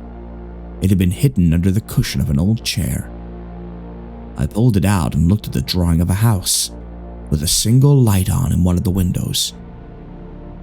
I opened the book and found a similar engraving on the inside of the cover that read, "Happy 10th, David." I turned the pages and began to read the story, ignoring the pictures. Today is David's 10th birthday. What a good one it'll be. David eats pizza. His favorite topping is cheese. He has a water balloon fight with Cousin Eric, and they take cover in the trees. Everything is fun, and soon it'll be great. Here comes the clown. He is never, ever late. David's birthday was a blast, and his gifts were also fun. But don't be sad that it's over. The fun has just begun. Years go by, and the clown sees Dave again. It's now his daughter's 10th birthday, and today, the fun will end. A lot of guests had fun, and for others, this day was their last. But David's family is alive. Thank the clown for that. And now it's time for bed. Time to get some sleep. Oh, don't forget to check on Wendy. She hasn't made a peep. The final drawing in the book showed an empty bed in a dark room with a window that was wide open. I stared at it for a second before it hit me. I tossed the book aside as I got a sinking feeling in the pit of my stomach. Something was wrong. Wendy! What's going on? I didn't reply as I hurried down the ladder and ran down the hall into Wendy's bedroom, throwing the door open. I flipped the light on and looked around the room, but I was too late. She was gone.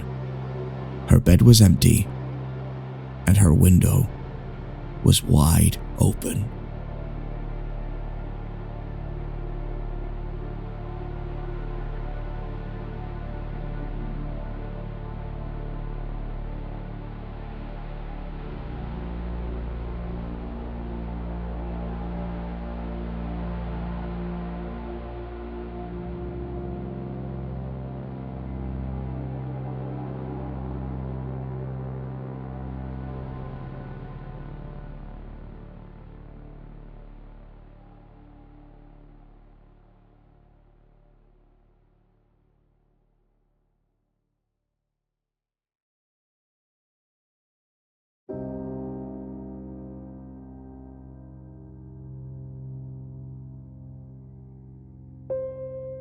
This happened a few years ago.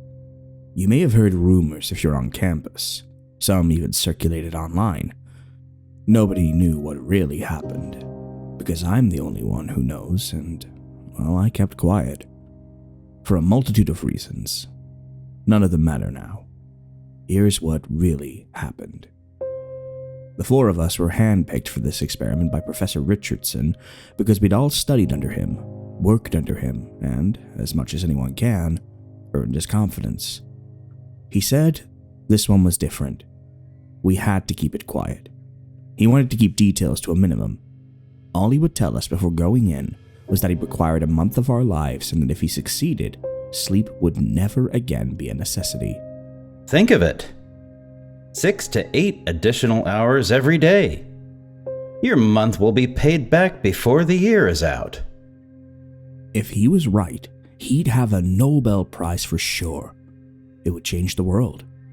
We believed in him. Sleep would become a hobby. Imagine that. We felt lucky to be a part of it. We went in with the highest of hopes. We were so excited for a new future for humanity and for ourselves. And I was the only one to leave that place. Week 1. Professor Richardson brought us out to the location in his van, explaining along the way what we were to do. For the purposes of the study, we were asked to remain in the compound, as he called it. We would be locked in fact, and deprived of windows and Wi-Fi. Other than endure patiently, we didn't have to do much of anything. My machine does all the work. It uses a complex melange of sound waves to disrupt the processes of sleep, evolutionary appendices from the days before civilization. The most immediate side effect you'll notice is that you won't dream. Any other effects we noticed we were to catalog.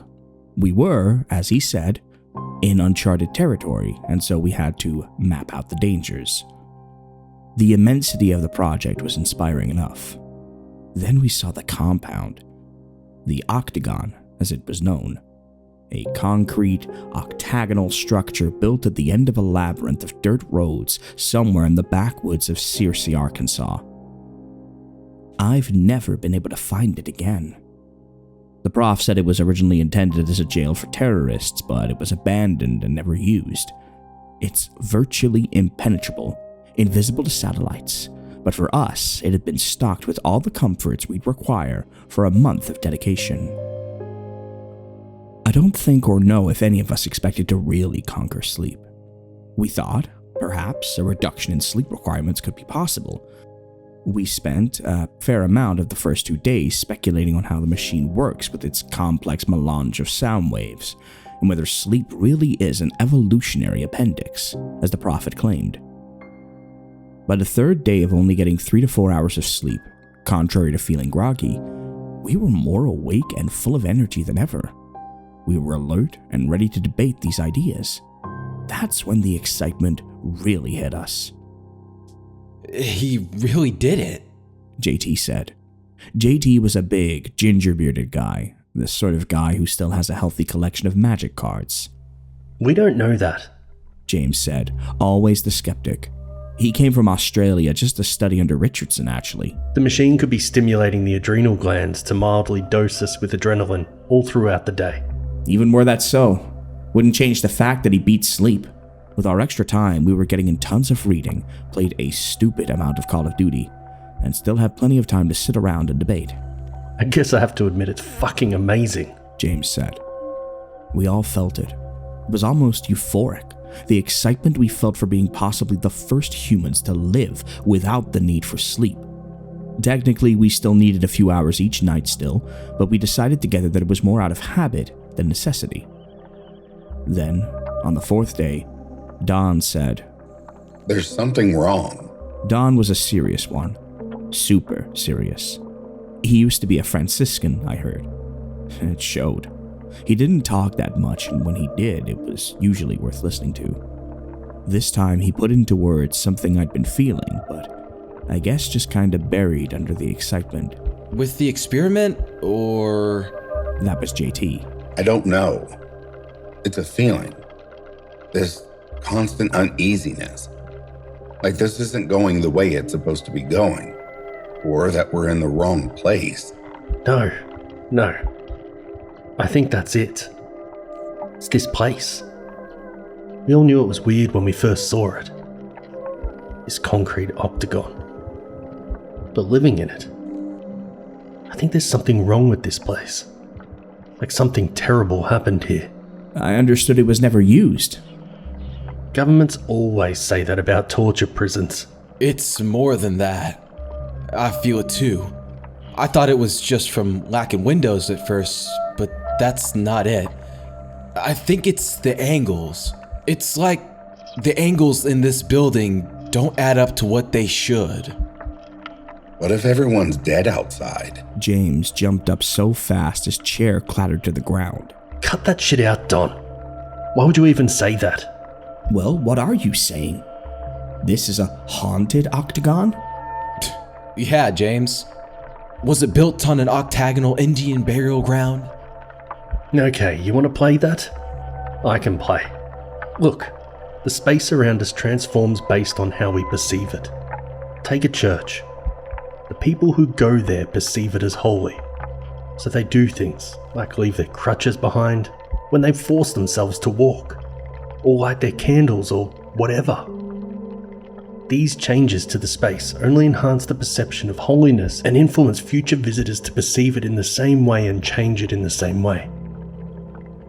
Haunted places are the same. For one reason or another, they begin to be perceived as haunted. The more they're perceived that way, the more they're imbued with hauntedness. Even if you've never seen the place before, you pick up the subtle clues, if you're at all sensitive. In a way, it's true to say it's a haunted space. It's true to say the church is holy.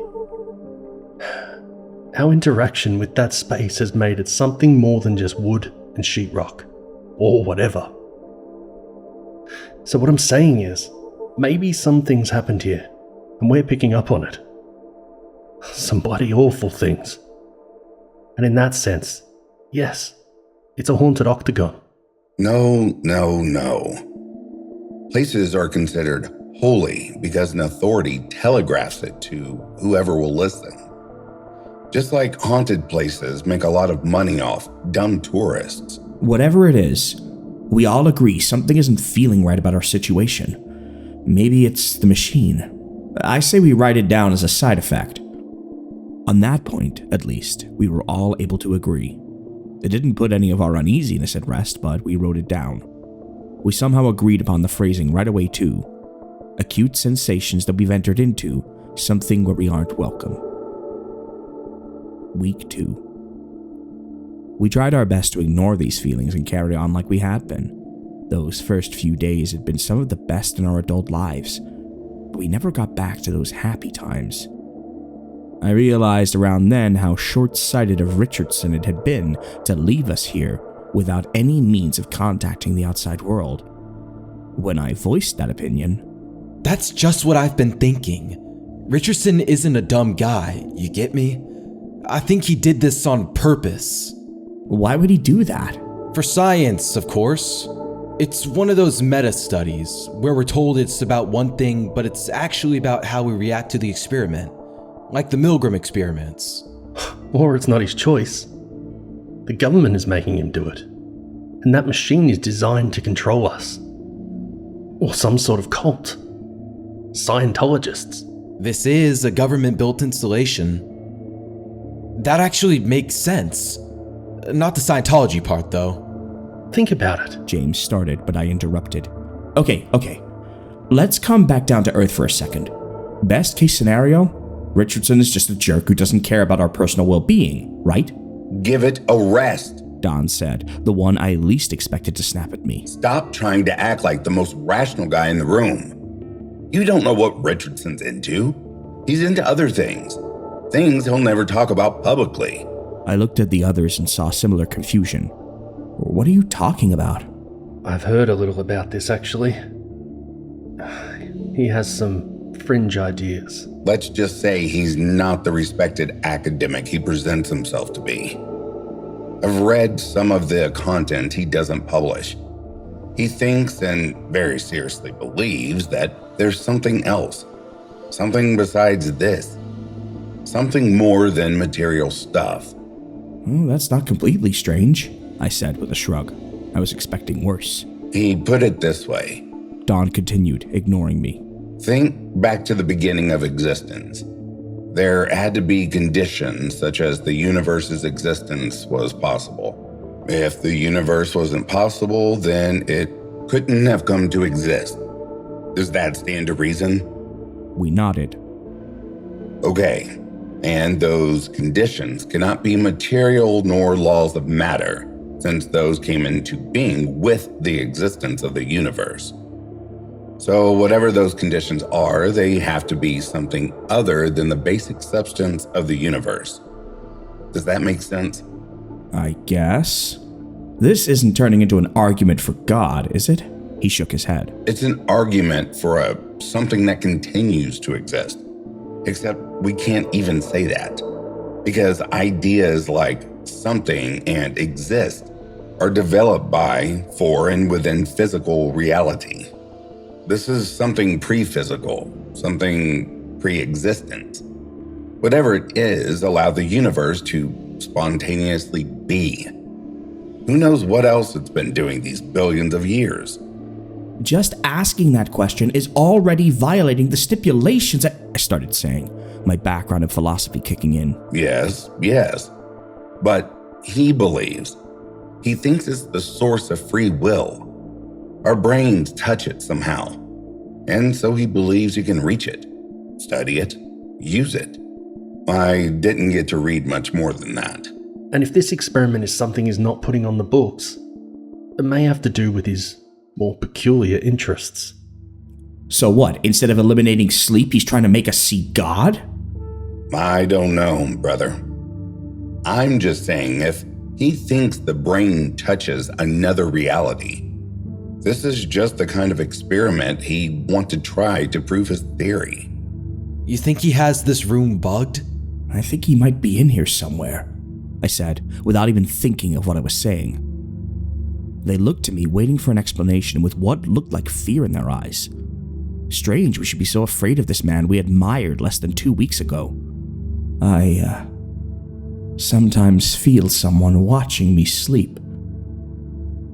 I figured it was one of you at first. I feel it especially when I'm not quite awake, but not quite asleep. Those moments when you wake for a few seconds to adjust your pillow. I could feel and see and hear someone standing over me, just breathing and watching. And I was too close to unconsciousness to do anything about it. Then I just fell back to sleep. I could see the terror filling the other's eyes while I spoke. I've been feeling it too, Don said, almost in a whisper like he was scared to be heard. I thought I was losing it. Me too. Someone else is in here. We drew closer together, our eyes darting nervously around the gray concrete room. We were all feeling the same thing, I'm sure. That we were trapped inside this horrible building with someone or something else. Wait. What would this person be eating? We don't see our food disappearing, and there's no way out. There really isn't anywhere to hide. We gotta start being sensible. I let out a sigh of relief, because he was right. Okay, let's think about this. Let's say this is another effect of the machine. Phase 2, paranoia. Phase 2, paranoia, Don said with a consenting nod. We wrote it down.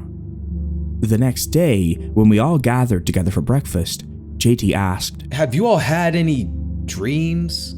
We all shook our heads. Oh, Richardson was right on the money with that one.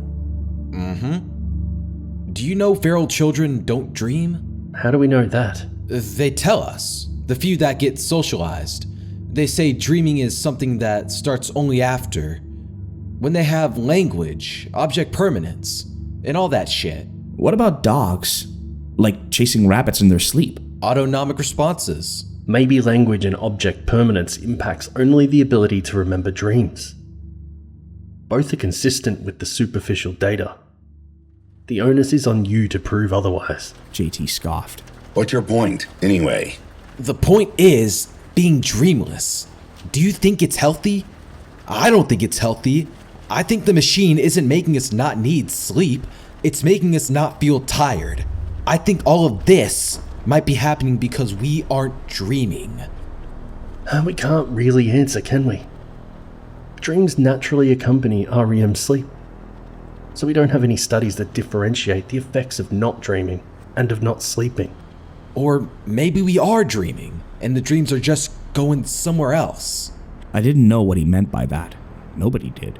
But we all stopped talking then and dispersed. Something about it felt too true. Week 3. Our gatherings for theoretical discussions became rarer and rarer. We tended to isolate ourselves and eyed each other with suspicion. I still had those feelings of uneasiness and of unwelcomeness every day. And each night, the figure standing over me. I was sleeping even less now, about an hour tops. So little sleep that I'd started to catch it running away. The last time, I was awake enough to see where it was going. It's this one particular corner of my room that always struck me as peculiar. I caught myself staring at it even when I didn't want to. It's a point where the angles are strange. My eyes had trouble focusing on it. The figure skulked straight to that point and disappeared into it.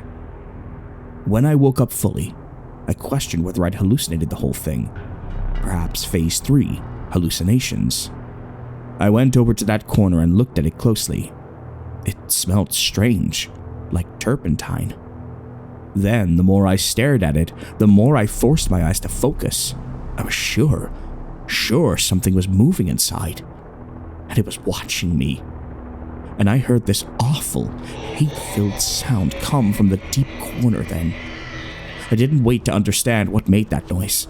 I left that room for good. I took all my short naps in the library from then on. While lying in the library, I overheard JT talking to someone in the corridor. He was telling him about the angles again. He said there are more degrees in a building than can possibly be in a standard enclosed shape.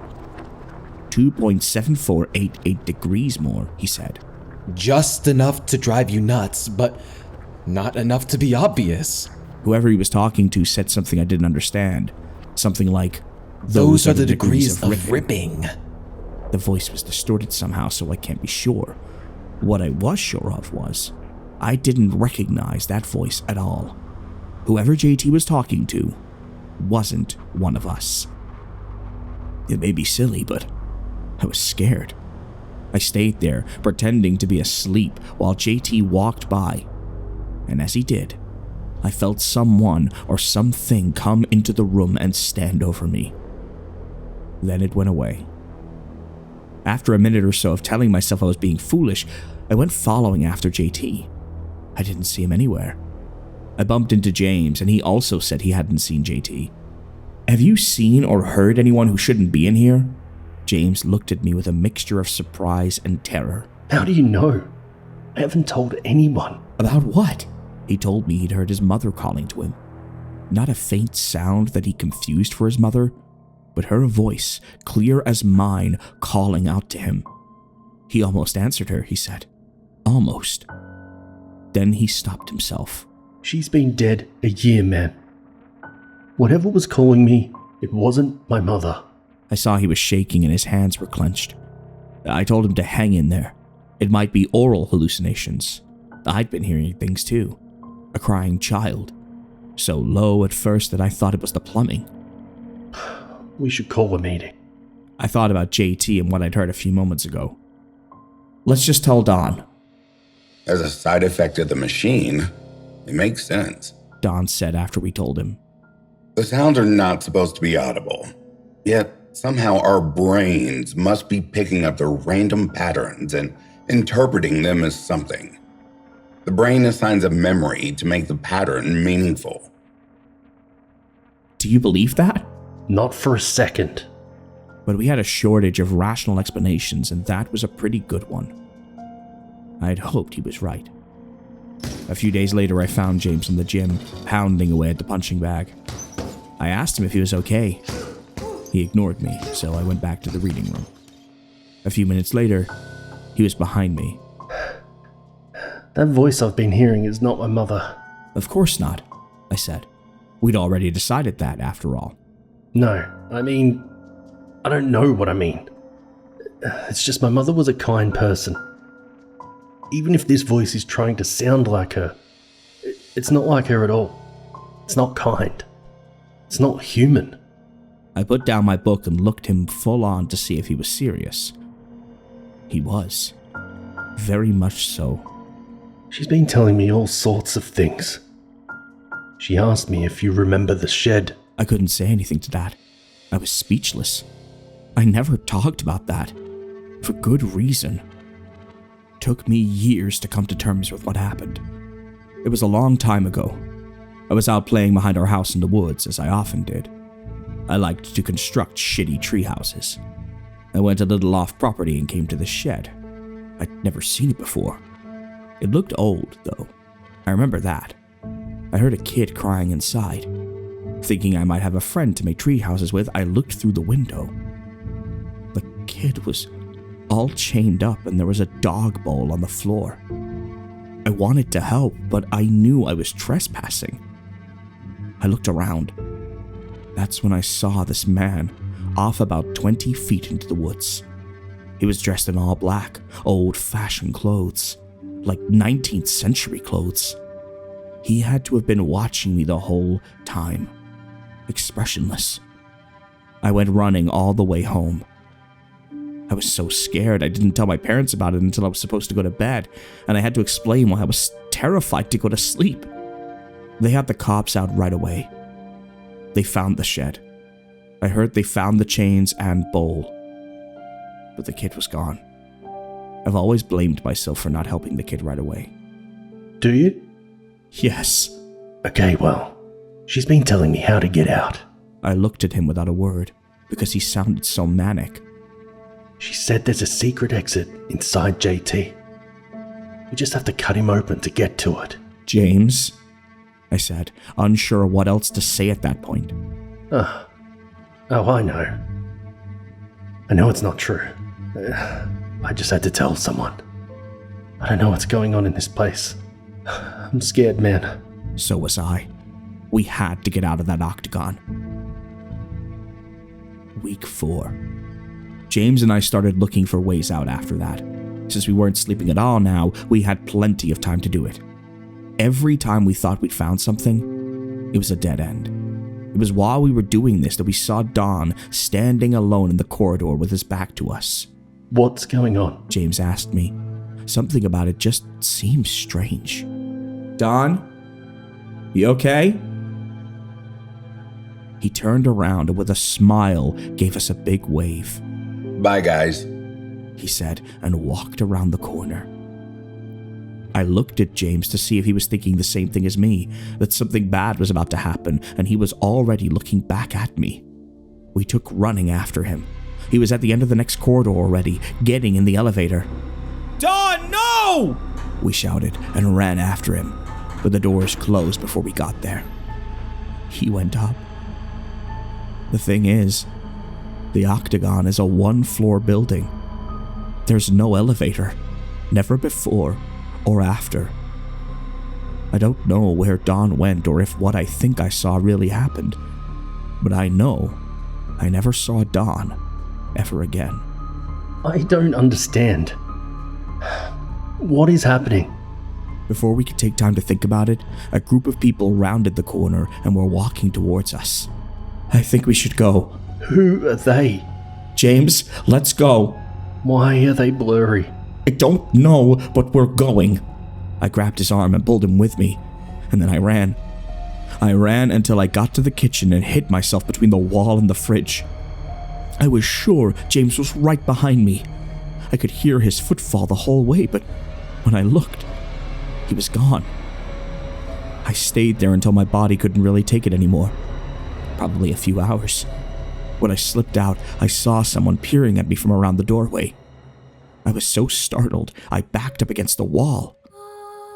It was a little boy. Hello? Then I heard screams. The boy was gone. More screams. I couldn't just leave someone in distress. Not again. I ran towards the screams, scared of what might be happening to James. I heard a scream again, but this one choked out. It was coming from JT's room. I wished then, and I still wish I hadn't opened that door. James was in there. He'd sliced JT open and was feeling around in his guts. The shocked, agonized expression was frozen on JT's face. What did you do? I have to get out, James said as he dug through JT's intestines. I backed out of the room. I didn't know what else to do. I just had to find somewhere to hide until Richardson could get us out of there. Once I was out of the room, I heard James saying, Mom? And then, Oh no. And then he screamed. I ran back in, and James was gone. The doorway to the room hadn't left my sight. There was no way he got out. But he was gone. And noxious black smoke was coming from JT's abdomen. It smelled like burning tires. I went back to the kitchen. I found a supply of candles, melted some wax onto paper towels, and I stuffed my ears with it. Then I curled up in a corner with my eyes closed and waited for sleep to come. I waited a long time, but eventually, it came. When I woke up, Professor Richardson was shaking me. He'd already pulled the paper towels out of my ears. I thought he'd come early. I found out later I'd been asleep for several days. He asked me where the others went. I told him everything, as much as I understood. I tried to take him to JT's body, but it was gone. Not a trace of blood. He took me to a hospital after that to make sure I was okay. I'll foot the bill. Also, you can forget about your student loans. Is that how it is? I put you in danger. So yes, you've earned it. If you keep quiet. I told him I couldn't keep quiet because of what happened to the others. You don't think those things really happened, do you? Would all the laws of the physical universe suspend themselves just for you four? No, those were waking dreams. You weren't supposed to dream at all. I thought I'd compensated for it. The machine needs tweaking. That's science. The others are fine. They'll be laying low for a while until I publish the results. Please do the same. I wanted to believe him. I've always considered myself a rational person. I just didn't believe him. Yes, it all could have been a dream. That would be the simplest explanation. But it was no dream. I tried to find the others. I never could. I don't think they're fine at all. I tried to tell the police about it, but they wanted evidence. I couldn't even show them the octagon. So James, JT, Don, if you're out there and read this, let me know you're okay. And everyone else, let me tell you what I think. I think Professor Richardson was right about one thing. Sleep really is something we evolved to protect us. Except, not from the creatures that roam the forests at night. It protects us from something much worse. Something all around us. It's not obsolete at all. Thank whatever you believe in that you have sleep and you dream.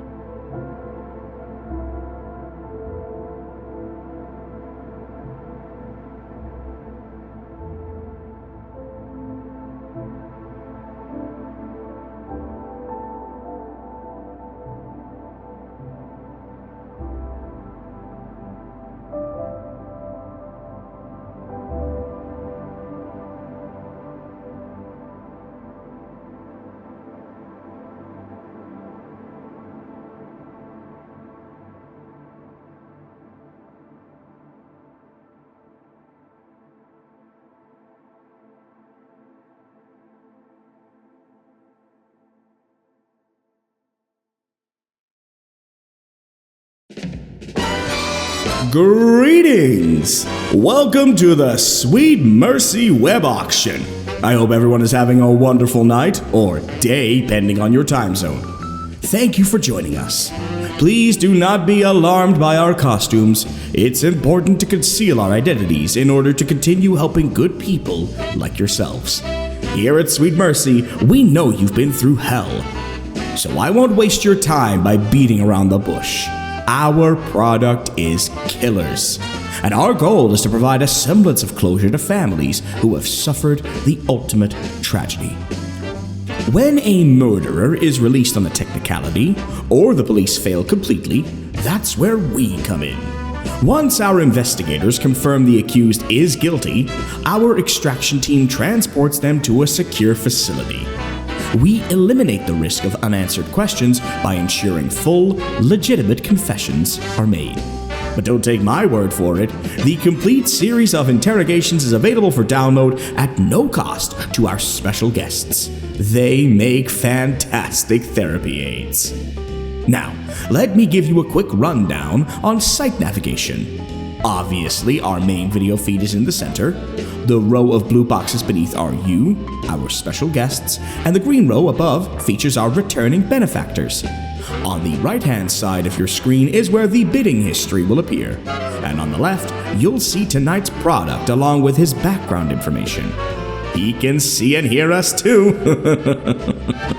We find many guests wish to confront them directly. We understand most of you are unable to afford the auction, but we believe the victims' families have a right to be here. Not only will each of you have free access to the winner's live feed Saturday night, one lucky family will have the honor of a face-to-face confrontation. Oh, that's got you sitting a little straighter. Now, to start things off, you will each have a chance to tell us your story. And at the end, there will be a short break while the benefactors choose who they wish to sponsor. If your benefactor has the highest bid, you get to visit our operation at Warehouse 66 in person. Pun absolutely intended. Tonight, we have 34-year-old Carl Anthony Bateman. He was born in Boston, had an abusive childhood, don't they all, and left home at 17. Ever since, he has been a complete burden on society in every possible way. Between June and December of 2019, he brutally attacked 4 women. Tonight, 2 of those 4 women have families here to confront their killer, and our third guest actually survived her terrifying ordeal. Bateman's first victim was Julie Edwards, who had just finished her sophomore year of college. Benefactors, let's hear what her parents have to say. Helen, Lawrence, you may begin when ready. Hello. I won't pretend to understand any of this dark web mumbo. It took us 4 hours just to get this weird browser working. Last month, if someone had told me I'd be sitting on this thing bawling my story out to people wearing tribal masks, well, shit, just listen to that sentence. But it's worth every second to see that sorry sumbitch get his. Looks like he's had a rough go of it, and we thank you for that. We thought your invitation was a scam. Sounds like the plot of some twisted movie, but I wouldn't know how to tell one way or another. Certainly looks real. Right now, maybe that's enough. So long as you aren't asking us for money. I don't think Helen's up to saying very much, but I can speak for the both of us when it comes to seeing that bastard pay. I'm glad he's watching. You have anything to say, Bateman? No, I didn't think so. Hell, I wanted you taken alive so I could say something to you in court, but this is even better. Late at night, when we wish we had died with our baby, your suffering is what will lull us to sleep, and I'd love to play a role in that suffering. We're from Tennessee, and there was a time people like you would have been strung up by the heels, dipped in honey, and left for the bugs. Julie was in Boston for college. We wanted her to come home for the summer, but she wanted to work and rent an apartment with one of her friends. Her roommate, Aaron, was with her for part of that night. June 14th, 2019. It was a Friday. They had gone to some bar with a few other girls. Apparently, they went there pretty often. Their Instagram things were full of the place. As the night went on, Julie's so-called friends left with various boys, and no one felt the need to make sure my daughter got home safely.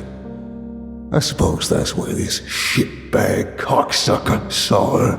Deepest apologies for the interruption, sir, but according to our interrogations, Mr. Bateman first saw Miss Julie as she was leaving campus 2 weeks prior to the night in question.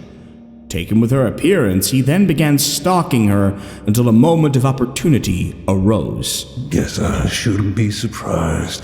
Those detectives certainly weren't right about much. They couldn't even collect the goddamn evidence without contaminating our own chance of finding the bastard.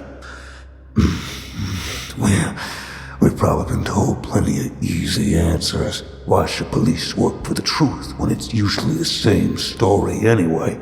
They don't care what really happened. They only care what time they get home at night.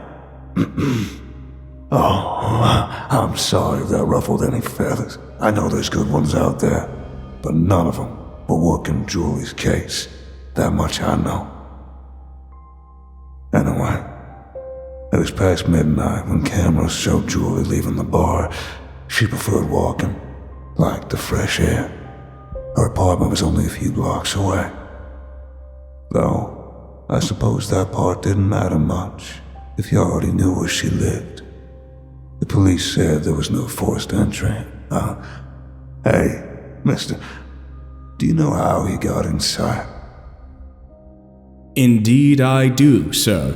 She was not followed from the bar. He was previously able to make a copy of her key. Bateman entered the apartment shortly after the lady's departure and hid inside the coat closet. It was his third time doing so, but Miss Edwards wasn't alone when she returned on the previous occasions. He left undetected once everyone was asleep. Sick piece of shit. And how can you be sure he was telling the truth? Oh, he started with plenty of lies. They all do. Most information gathered during torture is false, but we've perfected our technique and spare no expense to ensure only accurate data is recorded. You've probably seen a version of Truth Serum on TV, but real life is a little different.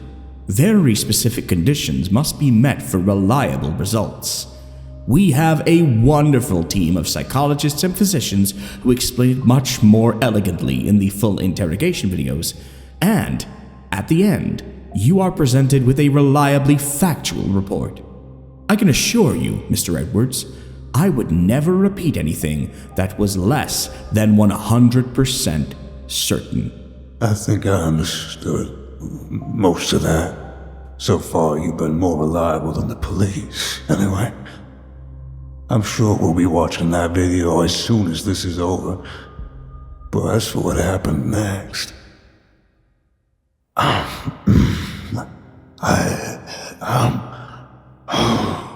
don't know if I can. Julie was just such a sweet girl. She wanted to be an environmental lawyer. You know that? She was the first person in our family to even go to college. Always got straight A's. Just wanted to help people. Oh, why her? Oh, bastard! Why her? The autopsy report painted a detailed picture. We hadn't actually opened it till this evening. Just couldn't bring ourselves to do it before. But we owe it to our baby to know. You know, we used to watch those true crime documentaries without batting an eye. It's like, you know, it's real, but there's this disconnect. It doesn't hit you like it's real. You never think it can happen to you.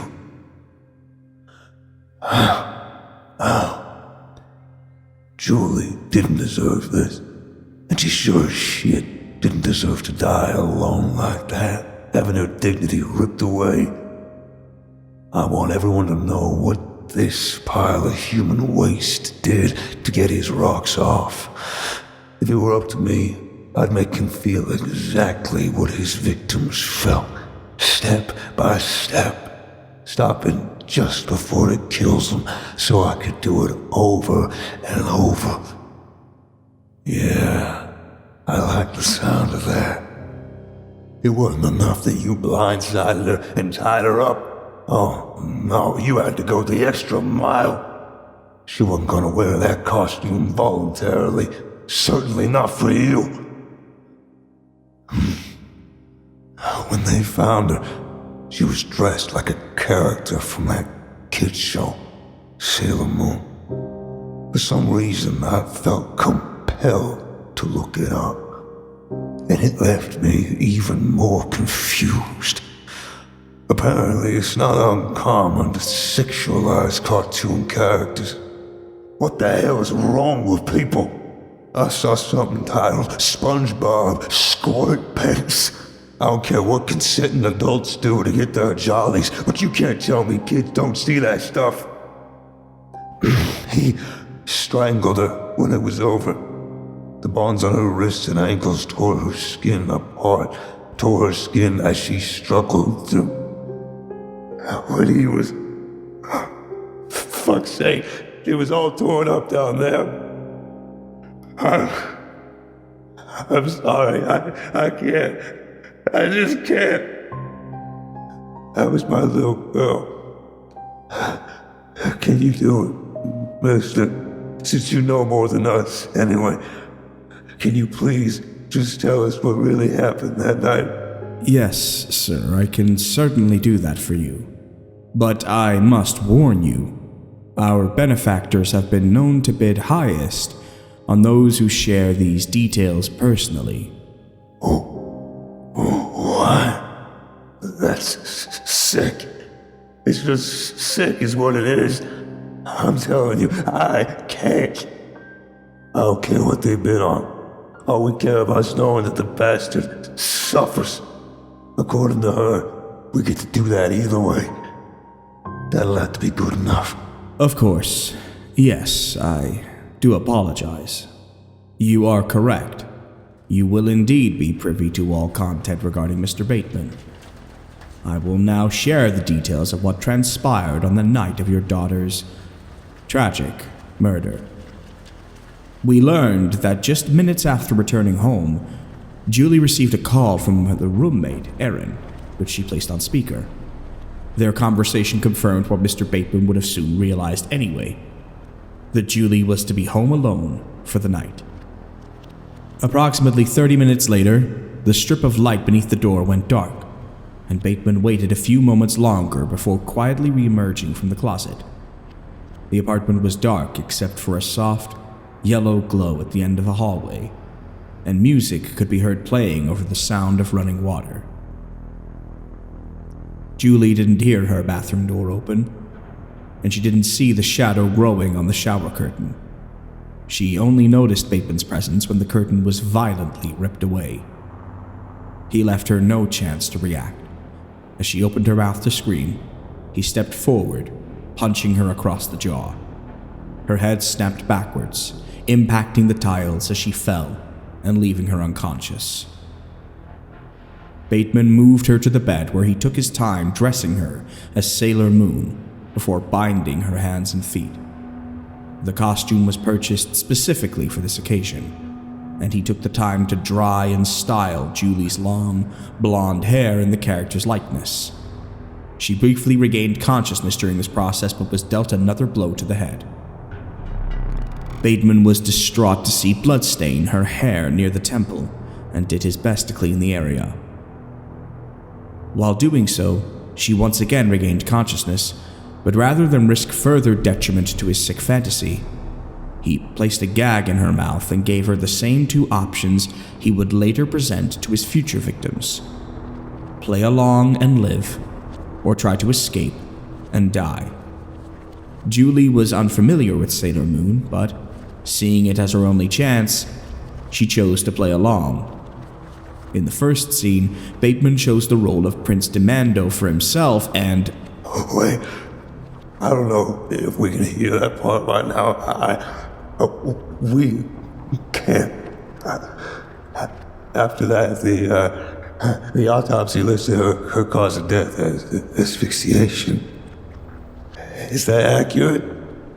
Did he force her to live through all those horrible things, only to strangle her anyway? Yes, I'm afraid so. Miss Edwards was subjected to various role-playing scenarios, many of them quite violent, for several hours before being strangled during the final act. I want to make that monster bleed. Every single night, I dream of doing heinous, unspeakable things to him, and I'm disgusted by what he's turned me into. We're simple people. We live our lives, we pay our taxes, and now the world's upside down. I'm not sure I agree with profiting off other people's pain the way y'all seem to do. But I have to admit it's worth the trade-off. It's not like any of us are here at gunpoint. We chose to come and own our part in that. I don't know what these other folks have been through, but even if we didn't get to be there in person, watching this piece of shit pay is enough. And so, for that, at least, we do thank you. And we thank you, Mr. and Mrs. Edwards. We know it isn't easy to hear these things, especially from strangers. But you're among people who understand this pain all too well. Each and every member of our team has been affected in a similar way. It's how we got into this business, and we take our work very seriously. Our main goal is to provide some semblance of comfort during these difficult times. Whether you find peace in knowing this man will never hurt another soul, or simply in his harsh punishment, makes no difference. Each of us grieve differently and heal at our own pace. Now, benefactors, are you ready to hear from our second guest? After committing his first murder, Bateman was overcome with paranoia, but when no detectives appeared at his door over the following weeks, that paranoia slowly turned into confidence. Then, on October 2nd, 2019, he decided to do it again. This time, his victim was 19-year-old Natalie Laird. Tonight, her father and 2 brothers are here with us. Mr. Laird, you have our sincerest condolences for your loss. You may begin when ready. Dad? Hey, everyone. I'm Jason. This is my brother, Tony. And this is our dad, Mike. I don't think he's as ready as he thought. Is it alright if I ask a question instead? Of course, Jason. That's quite all right. Ask away. Thanks. I want to believe this is real, but how do we know that's a live feed on Bateman? Or that you guys even have him? He hasn't reacted to anything that's been said. I want to see him hold up 4 fingers, without any camera glitches. Well? Mr. Bateman, we warned you about this. The young man is speaking to you. Have it your way. Frank, 1 second contact, please. My apologies, Mr. Laird. The person you see entering the room is Frank, our head of security, and the device in his hand is a cattle prod. I'm sure Mr. Bateman will be more amenable to your request momentarily. Ah, yes. 4 fingers. Is that satisfactory?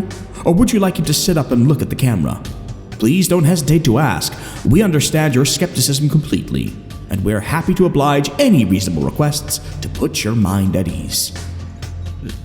No, sir. I think that does it. Thank you. So, you're saying if we talk about what happened to Nat, one of those rich people might decide to bid on our behalf? That is correct. The more they understand your pain, the more they may be compelled to ensure you are the lucky winners to visit Mr. Bateman in person. Yeah, I think I can see what you're doing. But everything else aside, our concern is knowing he can't hurt anyone else. Beyond that, he deserves whatever he gets. You see, we talked about it beforehand, and Natalie was a private person. She wouldn't want everyone knowing what that bastard put her through. I know the details are all on the download anyway. Maybe we'll end up watching it. Maybe we won't. But we would just really appreciate it if you didn't recount Nat's final moment here as well. I was the one who found Nat, so I'll have to live with what I saw for the rest of my life. I'm not sure we can handle knowing a play-by-play of how she got that way.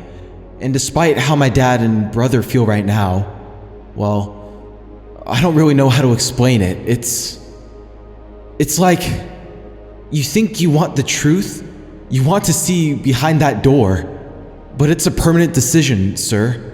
And I just feel like this all happened really sudden. It warrants some thinking time, you know? Absolutely, son. That is entirely at your discretion. You're a very bright, well-spoken young man, and I'm sure you have great things ahead. We thank you for your time, and we wish your family the absolute best. With reports of a second murder, warnings of the cosplay killer flooded local news networks, but his identity remained a mystery. Then, on the morning of November 4th, barely a month later, Vanessa Jordan's body was discovered by her boyfriend after failing to appear for a breakfast date. Andrew spoke to CNN, saying he wasn't yet aware of the recent killings and struggled to process the grueling scene. Though he did not recognize the popular Pokemon trainer Misty, I'm sure it's a likeness he won't soon forget. His chilling call to 911 is included in our final report. Unfortunately, Andrew as well as Vanessa's family have declined our invitation to be here. Since there is no one here to speak on her behalf, we will move on to our third and final guest. She is the only survivor of Mr. Bateman's madness. Please welcome Michelle Perkins. Hey there. You can call me Shelley. I didn't think this would be real either, but there he is. That's a face I'll never forget. In or out of his freaky little costumes. Look at me, bastard! No, don't glance and turn away. I want you looking right at me for every word of this. I said look at me! Frank, 2-second contact, please. Excellent. Mr. Bateman, next time it'll be 3 seconds. My apologies, Miss Perkins. Please, continue. Oh, I don't mind a bit. Feel free to zap him anytime he looks away. If you people want a story in exchange for the chance for me to do it myself, that's fine by me. I'm glad that Laird's doesn't want to go, and I'm sorry to Mr. Edwards, but nobody deserves this more than I do. The first time I saw Bateman was when he appeared outside my sociology class. He got way too in my personal space just to compliment my t-shirt. I suppose the fact that it had Kiara on it is relevant, but I didn't even know it was an Inuyasha shirt when I bought it. I just like cute kitties. I'm not like one of those nerdy girls or anything.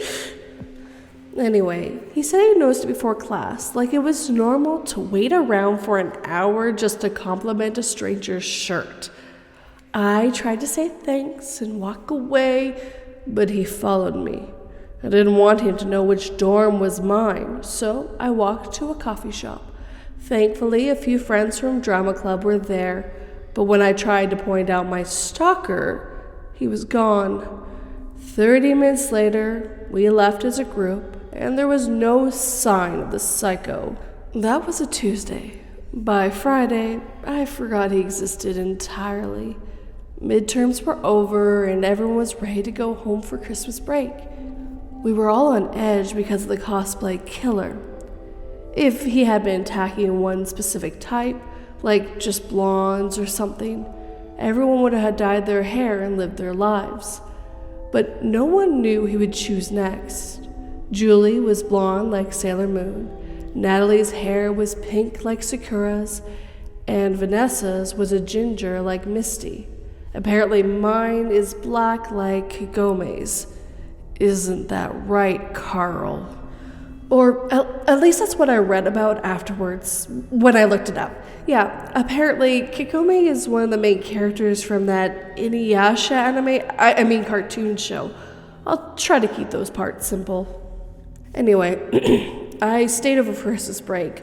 I'm not really into big family holiday stuff. Plus, pretending to live alone was nice, and my dorm felt like a safe place. Most people didn't even lock their doors, but I always did. I was up late watching reels when there was a soft knock at the door. It wasn't uncommon. Plenty of others were staying through the holidays, and college kids aren't known for their love of grocery shopping. I thought one of the stoners was looking for snacks again. The moment I saw that creep's face, I knew I made a terrible mistake.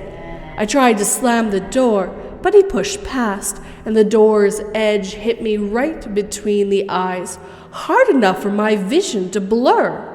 The struggle was brief. I only remember flashes, but it ended with him beating my head against the hard floor, and everything going black. There were no dreams, only oblivion. When I did come to, it was like waking from a deep sleep. The memories of the attack all flooded back. My head ached like it being split in half. As I became more aware, I could hear Bateman moving around, but didn't want him to know I was awake. Still thinking we were in my dorm, I hoped to make a run for the door. I wish I had looked around first. As I tried to rise, I noticed several things at once. We weren't in my dorm, we were in a dingy basement. I also was dressed like a slutty schoolgirl. That's the easiest way to describe Kagome's costume. And around my ankle was a fuzzy handcuff attached to a metal bar anchored into the concrete floor. The chain was loud, and he immediately heard my movement. He was wearing a red jumpsuit type outfit with a large beaded necklace, like the Inuyasha character. I've had a hard life, but I'm a survivor, damn it.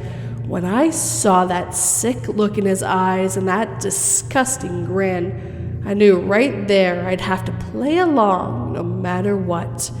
I had hoped to convince him I wanted to be there, that the handcuffs weren't necessary. Sadly, serial killers are harder to manipulate than it looks like in the movies. But I didn't give up. Oh no, I play along for the worst 3 hours of my existence as he ruined my life one sick scenario after another. It was no surprise that this was the only way he could get a woman. He's infinitely more disgusting naked. He's looking away again. 3 seconds, please. Very good. Back to you, Shelley, my dear. You're doing great. That's better. Thank you. As I was saying, he doesn't have much to work with down there, so you think that it'd make it easier, but no. He's like one of those horny little dogs just going at it. My poor little body couldn't take much more. I was bleeding. My spirit was all but broken. Then it happened. A scenario he'd have to unchain me for. He was so excited for it. He dropped the keys twice, trying to open the lock. It took every ounce of my restraint not to run right away. He was watching for any sign of defiance, and I didn't want him to know I would die before he got that cuff on again. Another part of my soul withered as I swallowed my vomit and forced myself to play along for a few more minutes. We were standing with my back against the wall, and within arm's reach was the liquor bottle he used in his first scenario. I bit my lip until it bled to keep from gagging as I waited for him to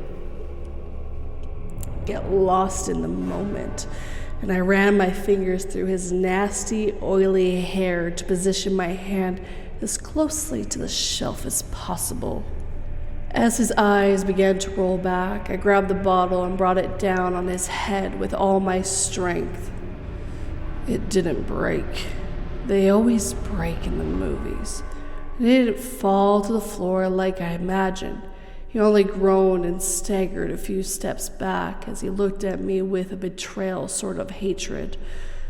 I knew how quick he would catch me if I ran. Instead, I charged him like a bull and hit him over the head once more. The impact reverbed up my arm and to my shoulder, but I hardly felt it. I know you've all felt adrenaline rush, but the adrenaline you get when your life is really on the line, it's That's the next level. I can't even describe it. Time slowed, pain was eased, pure strength coursed through me. I was like a goddess. Bateman was on the ground bleeding, but whether he was really unconscious or faking it, I couldn't be sure. That's when I noticed how close he had fallen to the ankle cuff. My heart was beating in my throat as I approached, but somehow I got it on him. He began to groan again as I clicked it shut and ran from the room without looking back. I didn't notice or care that my only article of clothing was a see-through blouse and skimpy green skirt with nothing underneath. My only thought was finding an exit. Had I been thinking clearly, I would have bashed that psycho's brain in until only a pile of mush was left. Unfortunately, that didn't occur to me until Bateman was fully awake and screaming. By then, I had reached the top of the basement stairs, which led to a dark kitchen. I couldn't see anything. Using the wall as a guide, I began making my way through the strange house until my hand found an open doorway. Through the short hallway, 2 windows let in just enough light to identify the front door. My hands were shaking as I pulled it open and threw myself over the threshold. Once outside, my hopes were crushed yet again by the sound of footsteps racing up the basement stairs. I shut the door softly as I heard him screaming, "Kagome!" Like I would actually go back. Please. I don't think he even knew my real name. God knows he never bothered to ask. There was just enough starlight to see that I was on the abandoned house's creaky porch. I had no clue where I was, and the few other houses also appeared empty. The only car on the street had to be the one Bateman drove, but it was locked. I kept moving. I wanted to melt into the darkness and become one with the night. There was less than 50 yards between me and the murder house when a spotlight shined a few feet to my left. I dropped to my stomach and managed to roll behind a tree just as the beam passed by, but he wasn't giving up. Bateman's voice was dripping with malice as he alternated between threatening me with vile, disgusting things or apologizing and promising to take me home. Any tenuous grip that man had on reality was long gone. He waved the light around in random jerky motions, leaving me no time to move or check his position without the risk of being seen. I focused on looking for the best direction to run, and that's when I noticed a space for a culvert had dug alongside the road. It was nothing but an overgrown ditch now, but I laid flat and crawled through the tall grass, identifying it as my only chance. I didn't know what lay at the end of that long horror movie road, but there was no turning back.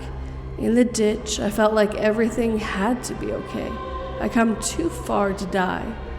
Daydreams of returning to that house the police kept me going as my body burned from the itch of 1,000 bug bites and places that I don't want to think about. It felt like hours later when I realized the light was gone, but I was still too afraid to leave the ditch. When there was nowhere else to crawl, I stayed in place to examine my surroundings. In front of me was a real road with painted lines, and a single light shone in the distance to my left. So that's where I headed. Once out of view from my original road, I felt safe enough to stand. 2 cars passed by before I made it to those distant lights. I was too afraid to flag them down in case it was Bateman. When I finally did make it to the light source, I cried tears of joy to see it was a normal house and several more were further down the street. Unfortunately, I looked more frightening than the actual psycho. The first house wouldn't even open their door, the next 2 slammed them in my face, and finally the 4th belonged to a little lady who was kind enough to listen to me through a closed window. I can't blame her for being suspicious. If I had been a little more careful about opening the door, maybe I could have avoided this whole thing. But eventually, we were able to come to an agreement. She called 911 while I made myself as small as possible in a dark corner of her porch. Once help was on the way, she felt safe enough to let me inside. It took almost 40 minutes for the police to arrive, and I made sure they understood exactly which house I escaped from. In my terror, I had imagined Bateman was still out there looking for me, but he was long gone. At the hospital, I met with a sketch artist, and finally, a week later, they found Bateman. He had no criminal record, but there was no doubt about his guilt. The bastard admitted to it immediately before requesting a lawyer. You guys know the rest. Wait, did he really escape, or did you guys break him out? Oh, he escaped all right. Mr. Bateman would have spent the remainder of his life in a comfortable institution had he not.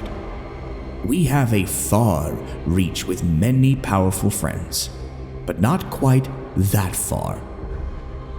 Clearly, the state of Massachusetts could not be trusted with his care, and fortunately, they now believe he's dead. That much we can do. Miss Perkins, Shelley, thank you for sharing your harrowing story with us. I know you're all ready for the auction, so please allow us a short interlude while the benefactors make their final decisions.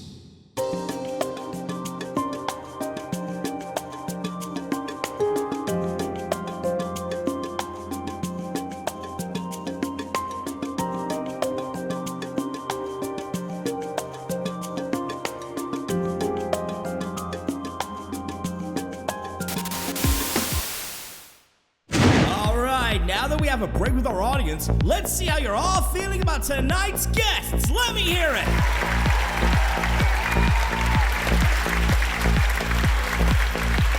All right. You know, isn't it astounding what people will reveal when they think they're speaking to a small, intimate group? A night and day difference to what we would have heard if they knew we had tens of thousands of viewers listening live. And how about that Laird boy, huh? Oh, he might be a little too smart for us. I like him. But it's a good thing you all are the ones actually deciding which guest will get their private meeting. Now, please turn your attention to the poll and cast your vote now. Who will have the taste of sweet revenge on Saturday? Will it be the grieving parents or the courageous heroine? I don't often choose favorites, but it's hard not to when we have a firecracker like Shelley. While the votes are coming in, we'll give a rundown of how this works for our first-time viewers. Now, our Ultra Premium members have the honor of playing a benefactor's role. We record a faux auction with your chosen guest as the winner. That recording is then played for the guests as if it's happening live. It's a very simple, very effective system to make sure that you, the viewers, always win.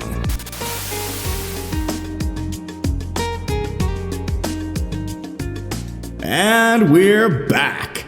Thank you, guests, for your continued patience. And now, the moment you've all been waiting for. Mr. and Mrs. Edwards, benefactor number 3 is a parent like yourself. They would be honored to bid on your behalf. Laird family, benefactor number 1 saw a bit of their younger self in Jason.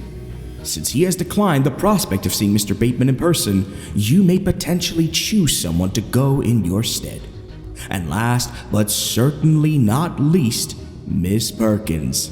It's no surprise benefactor number 2, who once survived a similar attack, is overjoyed to be your sponsor. My only question is, are you ready to start the bidding? Let's start the bidding at 50,000. Do I have 50,000? I have 50. Okay, do I hear 75? We have 75. We have 100 to bidder 3. Can we get to 200? Do I hear 3? 300 going once. 400. How about 5? 500. 500 going once. 600. And we have 7. Do I hear 8? Do I hear 8? 700 going once. Going twice. Sold for $700,000 to benefactor number 2. Wow, what a roller coaster. Ms. Perkins, pack your bags because we'll be seeing you Saturday. Oh my god, yes. Thank you so much. Thank you. You won't regret this. Oh my god, I can't wait. Mr. and Mrs. Edwards, Lard's family, I want you to know this isn't just for me. This is for all the monster's victims. I know in my heart that Julie, Natalie, and Vanessa's spirits will be right there with me. Buckle up, Bateman. I've got some amazing scenarios in mind. We're going to have so much fun together. I'm going to start packing right now. You guys can email me the travel arrangements. Bye, everybody. Well, that's just fine by us. That sweet girl deserves her revenge. To live through such a thing, it's no wonder she's a little off her rocker. Bless her heart. We'll be back Saturday to see you squirm, you piece of shit. Yeah, if someone's gonna do it, we're glad it's her. I'm not sure if any of us will be back, but thanks again for making sure he can't hurt anyone else. That's the main thing. Well, guys, that's it for tonight. But before we go, don't forget to download Confessions from the Cosplay Killer for just $99.95. And if you would like to pre-order your tickets for The Punishment of the Cosplay Killer at the same time, you can add both to your Sweet Mercy collection for a mere $179.95. Those who order today will also receive special behind-the-scenes footage from Warehouse 66.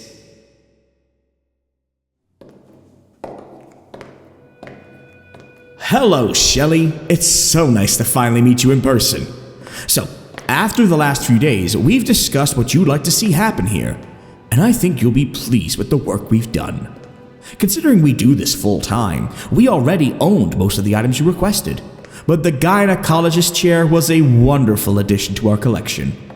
We've named it Perkins. I think it's going to be a our guest favorite. Oh, watch your step, dear. One of the technicians hasn't finished putting this one together yet.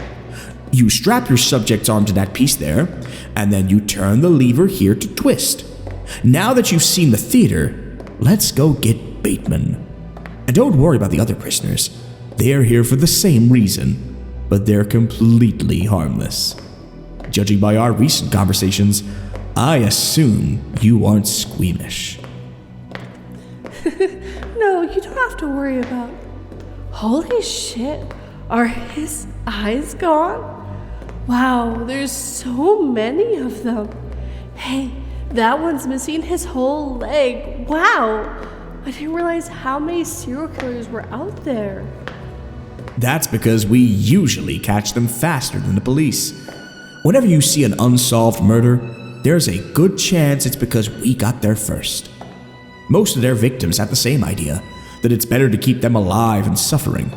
As you can see, they're in no condition to attempt escape once a victim has had their well-earned revenge, especially the blind ones. Oh, and they've all been castrated. Except for Mr. Bateman, of course. We didn't want to be presumptuous. You'll find him exactly as you saw him on the live stream, but we do have surgeons standing by in case you need assistance or the subject gets a little too close to death. That's brilliant. This might be the best day of my life. I can't wait to get started.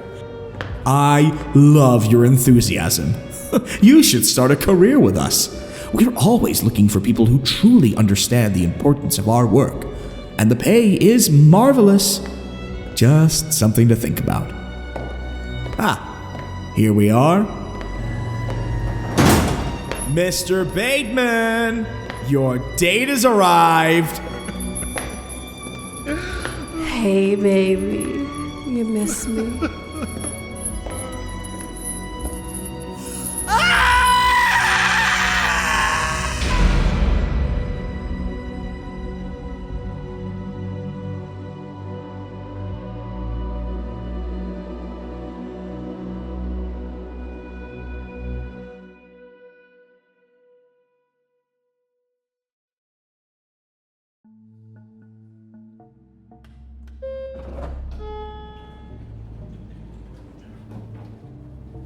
My name is Sigurd Jonsson.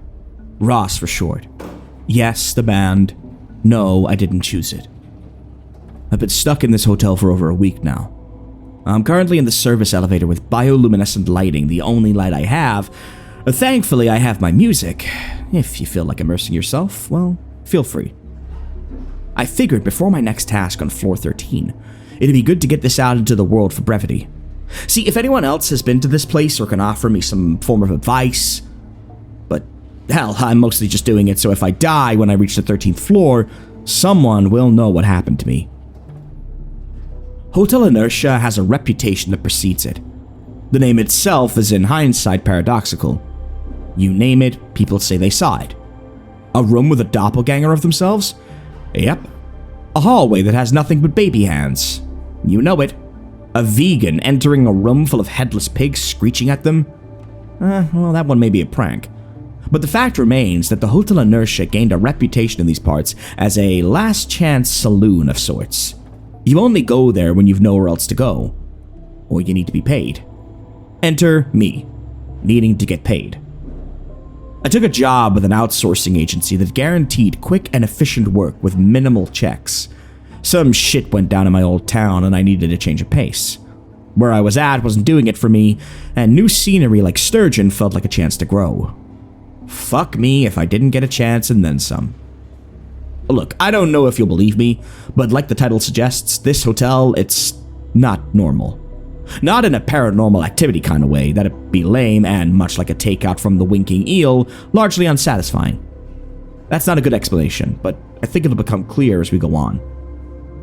I'll start at the beginning. This is being dictated to my personal phone, so you'll have to forgive any syntax errors. I'll clean up as best I can. Day 1. Hotel entranceway. Land of the snobs.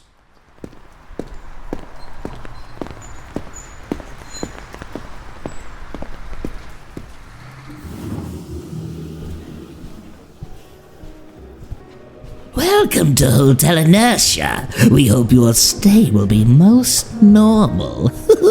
This fucking creep beamed back at me as I stepped through the huge oak doors, the bright foyer almost blinding me if this guy's teeth didn't do it first. I swear, had I been any closer, it would have peeled my skin off with the shimmer. Yeah, hi, I'm Sigurd Jonsson, the maintenance guy you guys requested to deal with some of the outstanding issues. I extend a hand out. This dude was pulling a Fibonacci spiral with his spinal cord to lean in, and was decidedly creepier when he did not extend his own hand, instead bowing deeply. I understand, Mr. Johnson. Please sign in and accept my apologies for obstructing your most important journey. Ring the bell once you're done and the concierge will attend to your every need. He began to walk away as I called after him. Oh, that's okay, bro. I could just sign in and get on with it. The concierge is no big deal. When he stopped in his tracks. I don't mean he stopped walking. I mean the dude became inert. His entire body seized up and he twisted around to face me in one continuous pivot. Eyes wide and smile pulled up like it was on fucking tenterhooks.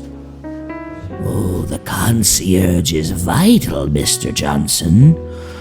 I would strongly advise against demeaning her in any way in her own home.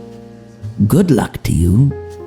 I felt my hair stand up on end, but I nodded and let him walk out of view before I imitated his frozen-up stature and penguin-like walked myself over to the desk. A visitor's form greeted me with a large silver bell to the left. I did as instructed and rang while filling out the form. The pilgrim has arrived, it seems. Whoa! I audibly shouted, the woman in front of me appearing out of thin air. Hey, next time you want to pull a Houdini on me, maybe cough lightly, I added after catching my breath, her disarming smile helping to settle me. My apologies, Mr. Johnson. I am the concierge of this fine establishment, and I wanted to greet you in person to go over your tasks today. She was in her 60s, a shaven black head and a trim frame adorned by a blue suit with not a single button out of place. I dare say she commanded the room with a single look. She certainly had me on edge when she spoke, my eyes following her arm as it outstretched to the long hallway. Follow, if you please. She smiled and I obliged, trailing behind her as my tool belt jangled, not daring to imitate her in the slightest. Our hotel is very old, and as such, has multiple aspects that need to be fixed, inspected, or replaced. Right, boss said it wasn't a one-day job and that I'd be here a while, I added, now suddenly wanting to show I was motivated. I have no idea why. The pay was okay, but the job wasn't special. Oh, and you're welcome to call me Ross. Everybody does. Before she can open her mouth to reply, I interject with, yeah, like the band. She chuckles before regaining her composure quickly and gazing ahead. An astute observation by your employer. You will have a set of tasks per shift, but it will take you some time. Multiple issues reside within multiple floors of this hotel, and it has many. We reached the end of the hall, and one elevator stood on either wall, with one on the far wall as well, signifying the end of the hallway. The left was a rickety mess, dust covering the doorways and a do not use sign affixed to the buttons. The one to the right was a gorgeous brown elevator, a metallic gate covering the front, and a beautiful gold lettering adorning either side. H and I beaming back at me. It was the center elevator, however, that caught my eye the most. The doors stretched from wall to wall, huge metallic wings that were covered in engravings and markings beyond anything I can understand. They expect me to go into one of these, and I can't lie, I'm banking on the right one. Your tasks for today are as follows, Ross. She hands me a small sheet with a basic outline of the floors. My eyes widen as I spy something off, but I barely have time to linger on them before she begins talking, and my mind snaps into work mode. She walks to the far end elevator and extends a key card to a panel on its right. The door is lighting up and groaning open agonizingly slowly as she nonchalantly reads off my duties for the day. Your shift runs until 4 a.m. This elevator is a multi-purpose service elevator that houses basic facilities, built-in Wi-Fi, and a medical kit should you fall ill. Please do not utilize the other elevators you see during your shift. These are for our guests. Floor 5 is having an issue with the air conditioning. Some have been claiming it makes them feel woozy. You'll find the main heater in the community center straight ahead from the elevator, assuming it's still the source. If it isn't, please contact me on the panel in the elevator. Some of the residents in the west wing of floor 7 have complained of a constant damp and foul odor coming from above. Use your trade skills and, clear natural charm to politely abolish the problem with whatever residents are causing it, if you so wish. Do be wary, though. Our residents on that floor have behavioral issues. Lastly, floor 9 has been experiencing constant noises coming from our VIP's room night and day. I'm unsure how long it's been going on for at this point, but it's long enough that residents have been checking out en masse, and I wish to alleviate such a disturbance for them. Please take these earplugs and check in with me before and after this task is completed. The doors open with a final clunk as she holds out her hand and extends the earplugs. I'm in awe of how efficient this woman is, like a fucking metronome in perfect synchronicity with the world around her. I take them as she pulls out her pocket watch to observe the time. Well, you're officially on the clock and I have another appointment, so this is where we part. No complex rules. I trust you to do your job well and contact me if there are concerns. She moves her arm, still outstretched, to the now huge room-like elevator as I step inside. This elevator is remotely controlled and will only visit the floors I have assigned you. Please relax and enjoy your stay here at the Hotel Inertia. I swallow, my throat dry, and clutch the map in one tightly balled-up hand, her teeth bared in a wide grin as the doors begin to close. Out of view, I hear one of the elevators opening up and a furious voice erupting from the shaft as it turns to muffled sounds when the doors close. So it's still day 1 and my first stop is floor 5. We'll call it the center for now. The job is to fix the heater and move on. Seems simple enough, right? If only. Fucking glad I'm not them, that's for sure, I mutter, fumbling with my phone and loading up my personal playlist. Always a surefire way for keeping me calm when anxiety loomed or situations begin to fall out of my control. The room was sizable, especially for an elevator. A beanbag lay in the corner with a box containing a first aid kit and a small desk opposite. A large panel with dozens of floors and a small video terminal placed above it. The luminous Hotel Inertia sign above that. I sighed and hit play, letting the music calm me down as I felt the floor beneath me rumble and the room bathed in a soft blue light. I stared at the map again, and this time allowed myself to take in what the fuck I was seeing. It was more complex than words can accurately describe, but fuck it, I'll take a crack at it. Every floor was obviously numbered with a tenancy, population, room count next to it. But there were then these small runes affixed beneath the floor numbers that served no purpose. Information I couldn't make heads or tails of, and the floor plans, well, they were faded out as if incomplete. The ground floor made perfect sense. All the dimensions were roughly to scale, and the size of the building from the outside view matched the documents, but the 5th floor I was going to was partially filled in, and that was what made my anxiety flare up. Not because I thought I was being put through some god-awful Mr. Beast prank for YouTube clicks, but because the look in the concierge's eyes assured me I wasn't. I took another deep breath and decided to text my best friend, Soma. She was the better half of me in the most honest sense. No matter what day I was having, she would have a great story, a meme, or a song ready to lift my spirits. Hell, it was because of her that this playlist exists. Just got onto site. Shit's getting weird. I think this concierge is trying to LARP as a cast member of The Shining. I texted, knowing I would most likely not get a reply yet, but the action itself was comforting. No sooner had I finished, the doors opened on a small room housing a single spiral staircase encased in a beautiful black mesh. Runes running around every handrail, and the stairs themselves extending up to a single balcony some 50 feet above me. What the? Did I break the hotel? I lean out tentatively and stare dumbfounded at the room, expecting a hollow wall or some kind of trick to appear. But after a moment, I shrugged and ascended up the stairs, wondering what the hell I was going to find on the other end, feeling a thick chill rising the higher I went up. Upon reaching the top, thighs shaking and sweating like it was the goddamn rainy season, I placed my hand on the doorknob and pushed, giving way to a room that would be the first of many to defy all logic and reason. I was staring out into a large, circular community center. Grim as a funeral home and a damn sight cold as one. To the right was a worn-out stage and torn curtains. Strewn around the room was a bunch of hammocks, couches, and sleeping bags. A dozen or so people huddled down in the center for warmth, with a ton of sleeping bags, each window fogged over and some soft music playing through a speaker in the corner. The moment I stepped through and exhaled, my breath visible in front of me, they turned in unison to stare.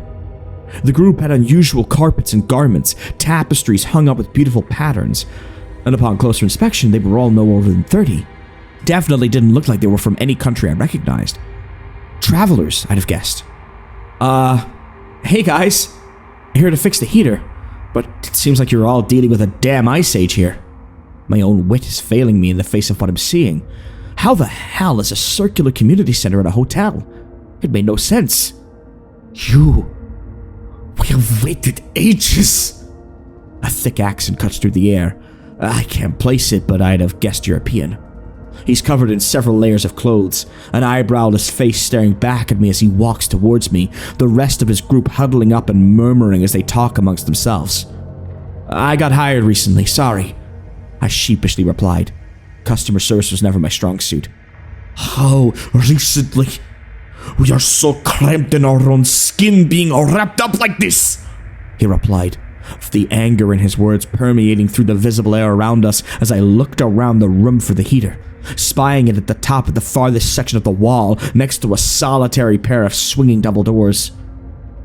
15 minutes ago, maybe 16, I lost count, I replied dryly, my bones aching from the cold as he glared at me. Can I get to work now? I don't want to end up like Jack Frost. He stared for a moment and muttered, Jack Frost? Back at me. Must not have had the joy and mundane terror of Christmas movies wherever he was from. He nodded and left me to it, walking back to his group of people as I passed them, avoiding eye contact as best I could. These people were not happy. I had no idea how long they'd been waiting, but it was long enough that they'd have to form a goddamn encampment in their main meeting room. Using a nearby ladder, I began my work on the heater. I won't bore you with the mechanical details, but some elements needed tweaking and replacing. A relatively simple job if, like me, you knew what you were doing. As I was finishing up, I heard a few of them talking and my ears perked up. I was in such a hurry I had to leave my provisions behind. I cannot remember the last time I ate, Georgia, grumbled one woman to her friend, shivering the whole time. The same thick accent coming through. I know. We couldn't even enact the lunchtime initiative. It's such a shame. But we can hold out a bit longer. All will be fine, Katya. We are built for this. She pats her friend's shoulder as I close the panel and push the reset button, scaling down the ladder. I felt bad for these people. Must have been hell being stuck up here with this weather for God knows how long. I don't know what the hell a lunchtime initiative is, but if you need something to eat, you can have mine, I guess, I said, kneeling down to get some sandwiches from the tool bag. Their faces lit up as the rest of their group shuffled over, excitedly murmuring.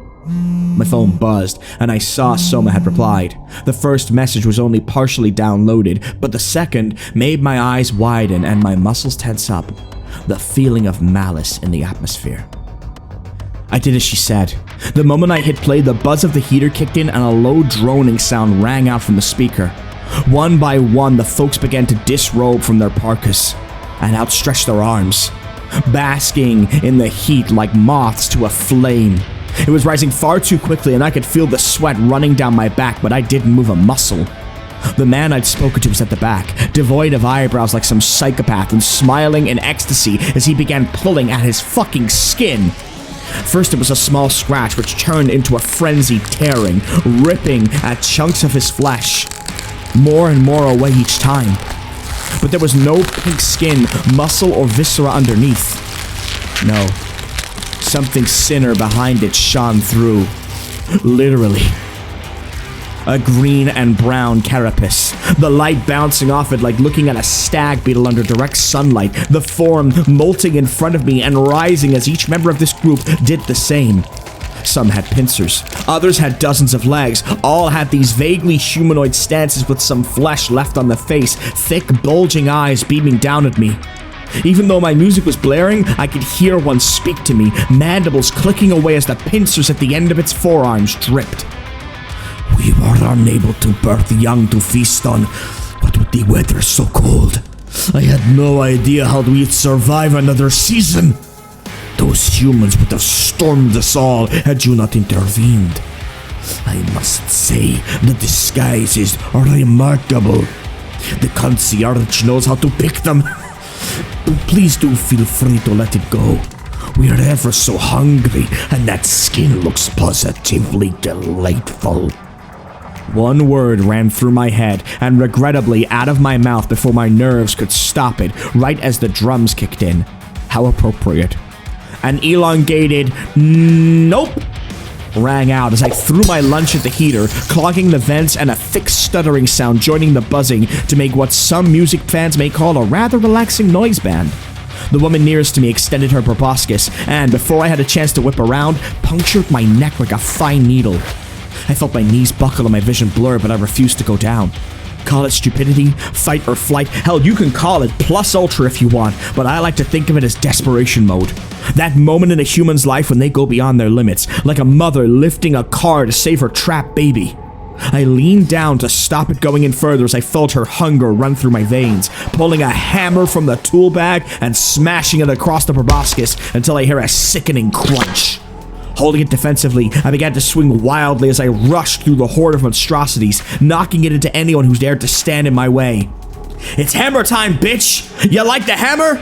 I called out, nerves and adrenaline fueling my actions as I rushed for the door I came through, shouting as a rumbling emanating from the double doors by the heater now spurning me on, like a nightmare where you know something's right behind you, but you dare not look.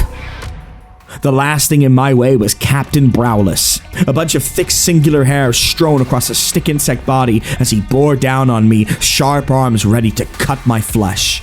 You will be the death of us, Tinker. You were not supposed to fight back. It hissed. Again, no idea how I heard it, but it was as if it seeped into my very thoughts. I sidestepped and smashed it in the leg, the force crunching the bone and dropping them down. Inspector eyebrows falling to the ground in a clump as I kept on running, shouting back, "Yeah, I call myself a fixer, but right now I'll settle for exterminator, bitch!" Before slamming the door behind me, sliding down the spiral stairs and rushing back to the elevator. The sound of thundering footsteps behind me as I frantically hit close and leaned against the door. The music finishing, and all the bravado from my body leaving in a single instant. The hole in my neck began to pulsate, and with every thump, my vision grew worse. I felt my muscles beginning to lock up and fear gripped me absolutely. I just acted on instinct, treated it like a video game because the room itself made no sense, but what was I thinking? My last words were the lines a B-list movie celebrity might say for a terribly funded Kickstarter game. Is that what I wanted my legacy to be? My chest tightened and I mustered the strength to lift up my phone and reply to Soma before my energy failed me. Unable to even reach the first aid kit. I noticed the first message had downloaded and read that first, straining my sight to see what she'd sent. It was a screen grab of an email from an unknown sender to Soma's inbox, with the subject, "You can still save Ross." Inside was a list of instructions and information to aid Soma in how to help me. A cheat sheet of what was to come, but she had blurred it all out prior to sending it, the caption beneath being the last thing I saw before passing out. Don't follow the sounds.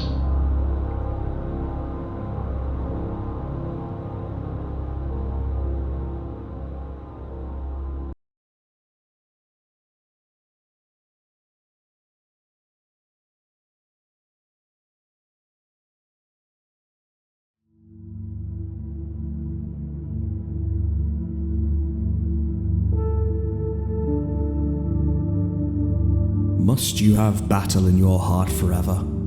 The bloody toil of combat? Old contender, will you not yield to the immortal gods? The nightmare cannot die, being eternal evil itself. The horror, pain, and chaos. There is no fighting it. No power can fight it. All that avails is flight. The Odyssey.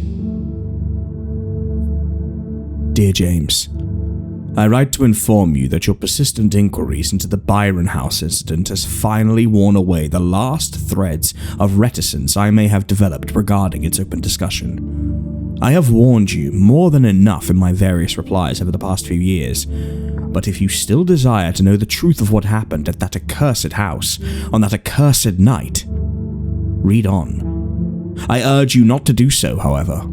Some things are best left buried in the past, or in this case, buried beneath the charred rubble and crumbled stone of that hideous edifice. I do not write this letter easily. Even now, the events surrounding that night create a panic that causes a cold dread to creep across my skin. To even briefly recall what I saw on that night, and of the measures I took to end it, causes my mind to unravel in terror at what vague horrors may still lurk beneath the bricks and mortar of that terrible place. Although my account is undoubtedly localized in its scope, it hints at a much larger gathering of nightmarish forces at work in the hidden, shadowed corners of the earth and beyond. The lurking unknown that lairs in the twisting vistas of the deepest cosmic spheres and the lightless chasms of the unnameable blackness of the outside. I have long since burned all my diary entries detailing Byron House and my subsequent correspondences with occultists, pseudoscientists, and fringe scholars from across the globe. All that remains is the very letter you now hold in your hands. Because I have destroyed all written record of what happened at the house, I am relying purely upon my memory to recount the shadowed details. The horrid truth is that I have forgotten much of it, and what remains feels like little more than the fevered hallucinations of an oversensitive and morbid imagination. It may be for the best that I struggle to remember the exact facts of the matter, a blessing for the both of us, in fact. I will now detail for you that terrible chain of events that led me to soak the attic room of Byron House in gasoline and burn the building down to cinders, free of all its occupants, save one. You may recall that I have always held an interest in the afflictions of the mind and a morbid fascination with those poor souls with which such illnesses hold enthralled. Well, in my younger years, before I became a doctor, and was still very much under the subjugation of academic studies, I took on the role of an orderly at Byron House. For me back then, the job was more than a way to pay my university fees, but a way for me to get close to that unseen world of lunacy and madness. Byron House had once been a home for the elderly, but was closed for unknown circumstance, only to be bought and reopened privately by one Dr. Samuel Monroe as a home for the mentally ill. I knew of the house long before I even worked there. Everyone in Barton did, I think. In my childhood, it served perfectly as the quintessential haunted house for me and my small coterie of friends. Whereas they looked upon the building as a means of acquiring a cheap thrill, calling the staff and residents names before running away, I looked upon it with a chilling but irresistible dread. Even then, the macabre held me in its grip of fascination.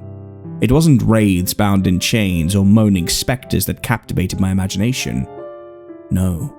Byron's phantoms were bound in the crippled grey flesh of those elderly inhabitants. I would watch them, shambling around its gardens, waiting, perhaps even hoping, for death to swoop down and take them. I sat for hours, motionless behind a hedge, and watched their frail, brittle bodies wander around the wide lawns, seemingly unaware of the moribundity of their surroundings. I made a vow to myself one day that I would never allow old age to take me. I was determined that I would die relatively young and energetic. Better to go suddenly in the throes of youth than slowly rot away within the walls of a tomb like Byron House. Time has passed, however, and I have failed to keep my vow. Many times I have considered taking my own life, but something has always pulled me back from the precipice of saturnine thoughts. I started my job as a fresh-faced, naive youth, eager to learn all I could from some honest hands-on experience. There were 12 inmates at the house, each laboring under a complex cocktail of mental disturbances and psychosis. The inmates were overseen and cared for by 8 staff members of various rank. At the very top, there was Dr. Monroe, while at the bottom, there were the orderlies like me. The conditions of the inmates ranged drastically from hysteria, monomania, and psychopathy to feeble-mindedness and retardation. My fellow workers were likewise a mixed bag. One that really stood out was Williams, an ape of a man whose large frame was well suited to restraining rampaging inmates, as well as beating them on occasion if the rumors about him were true. Another standout was Jane, a well-mannered but somewhat jaded divorcee approaching 50. Jane was part of the government's new nurse training program, and she was always on hand to offer advice regarding administering medication, but there was no warmth in her towards the inmates, and I often wondered why she chose this kind of career for herself. Then there was Dr. Monroe, a distant and stern figure. I got the impression that he in some way resented his position at the house, and he was rarely seen outside of his office. In addition to those 3, there were several new starters, some students like me, and some more local strong-arms who were only good for lifting and carrying uncooperative inmates. I regret that I cannot remember any more names or faces, despite the impact it has had upon my life. My time at Byron House was, mercifully, brief. Now, I said that there were 12 inmates, and at first that is what I thought when I started my job. I quickly learned through staff gossip and whispered hearsay, however, that a 13th inmate was being treated at the house. A rare and special inmate whose condition was so extreme that it demanded constant specialized care from Dr. Monroe personally. I eventually learned that this inmate's name was Jonathan Spencer. He was ominously nicknamed 13 by the staff, and he resided at the very top of the house in the attic space, which had been specially renovated to accommodate him. Unlike the other inmates who were permitted to occasionally visit their families, 13 never left the house. He never even left his attic room, and all the staff except for Dr. Monroe were forbidden from going to the top floor of the house. Jane once told me a story about a young girl who had come to work at the house several years ago as a porter. She had been working the graveyard shift, and Monroe was away on a rare occasion hosting a lecture at Manchester University, leaving her on her own. She had heard 13 banging around upstairs, and despite being told to never visit the top floor, she decided to go up to the attic to make sure everything was okay. Upon investigating, she had run screaming from the house into the night, never to return. After that time, Monroe became even more paranoid about exposing Spencer to the rest of the staff, and would often sleep over at the house in his office to ensure that a similar incident did not occur. Although she didn't like Monroe, Jane was happy that the grim man spent most of his time at the house. It meant that she didn't have to deal with 13 in any way. As far as she knew, Spencer had always lived in the attic, even before she came to work there, which had been a great deal longer than she cared to admit. Williams didn't have much to say on the matter. He seemed to think that 13's condition was more physical than mental, that it was his body that was deformed rather than his mind. Even though the man was large and not afraid of any of the other inmates, he would grow nervous when working the top floors of the house. Monroe was quick to inflict Williams upon unruly inmates, but as much of a lackey that he was, even he was not permitted near the attic. Between myself and the other orderlies, 13 was a source of constant gossip. None of us had ever seen or even heard him, and apart from that one singular horrifying moment in time that I endured, none of us would ever see him either. My own curiosity regarding the attic and its occupant grew by the day, but Monroe was protective, fanatically so when it came to Spencer's care. Despite volunteering to help, the doctor would just brush aside my inquisitiveness with an annoyed wave of his hand. As fate would have it, I was permitted an entrance into that insane, dark world where few among mankind have tread, and it happened sooner than I thought it would. It was December, and I had been working at the home for a little under 2 months when Jane came into the staff room one morning with a cup of coffee, a pack of cigarettes, and a look of pure vexation on her ashen face. I had never noticed that she smoked before that day, but she had been in the room no longer than a few seconds before she had lit up a slender white stick and slumped down in the chair opposite me. She didn't talk to me straight away, or even look at me. She just sat down, almost as if in shock, and drank from her coffee cup and took the occasional long, languid pull from her cigarette. I tried several times to ignore her and go back to reading an article that had caught my interest, but my gaze was always drawn back to her wide, unblinking eyes. "Okay," I said, folding the paper and slapping it down on the chair next to me. "What is it? What's wrong?" I had developed a casual friendship with Jane, despite her being my senior, and we often talked in a direct, no-nonsense manner. She finished her cigarette and immediately lit another before answering my questions. "I was on shift last night. I was working the graveyard. I'm having to cover for a staff absence." "Oh? Whose?" I sat up, interested. "Monroe. He's got a virus and can't risk passing it on to any of the inmates, especially..." She paused for a few seconds. 13? I prodded. She didn't say anything. She just nodded slowly. I didn't question it anymore, as I could tell that whatever ordeal she had gone through the previous night, she wasn't keen on elaborating further. I sat for a few minutes and pondered. This was my chance, I thought. I had been curious about 13 for a while, and I had hoped to get involved in his care. With Monroe away and off sick, a window of opportunity had opened up before me. "So," I said, startling Jane out of her thoughts, "I take it you're having to work tonight too?" She grimly nodded with a sense of total defeat. "Well, I could always work instead. I don't mind. I've even asked Monroe a couple of times if I could assist with 13.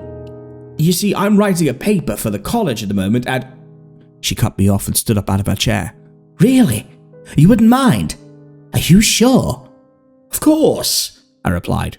"Although Monroe has probably asked you to cover as you're the most senior member of staff, I'm not sure he would be pleased if he found out we had swapped shifts."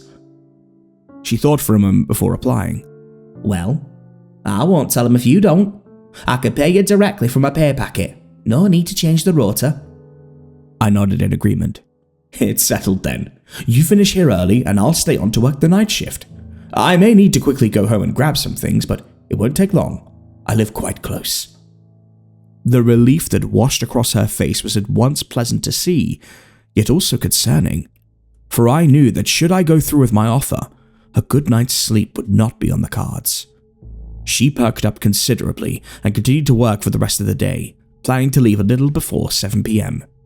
She was good enough to provide me with a list of chores I would need for the night shift, and I spent the rest of the day working my usual rounds.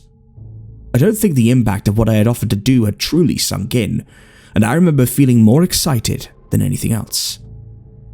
As the daylight hours gave way to the dark of the December evening, the rest of the staff left one by one, not too long after Jane had departed, and it was only then that the situation dawned on me. Williams shot me a cruel look on his way out that made me uneasy, and left me to ponder if he knew more about what was in store for me than he had let on during his various digs and jibes made at me during the day shift. I had never worked the graveyard shift before. Others had, of course, and they had said that despite his unsociable nature, the presence of Dr. Monroe was always a reassuring one.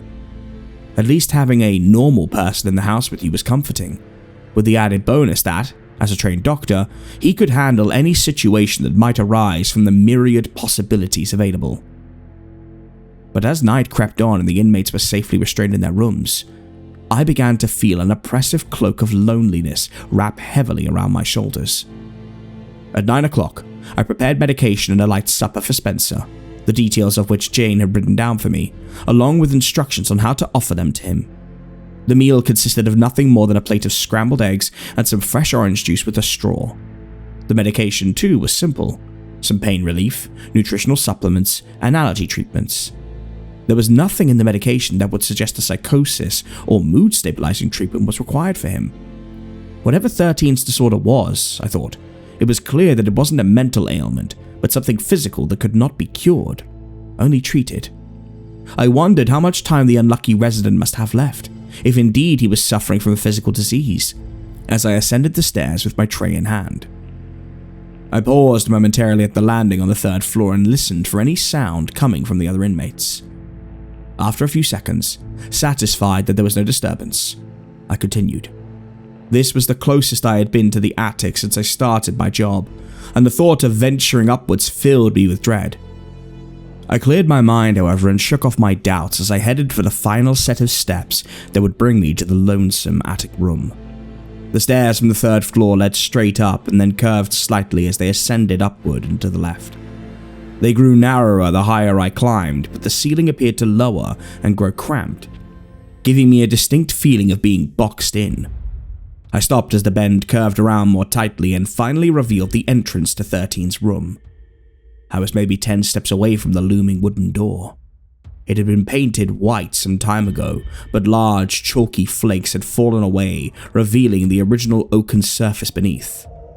Just as Jane had described, a small flap had been crudely cut out at the bottom and nailed back on, and was just wide enough to slide the tray under. The door seemed almost ethereal as it stood alone and silent at the top of the staircase. It was something that I had only heard of in hushed whispers, but it now stood before me in all its horrid reality. I had moved no more than a single step towards the door when I heard an excited movement coming from the other side. I say movement, but to be precise, the exact sequence of noises that followed gave the impression of awful, liquescent gesticulations. First, there came a soft thud, as if something had dropped from a small height. The noise was softly muted, as if whatever had landed had been cushioned by thick folds. I thought at the time that this was probably attributed to something like Spencer rolling out of his bed whilst wrapped in thick blankets, but there was a certain hinted wetness about the sound that baffled me. Secondly, and more repulsively, a low, dragging sound followed by a labored breathing could be heard. It grew louder the longer I stood, but appeared to take a long time to get to the door. It was as if whatever mass inhabiting the room was closing in on my location with a deliberate, ghoulish lethargy.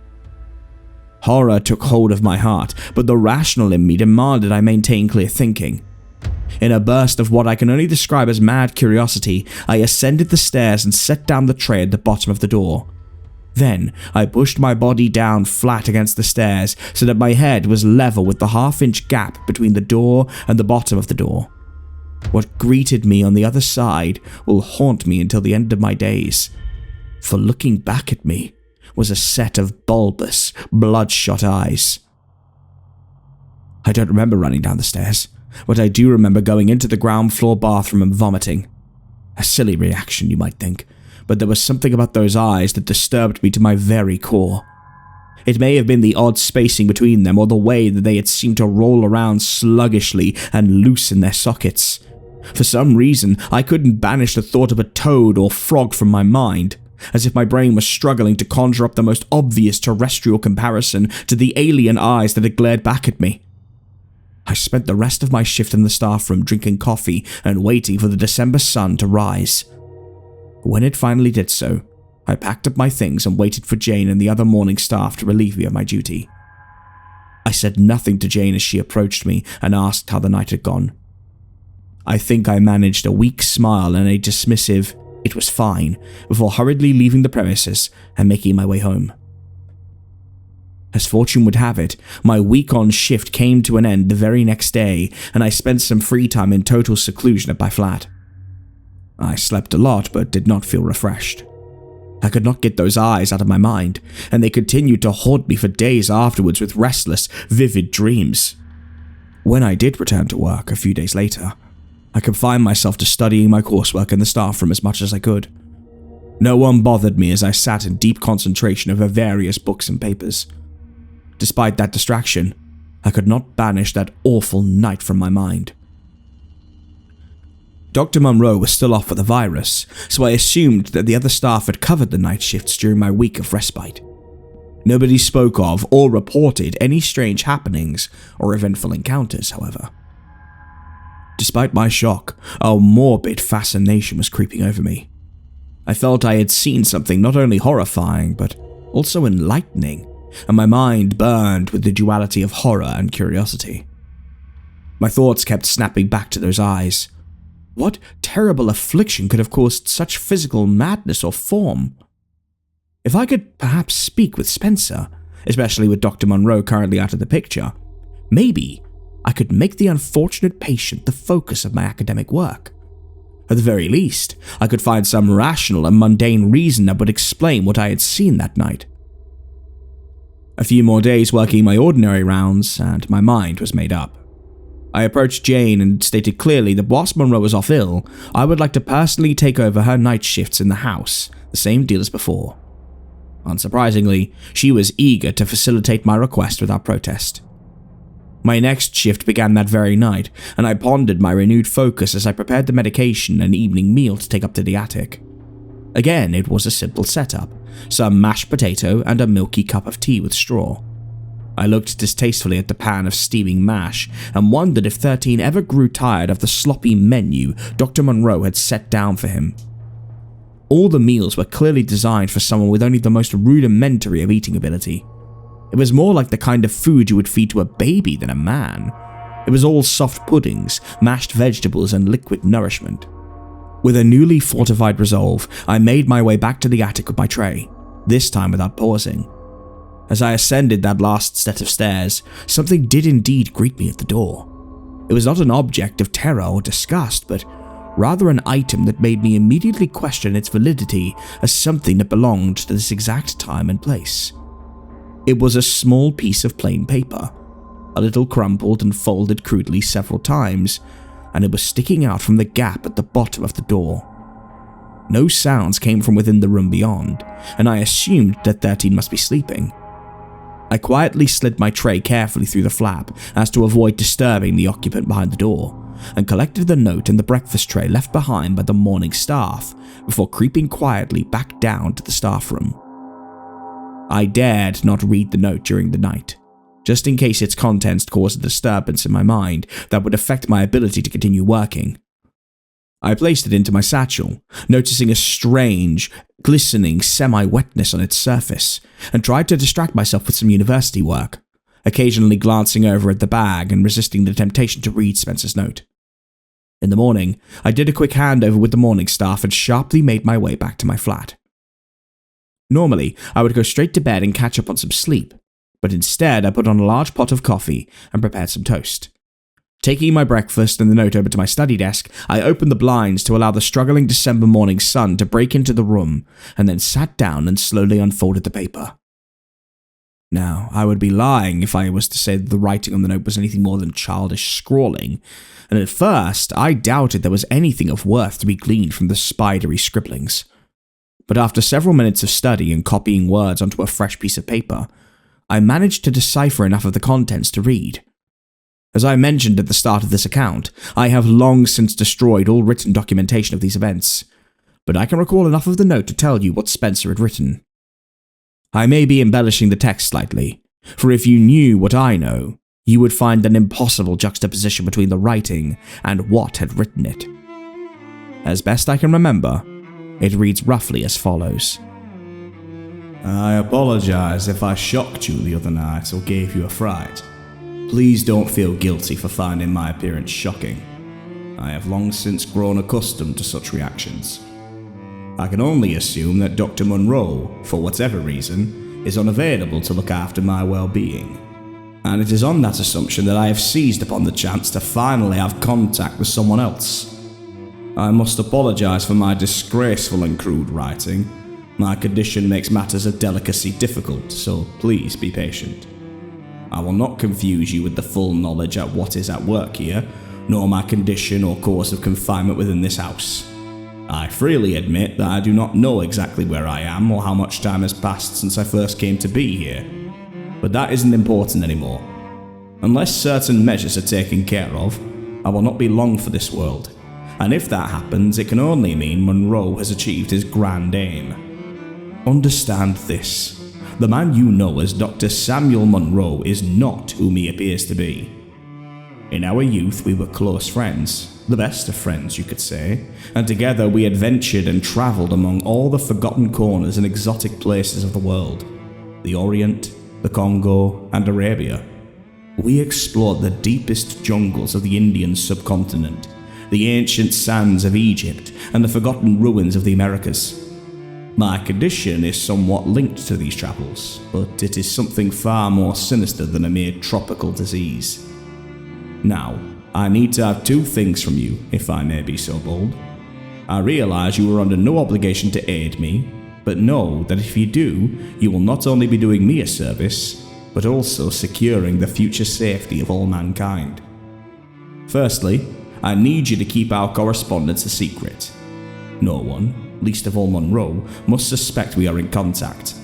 That man is wicked and will seek to do you harm should he discover you have been talking with me.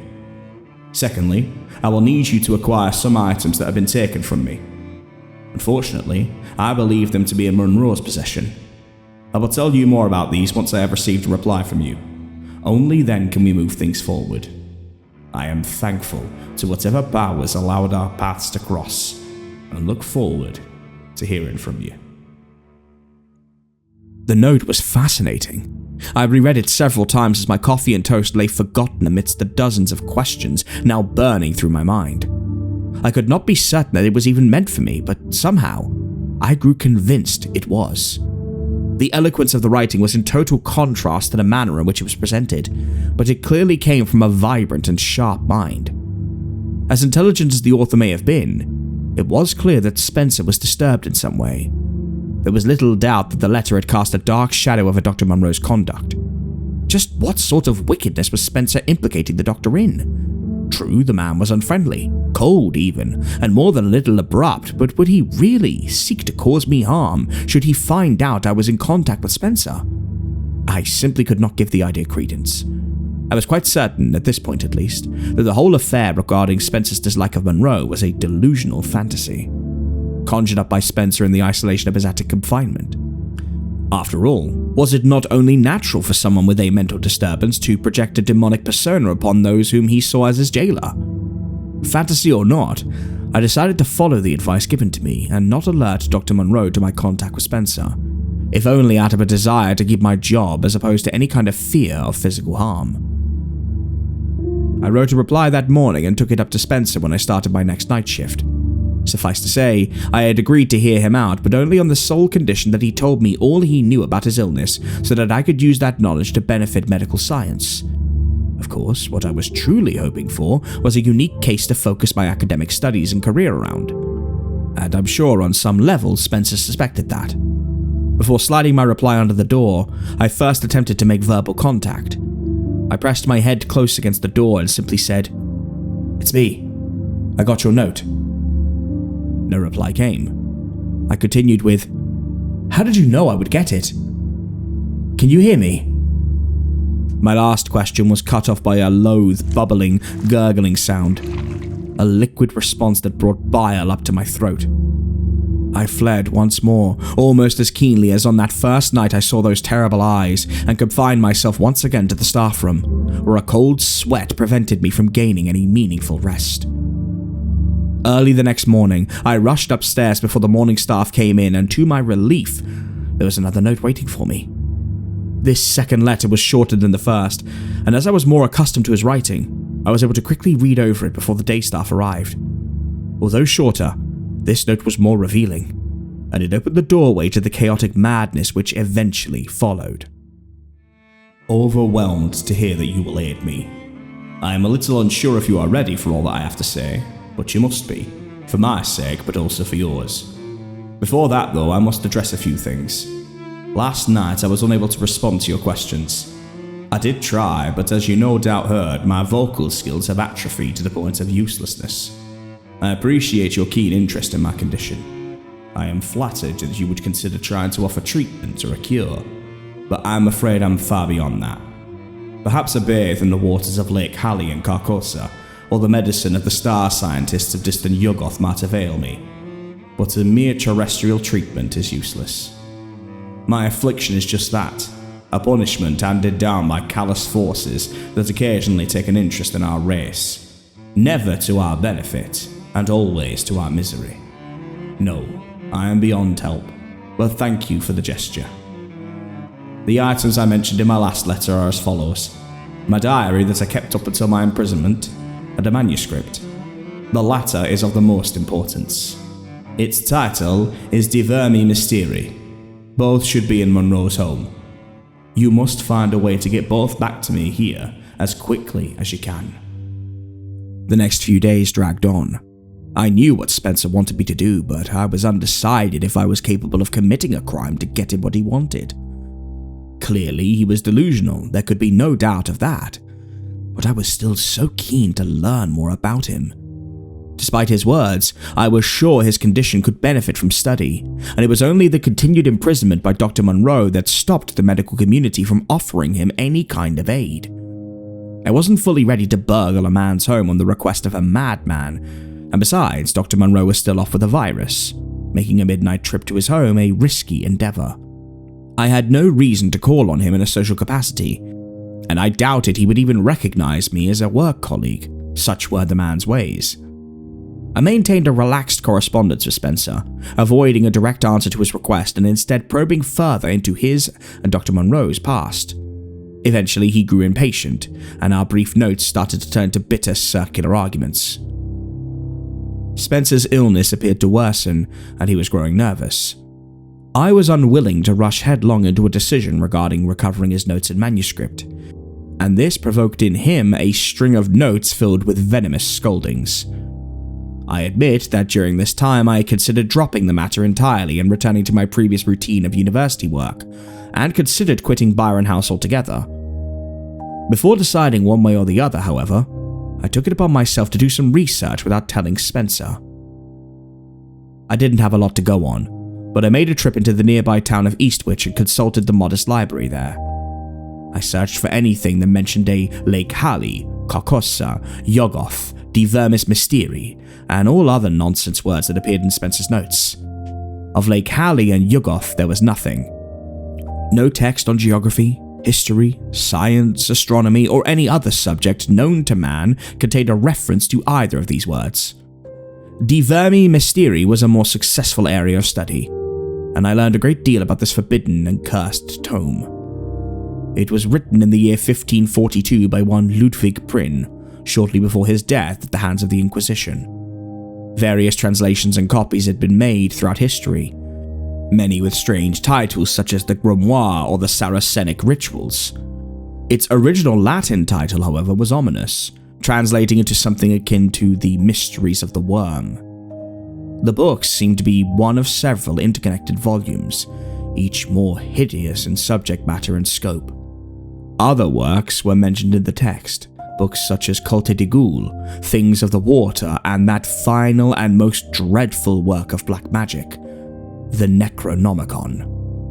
Each book spoke of strange places and strange times, whole cycles of myth where the earth had been ruled over by old ones and elder things, of the malevolent fungi from Yuggoth, of the faceless night gaunts, and of the black goat with 1,000 young, of great Cthulhu, who lay dead but dreaming in lightless, brine-soaked Rhylia.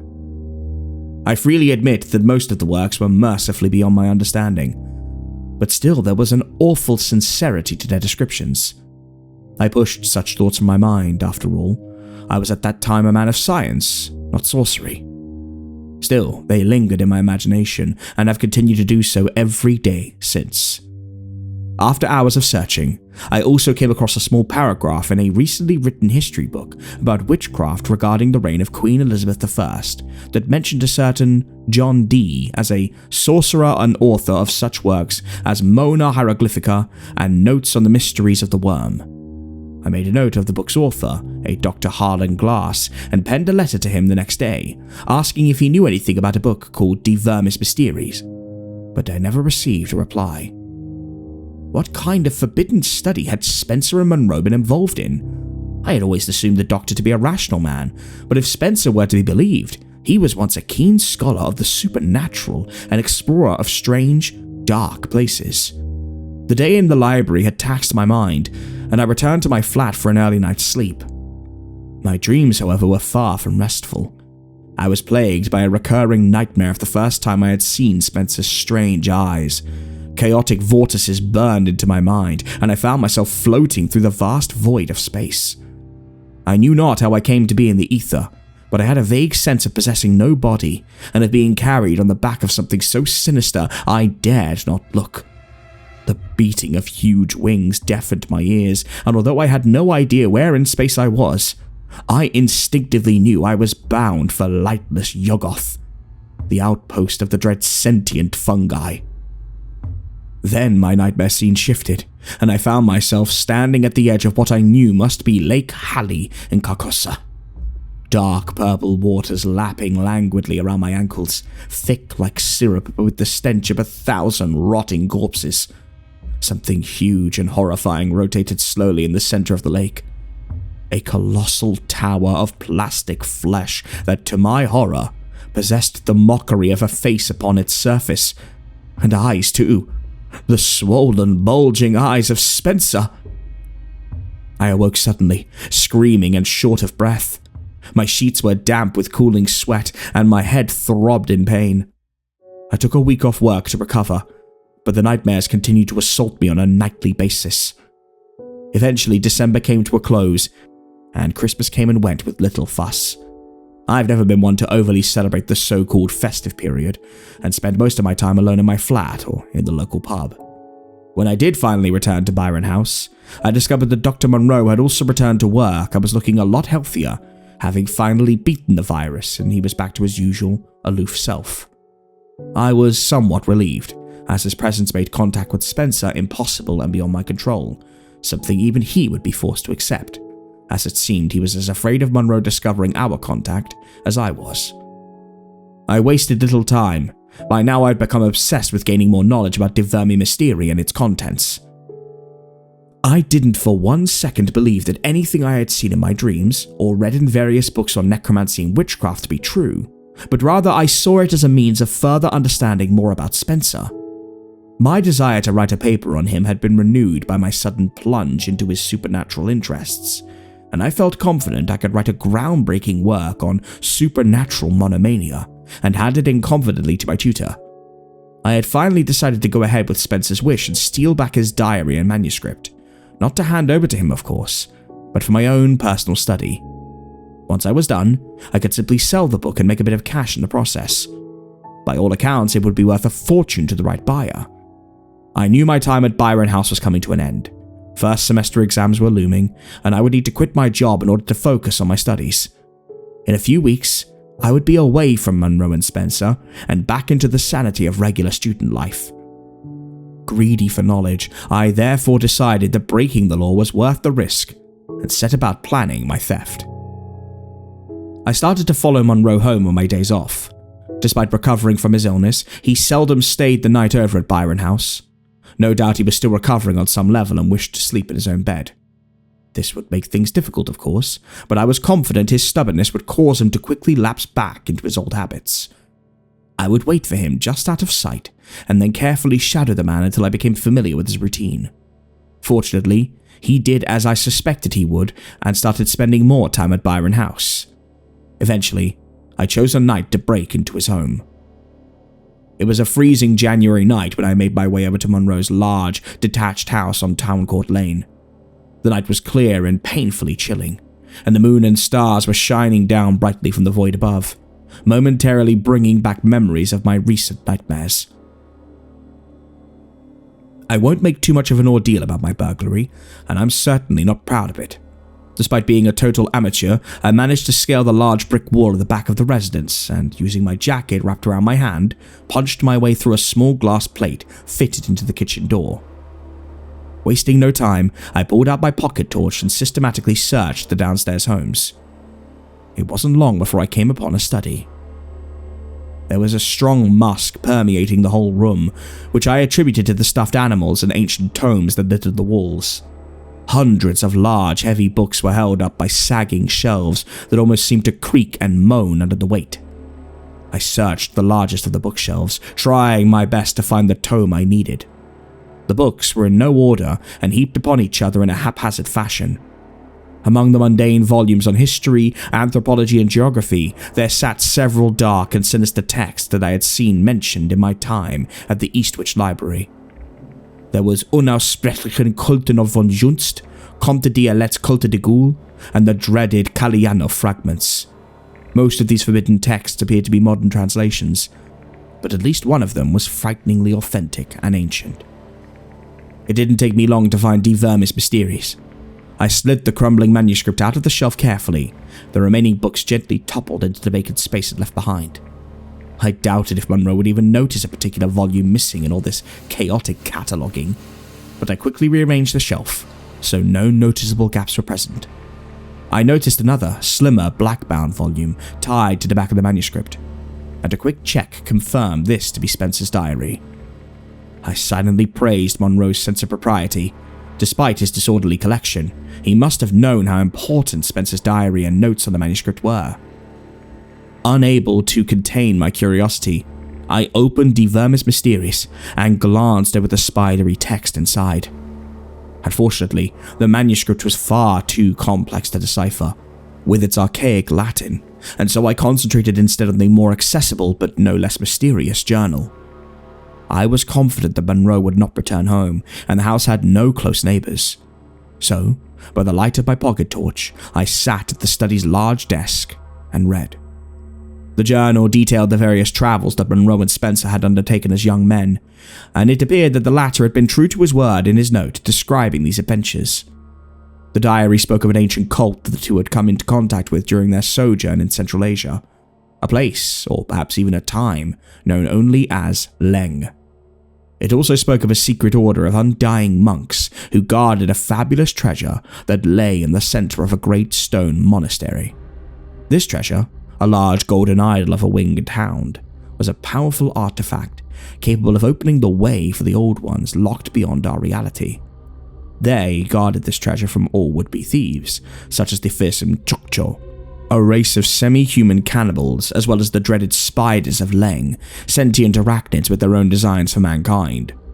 The Old Ones appeared to be Monroe's main motivation concerning the cult. In particular, he appeared to be opposed to them in some way. Spencer seemed much more interested in the cult's mysterious powers. As I read on, I learned more about their dealings with the monks, and the secrets of immortality that they could induct outsiders into. It seemed that Spencer did indeed get his wish and meet the deathless leaders of the group, but that the meeting had gone sour, and in retaliation he decided to steal the golden idol and make his escape. Monroe was reluctant to go with him, but being guilty by association, was forced to flee for his life. During the trip back to England, the two had been in constant disagreement as to the idol's fate. Monroe wanted to be rid of the thing, but Spencer refused, saying the black secrets contained within would allow them to live forever, as gods upon the earth. At some point, the two parted ways, Monroe with the idol, and Spencer with nothing. He grew deeply paranoid and furious with Monroe's departure, and became convinced that either the cult or Monroe had placed a curse on him, and spoke first of the symptoms that no doubt manifested into his current condition. I tried my best to locate the idol, which was drawn on a diary page with great detail, but my efforts were fruitless. I suspected that Monroe may still possess it. but that it must have been hidden somewhere in his house or even in his office at Byron. Regardless, it was time for me to leave. I didn't sleep well after reading Spencer's diary. The nightmares grew more vivid and intense. I felt as if I was being plunged into gloomy Erebus, my tormented soul nightly assaulted by every blasphemous revelation that the diary had revealed. The morning I was due to attend my last shift at Byron House, I sat and pondered over an untouched cup of coffee.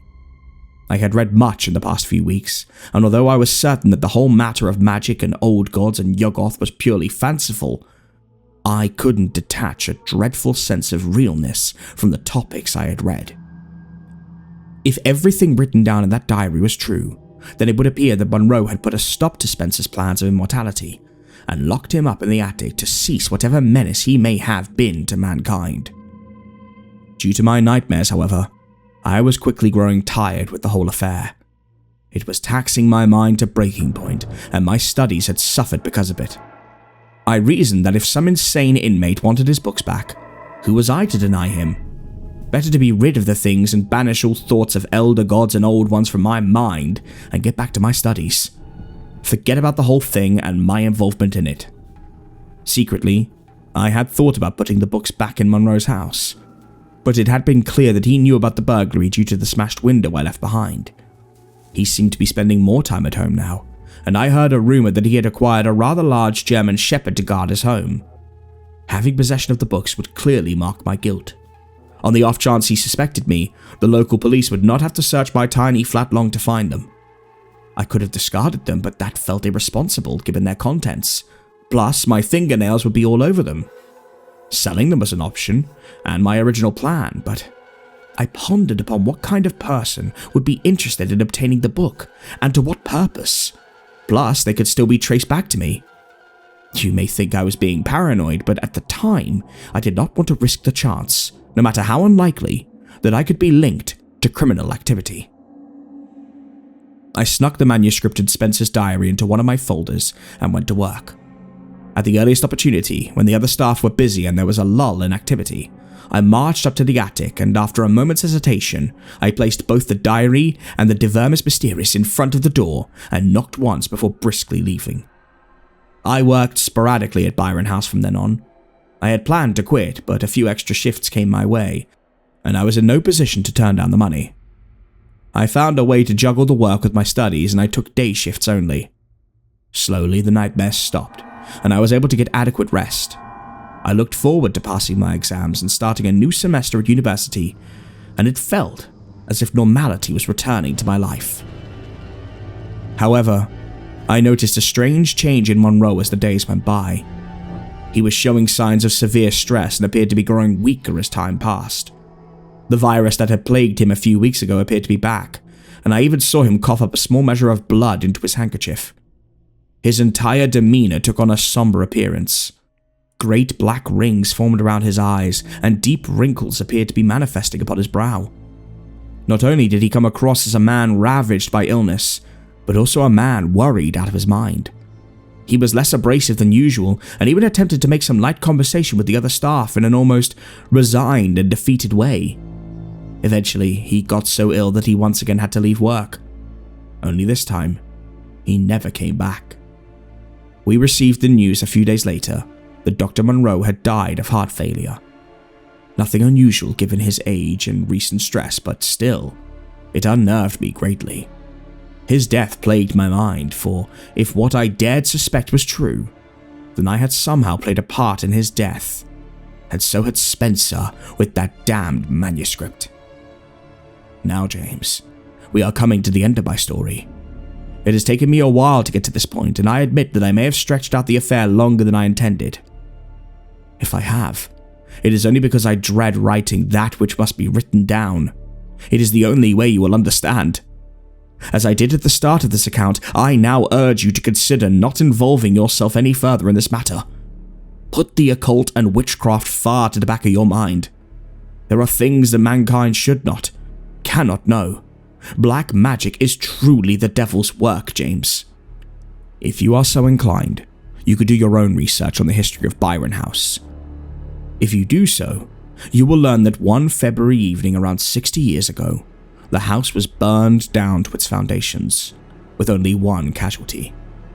You may also learn too that not long after, Dr. Monroe's house was broken into, and a large portion of his private book collection burned to ashes on his back lawn. No one was ever caught for these crimes. There were suspects, of course, disgruntled ex-employees, former inmates, perhaps even a naive and young orderly studying psychiatry at the University of Manchester. But the police failed to ever nail down a perpetrator. I am an old man now, and my mind is not as sharp as it once was. Nevertheless, I will recount the horror as full as I can, and maybe then you will give up on this investigation of yours. Once a month, the staff and inmates at Byron took a trip into the countryside as a reward for good behavior, so that everyone could benefit from some good old-fashioned fresh air. Spencer was exempt from these trips, of course, due to his physical limitations, and would have normally stayed behind with Dr. Monroe whilst the rest of the house went out. However, with Monroe gone, none of the staff were willing to stay behind to see Spencer's needs, and instead a tray of food was to be left outside of his attic door. The staff and inmates then left the house for a few days.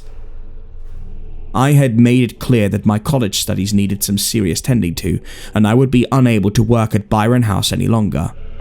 I left not long after Dr. Monroe passed away, and never stayed in contact with Jane, Williams, or anyone else from the house.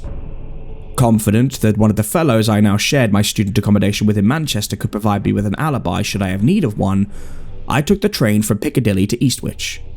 I then took the last bus to Barton, and I waited for Williams, Jane, and the various inmates they looked after to leave the premises and allow me to make a concealed entry.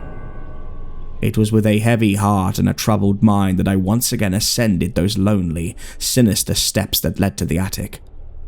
By this time, the nightmares had returned. Only now they featured the tormented spirit of Monroe crying to me from beyond the grave. I admit to you fully that I may have been in the grip of madness myself at this time. For what sane man would have done what I did on that chill February night? I was convinced that the fate of all mankind was at stake, that Leng and Yuggoth and Carcosa were all very much real, and that the Old Ones waited patiently in their ancient prisons to descend once more upon the earth. I cannot say to you that I do not still believe these things, but that is my burden, not yours. As I summed up all the courage I could muster and stood before the door, a voice slurred forth from beyond. To this day, I cannot say if I truly heard these words, or if they just appeared in my mind. But those liquid syllables, slimy and slopping, spoke to me, and I dared not answer back. You done well. The key mine. Monroe denied. Killed him. Called it down from the stars. Ritual. Soulless nectar to the gods. It fed of him. Elder One's feast now. Monroe burns. Body returning. Freedom. Your help.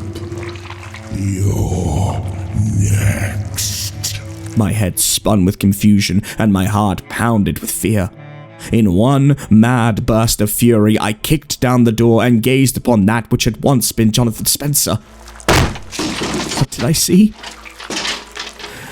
It's difficult to truly describe with justifiable detail. But what I did see caused me to flee the attic in a fit of howling madness and return with petrol and matches. Whatever it was, I was convinced that only the purifying touch of fire could erase its horrid monstrosity from the world. For floundering on the attic floor, there laid a vast mass of gelatinous, rotting fungoid flesh, quivering under the weight of its own hideousness. Parts of it lay splashed upon the ceiling and the walls, but the bulk laid upon the bare attic floor in bubbling pools.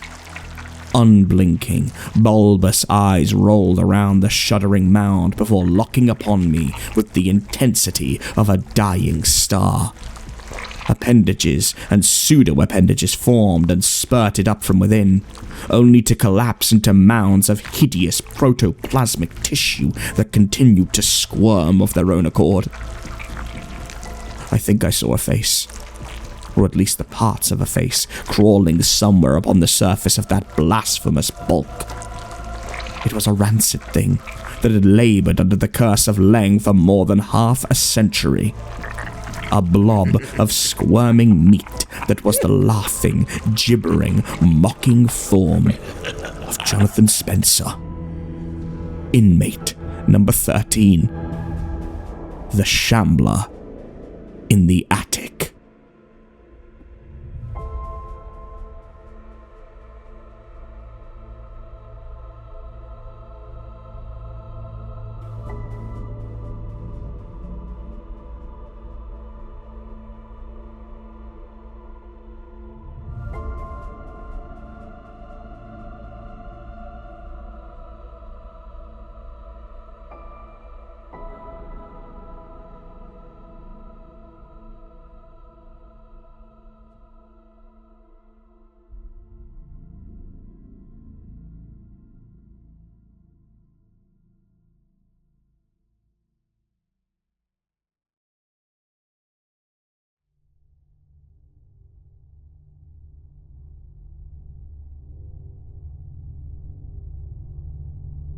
I'll say it plain. The acquisition of Nazi Party member Werner von Braun was not the most heinous action NASA committed. Not by a long shot. By the time I'm done here, you will not look up at the sky in the same way. I want to start by offering an olive branch of trust. I'm not a former NASA employee, an astronaut, or some high-ranking government official on the loose. Those people don't have the fucking time to share their findings or the wherewithal to do so. No, I'm a whistleblower, sharing this in plain sight where it'll go unnoticed. A needle in a needle pit, if you will. By December of next year, it will be half a century since humanity has attempted to, or landed on the surface of our lunar body. Between 1968 and 1972, we manned 6 missions and a dozen amazing men have passed 250,000 miles. Since then, the highest we've gone is barely 400 miles, staying in the proverbial pocket. Do you ever wonder why that's the case? I started looking into this when a large amount of conversations during the lead up to the half-century anniversary of our lunar landing were met with evasive and awkward answers. Yes, we know NASA had received less than stellar funding over the years, but there's obviously more to it than that. Every time I'd get an interview with a cosmonaut, a roadblock would be put in my way. Mr. Can't see you right now. He's got a hip surgery planned and needs to focus on his recovery. I'm sorry, but Dr. is unavailable. He's facing a bereavement and can't handle interviews at this time. This is the son of Dr. and she's requesting you cease and desist from contacting her. Roadblock after fucking roadblock. Nobody wanted to talk to me, and every forum was littered with idiots, weirdos, and conspiracy theory nuts who were convinced of superfluous tall tales about the moon. These fuckers never got a degree, did any proper unbiased research, or went out of their mother's tinfoil-laden basement. They had no clue. But I was objective. I paid my dues reporting on scientific achievements and had always prided myself on being able to focus on the truth, not the circumstantial. Anyone with half a brain could sense something wrong when they look up at the lunar body, the pale, faceless orb gazing down at us night after night. It gets worse when you remember it's never really gone during the day, that the pale blue sky can only hold it back for so long before it rips through the thin veneer of safety and looms overhead.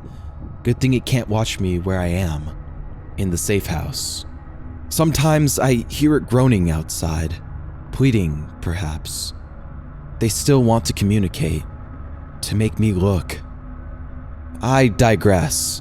I was persistent and called in some favors to get access to archived and classified documents, highlighting the space race, expeditions to the moon, and lost cosmonauts. For anyone not familiar with the original term, it was used as a way to catalog astronauts sent into space by the Soviets, but their existence was never acknowledged by the Russian government in any way, thus making them lost. It details many things, horrible things, but key among them was one word that stood out when referring to the lost cosmonauts: communication. A transponder developed by the Soviets somehow still worked in the hours following a critical error that would leave a cosmonaut in peril. For brevity, I will share the transcription in its entirety.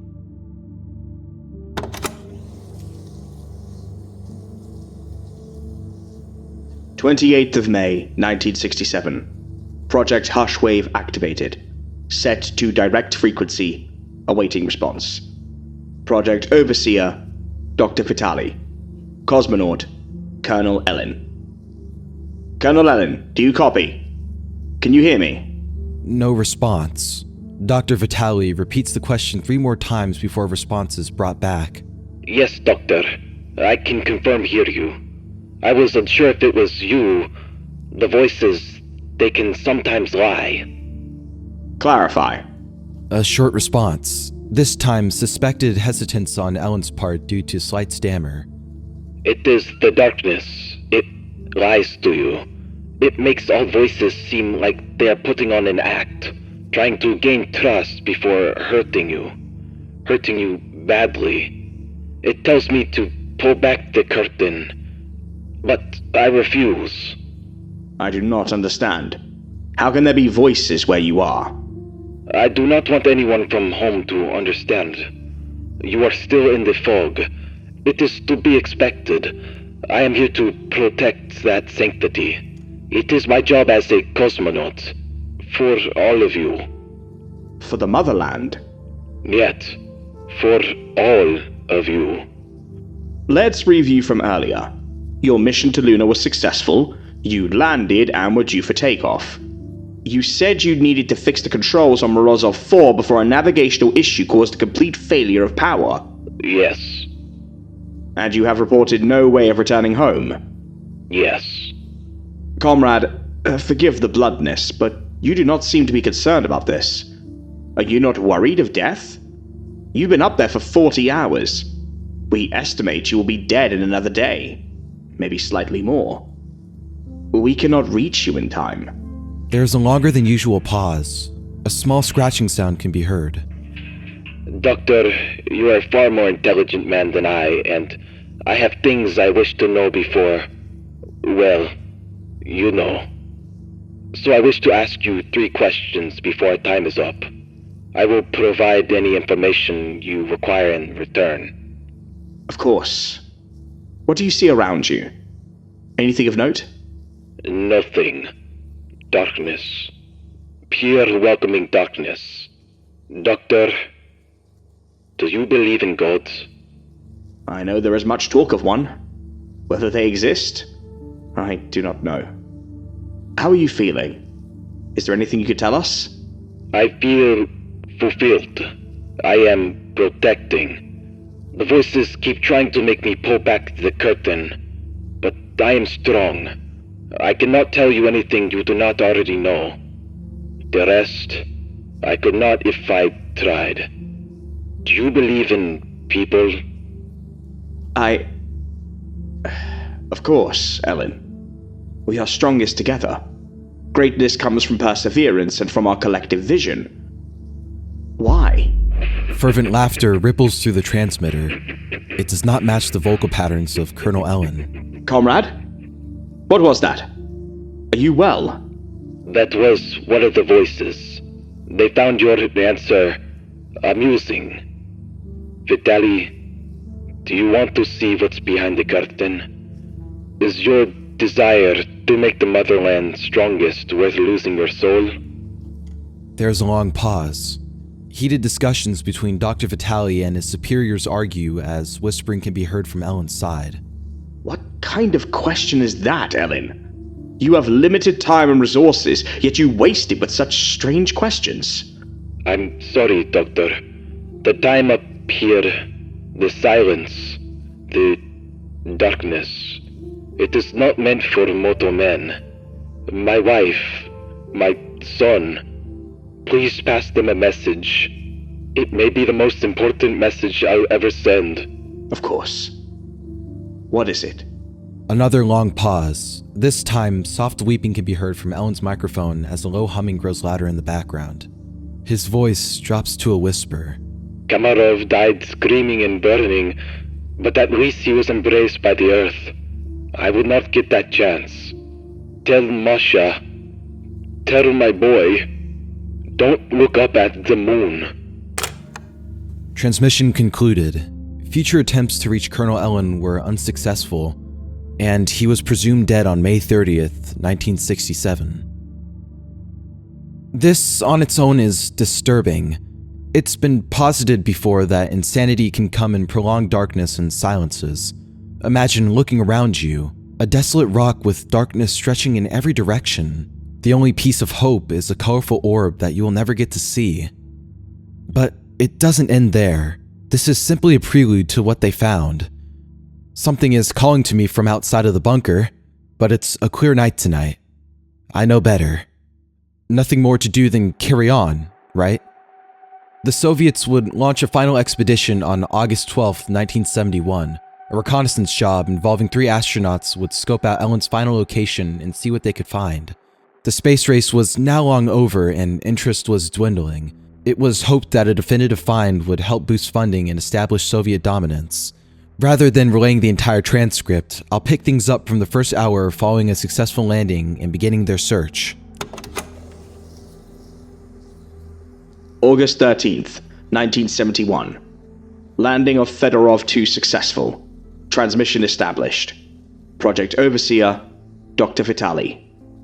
Cosmonauts, Commander Abramovich, Pilot Vatic, and Science Pilot Semenov.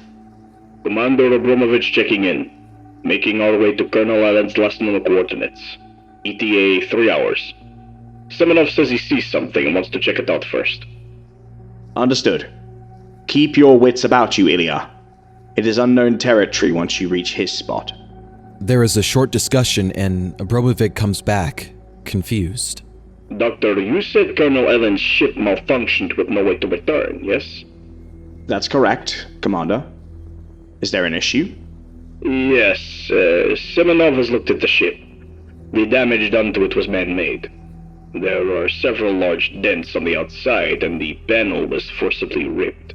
Muffled murmuring from Vitali's side continues for a couple of minutes. Abramovich clearly concerned. Doctor? It has been noted. Perhaps more answers lay with his corpse. Collect what samples you need and head to his last known coordinates. Out. 3 hours, 18 minutes pass before correspondence begins again. We have arrived at Ellen's last known location. No sign of him, but we can see the Terminator. They're lying between the light and dark side of the moon, about 1 kilometer from our position. Vatic wants to scope it out. Head for the Terminator, but be wary. Oh my god. Doctor, Semenov says he can see a cave entrance right by the Terminator. I'm moving in for a closer look. If this is true, this could be the greatest find in human history, comrade. But keep sight for Ellen's body. That is still priority. There is a long pause, and when Abramovich speaks, his voice is shaking. We found him. Requesting permission to evacuate immediately. Denied. Why would you leave without exploring this cave? What is going on, Commander?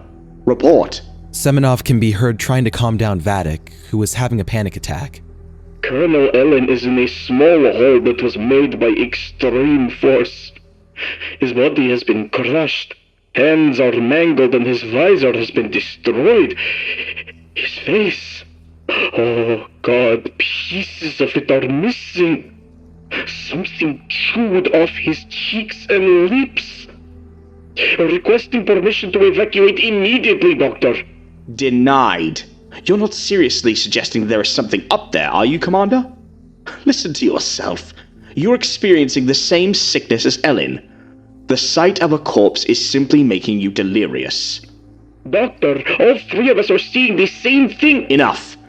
Leave him where he lays. We will discuss this soon. Explore the cave. This is too important a find to back out now. The last of our funding went into this project, and we will not leave empty-handed and let those capitalist pigs gloat over their victory. Do you hear me? Vitali smacks the desk and the mic booms. There is a short pause. Confirmed. moving to explore. There is silence for 5 minutes as the group maneuver to the cave opening. The cave itself appears natural, but the incline goes down and there seems to be some stronger gravity. There's some rudimentary steps. Man-made, maybe? Or some kind of creature, maybe. It goes down for a decent degree. We'll update when we see the bottom. I want photos of everything, Abramovich. Make sure Vatic picks himself up and helps Semenov. Heavy breathing comes through 7 minutes later, and when Abramovich speaks, he is exasperated. Oh, we found a central room. Several basic archways leading further on, but we are in a makeshift command room for my best guess. Vatic thinks that through the route we took, we've gone under the Terminator dividing the light and dark. But now we're firmly underneath the dark side of the moon. He thinks...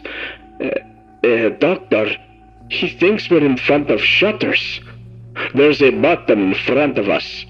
Semenov is begging us to go back. I think we should listen. Push it.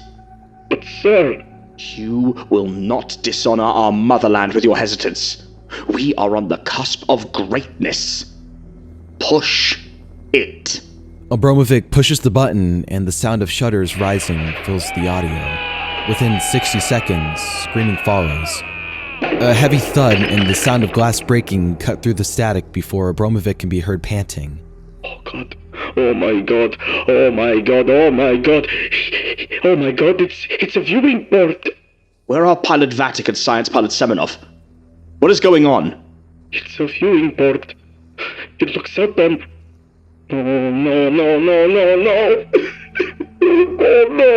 No.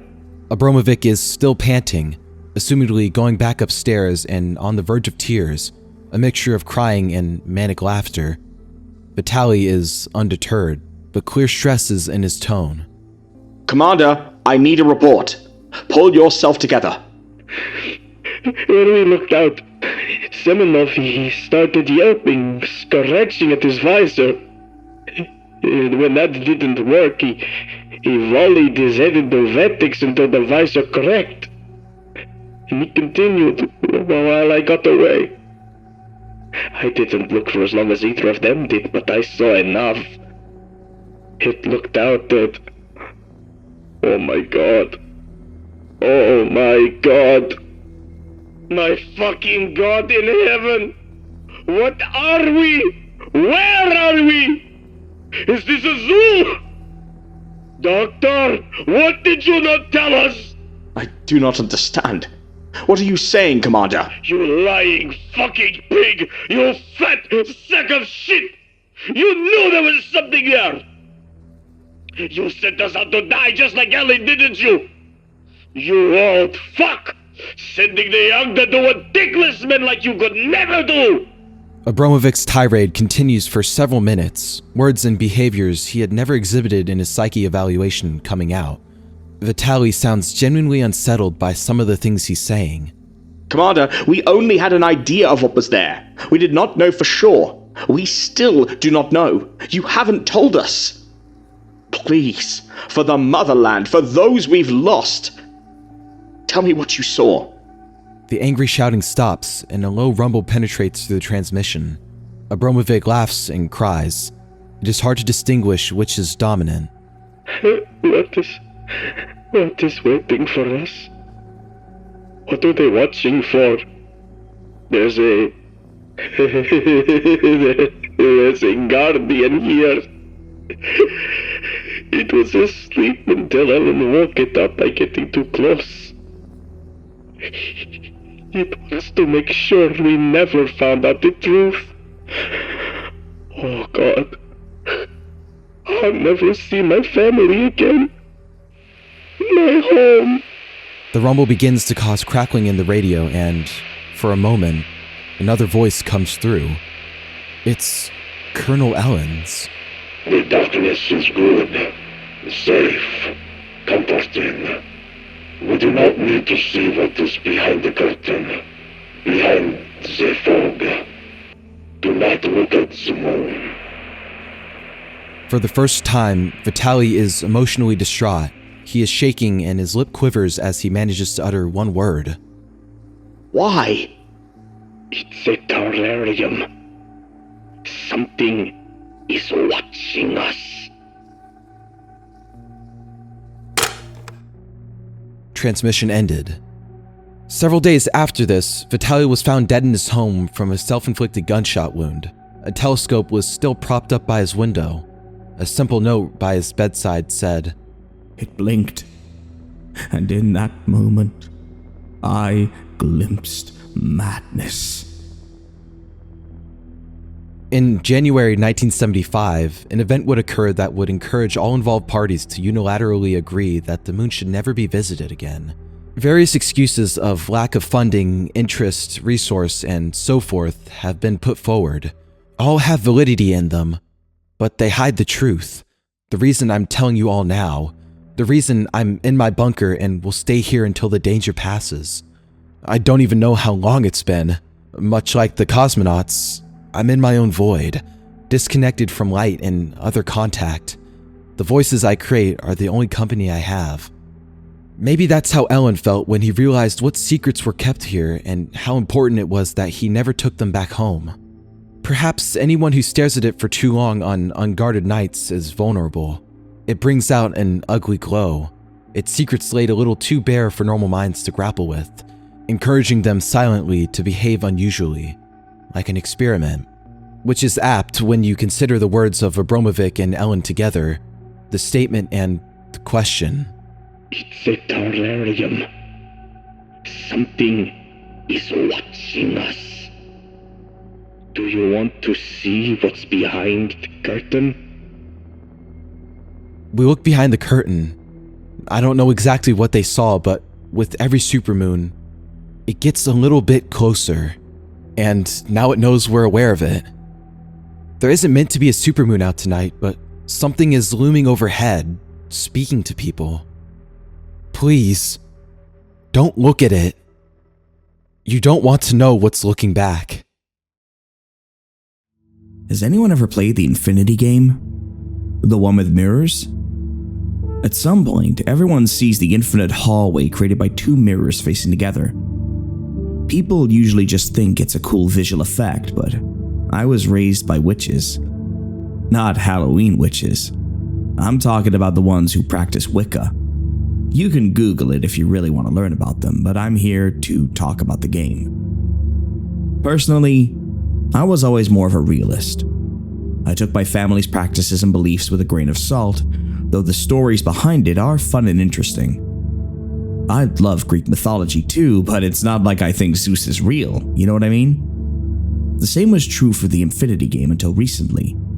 Now my curiosity has peaked. Let me start by explaining what it is exactly. Most people don't understand they're actually standing at a locked door or what's on the other side. It's almost like Wizard of Oz deal in the sense that if you can find your way to the Mirror Master, he'll grant you a wish. But getting there is not an easy journey, and you'll want to choose your words carefully. To play, you need at least one other person, 2 standing mirrors, 5 black candles, a stick of chalk, warm clothing, and a red armband. Well, it can be any color, I just like red. The armband is the most important thing to remember. It's not required to get in, but you shouldn't leave without it. Once you have all the supplies, draw a pentagram on the floor with space for the mirrors in the center. Then put the lit candles on each point of the star. When everything is in place, the reflection will appear as an infinite hallway. Stand between the mirrors and focus only on the corridor. Soon, you'll notice a shadow far behind your reflection. Focus on that, letting the world around you fade. Do not look away. Don't even blink. Slowly begin to inch forward, but do not be afraid of bumping into the glass. Think of it as platform 9 3/4. You have to know it's going to work. When you feel a drastic temperature drop, you can look at your surroundings. However, if you are unable to enter, do not leave the game unattended. Remove the mirrors immediately. The things that live there can't be described as alive, but they are desperate. When you do feel the temperature change, you will officially be inside the Mirror World's lobby. Though I suppose it's more like a bridge. It's what connects the two places, but my family calls it the lobby. This is where you must proceed with extreme caution. The Mirror World is a backwards replica of ours. Not only does that mean left is right, it also means beautiful, thriving cities are dead and crumbling. While in the Mirror World, you must be wary of your reflection. Its only goal is to take your place in the real world, meaning you will be trapped in this place forever. It cannot kill you, for that would mean killing itself. Instead, it'll attempt to trick you.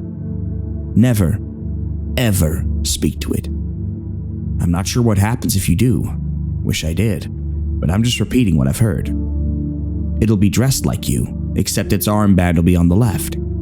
Whoever you have waiting in the real world will be responsible for ensuring it doesn't get out.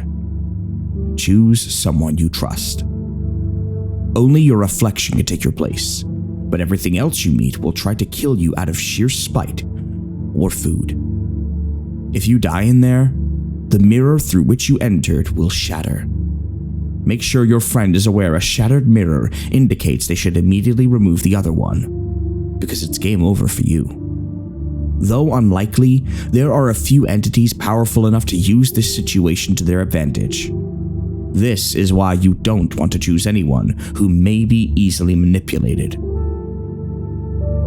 My father was supposedly the only person to successfully return after seeing the Mirror Master.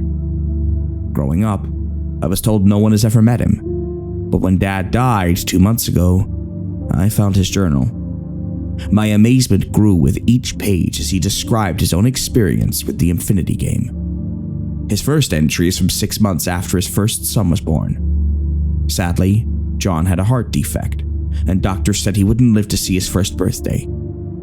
Dad was aware of the game's dangers, but he didn't care. Not if it could save his son.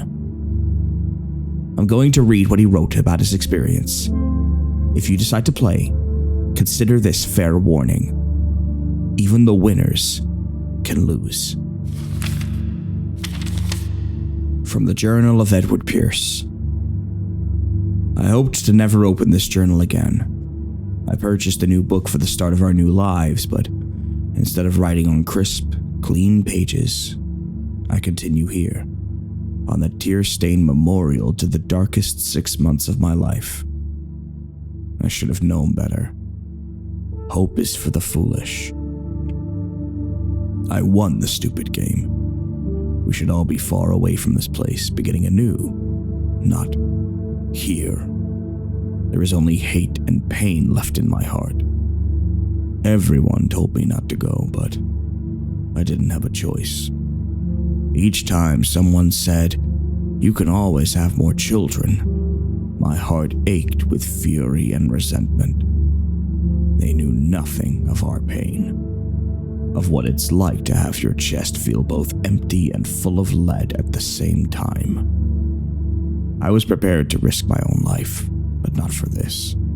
Not to feel the joy of knowing my son would survive, only to have it ripped away again.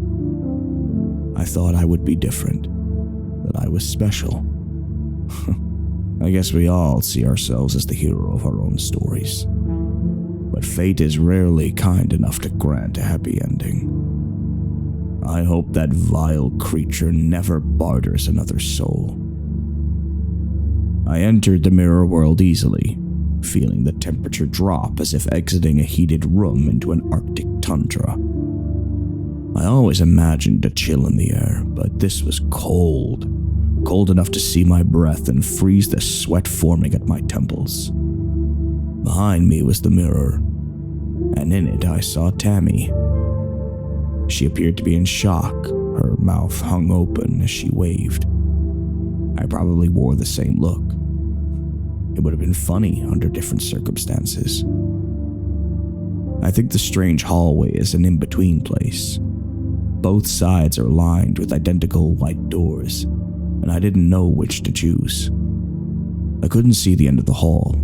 It still appeared infinite. I tried the closest doors, but They were locked. There were no keyholes, just solid knobs. I continued down the corridor, feeling more nervous each time I looked back to see Tammy farther away. It was impossible to track the passage of time. Electronics won't work there. I don't know how long I walked before I heard the soft click of a door opening. When I turned back, Tammy and the mirror home were no longer in sight. Instead, I saw myself, the only discernible difference being his armband worn on the left. I know I should have been afraid, but I found it comforting. It was further proof the stories were true, that John had a real chance at surviving. I would have gladly traded my own life for his, but that's not how the game works. My reflection called to me. Are you lost? You need to go this way. He indicated the open door from which he emerged. I knew not to respond. I remained silent as he tried again. Hello? What's wrong? Are you deaf or just rude? Fine. I don't care if you want to spend eternity trying to open locked doors. He shrugged and began walking in Tammy's direction. I could not turn back. I had to trust my wife to tell the difference. My reflection would return when he failed to deceive her. I couldn't trust the path he recommended, but still wanted to see it. I walked back to the open door, keeping a healthy distance. Standing in the center of the hall, I tried to peer inside, but it was too dark. I wasn't even outside yet, and the pressure was already getting to me. Were the other doors all really locked? How long before something worse found me? It was then I thought to myself, why do they call this a game? Game implies there's a way to move forward, clues to follow. That's when I understood how literal the stories were. If everything is backwards, shouldn't I go to the door opposite the one indicated by my reflection? I reached for the other doorknob, holding my breath as I felt it turn beneath my hand. It opened effortlessly to reveal our kitchen, where Tammy and I had set the mirrors. The light was dim. Everything was reversed, filthy, and in a state of disrepair. Cabinet doors hung loosely on their hinges, and a swarm of flies surrounded the overturned garbage can that spilled rotten food all over the floor. Even worse, instead of finding my wife, I found a horrifying, twisted old woman seated at our small table. Her bald head had open sores, her back was hunched, her teeth and nails were yellow, and her red face was contorted with hatred. I was frozen with fear as her dead gaze bore into my soul. What the hell do you think you're doing here? She screamed, hands slamming down onto the table and spit flying from her mouth. I couldn't remember if it was against the rules to talk to other things besides your reflection, but I didn't want to risk it. I took a few steps to my left, hoping to reach the door before she could block my exit. Don't you dare ignore me, you bastard! The old woman croaked, her voice hoarse and raspy as she reached under the table, retrieving a long, metal cane. Thankfully, she was as slow as she looked. I ran around her, through the swinging door to the den. She was still cursing me as I continued out the front door. At the end of the driveway, I took in my surroundings. Back home, it was midnight, so it should have been noon there, but it was so overcast it seemed much later. The neighborhood was in ruins. The yards were dead, the houses boarded and abandoned. The bloated body of a mailman laid in the street, white envelopes blowing in the frigid wind. The cars were rusted with broken windows. Some were on blocks, their tires gone or slashed. Some hoods were propped open or missing entirely. It was a ghost town. I understand why our reflections are so desperate to trade places.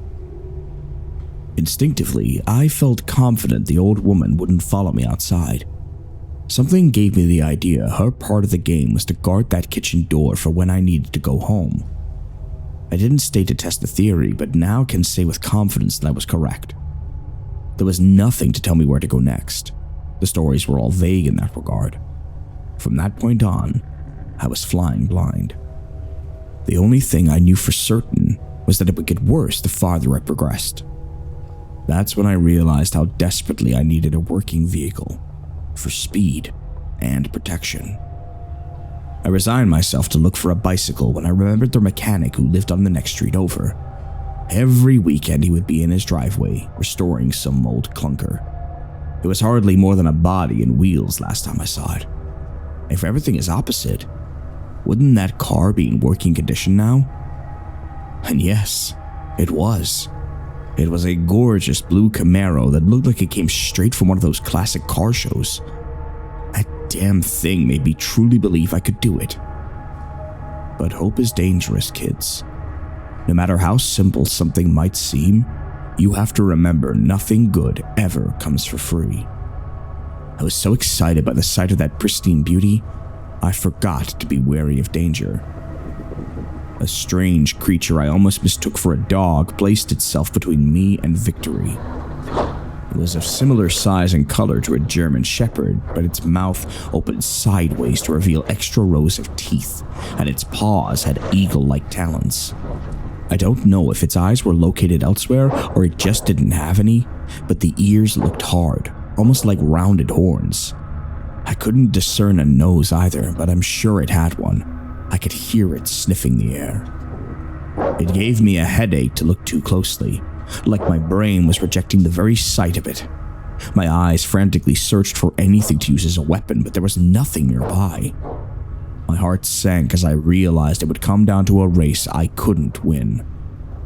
Stealing a last glance at my surroundings, I saw the only chance was to run for the house's door and hope it was unlocked.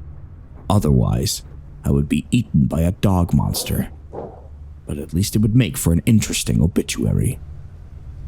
I tried to mentally prepare myself when a long, high-pitched whistle turned the creature's growls to whimpers. It wasn't pleasant to my ears either, but I enjoyed seeing its effect.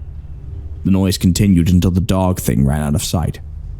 At first, I was unable to locate the sound's source, but it wasn't long before my reflection walked into view, smiling proudly.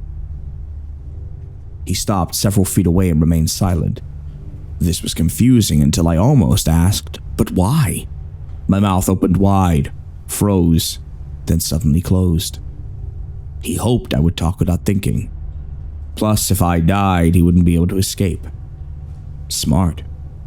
In his own way, he's more terrifying than the old hag and the dog put together. Uh-oh, almost had you that time.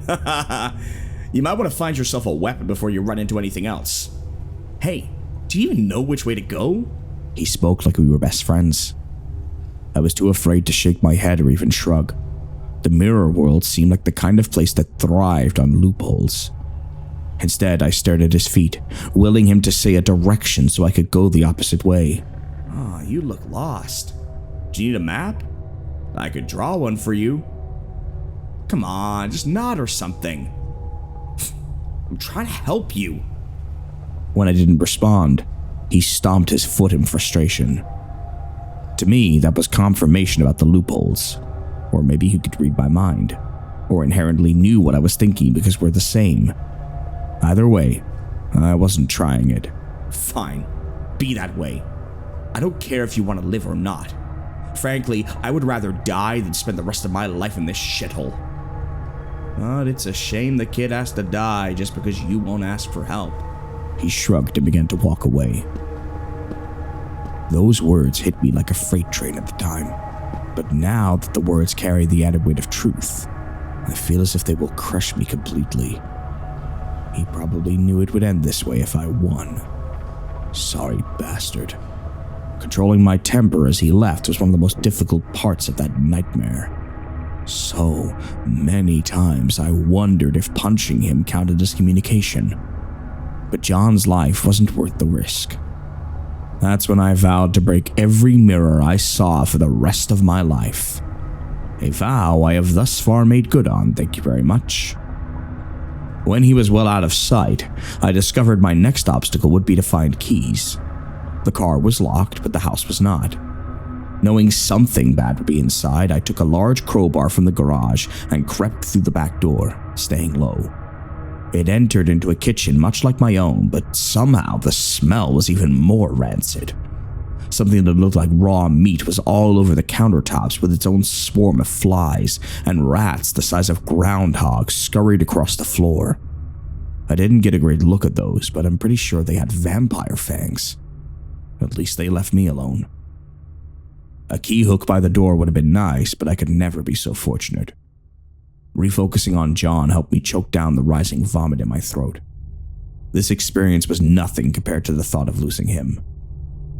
Next, I made my way into a den with torn up leather furniture and moth-eaten curtains. The carpet was covered in stains I told myself was melted chocolate. From where I stood, the back of a recliner was directly in front of me with a couch and love seat on either side, all angled towards the broken television in the center. Small, dirty tables sat on each end of the sofas, and my heart skipped a beat when I saw car keys atop the one to the left of the recliner. Forgetting the fear, I reached down quickly, only to scream like a woman when a cold, skeletal hand shot out from the recliner, clutching my wrist. It had a grip of steel. For a moment, it felt as if my arm would break. I lashed out desperately with the crowbar, awkwardly swinging at it from over the chair's backside and making contact with whatever sat there. It was like hitting a rock, but the sound it made was dull and wet. Dark splatters of blood shot out, some of it onto me, but my wrist was finally freed from that vice-like grip. The instant it released me, my hand closed around the keys, and I ran for the car. It was pure luck the dog monster hadn't returned, because I didn't stop to look around before flying outside. As soon as the car door closed, I hit the lock button 3 times and performed a thorough inspection of the back seat. I've seen enough horror movies to know that's a step you never skip. Satisfied there were no unexpected passengers, I was ready to go. There was a horrific moment of fear the car still wouldn't start as I inserted the key, but it roared to life like it was brand new. Hell, it probably was. It really is just like King's Quest. Get a clue, find an item, solve a puzzle, escape danger, advance, and repeat all the way to the boss fight. Careful, Ed, your nerd is showing. Look at me. I made a joke. Never thought that would happen again. I went to the end of the driveway and hit the brakes, remembering I didn't know which way to go. In a game, when there's multiple paths, they usually all come out to the same place. Or one is a deadly trap. That was an unpleasant thought. Then it hit me. If I was playing a game where the goal was to cure a sick boy, where would the boss fight take place? A hospital, right? You would want the best doctor with the best equipment. I turned left towards the best hospital in the state. When John was born, we moved 3 hours away from our hometown to be near it. 15 minutes away was the closest residence we could find, which seemed really good at the time. But now it felt like hours. In fact, it probably took at least an hour given how slow I had to drive. I expected the roads to be in poor condition, but I could never have imagined the level of destruction I saw that day. Our normally smooth, paved streets were filled with large potholes, some big enough to get stuck in if I wasn't careful. The buildings were in various stages of demolition. Some were on fire, none looked to be inhabited, but I'm sure they were. The beautiful plants and trees that were once lined the medians were brown and dead. Instead of cute, furry squirrels, the trees were inhabited by hairless rodents that seemed more interested in eating each other than finding nuts and berries. I kept careful watch on my surroundings, worried something would come charging from a dark alley as I slowly steered around road hazards. Luckily, it only happened once, close to the halfway point. While preparing for another tight squeeze, I heard a scraping sound from behind. In the rearview mirror, I saw a deformed-looking man. He seemed younger with long, greasy hair and his skin was badly burned. In some places, it peeled down in flaps, revealing the bones and tissue beneath. The sound was from the steel bat he was dragging behind him, and one of those weird dog monsters tagged along like a pet. If the roads were decent, I could have outrun them easily, but I knew they would catch me if I had to continue puttering around all of the bad patches. So, I did the only thing I could think to do and slowed down even more, letting them get closer to an intact section of the road. I don't think the things living in the mirror world are capable of intelligent thought. They didn't even hesitate when I began reversing, nor did they make any attempt to move as I accelerated and ran them down. I aimed for the man, considering him the greater threat. He went under the car while the beast was only stunned and knocked to the side. I went forward and reversed over him once more, just to be sure. There was a moment I thought my game was over when I tried to go forward and the car seemed stuck on top of the man's corpse, but the wheels found traction again when the zombie dog threw itself into the bumper. The force of it was surprising. It was like being rear-ended by a U-Haul. I considered trying to run it down as well, but the little beast was no longer interested in me. Its master's body had become a gory pile of flesh and guts that the dog seemed to find delicious. So I let it eat in peace while I fled as fast as I dared. I made it to the hospital without any further attacks, parking in front of the main entrance. The state of it did not inspire confidence. It was in worse condition than anything I had seen yet. That's when I realized my terrible mistake. Everything was the opposite.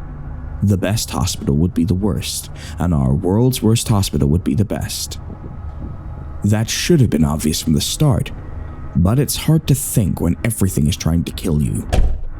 I jumped back into my car and made my way to the free clinic on 3rd. If my theory was correct, that place would probably hold the cure for cancer. A flock of zombie birds attacked the car on Pearl Street. Most of them were the size of pigeons and kamikazed themselves into the windshield. Their leader, however, was nearly peacock-sized with the long, pointed beak of a pterodactyl. I wanted to swerve out of its way, but there was nowhere to go. The beak came through the glass, stopping inches before my face, leaving the rest of the windshield shattered but intact. The bird was riddled with bald spots and tiny bugs covered its skin. It thrashed about, struggling to free itself as blood poured from its fresh cuts. The more it struggled, the worse the windshield cracked, and the closer its beak came to reaching its prey. I grabbed my crowbar, jumped out of the car, and beat it to death. In my whole life, I had never killed anything larger than a bug, but now my body count was up to 3. The bird was harder to dispatch than Recliner Guy or Roadkill Dude, but given its condition, I considered it an act of kindness. What can I say? I'm an animal person. Prying it out of the windshield was no small task either. It was stuck in there good, and I had the added burden of making sure nothing else was coming at me. Once back in the car, I had to deal with the problem of navigating. You couldn't see jack through that windshield except for where the hole was, and that was nearly big enough. In the end, I was forced to stick my head out of the window in order to steer, and my speed was even further decreased. But the game was still on, so I couldn't complain too much.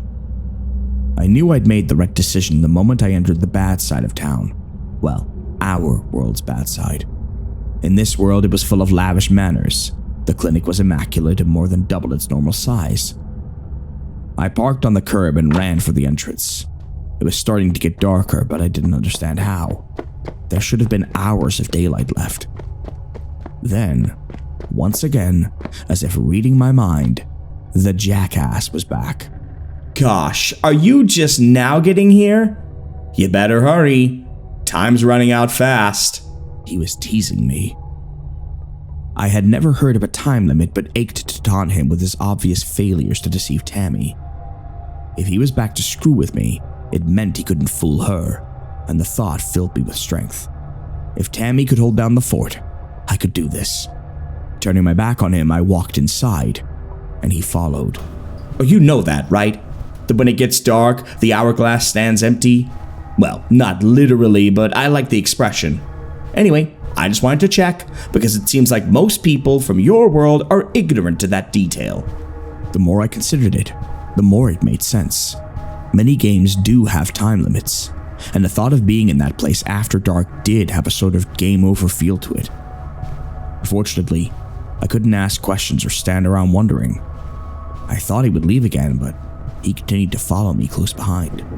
Don't mind me. I just want to see the big climax.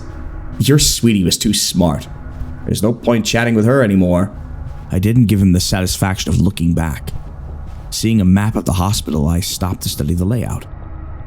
Of course, I needed the top floor. It couldn't be right here on the ground floor, no, heaven forbid. I walked to the elevator and noticed my reflection was suddenly gone. The doors chimed and slid open. I put one foot inside, then pulled it out quickly.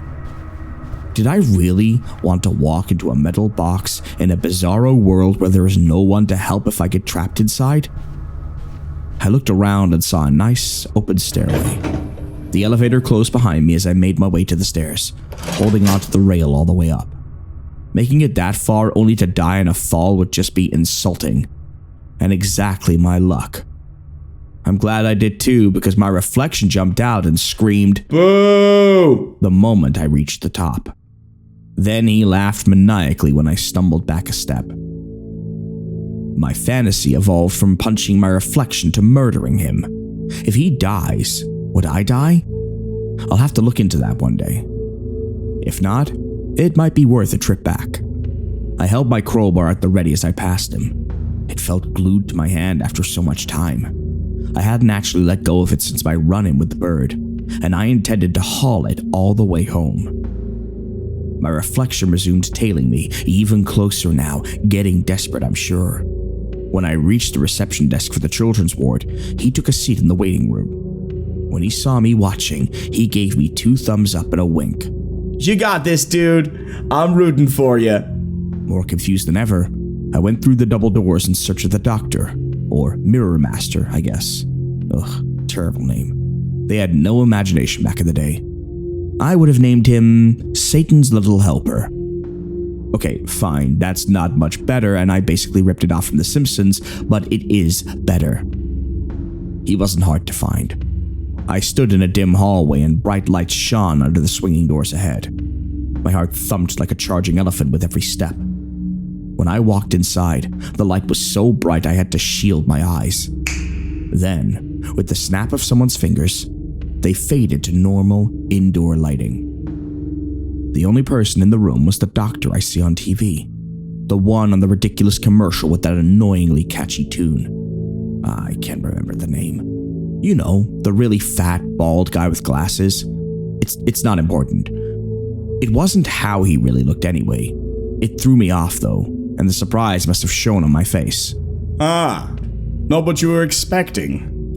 Me either. Who is this anyway? The doctor asked, examining his own appearance. You don't know who you are? I stammered. Of course I know who I am, boy. I appear however one's mind is comfortable seeing me. But it's usually not... this. He cringed. What? Wait. How could... I tried to ask. No. You aren't here for magic lessons, and I don't give them anyway. You came here because you want something desperately enough to sell your soul for it. Just my labor fee, won't even notice it's gone, and I find that utterly delicious. So tell me, what do you want? You mean, I just tell you to... you do it? I don't have to... I don't know, solve a riddle or fight one of those zombie things? I couldn't believe it. Oh, I'm sorry. Was finding me too easy for you? Were my pets not vicious enough? Well, no worries there. You'll love what's coming next. The longer you are here, the darker it gets and the more pets you're likely to see. Most of them are nocturnal, but they'll be awake and ready for breakfast any moment now. I could only stand there, horrified and speechless. Come now, what's your wish? Aren't you listening? You probably should pick up the pace. His eyes held a dangerous twinkle, and he gave me a salesman's fake smile. His teeth were no longer the normal teeth of the TV doctor, but sharp, brown fangs. My son is dying. I want you to cure him. I tried to keep my voice steady.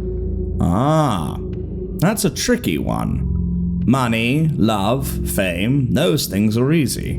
Murder is the easiest, but life, that is very tricky indeed. It disrupts nature's balance. Please, I'll do anything, I begged. Well, there is one way it could work. If you're sure. There's no turning back, you know. He paused, stretching the suspense until I vigorously shook my head in agreement. Oh, very good then. With a snap of his fingers, a scroll appeared in one hand and a pen in the other. It was the kind of pen you dip into ink, but I'd never saw one before that moment. Sign here, please. One flick of the wrist and the long scroll opened, falling to the floor between us. I picked up the bottom end, eyes scrolling over the millions of tiny, printed words jammed together on the paper. At the very end was a sign here line. If I sign this, it'll cure my baby. He will be in and stay in perfect health. I would not see my son cured of one sickness, only to fall ill from another the following week. Absolutely. In fact, with this contract, your boy will be immune to all diseases and disorders. Even the deadliest poison won't affect the little tyke, he assured. My heart sang at the words. There was no price I wouldn't have happily paid, no life I wouldn't have traded.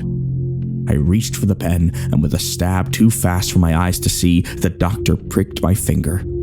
A large drop of blood fell onto the paper, and with another snap, the contract vanished. It's been a pleasure doing business, my boy. By the way, to cure your son, I borrowed half of his mother's remaining lifespan to restore balance. All very standard. Toodles! Just like that, the doctor disappeared with a gleaming wink.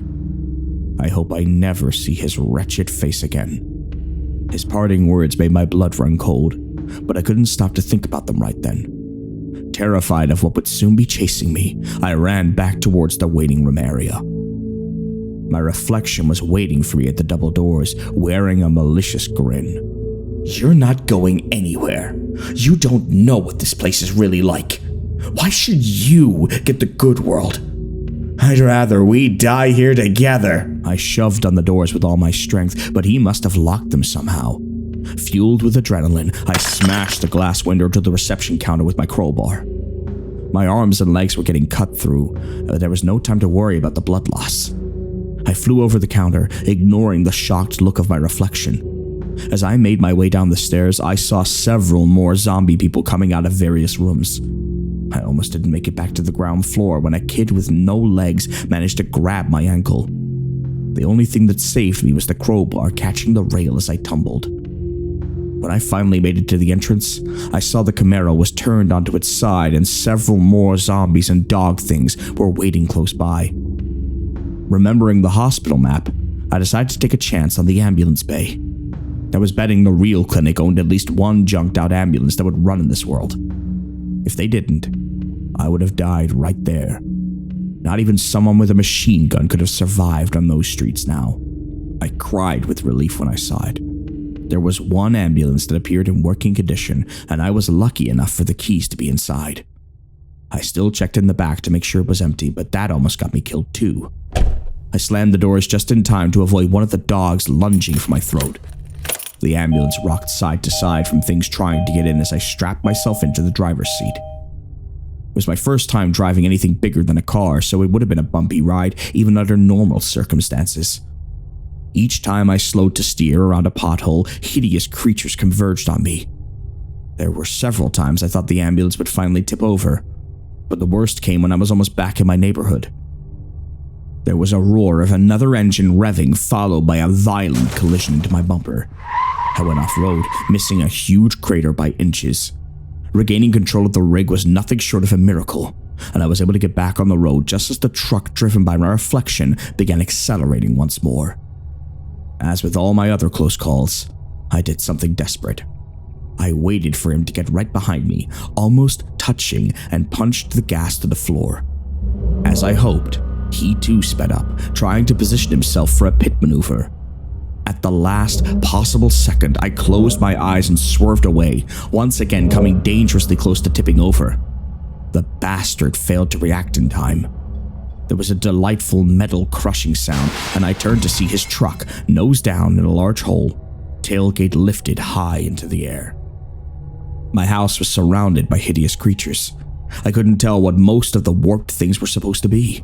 Some of them had several limbs, or maybe appendages is a better word, while some had none. One looked like a huge floating eyeball, and another looked like a two-headed snake.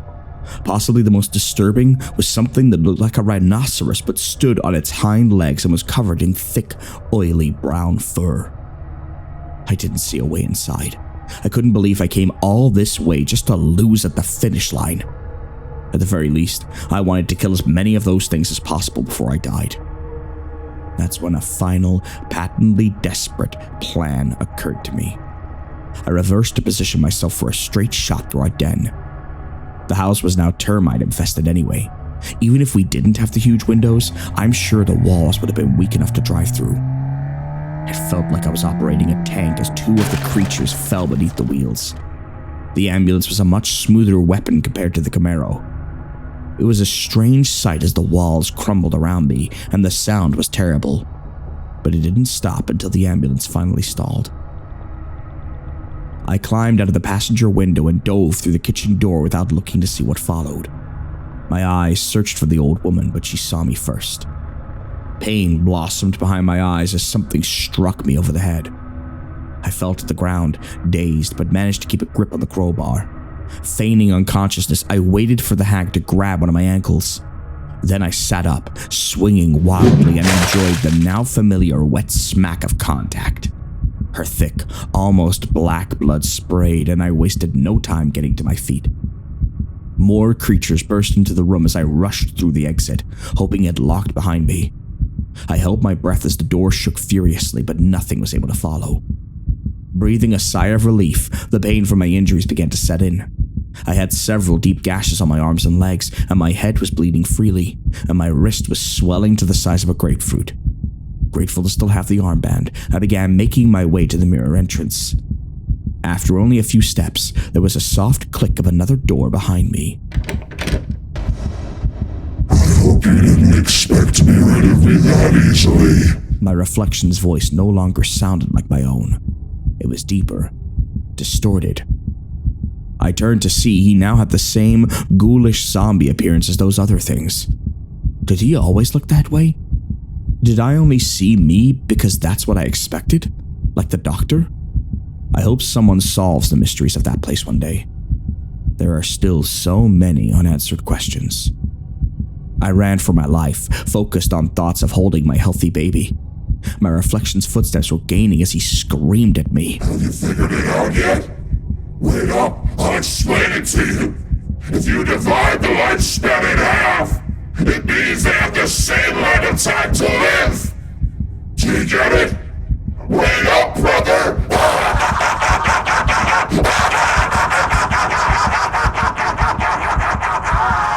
He cackled an evil, dark laugh. It sounded unnatural in his new voice. Humans should not be able to make the sounds that were coming from his throat. I was so focused on the light at the end of the corridor, I didn't understand what he was telling me. I heard him gaining on me with every step, but couldn't spare another look back. His deranged laughter followed me all the way home. When Tammy saw me, her eyes lit up with relief, then fear, and finally anger as she saw my appearance and that of the thing chasing me. She stepped away from the mirror, allowing me to exit. I flew through it like an Olympic diver. The second I was out, I turned to see my monster reflection collide into the glass, bouncing off like rubber. Now that I had returned, the doorway was closed. Before he could rise, Tammy shattered the glass. Caught in the moment, she also shattered the second one. She could have simply blown out the candles and erased the pentagram, but I liked where her head was at. It wasn't until several hours later, after I explained everything to my wife, that we understood what my reflection was trying to tell me. If half of Tammy's life went to John, that meant they had an equal amount of time to live. So they would die at the same time. I was devastated. I couldn't imagine losing both at once. But we were so young. I thought we would have so many more years together. I never dreamed. I couldn't believe. Tammy and John passed away only 3 weeks later. John was crying in the night, so Tammy took the baby for a drive. It always calmed John. And it was only a few times around the block. But this time, a drunk driver ran a stop sign at nearly 70 miles an hour. The other guy walked away with a mild concussion and a broken nose, while my family was destroyed. You see, it was all for nothing. I was going to lose them no matter what. I traded my soul for nothing. I'm not even sure what it means to lose one's soul, but I'm sure it's something terrible. Oh, that's the end of Dad's entry. He never wrote another word about the Infinity game. At least none that I could find. He met my mother 4 years later and eventually stopped smashing mirrors. It took a while for him to have a normal life again, but I always felt like we were a happy family. He was a terrific dad. I had no idea such terrible things were in his past. Mom didn't know the full story either, only that he had a wife and baby killed in a wreck before she met him. I can't blame Dad for not wanting to tell me the truth about the Infinity game. He knows how much I love a good puzzle. While no, I don't think I'll visit the Mirror World anytime soon, it would be nice to learn more about it. Like he says, there's still so much we don't know. And personally, I have a long list of questions. Besides, it sounds fine if you don't make a wish, right? Like, it probably wouldn't hurt to just take a quick look around. Well, I'll just leave this here for now in case anyone else has a story to share. I'd love to collect more data.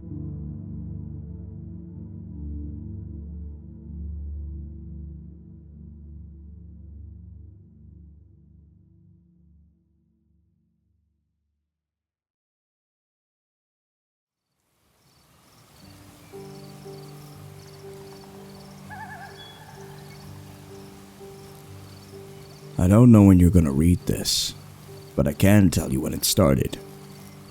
I was out for a walk alone in the woods when the entity came for me. It was beyond a blur. It was, for lack of a better term, absence of meaning. Where it hid, there were no trees. Where it crept closer, there was no glass. Through the arc it leapt at me. There was no breeze of motion. There was no air at all. As it struck, I felt the distinct sensation of claws puncturing me somewhere unseen, somewhere I'd never felt before. My hands and arms and legs and torso seemed fine and I wasn't bleeding, but I knew I'd been injured somehow. As I fearfully ran back home, I could tell that I was less. I was vaguely tired and it was hard to focus at times. The solution at that early stage was easy. A big cup of coffee helped me feel normal again. For a while, that subtle drain on my spirit became lost in the ebb and flow of caffeine in my system. You could say my life began that week, actually, because that was when I met Mar. She and I got along great, though, to be honest, I'm pretty sure I fell in love with her over the phone before we even met. It was almost as if the strong emotions of that first week made the entity fight back. It was still with me, latched onto some invisible part of my being. The first few incidents were minor and I hardly worried about them. The color of a neighbor's car changed from dark blue to black one morning, and I stared at it before shaking my head and shrugging off the difference. 2 days later, at work, a co-worker's name changed from Fred to Dan. I carefully asked around, but everyone said his name had always been Dan. I figured I'd just been mistaken. Then, as ridiculous as it sounds, I was peeing in my bathroom at home when I suddenly found myself on a random street. I was still in my pajamas, pants down and urinating, but now in full view of a dozen people at a bus stop. Horrified, I pulled up my clothes and ran before someone called the cops. I did manage to get home, but the experience forced me to admit that I was still in danger. The entity was doing something to me, and I didn't understand how to fight back. Mar showed up that evening, but she had her own key. "Hey," I asked her with confusion. "How'd you get a key?" She just laughed. You're cute. Are you sure you're okay with this? She opened a door and entered a room full of boxes. I know living together is a big step, especially when we've only been dating 3 months. Living together? I'd literally just met her the week before. Thing was, my mother had always called me a smart cookie for a reason. I knew when to shut my yap. Instead of causing a scene, I told her everything was fine, and then I went straight to my room and began investigating. My things were just as I had left them, with no sign of a 3-month gap in habitation, but I did find something out of the ordinary. The date. I shivered angrily as I processed the truth. The entity had eaten 3 months of my life. What the hell was I facing? What kind of creature could consume pieces of one's soul like that? I'd missed the most exciting part of a new relationship, and I would never understand any shared stories or in-jokes from that period. Something absurdly precious had been taken from me, and I was furious. That fury helped suppress the entity. I never imbibed alcohol. I drank coffee religiously. I checked the date every time I woke up. For 3 years, I managed to live each day while observing nothing more than minor alterations. A social fact here and there, someone's job, how many kids they had, that sort of thing. The layout of nearby streets, the time my favorite television show aired, that kind of thing. Always, those changes reminded me the creature still had its claws sunk into my spirit. Not once in 3 years did I ever let myself zone out. One day, I grew careless. I let myself get really into the season finale of my favorite show. It was gripping, a fantastic story. Right at the height of the action, a young boy came up to my lounger and shook my arm. Surprised, I asked, "Who are you? How did you get in here?" He laughed and smiled brightly. Silly Daddy. My heart sank in my chest. I knew immediately what had happened. After a few masked questions, I discovered that he was 2 years old, and that he was my son. The agony and heartache filling my chest was nearly unbearable. Not only had I missed the birth of my son, I would never see or know the first years of his life. Mara and I had obviously gotten married and started a family in the time I'd lost, and I had no idea what joys or pains those years contained. It was snowing outside. Holding my sudden son in my lap, I sat and watched the flakes fall outside. What kind of life was this going to be if slips in concentration could cost me years? I had to get help. The church had no idea what to do. The priests didn't believe me and told me I had a health issue rather than some sort of possession. The doctors didn't have any clue. Nothing showed up on all their scans and tests, but they happily took my money in return for nothing. By the time I ran out of options, I decided to tell Mar. There was no way to know what this all looked like from her side. What was I like when I wasn't there? Did I still take our son to school? Did I still do my job? Clearly I did, because she seemed to be none the wiser. But I still had a horrible feeling that something must have been missing in her life when I wasn't actually home inside my own head. But the night I set up a nice dinner in preparation, she arrived not by unlocking the front door, but by knocking on it. I answered and found that she was in a nice dress. She was happily surprised by the settings on the table. Talked about how it was a fancy dinner for a second date and she knew I was sweet on her.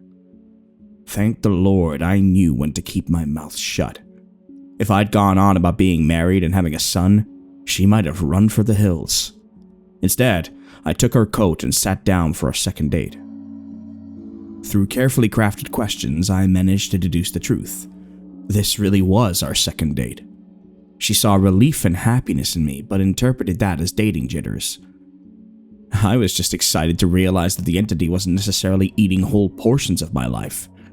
The symptoms, as I was beginning to understand them, were more like the consequences of a shattered soul. The creature had wounded me, broken me into pieces. Perhaps I was to live my life out of order, but at least I would actually get to live it. And so it went for a few years, from my perspective. While minor changes in politics or geography would happen daily, major shifts in my mental location only happened every couple months. When I found myself in a new place and time in my life, I just shut up and listened, making sure to get the lay of the land before doing anything to avoid making mistakes. On the farthest flung leap yet, I met my 6-year-old grandson. I asked him what he wanted to be when he grew up. He said, writer. I told him that was a fine idea.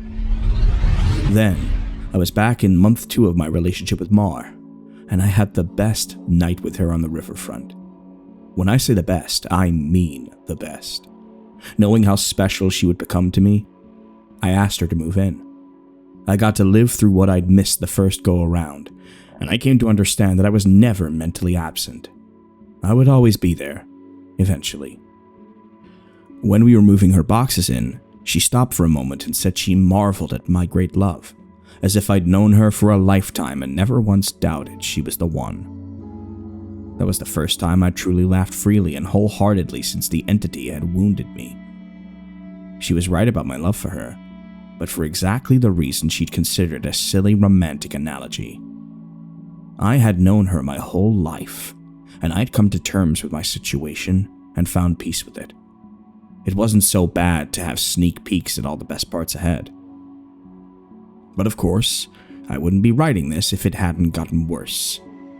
The entity was still with me. It had not wounded me and departed like I'd wanted to believe. The closest I could describe my growing understanding was that the creature was burrowing deeper into my psyche, fracturing it into smaller pieces. Instead of months between major shifts, I began having only weeks. Once I noticed that trend, I feared my ultimate fate would be to jump between times in my life, heartbeat by heartbeat, forever confused, forever lost. Only an instant in each time meant I would never be able to speak with anyone else, never be able to hold a conversation, never express or receive love. As the true depth of that fear came upon me, I sat in an older version of me and watched the snow falling outside. That was the one constant in my life. The weather didn't care who I was or what pains I had to face. Nature was always there. The falling snow was always like a little hook that kept me in a place. The pure emotional peace it brought was like a panacea on my mental wounds, and I'd never yet shifted while watching the pattern of falling white and thinking of the times I'd gone sledding or built a snow fort as a child. A teenager touched my arm. Grandpa? Huh? He'd startled me out of my thoughts, so I was less careful than usual. Who are you? He half grinned, as if not sure whether I was joking.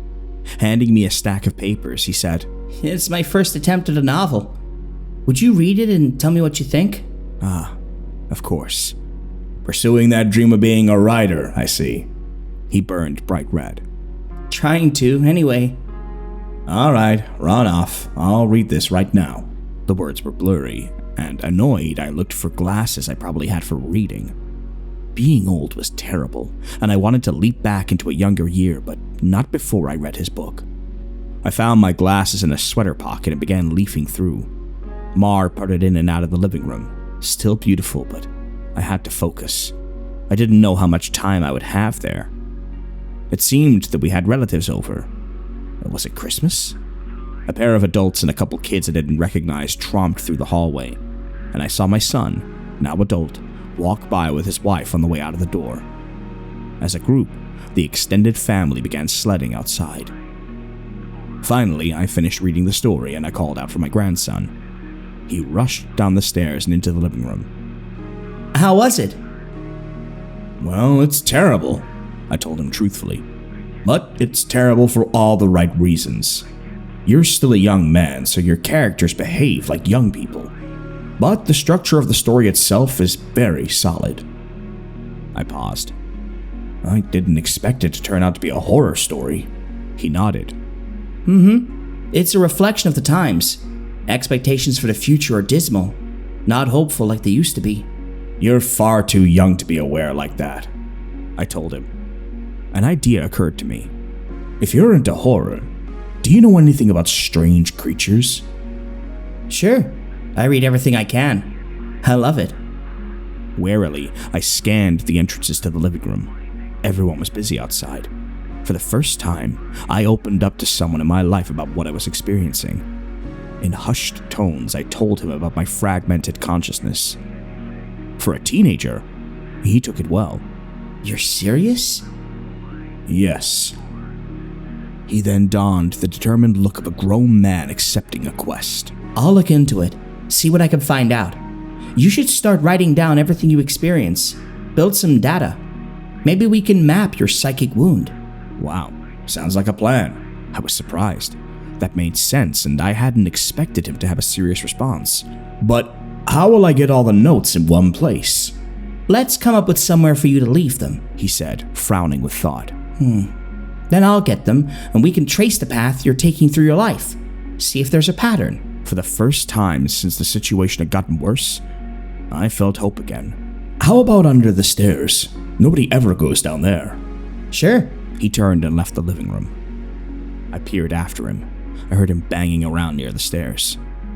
Finally, he returned with a box, laid it on the carpet, and opened it to reveal a bursting stack of papers. He exclaimed, "Holy crap!" But of course, being a teenager, he didn't really say crap. Taken aback, I blinked rapidly, forgiving his cussing because of the shock. Did I write those? He looked up at me with wonder. Yeah, or you will. You still have to write them and put them under the stairs after this. He gazed back down at the papers, then covered the box. So you probably shouldn't see what they say. That could get weird. That much I understood. Right. He gulped. There are like 50 boxes under there, all filled up like this. Deciphering these will take a very long time. His tone dropped to deadly seriousness. But I will save you, Grandpa. Because I don't think anyone else can. Tears flowed down my cheeks then, and I couldn't help but sob once or twice. I hadn't realized how lonely I'd become in my shifting prison of awareness until I finally had someone who understood. Thank you. Thank you so much. And then I was young again, and at work on a random Tuesday. Once the sadness and relief faded, anger and determination replaced them. After I finished my work, I grabbed some paper and began writing.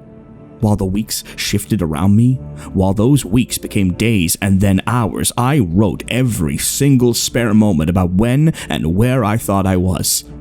I put them under the stairs out of order. My first box was actually the 30th, and my last box was the 1st.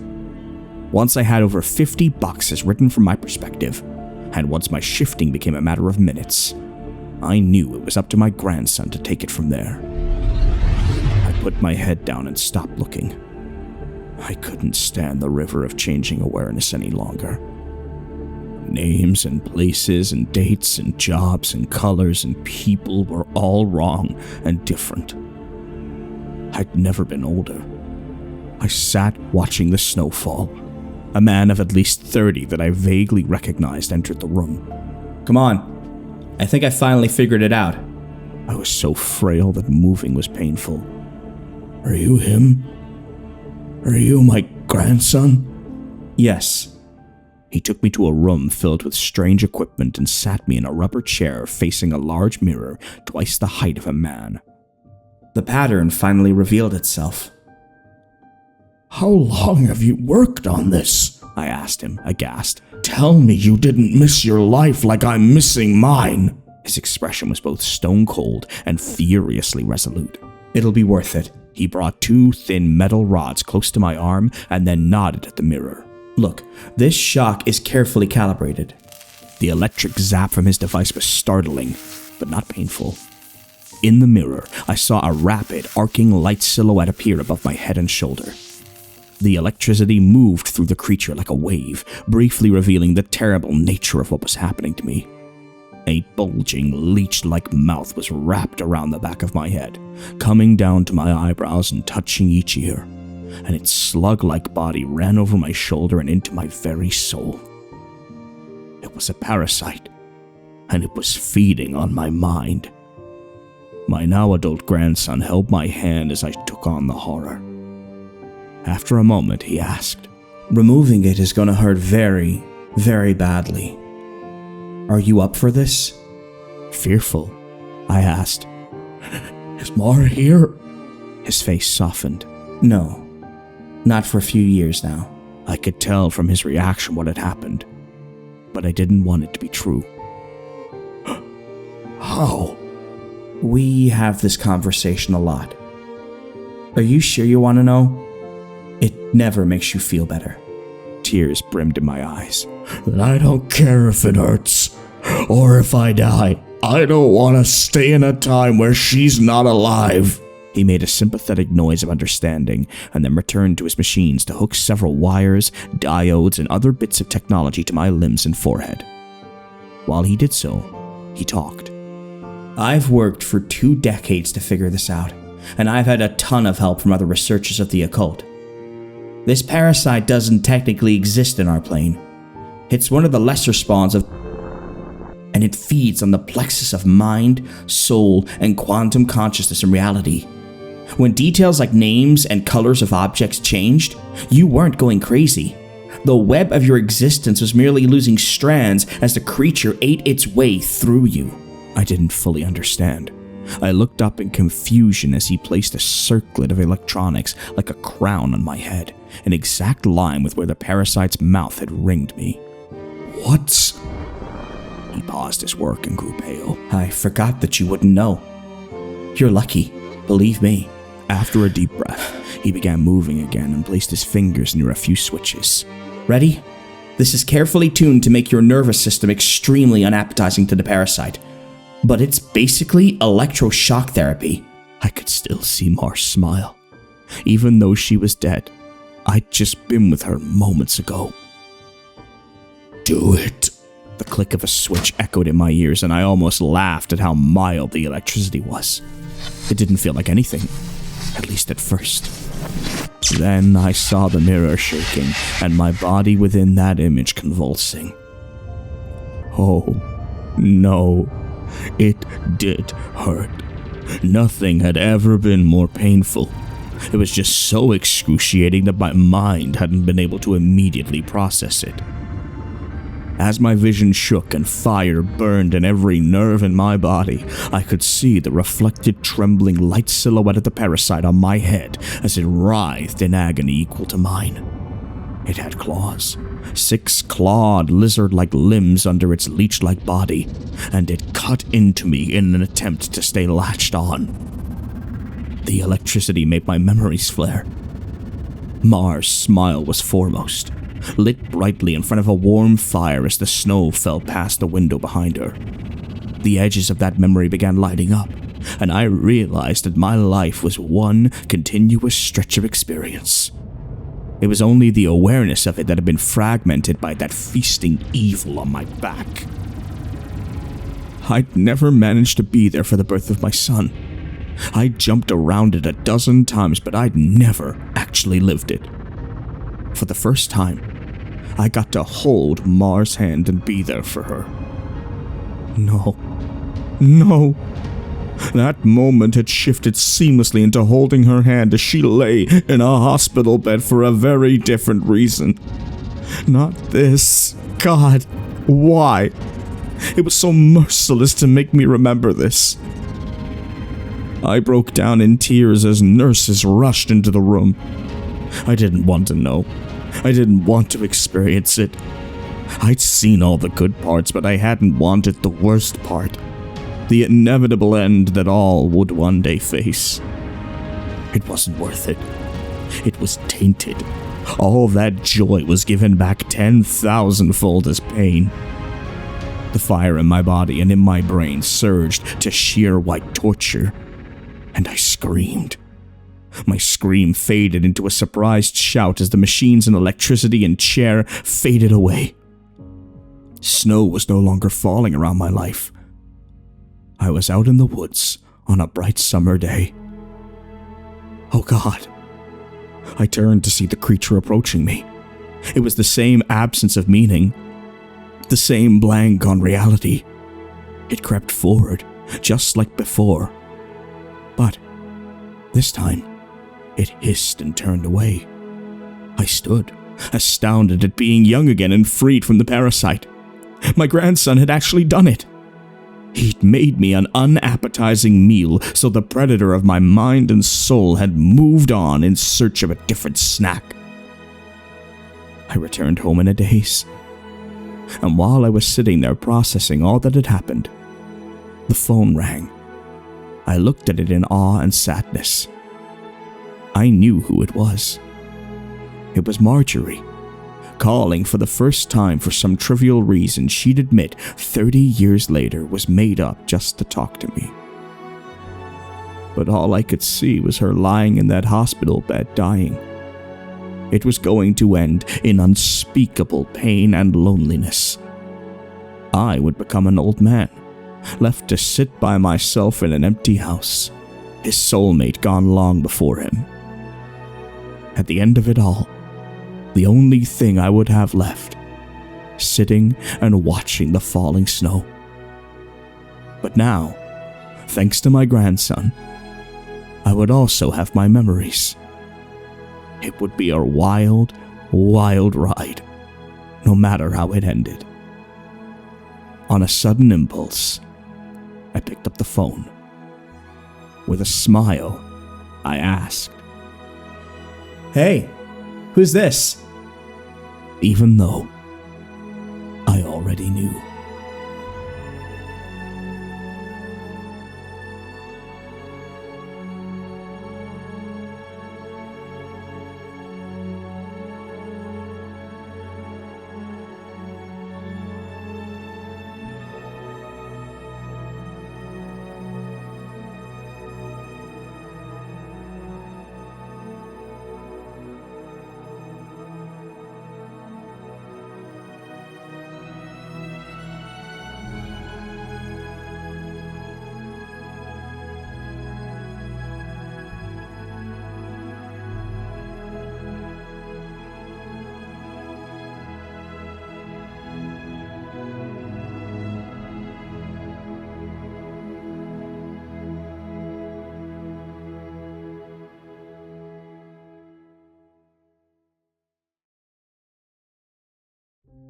Okay, let me just get straight to the point.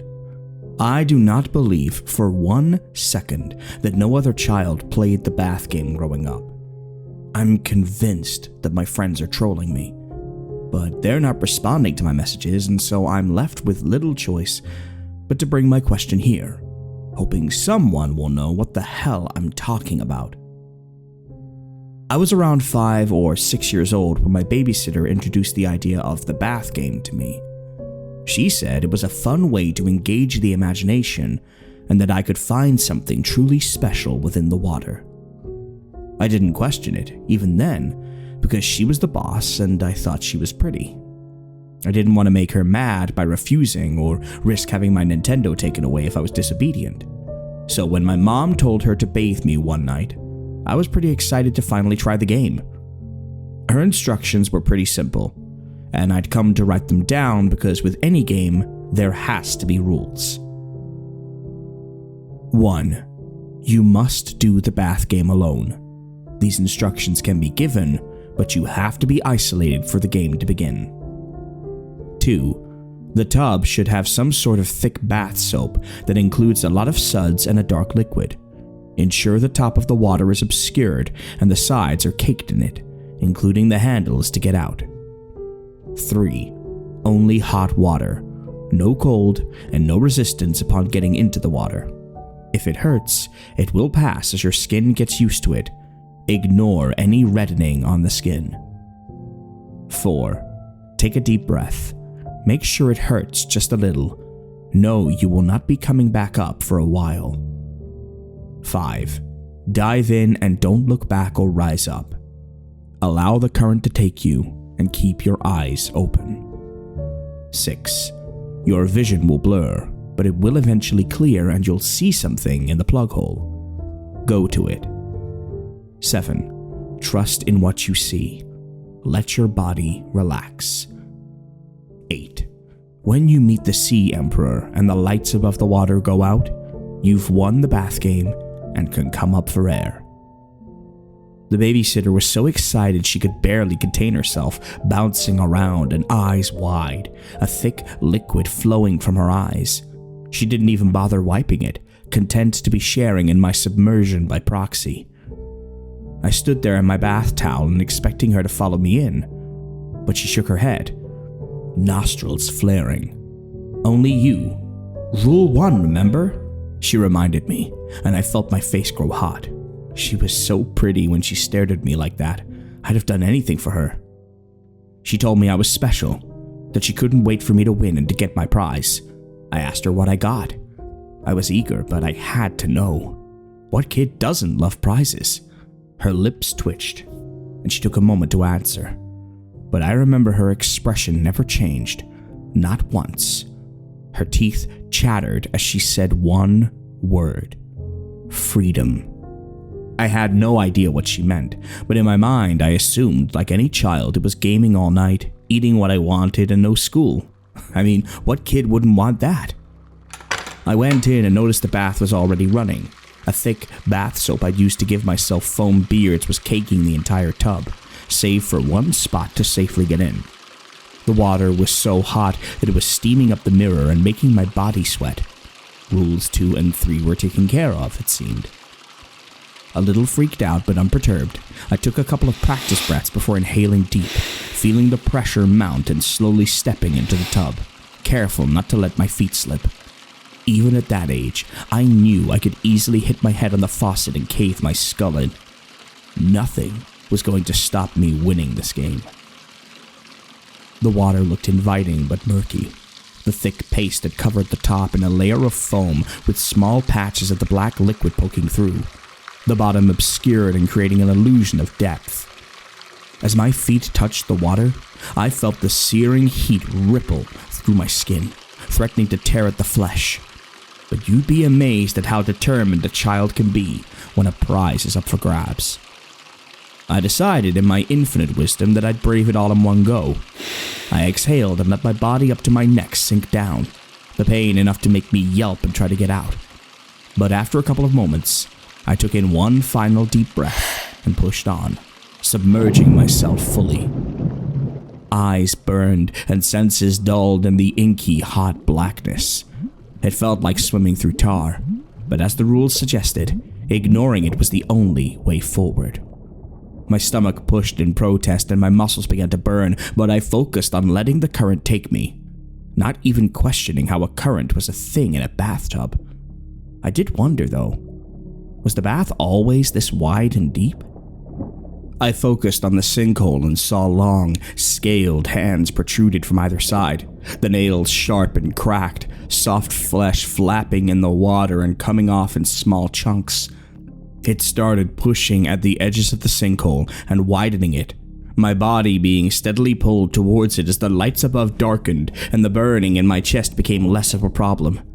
In fact, everything in my body relaxed, and all I had to do was float. I saw into the sinkhole, and it took many years of reflection with an adult mind to figure out what I experienced as a child. Words still fail me 30 years later. They're inadequate and unable to capture the beauty below. A sprawling obsidian city meshed into coral reefs that pulsated colors I recognized and many I had never seen before or since. The further I descended, the more blinding the eyes got, as if they are guiding me to land. Further down, at the entrance to the city, 2 large statues loom either side to a grand throne. They're imposing, pilot lights swinging on their skulls, orbs for eyes and mouths in places they shouldn't be. One holding the tip of a sword with several spikes running through the hilt, the other a grand hammer. It's when I see the throne that I feel the burning in my chest return and something pulling me back up. It's empty, and yet it's not. Something is sitting upon it, but it isn't. A flickering image, or perhaps my eyes deemed it too much to bear full witness to. But I felt it in that moment. It knew I was disobeying the rules and saw fit to punish me. It craned its horrific skull up towards me as it smiled. The eyes blinded me, filling my body with such agony that my ribs felt as if they would snap under the pressure. Eardrums burst and skull split open. I felt as if I was dying. My next memory was being in a hospital bed, unable to speak, and a tube down my throat. I was beyond terrified to be hooked up to machines, and even more scared that I'd let down the babysitter, that the creature in the sinkhole was coming for me. I thrashed around until my mom's concerned face came into focus, and she soothed me. Tears stained my face, and I was looking at a long recovery, both physically and mentally. Therapists came and went. None of them believed the bath game was real. Every single one of them told me without fail that my babysitter was simply mentally unwell, had tried to manipulate me and drown me, that all I'd seen was my oxygen-starved brain making sense of the situation. But I knew better. Even when she was sentenced to a mental institution and apologized for deceiving me, I knew better.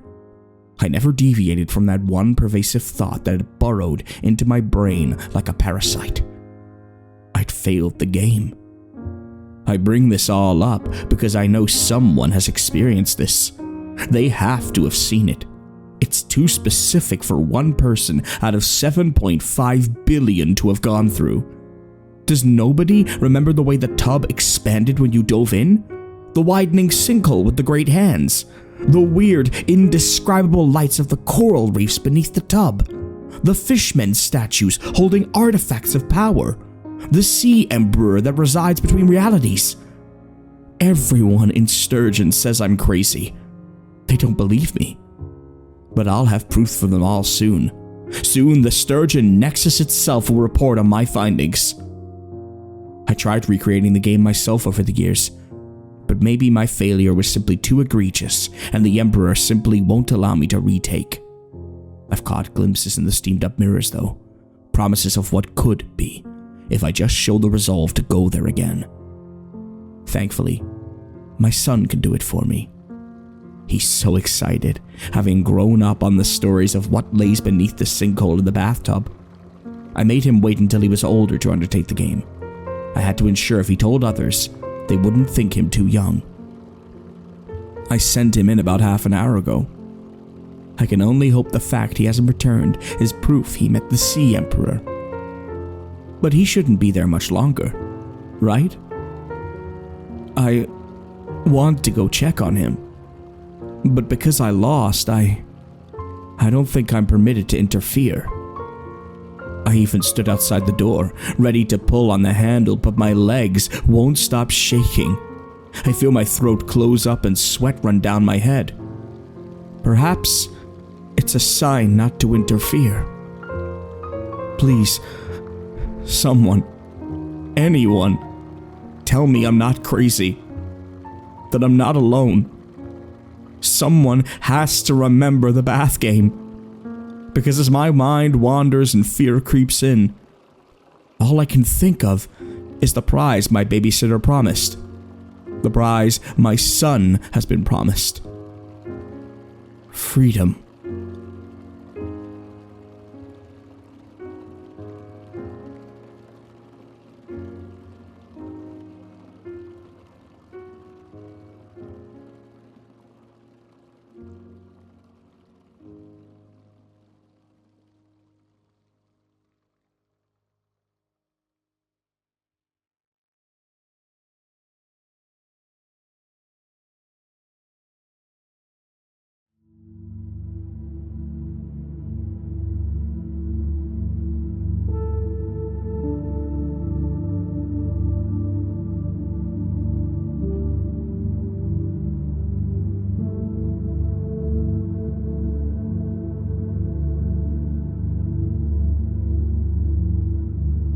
Hello everybody, welcome to a very special upload. This is the 30 in 30 debrief. I am TJ Lee.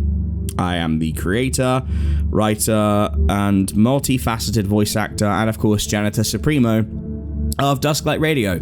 And joining me is the other half of this endeavor through the tempest of daily uploads and stress aplenty. It is the stalwart, gravelly voice that haunts your nightmares and blesses your dreams. It is Viidith 22. Hello. How's it going? It's certainly going worse for me than it is for you, because you finished 1330, and at time of recording, I have 3 days to go because of skip days because of the special virus that is still going around. It was really unfortunate too. We both got sick around the same time whenever this started happening. Yeah, I mean, it's one of those things where like it's to be expected though, because you feel like you're going into doing a 30 days no breaks upload, and you know going in like, all right, I'm gonna get ill. Like it's an inevitability, something's gonna happen. But yeah, I mean, I also think that the hindsight is 2020 or 3030 in this case, because we started in December. So it's like the month where you are going to get ill. So let me back up for a second. For those who are coming over, because obviously I collab with Dark Somnium a lot, as some of you may know. I am Ronnie's right-hand man, which I'm very, very blessed to be. So I help handle the scheduling, the uploads. Obviously, he does all the production, but I do a lot of the voice work. As such, I'm in a lot of his videos, and we collab together. So many of you will be coming over, possibly for the first time. And you'll have seen in the description of mine and Viidith's videos that we've been putting 1 in 30 or 12 in 30, and it's pretty self-explanatory, but I will simply start the explanation and then we'll run from there. We wanted to try an algorithm boosting experiment. It's a pretty simple one in theory, and it is, for lack of a better term, fucking brutal in practice. Because you don't think about how hard it is to prepare, produce, and release 30 separate uploads, especially in our line of what we do on YouTube Entertainment, which we'll talk about in a little bit. And Viidith and I have worked together for a little while now. We're friends, and I thought, well, if I'm gonna go through this hellscape, I don't want to do it alone. I want someone else to suffer with me. Appreciate that. Thanks. Yeah, well, you know, friends, we suffer together, and for reasons that we'll extrapolate on in a little bit, we had a bunch of conversations about the current state of our channels and YouTube and a lot of things, and I had a moment where I said, well, let's go for this. Pitched it to Viidith. We both were on board. There was a separate part of that agreement that we have yet to finalize and discuss, that we were like, in fact, it was the first part of the discussion, and then we never got round to it, but I'm sure at some point we will. I will leave that blank for the time being, because I don't want to box us into actually doing it. Okay, but it would be the strangest thing when people see it, but either way, we started doing that. So if you've come over and you see our activity for most of the month, barring a couple of gaps here or there's been constant uploads, and we had a couple of very simple rules with 30 and 30. Obviously, to try and do no days off. The main golden rule that we had was we both felt it was important to maintain our quality. So we knew going in that we could do this at the level of a Viidith production or a Dusk Lab Radio production, but we didn't have to cut corners. However, and I don't know how often we kept to this, I'm going to ask you in a second, but our recording times could not exceed more than I think I said 90 minutes. Did I say? I think it was 90 minutes. Something like 90-minute recordings, and I think I gave the exact same amount of time, maybe a 30-minute leeway, so up to 2 hours for editing. So you would be in and out of your editing, of your recording editing phase within 4 hours. And I guess that's my first question, Viidith. How, out of the 30 days, how often were you able to be that efficient with your production work from the moment of sitting down to record to release? So it was a lot easier for some of these stories, ranging from like maybe usually I don't do a lot of super short stories, but a lot of the times I had shorter stories, so I could pivot I could pave the way for the longer ones. The only ones that I was like out of and past that time of about 4 hours were some of the ones that were about an hour and 10 minutes or a little bit over the hour mark. That's need a little bit more time, especially one of them that I was a little bit over ambitious about and put too many sound effects in it when I shouldn't have.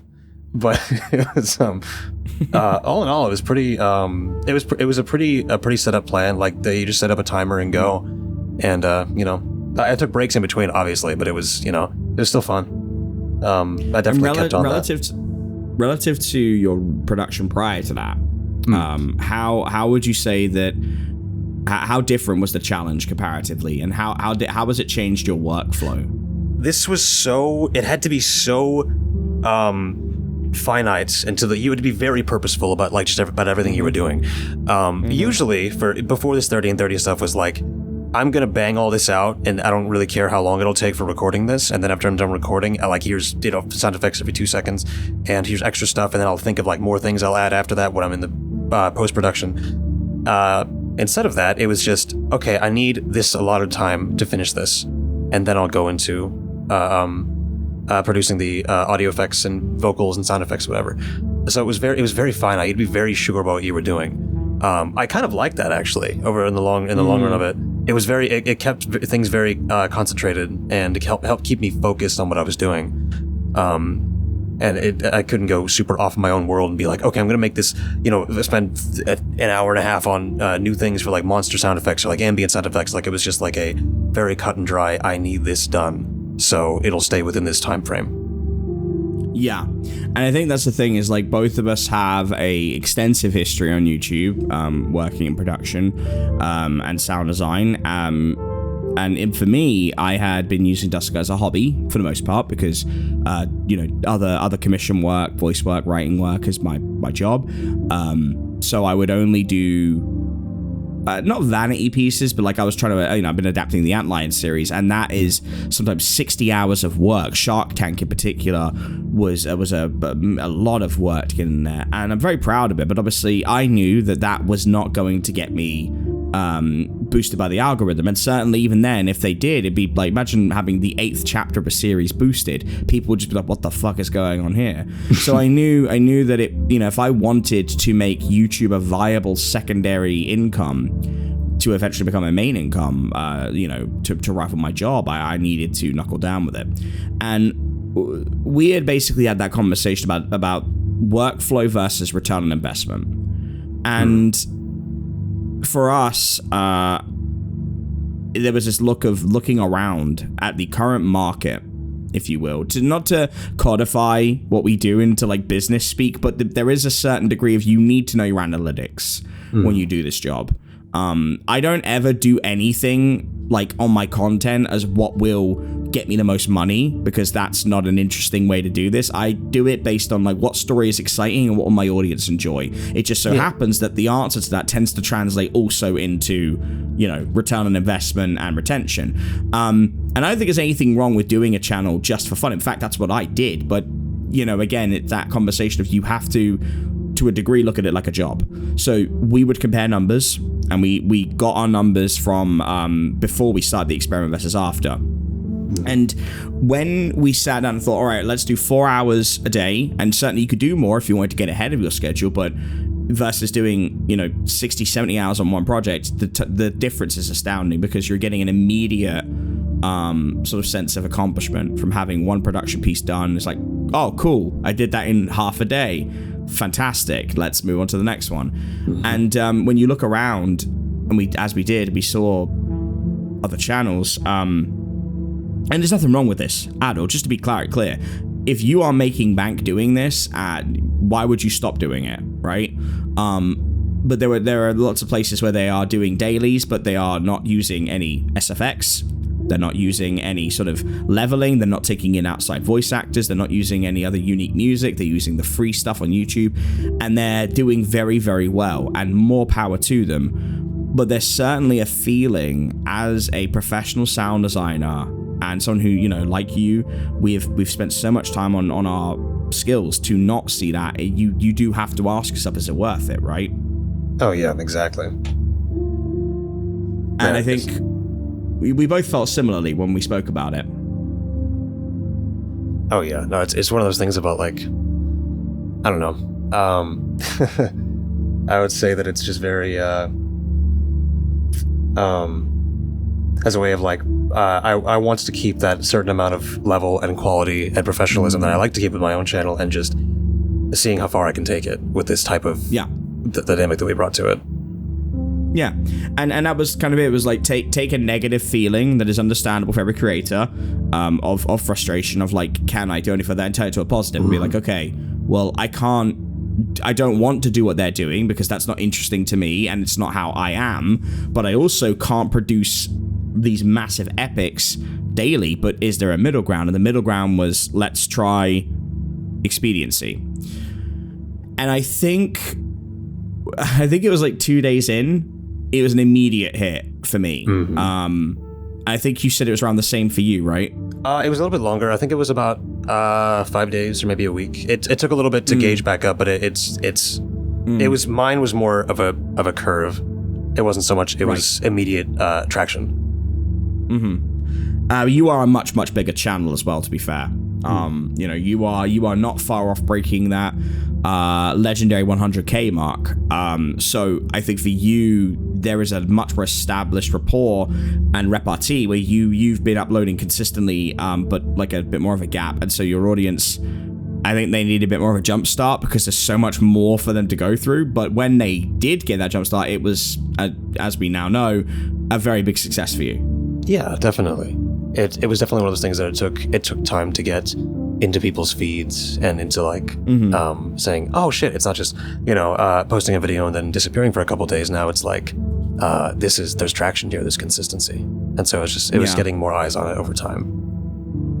Yeah, I mean, stat-wise, like, and I hope this, to anyone who is looking at sort of going into YouTube or is struggling with it, this might help you, but just to kind of throw some stats out there, at least on my analytics, I averaged prior to this, usually over 28 days, I usually average about 5,000 to 8,000 views, which for a channel that's 12,000 subs at a time, it's not terrible, but I'm now, and again, it's all to do with how much content I put out, but I'm now doing about 60,000. That's crazy. Which is it's a massive increase, but the more material that you're giving your audience that is also quality, that's the thing, is our mantra was and is quality meets quantity. Like, you can do both, and obviously I would never recommend anybody do this if you have outside obligations. If you're not banking on an immediate return on investment, like if you don't have that audience base to kind of grow it, it's very hard to sell that, right? Like, if I have a buddy who's got a family to take care of or has a traditional job, I don't know how you could do this. Yeah, I don't know how you could do, we're very blessed that we can, and that's kind of the position of being like, well, let's see how far we can push this boat out.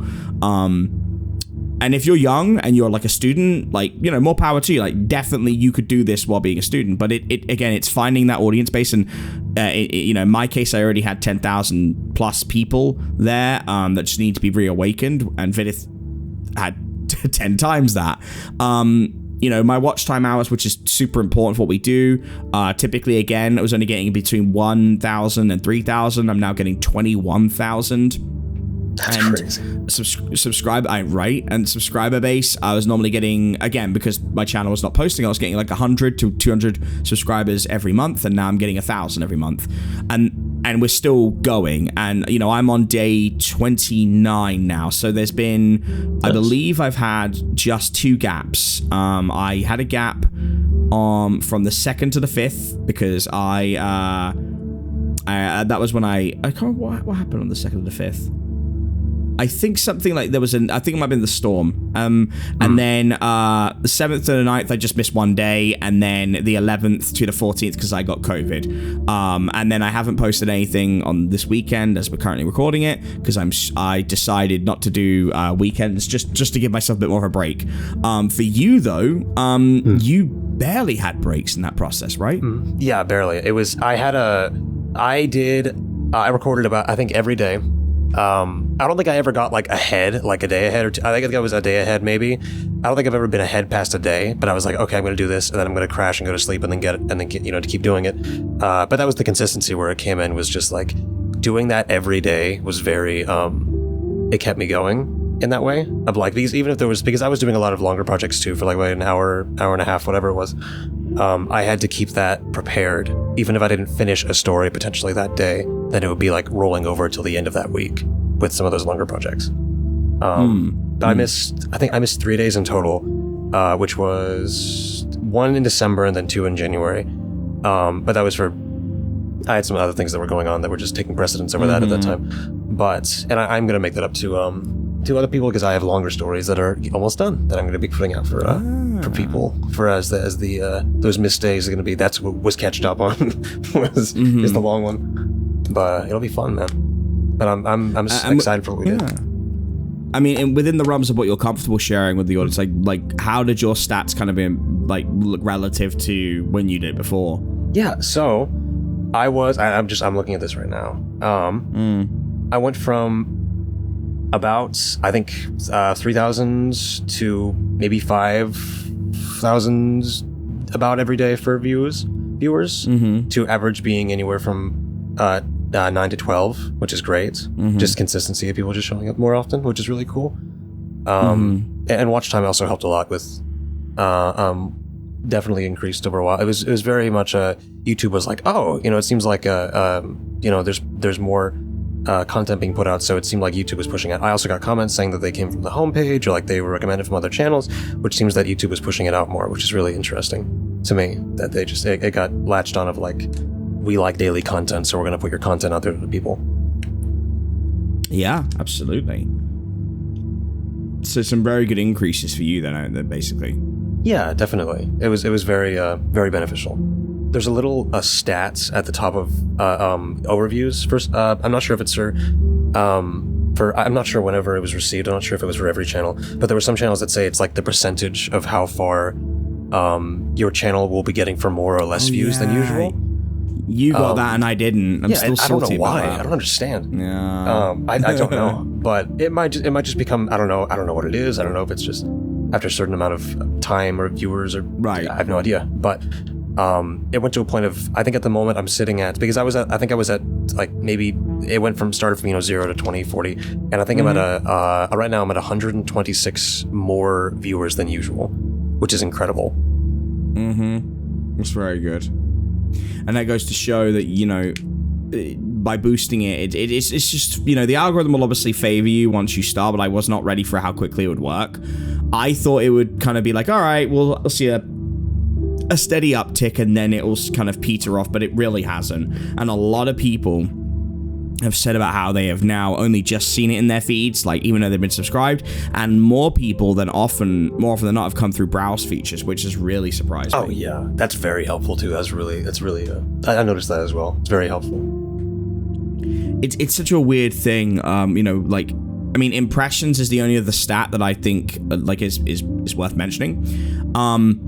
And I didn't really appreciate how important this was, but I feel comfortably saying we're 300% up from where we were last month, and we're gonna cross the 1 million threshold in 28 days.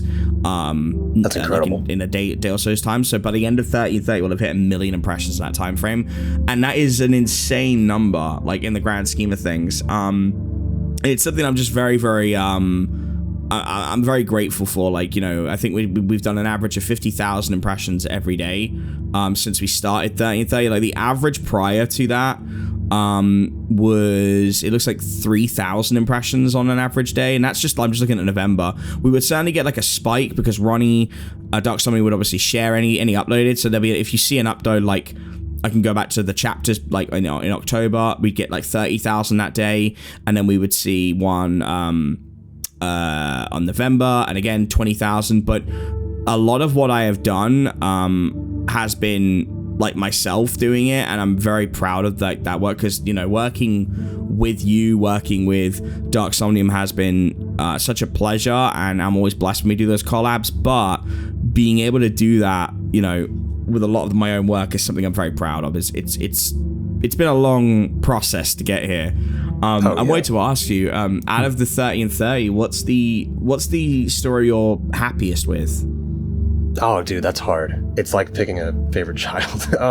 I would say it's between. So the interview was one that I thought was really. I didn't even know it was gonna. It ended up doing really well, but I didn't think it was gonna do well. I just thought it was interesting. And that one was one of my favorites, as well as one of my personal favorites is probably from just sound effects wise is the Devil's Revolver. I loved it because I went a little over and did some sound effects for there was a god killing pistol or something along those lines. It was a really cool weaponry, but I was so pumped about it. It's one of my favorites. It's top 2 for sure. But Also, that's such a cool thumbnail you did for that, by the way. Oh, thank you. Like when I scroll past, it looks like Alien. Like I don't know why. It's giving Alien. I also forgot to mention to you while we're on air recording, your Belmar Hall video made its way over to the Creepcast subreddit, as a fan pointed out to me, because someone was like, oh my god, this author's alive, and I was like, I didn't know what the context was, but apparently that author is the Mr. Weller author or something like that. Oh, cool. I don't know the story of this, but it's very big over in the Creepcast community. So like quite a few people have gone over for traffic to go and see the video, which I've just looked at the numbers on it, and I think it's doing very well considering for like a one-day upload, so that might be why. But yeah, you've done some really cool ones for the last few weeks, and I think you did did you do one of mine? No, you did two of mine, right? I did the Garbage Man and Not Deer. Oh yeah. No, you didn't. No, you did three. You did Not Deer, Garbage Man, and Wailing Cave. That's right, Wailing Cave. I was like, I knew I'm missing one. Yes, that's correct. That's right. Yeah, and even community interactions have been up as well. It's just been a very cool thing. I have cheated and used a couple of compilations. I will wholeheartedly admit I never said that I would do 30 fresh uploads. So looking back through it, let me see what I did. So I did the Dusk Through the Seasons, which I was going to do anyway. I did Stories from Dusk to binge and sleep to, and the one that I'm very proud of is the chapters 7 through 10, which ironically has been the most successful video by far. Obviously, it's a 6.5 hour supercut, 6,000 views on that, which is very good for my channel, and it's probably gonna beat the first act, which is still number one. So when I do the mega cut, that's probably gonna do very well. But it's been really interesting. I'd say my favorite I've done, man, I really like the Demon Circus. I love Paige Turner's work. Paige Turner has been such a blessing to work with. She is such a talented author, and she's done the one thing that most authors are very reluctant to do for small channels that can't pay, at least right now, and that's exclusives. She's given me stuff that no one else has had yet, and I'm really grateful because she's such a talented author, and also gives me a chance to be a crazy wacky character. So I can't really complain on that front. Oh yeah. So I'd say that was probably my favorite, because also the sound design I did on that, I worked very, very hard on the sound design for that. I did admit it's probably one of the rare times I went over my time limit, I will say. Oh yeah, that's fair. It kind of happens sometimes, but I'm still very, very happy with it. Choose Your Own Nightmare was a lot of fun, but that's my own, so I don't want to count that. I did Theophobia with you was so much fun. That came out the day after me, because that was me just losing my shit. And people seem to really like hearing me crash out on the microphone, so yeah, sure. No, it's definitely, why not? You were talking about in regards to audience, it's a lot of people were super excited, they were pumped. They were counting of oh my god, it's 30. There's a thing on the description that, oh, it's 30 and 30. And they were super pumped. They were waiting for the next upload and oh my gosh, we're getting a fucking video just about every day. It's crazy. They were it seemed like the audience loved it, man. It was super super rewarding to see that the amount of just engagement and people being dude, they're all getting all these cool different types of stories.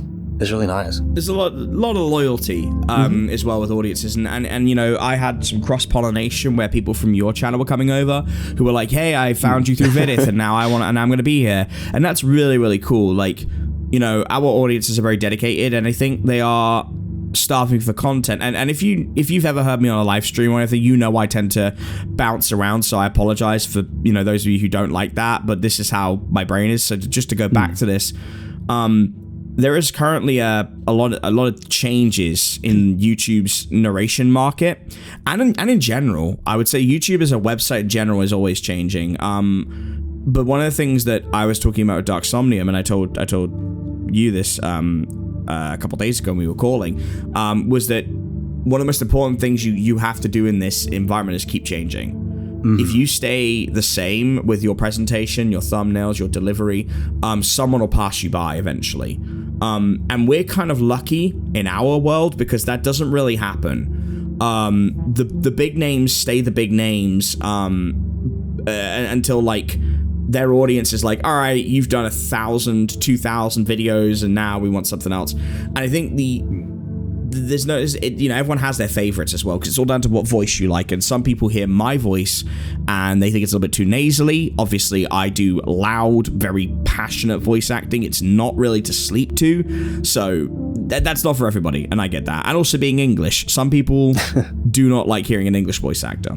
Okay, really interesting. I think I understand it. Like, it really does depend on the sensibilities of the person. For me, like, I don't take it personally. I get it. And obviously depends on the video, because some videos I'm doing an American accent, but different strokes for different folks. But I don't think there's many people in our environment who are doing what we're doing. If you were to put a market leader out there, it's the Dark Somnium. Ronnie will forever be the GOAT for what he does in terms of makes his own music, his own sound design. He's the best. He is quite literally the best, and I would say that if he wasn't one of my best friends, but he very much is. However, he hasn't, obviously for reasons of his own, he hasn't been able to upload very much for the last year, and that's left a bit of a gap. And no one's going to step into that gap. No one can position themselves to be him, and no one should try. He's too big. However, that audience is very eager, not just for content, but quality content. So I think if you and I had produced 30 videos that were very sloppy, very threadbare, and were reflective of places that don't put in that effort, it wouldn't have caught on. Yeah, but I think what excited them was the Viidith special sauce. Okay, no, that sounds worse. The Viidith, that's not good. The Viidith brand, the Viidith cadences, but 30 days of that. The Dusklight sort of style, but 30 days of that. What I keep seeing in my comments has been people who are new and old going, I love that you're doing this but maintaining your quality. They know that there are very few cut corners. Yeah, exactly. It's one of those things, and I also feel like personally, if it were like if I just completely switched what I was doing from my content that I usually do to just bare bones of just me just reading without anything extra to it, I feel like it would be a disservice to me and my craft. And just from doing this for so many years, I don't think I would feel complete doing it. It just would not. I don't think it would sit right with me.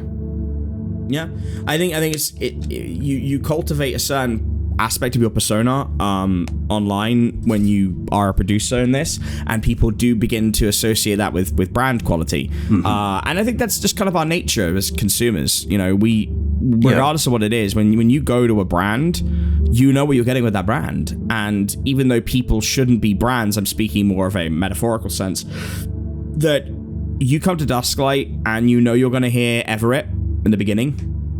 You know you're going to hear me, you're going to probably hear Viidith, you're going to hear We Try Horror, you're going to hear Spirit Voices, and so on and so forth. You know you're getting quality. When they come to you, they know they're getting that particular kind of voice, that gravelly cadence, because that, and they know, I can relax and settle in because I'm not going to get anything that's going to burst my eardrums. Whereas they come to me, they're expecting something to be a little bit more loud. And I don't mind that. Not every one of them is, but on a balance of probability, yeah, you're probably going to get at least something that's going to make your ears kind of fuzz a little bit. And I think that's an important part. The one thing I wish I could kind of drill into other creators is that they can do both. But not everybody wants to, and not everyone has the ability to, because I think it's also worth saying the skills that you and I and Dark Somnium have, they're not things you can get overnight. They are skills that you must develop. Like it's having an ear for music, having an ear for sound design, and going out and independently finding them. Especially sound effects. Like it's not enough to go, hop on a YouTube, door slam.mp3, rip that, pop that in. You need to know how to place it, how to sound design it. Is it inside? Is it outside? Is it muffled? Noise reduced? What is that voice doing? Yes. Is it noise reduced? Is it bass boosted? Like you gotta know how. I mean, the amount of times we've sat and shared homebrewed pieces we've done. You more than me, I will admit. That one you sent me like last week from Coming Up From the Ground. That might have been Devil's Revolver. Oh, that was part of the. That's right. I see. And I don't homebrew as much as you, but I know how to do it. And oftentimes I don't save it. That's my problem. Is I'll do it in the project and I'm like, I don't need it now. I'm like a child. I cast it away. But like when I did Demon Circus, I was very, very keen on the Ringmaster had to have a floating sound, but it couldn't be the same floating sound as the Guidry twins floating, because they're two different kinds of floating, because they're not the same magic. Right. And unless you are an editor, unless you're a sound designer, you won't think like that. Oh, yeah. I think that's why you and I get on so well, is like we share the same madness. Oh, and yeah. You need to be mad to do this as a job, let alone do this every day. Like, I know there's some people who will respectfully be like, this is not a hard job. And I'll admit, compared to, I mean, I've been a teacher. Like, it's not as hard in some respects, but it is hard. Because to be the best at something, or to be good enough to make it a job, you have to be able to prove you're good enough. You don't just get to be doing it as a job, like by sitting on your ass and doing nothing. Yeah. And I think if it is like sorry, I didn't mean to interrupt you. No, go ahead. I was going to say is like in regards to like it's not a physically demanding job. Like I've worked jobs that are like more exhaustive, but this type of job is something that, as opposed to other jobs that I've worked in the past before this, it's one that I can't clock out of in my mind. I can't just turn off and then go home and then, screw off and play video games or something. I am always thinking about either a new project or what I want to do next, or how I need this certain thing to look or feel or sound, or messaging these authors. It's just, there's never an off switch. It's always what's the next best thing I can do in regards to my channel, and also the people that I have around me to help what we're doing. Yeah, that is very true. Like I guess this is definitely a relevant part of 30 and 30. The mental taxing, like it is, we did this over the holidays. We both skipped Christmas. Well, so I actually uploaded on Christmas, but that was like a scheduled upload. I did Christmas Eve. I did 2 on Christmas Eve. Did Boxing Day. I did New Year's Day, New Year's Eve. Like, I didn't really take time off. And, we both have teams. We both have editors. We both have people around us that we work with. So if we're not thinking about it, our editors are. And oftentimes we will message each other, like as a general sort of, I feel like we're both very conscious people of each other. Like, we'll always make sure to check in with each other, but a lot of our messages are work related, because it is what we do. It is literally, your life revolves around it, because it kind of has to. So like, unless you get ahead of your work, you aren't switching off. Like, it is there, it is present. It's something like a dark cloud, woe is me, because once you get the work done, like, I mean, I'm doing 5 days of work today. I'd rather do it all now, because I got to move soon, so I want to get ahead of it. And, then I don't have to worry about it so much. Like, it's just some community management, but it is still, it's like anything you must maintain. It's like a garden. You have to maintain that garden. You have to be there and present for it. And you got to some degree, always have a part of your mind on it, because you know that if you don't, the garden's going to falter. Yeah, exactly. Yeah, I mean, like you said, it's one of those things where it's just, it needs constant attention in a similar way that we, and YouTube responded to everyday uploads and consistency. Yeah. We need to stay consistent in doing this and being there mentally for these stories or brands or whatever we're doing with it. It's just something that's always in part of our sphere. There's obviously negatives to that. Like, there is burnout. There is, mental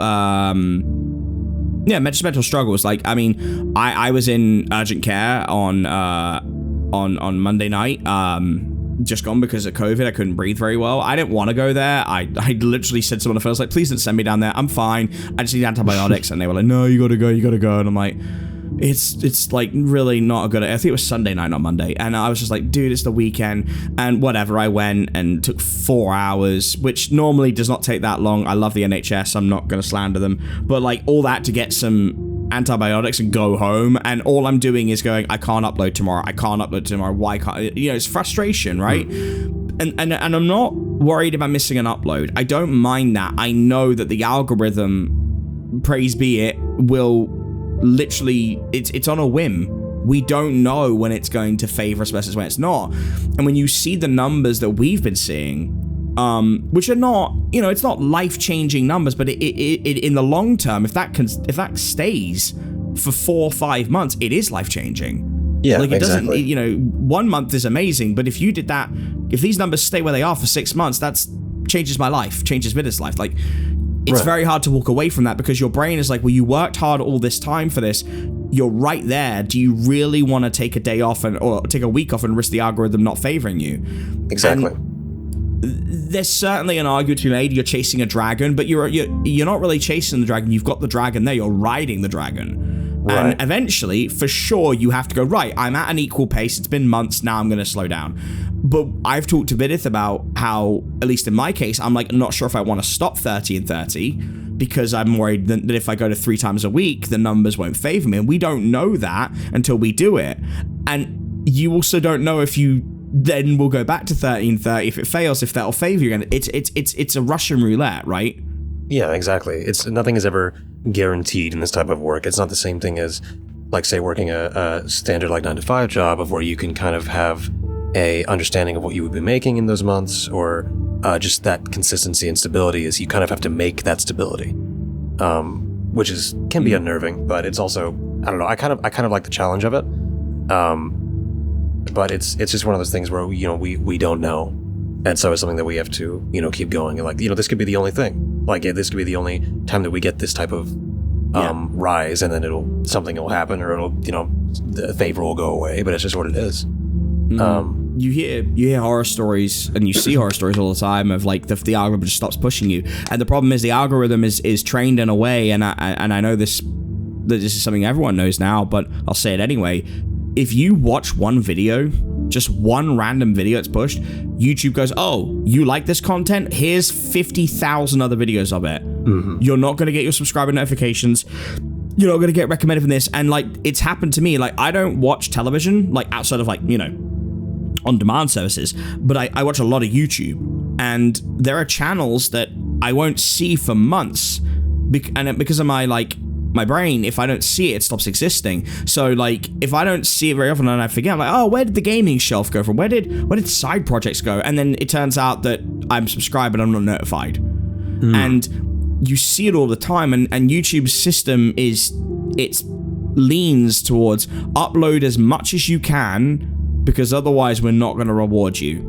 And obviously that doesn't say anything for like the amount of money you get per view, which does fluctuate as well, and there's lots of different ways it incentivizes you, but it's a culture that is designed on dailies, or at least as often as you physically can. Now, if you're a bigger channel and you can get away with, once you hit a certain threshold, I think it doesn't matter. I do think once you get to like, I don't know, maybe 250,000 to 500,000 up, you could probably just go to once a week, twice a week, like, and it won't matter because your audience gets used to that scheduling. But while you're breaking into that upper echelon, you are trying to get them to pay attention to you. And I've seen channels where they have great content, but the algorithm is not favoring them no matter what they do. And then, of course, there's the other side of it, where there's channels that they get big, they stay on top, they never change what they're doing. They never change to update their systems, their sound design, anything, and the algorithm starts favoring them. And you can't do much about that, but again, the frequency of the upload, the nature of what you're doing, they matter. And you don't want to lose it once you've got it, because you know that for your success, for our success, there are thousands of channels that are not getting it. Yeah, exactly. It's just one of those things where you need to stay on top of consistently, and I think that definitely leads to like, what we were talking about earlier, in that there's not really an off switch or time to clock out, because that's part of what's constantly there. It is so important to have that. Like, I'm a big believer in never take your work home with you. However, it's kind of hard when you work from home. But like, we've talked, and we won't get into too much detail because obviously it's not relevant to the chat's personal, but we've both talked about things outside of work that are good for mental enrichment. And I think it's very, very important that you have people outside of that. It's important that you go for a walk, go for a drive, or play video games. But I'd say, and this is, I will say this to any other YouTuber in the space who is grinding and seeing the results, or even ones who aren't. If you are at a point where you ever turn this into a job, get a therapist. Get a therapist that you trust, and see them once a week. Because you need it.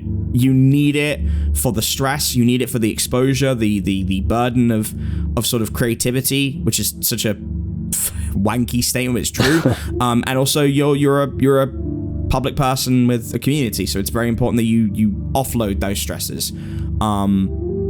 I'd say like that's been the most. I mean, I had that before this anyway, to be fair, because obviously Dark Somnium and working with him is a pleasure, but there's pressure with that.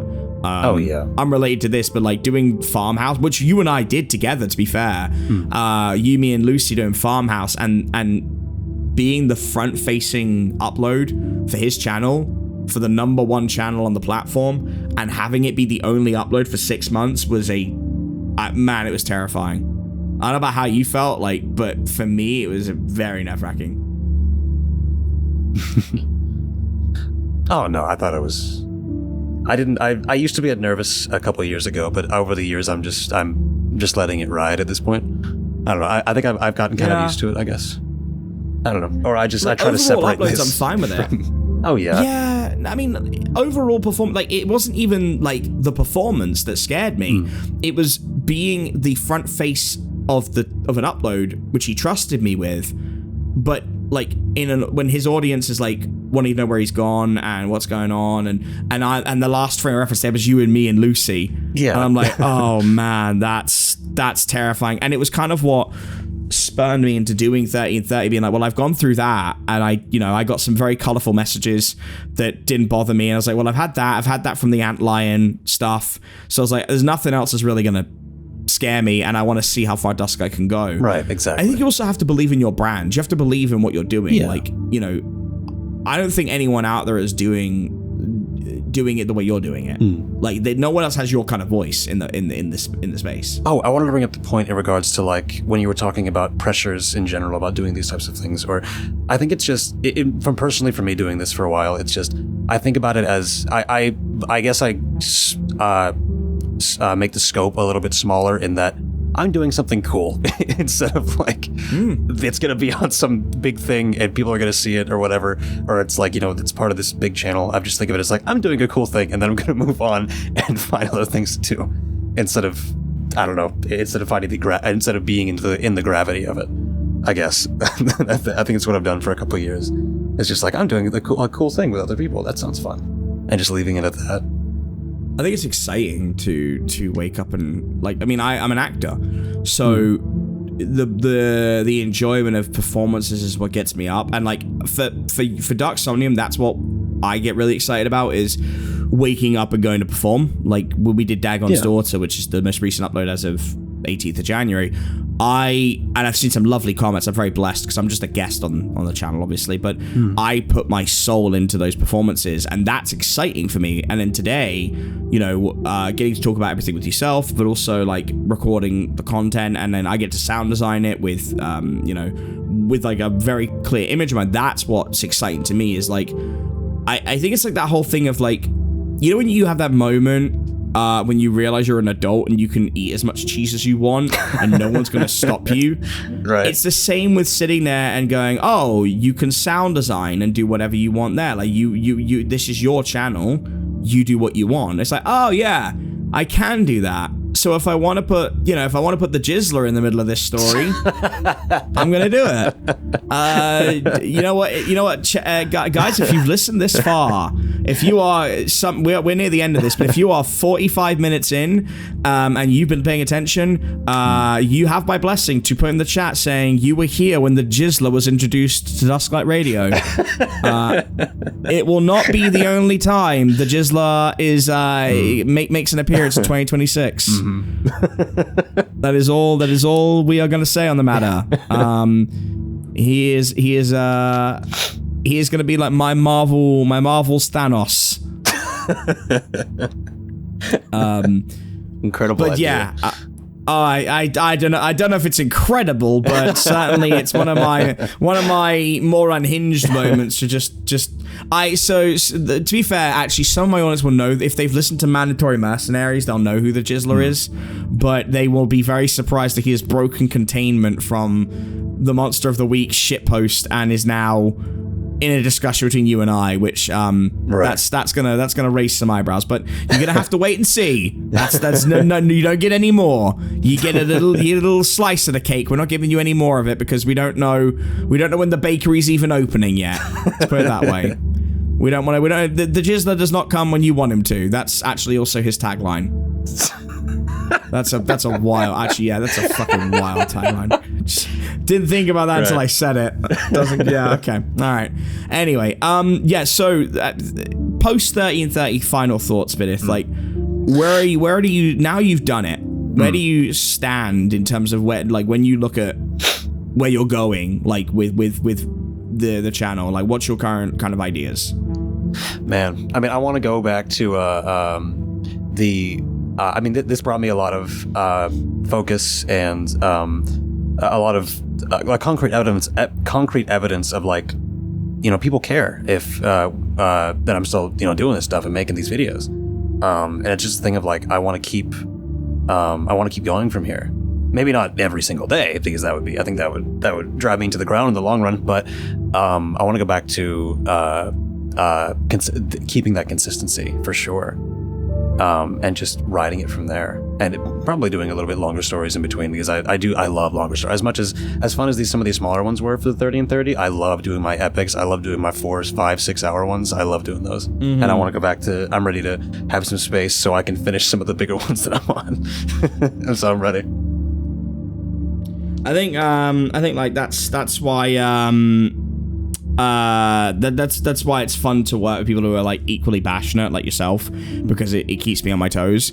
I think, like, for me, I'm probably gonna do it'll be like a version of 60 and 60, but, like, it will be over 5 days a week rather than the 7 days, because I'm gonna need those weekenders. But I'm not sure if I want to go 3 a week while I do the move. It depends on how my moving situation works, because that's going to screw up everything. But for me, I have had a blast doing it. Certainly, it has taught me that I do have limits, and I have to be careful when I get sick and pushing myself a bit more. I need to sort of be willing to sort of take a break where I need to. But consistency is king, and so I can't have too many breaks, because the algorithm will just leave me behind otherwise. But yeah, I mean, it's something that I'm very glad about, and I will say, like, for me, what I want to see by the summer is I'm on 14.5k. Viidith is on 94k. Let's get both of us to the next threshold. Get me to 20.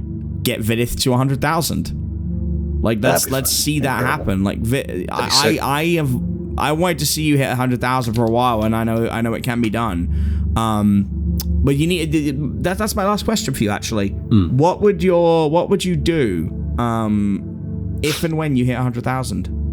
There's a couple ideas I've kicked around. One of them was doing potential, like, ARG type video to portions of certain other videos, and maybe because I have a bunch of drafts and skits and things that I just have not put on the channel that I want to put into potentially, like, a folder or something, so people could find through, like, a puzzle type deal, which could be really fun. You know, there's always the long stories or collaborations, and that could be a good extra thing. But I want the 100k thing to be special, for more like just more personable to the audience. And I think that'd be something that'd be fun.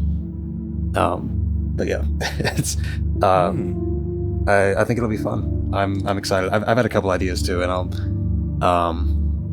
I'll see what I can do from there when we get there. Yeah.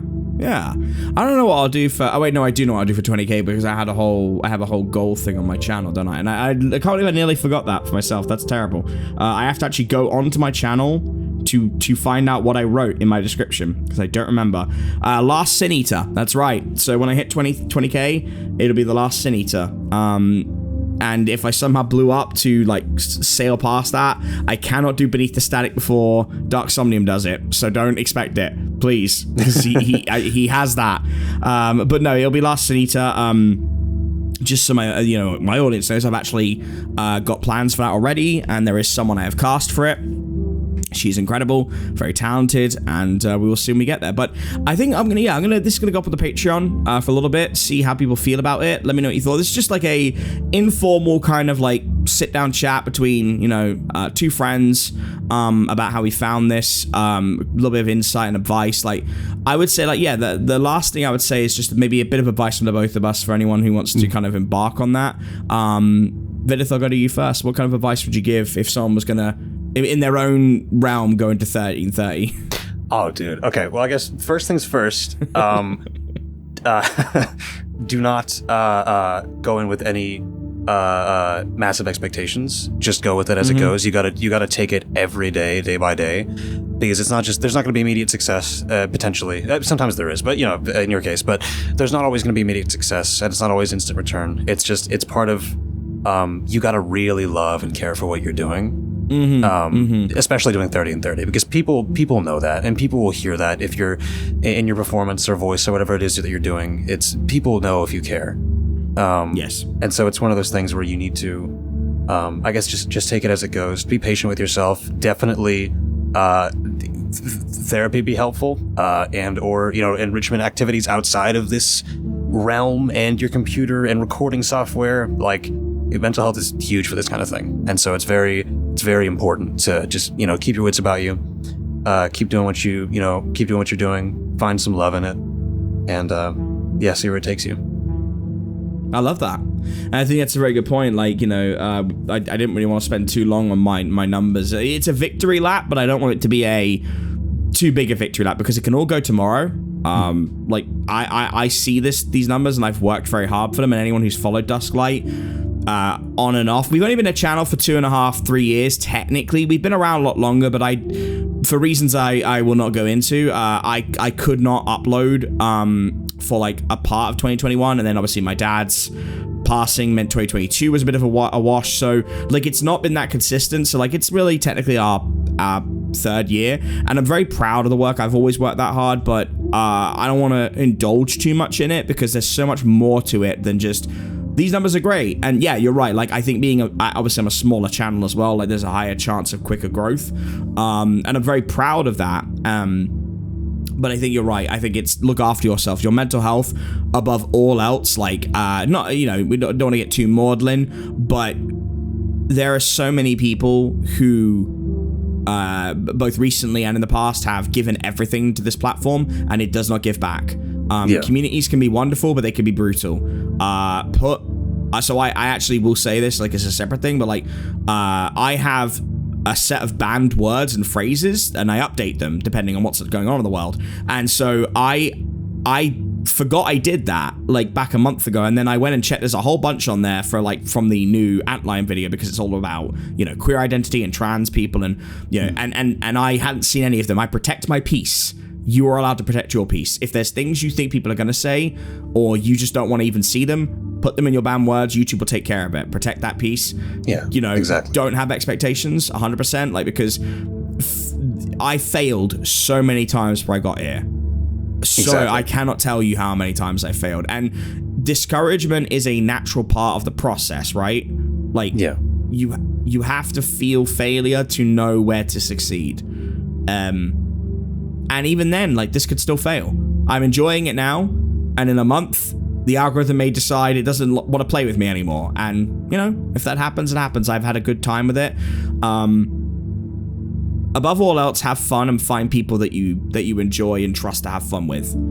Because I will say this would not be nearly as enjoyable without having you, Viidith, to play with, like to play stories with and act with and chill with. The same with having people like, just to shout a few people like Back to Ashes, Jimmy Horrors, having Dexter, having We Try Horror, of course, my the other half of the channel, my better half of this channel, Spirit Voices, Dark Somnium. There's so many people to thank that are, a bit of a Lady Spicaria. If you don't have those people, I think it's a very lonely endeavor. So always make sure you're socializing with people. Yeah, definitely. And people with similar passions and interests and that kind of fire will also help with your own creation and creativity. Oh, yeah. It's very helpful. You are the people who are around you. So, oh yeah, definitely. Yeah. To have time to sit and shoot the shit, talk about it. Like, it'll get frustrating, and I think it's healthy to talk to a friend, talk to someone who understands it as well. Things that you can't say, or like you wouldn't say in a public facing environment because it is a job, but people, like other people behind the scenes, will understand. Like, that's also okay. It's okay to feel negative emotions. Oh, and Autumn Ivy. Fuck, nearly forgot. Autumn's amazing human being. What a great person to work with. And a long time friend as well. So, yeah. But no, honestly, I've had so much fun. I have a lot more planned, and I'm sure we'll do another debrief at some point. Viidith and I are going to be on other videos together, pretty much whenever it calls for it. We've got a couple of ideas for things that I'm going to keep vague, but, you know, like I said, 2026, it's not year of the horse, it's the year of the Jizzler. That's what that is.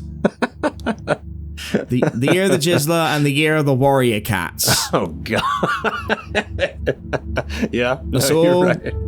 That's all you need to know. You know, for all you know, this could be the first episode of the We Don't Give a Shit podcast. Who knows? Who knows? But yeah, I think that'll do for a clean hour. Anything else from you, Viidith? Do what you love. Have fun with it. Yeah. Have fun doing it. Do what you love. Have fun doing it. If you have the ability, get a rescue and love them unconditionally, and they will love you. And yeah, stay safe in this terrible burning world. Love each other. Create if you can. And thank you for checking out Dusklight. Thank you for checking out Viidith 22. We'll see you soon with probably more craziness and more rants and more yapping.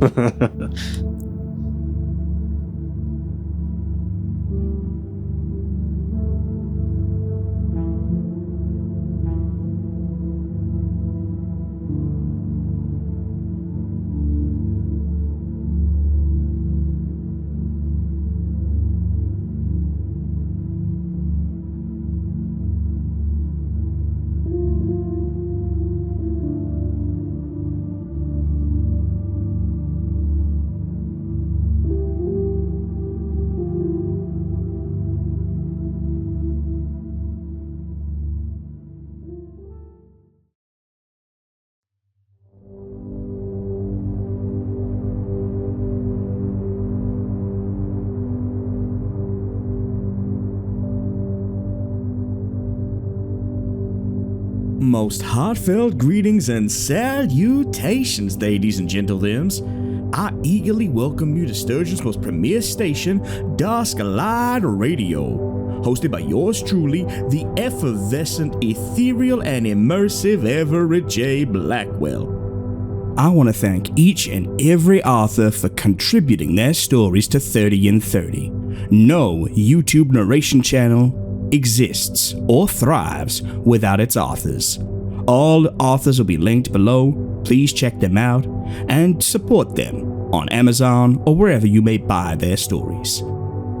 I want to give thanks to A.K. Kullerden, J. Rodriguez, Paige Turner, Gabie Rivera, Nick Lowe, Kegan Obaray, Mark Lynch, TJ Lee, Alex Taylor, Matt Dymerski, Jared Roberts, Radigan Limetime-Live, Rugadoom, and Rehn. If you enjoyed this video, be sure to check out some of our other transmissions. We're adding them regularly, and we'd love to have you as part of the Dusklight family by subscribing, hitting the bell of snakes, and you guessed it, more snakes, and leave a comment with stories you'd love for my many-legged runners to find.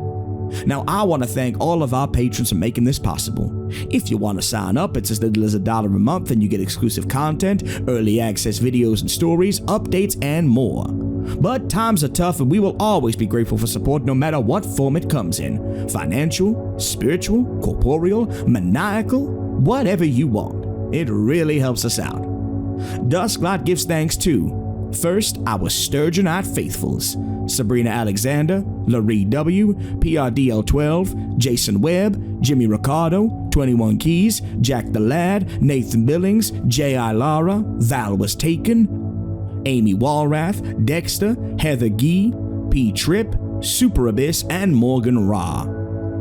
Our Purple Crayon Eaters, Feeny Von Karma, Max, Phi, Amara, Ashabel, Candyman Gloving, Mike, Alex, Gail Allstott, Echo Kion, Ian Hancocks, and Kendra Wilson. Our janitors, Alex Nunez, Arkham Cookie, Amy, Adrian R., Heather Cayley, Scott, Death 31, Sabine Eclipse, Joy Flint Healy, Dux, Shane Lewis, and Allie. Our Nightmare Detectives, Fox Clifford and Melanie Schaefer.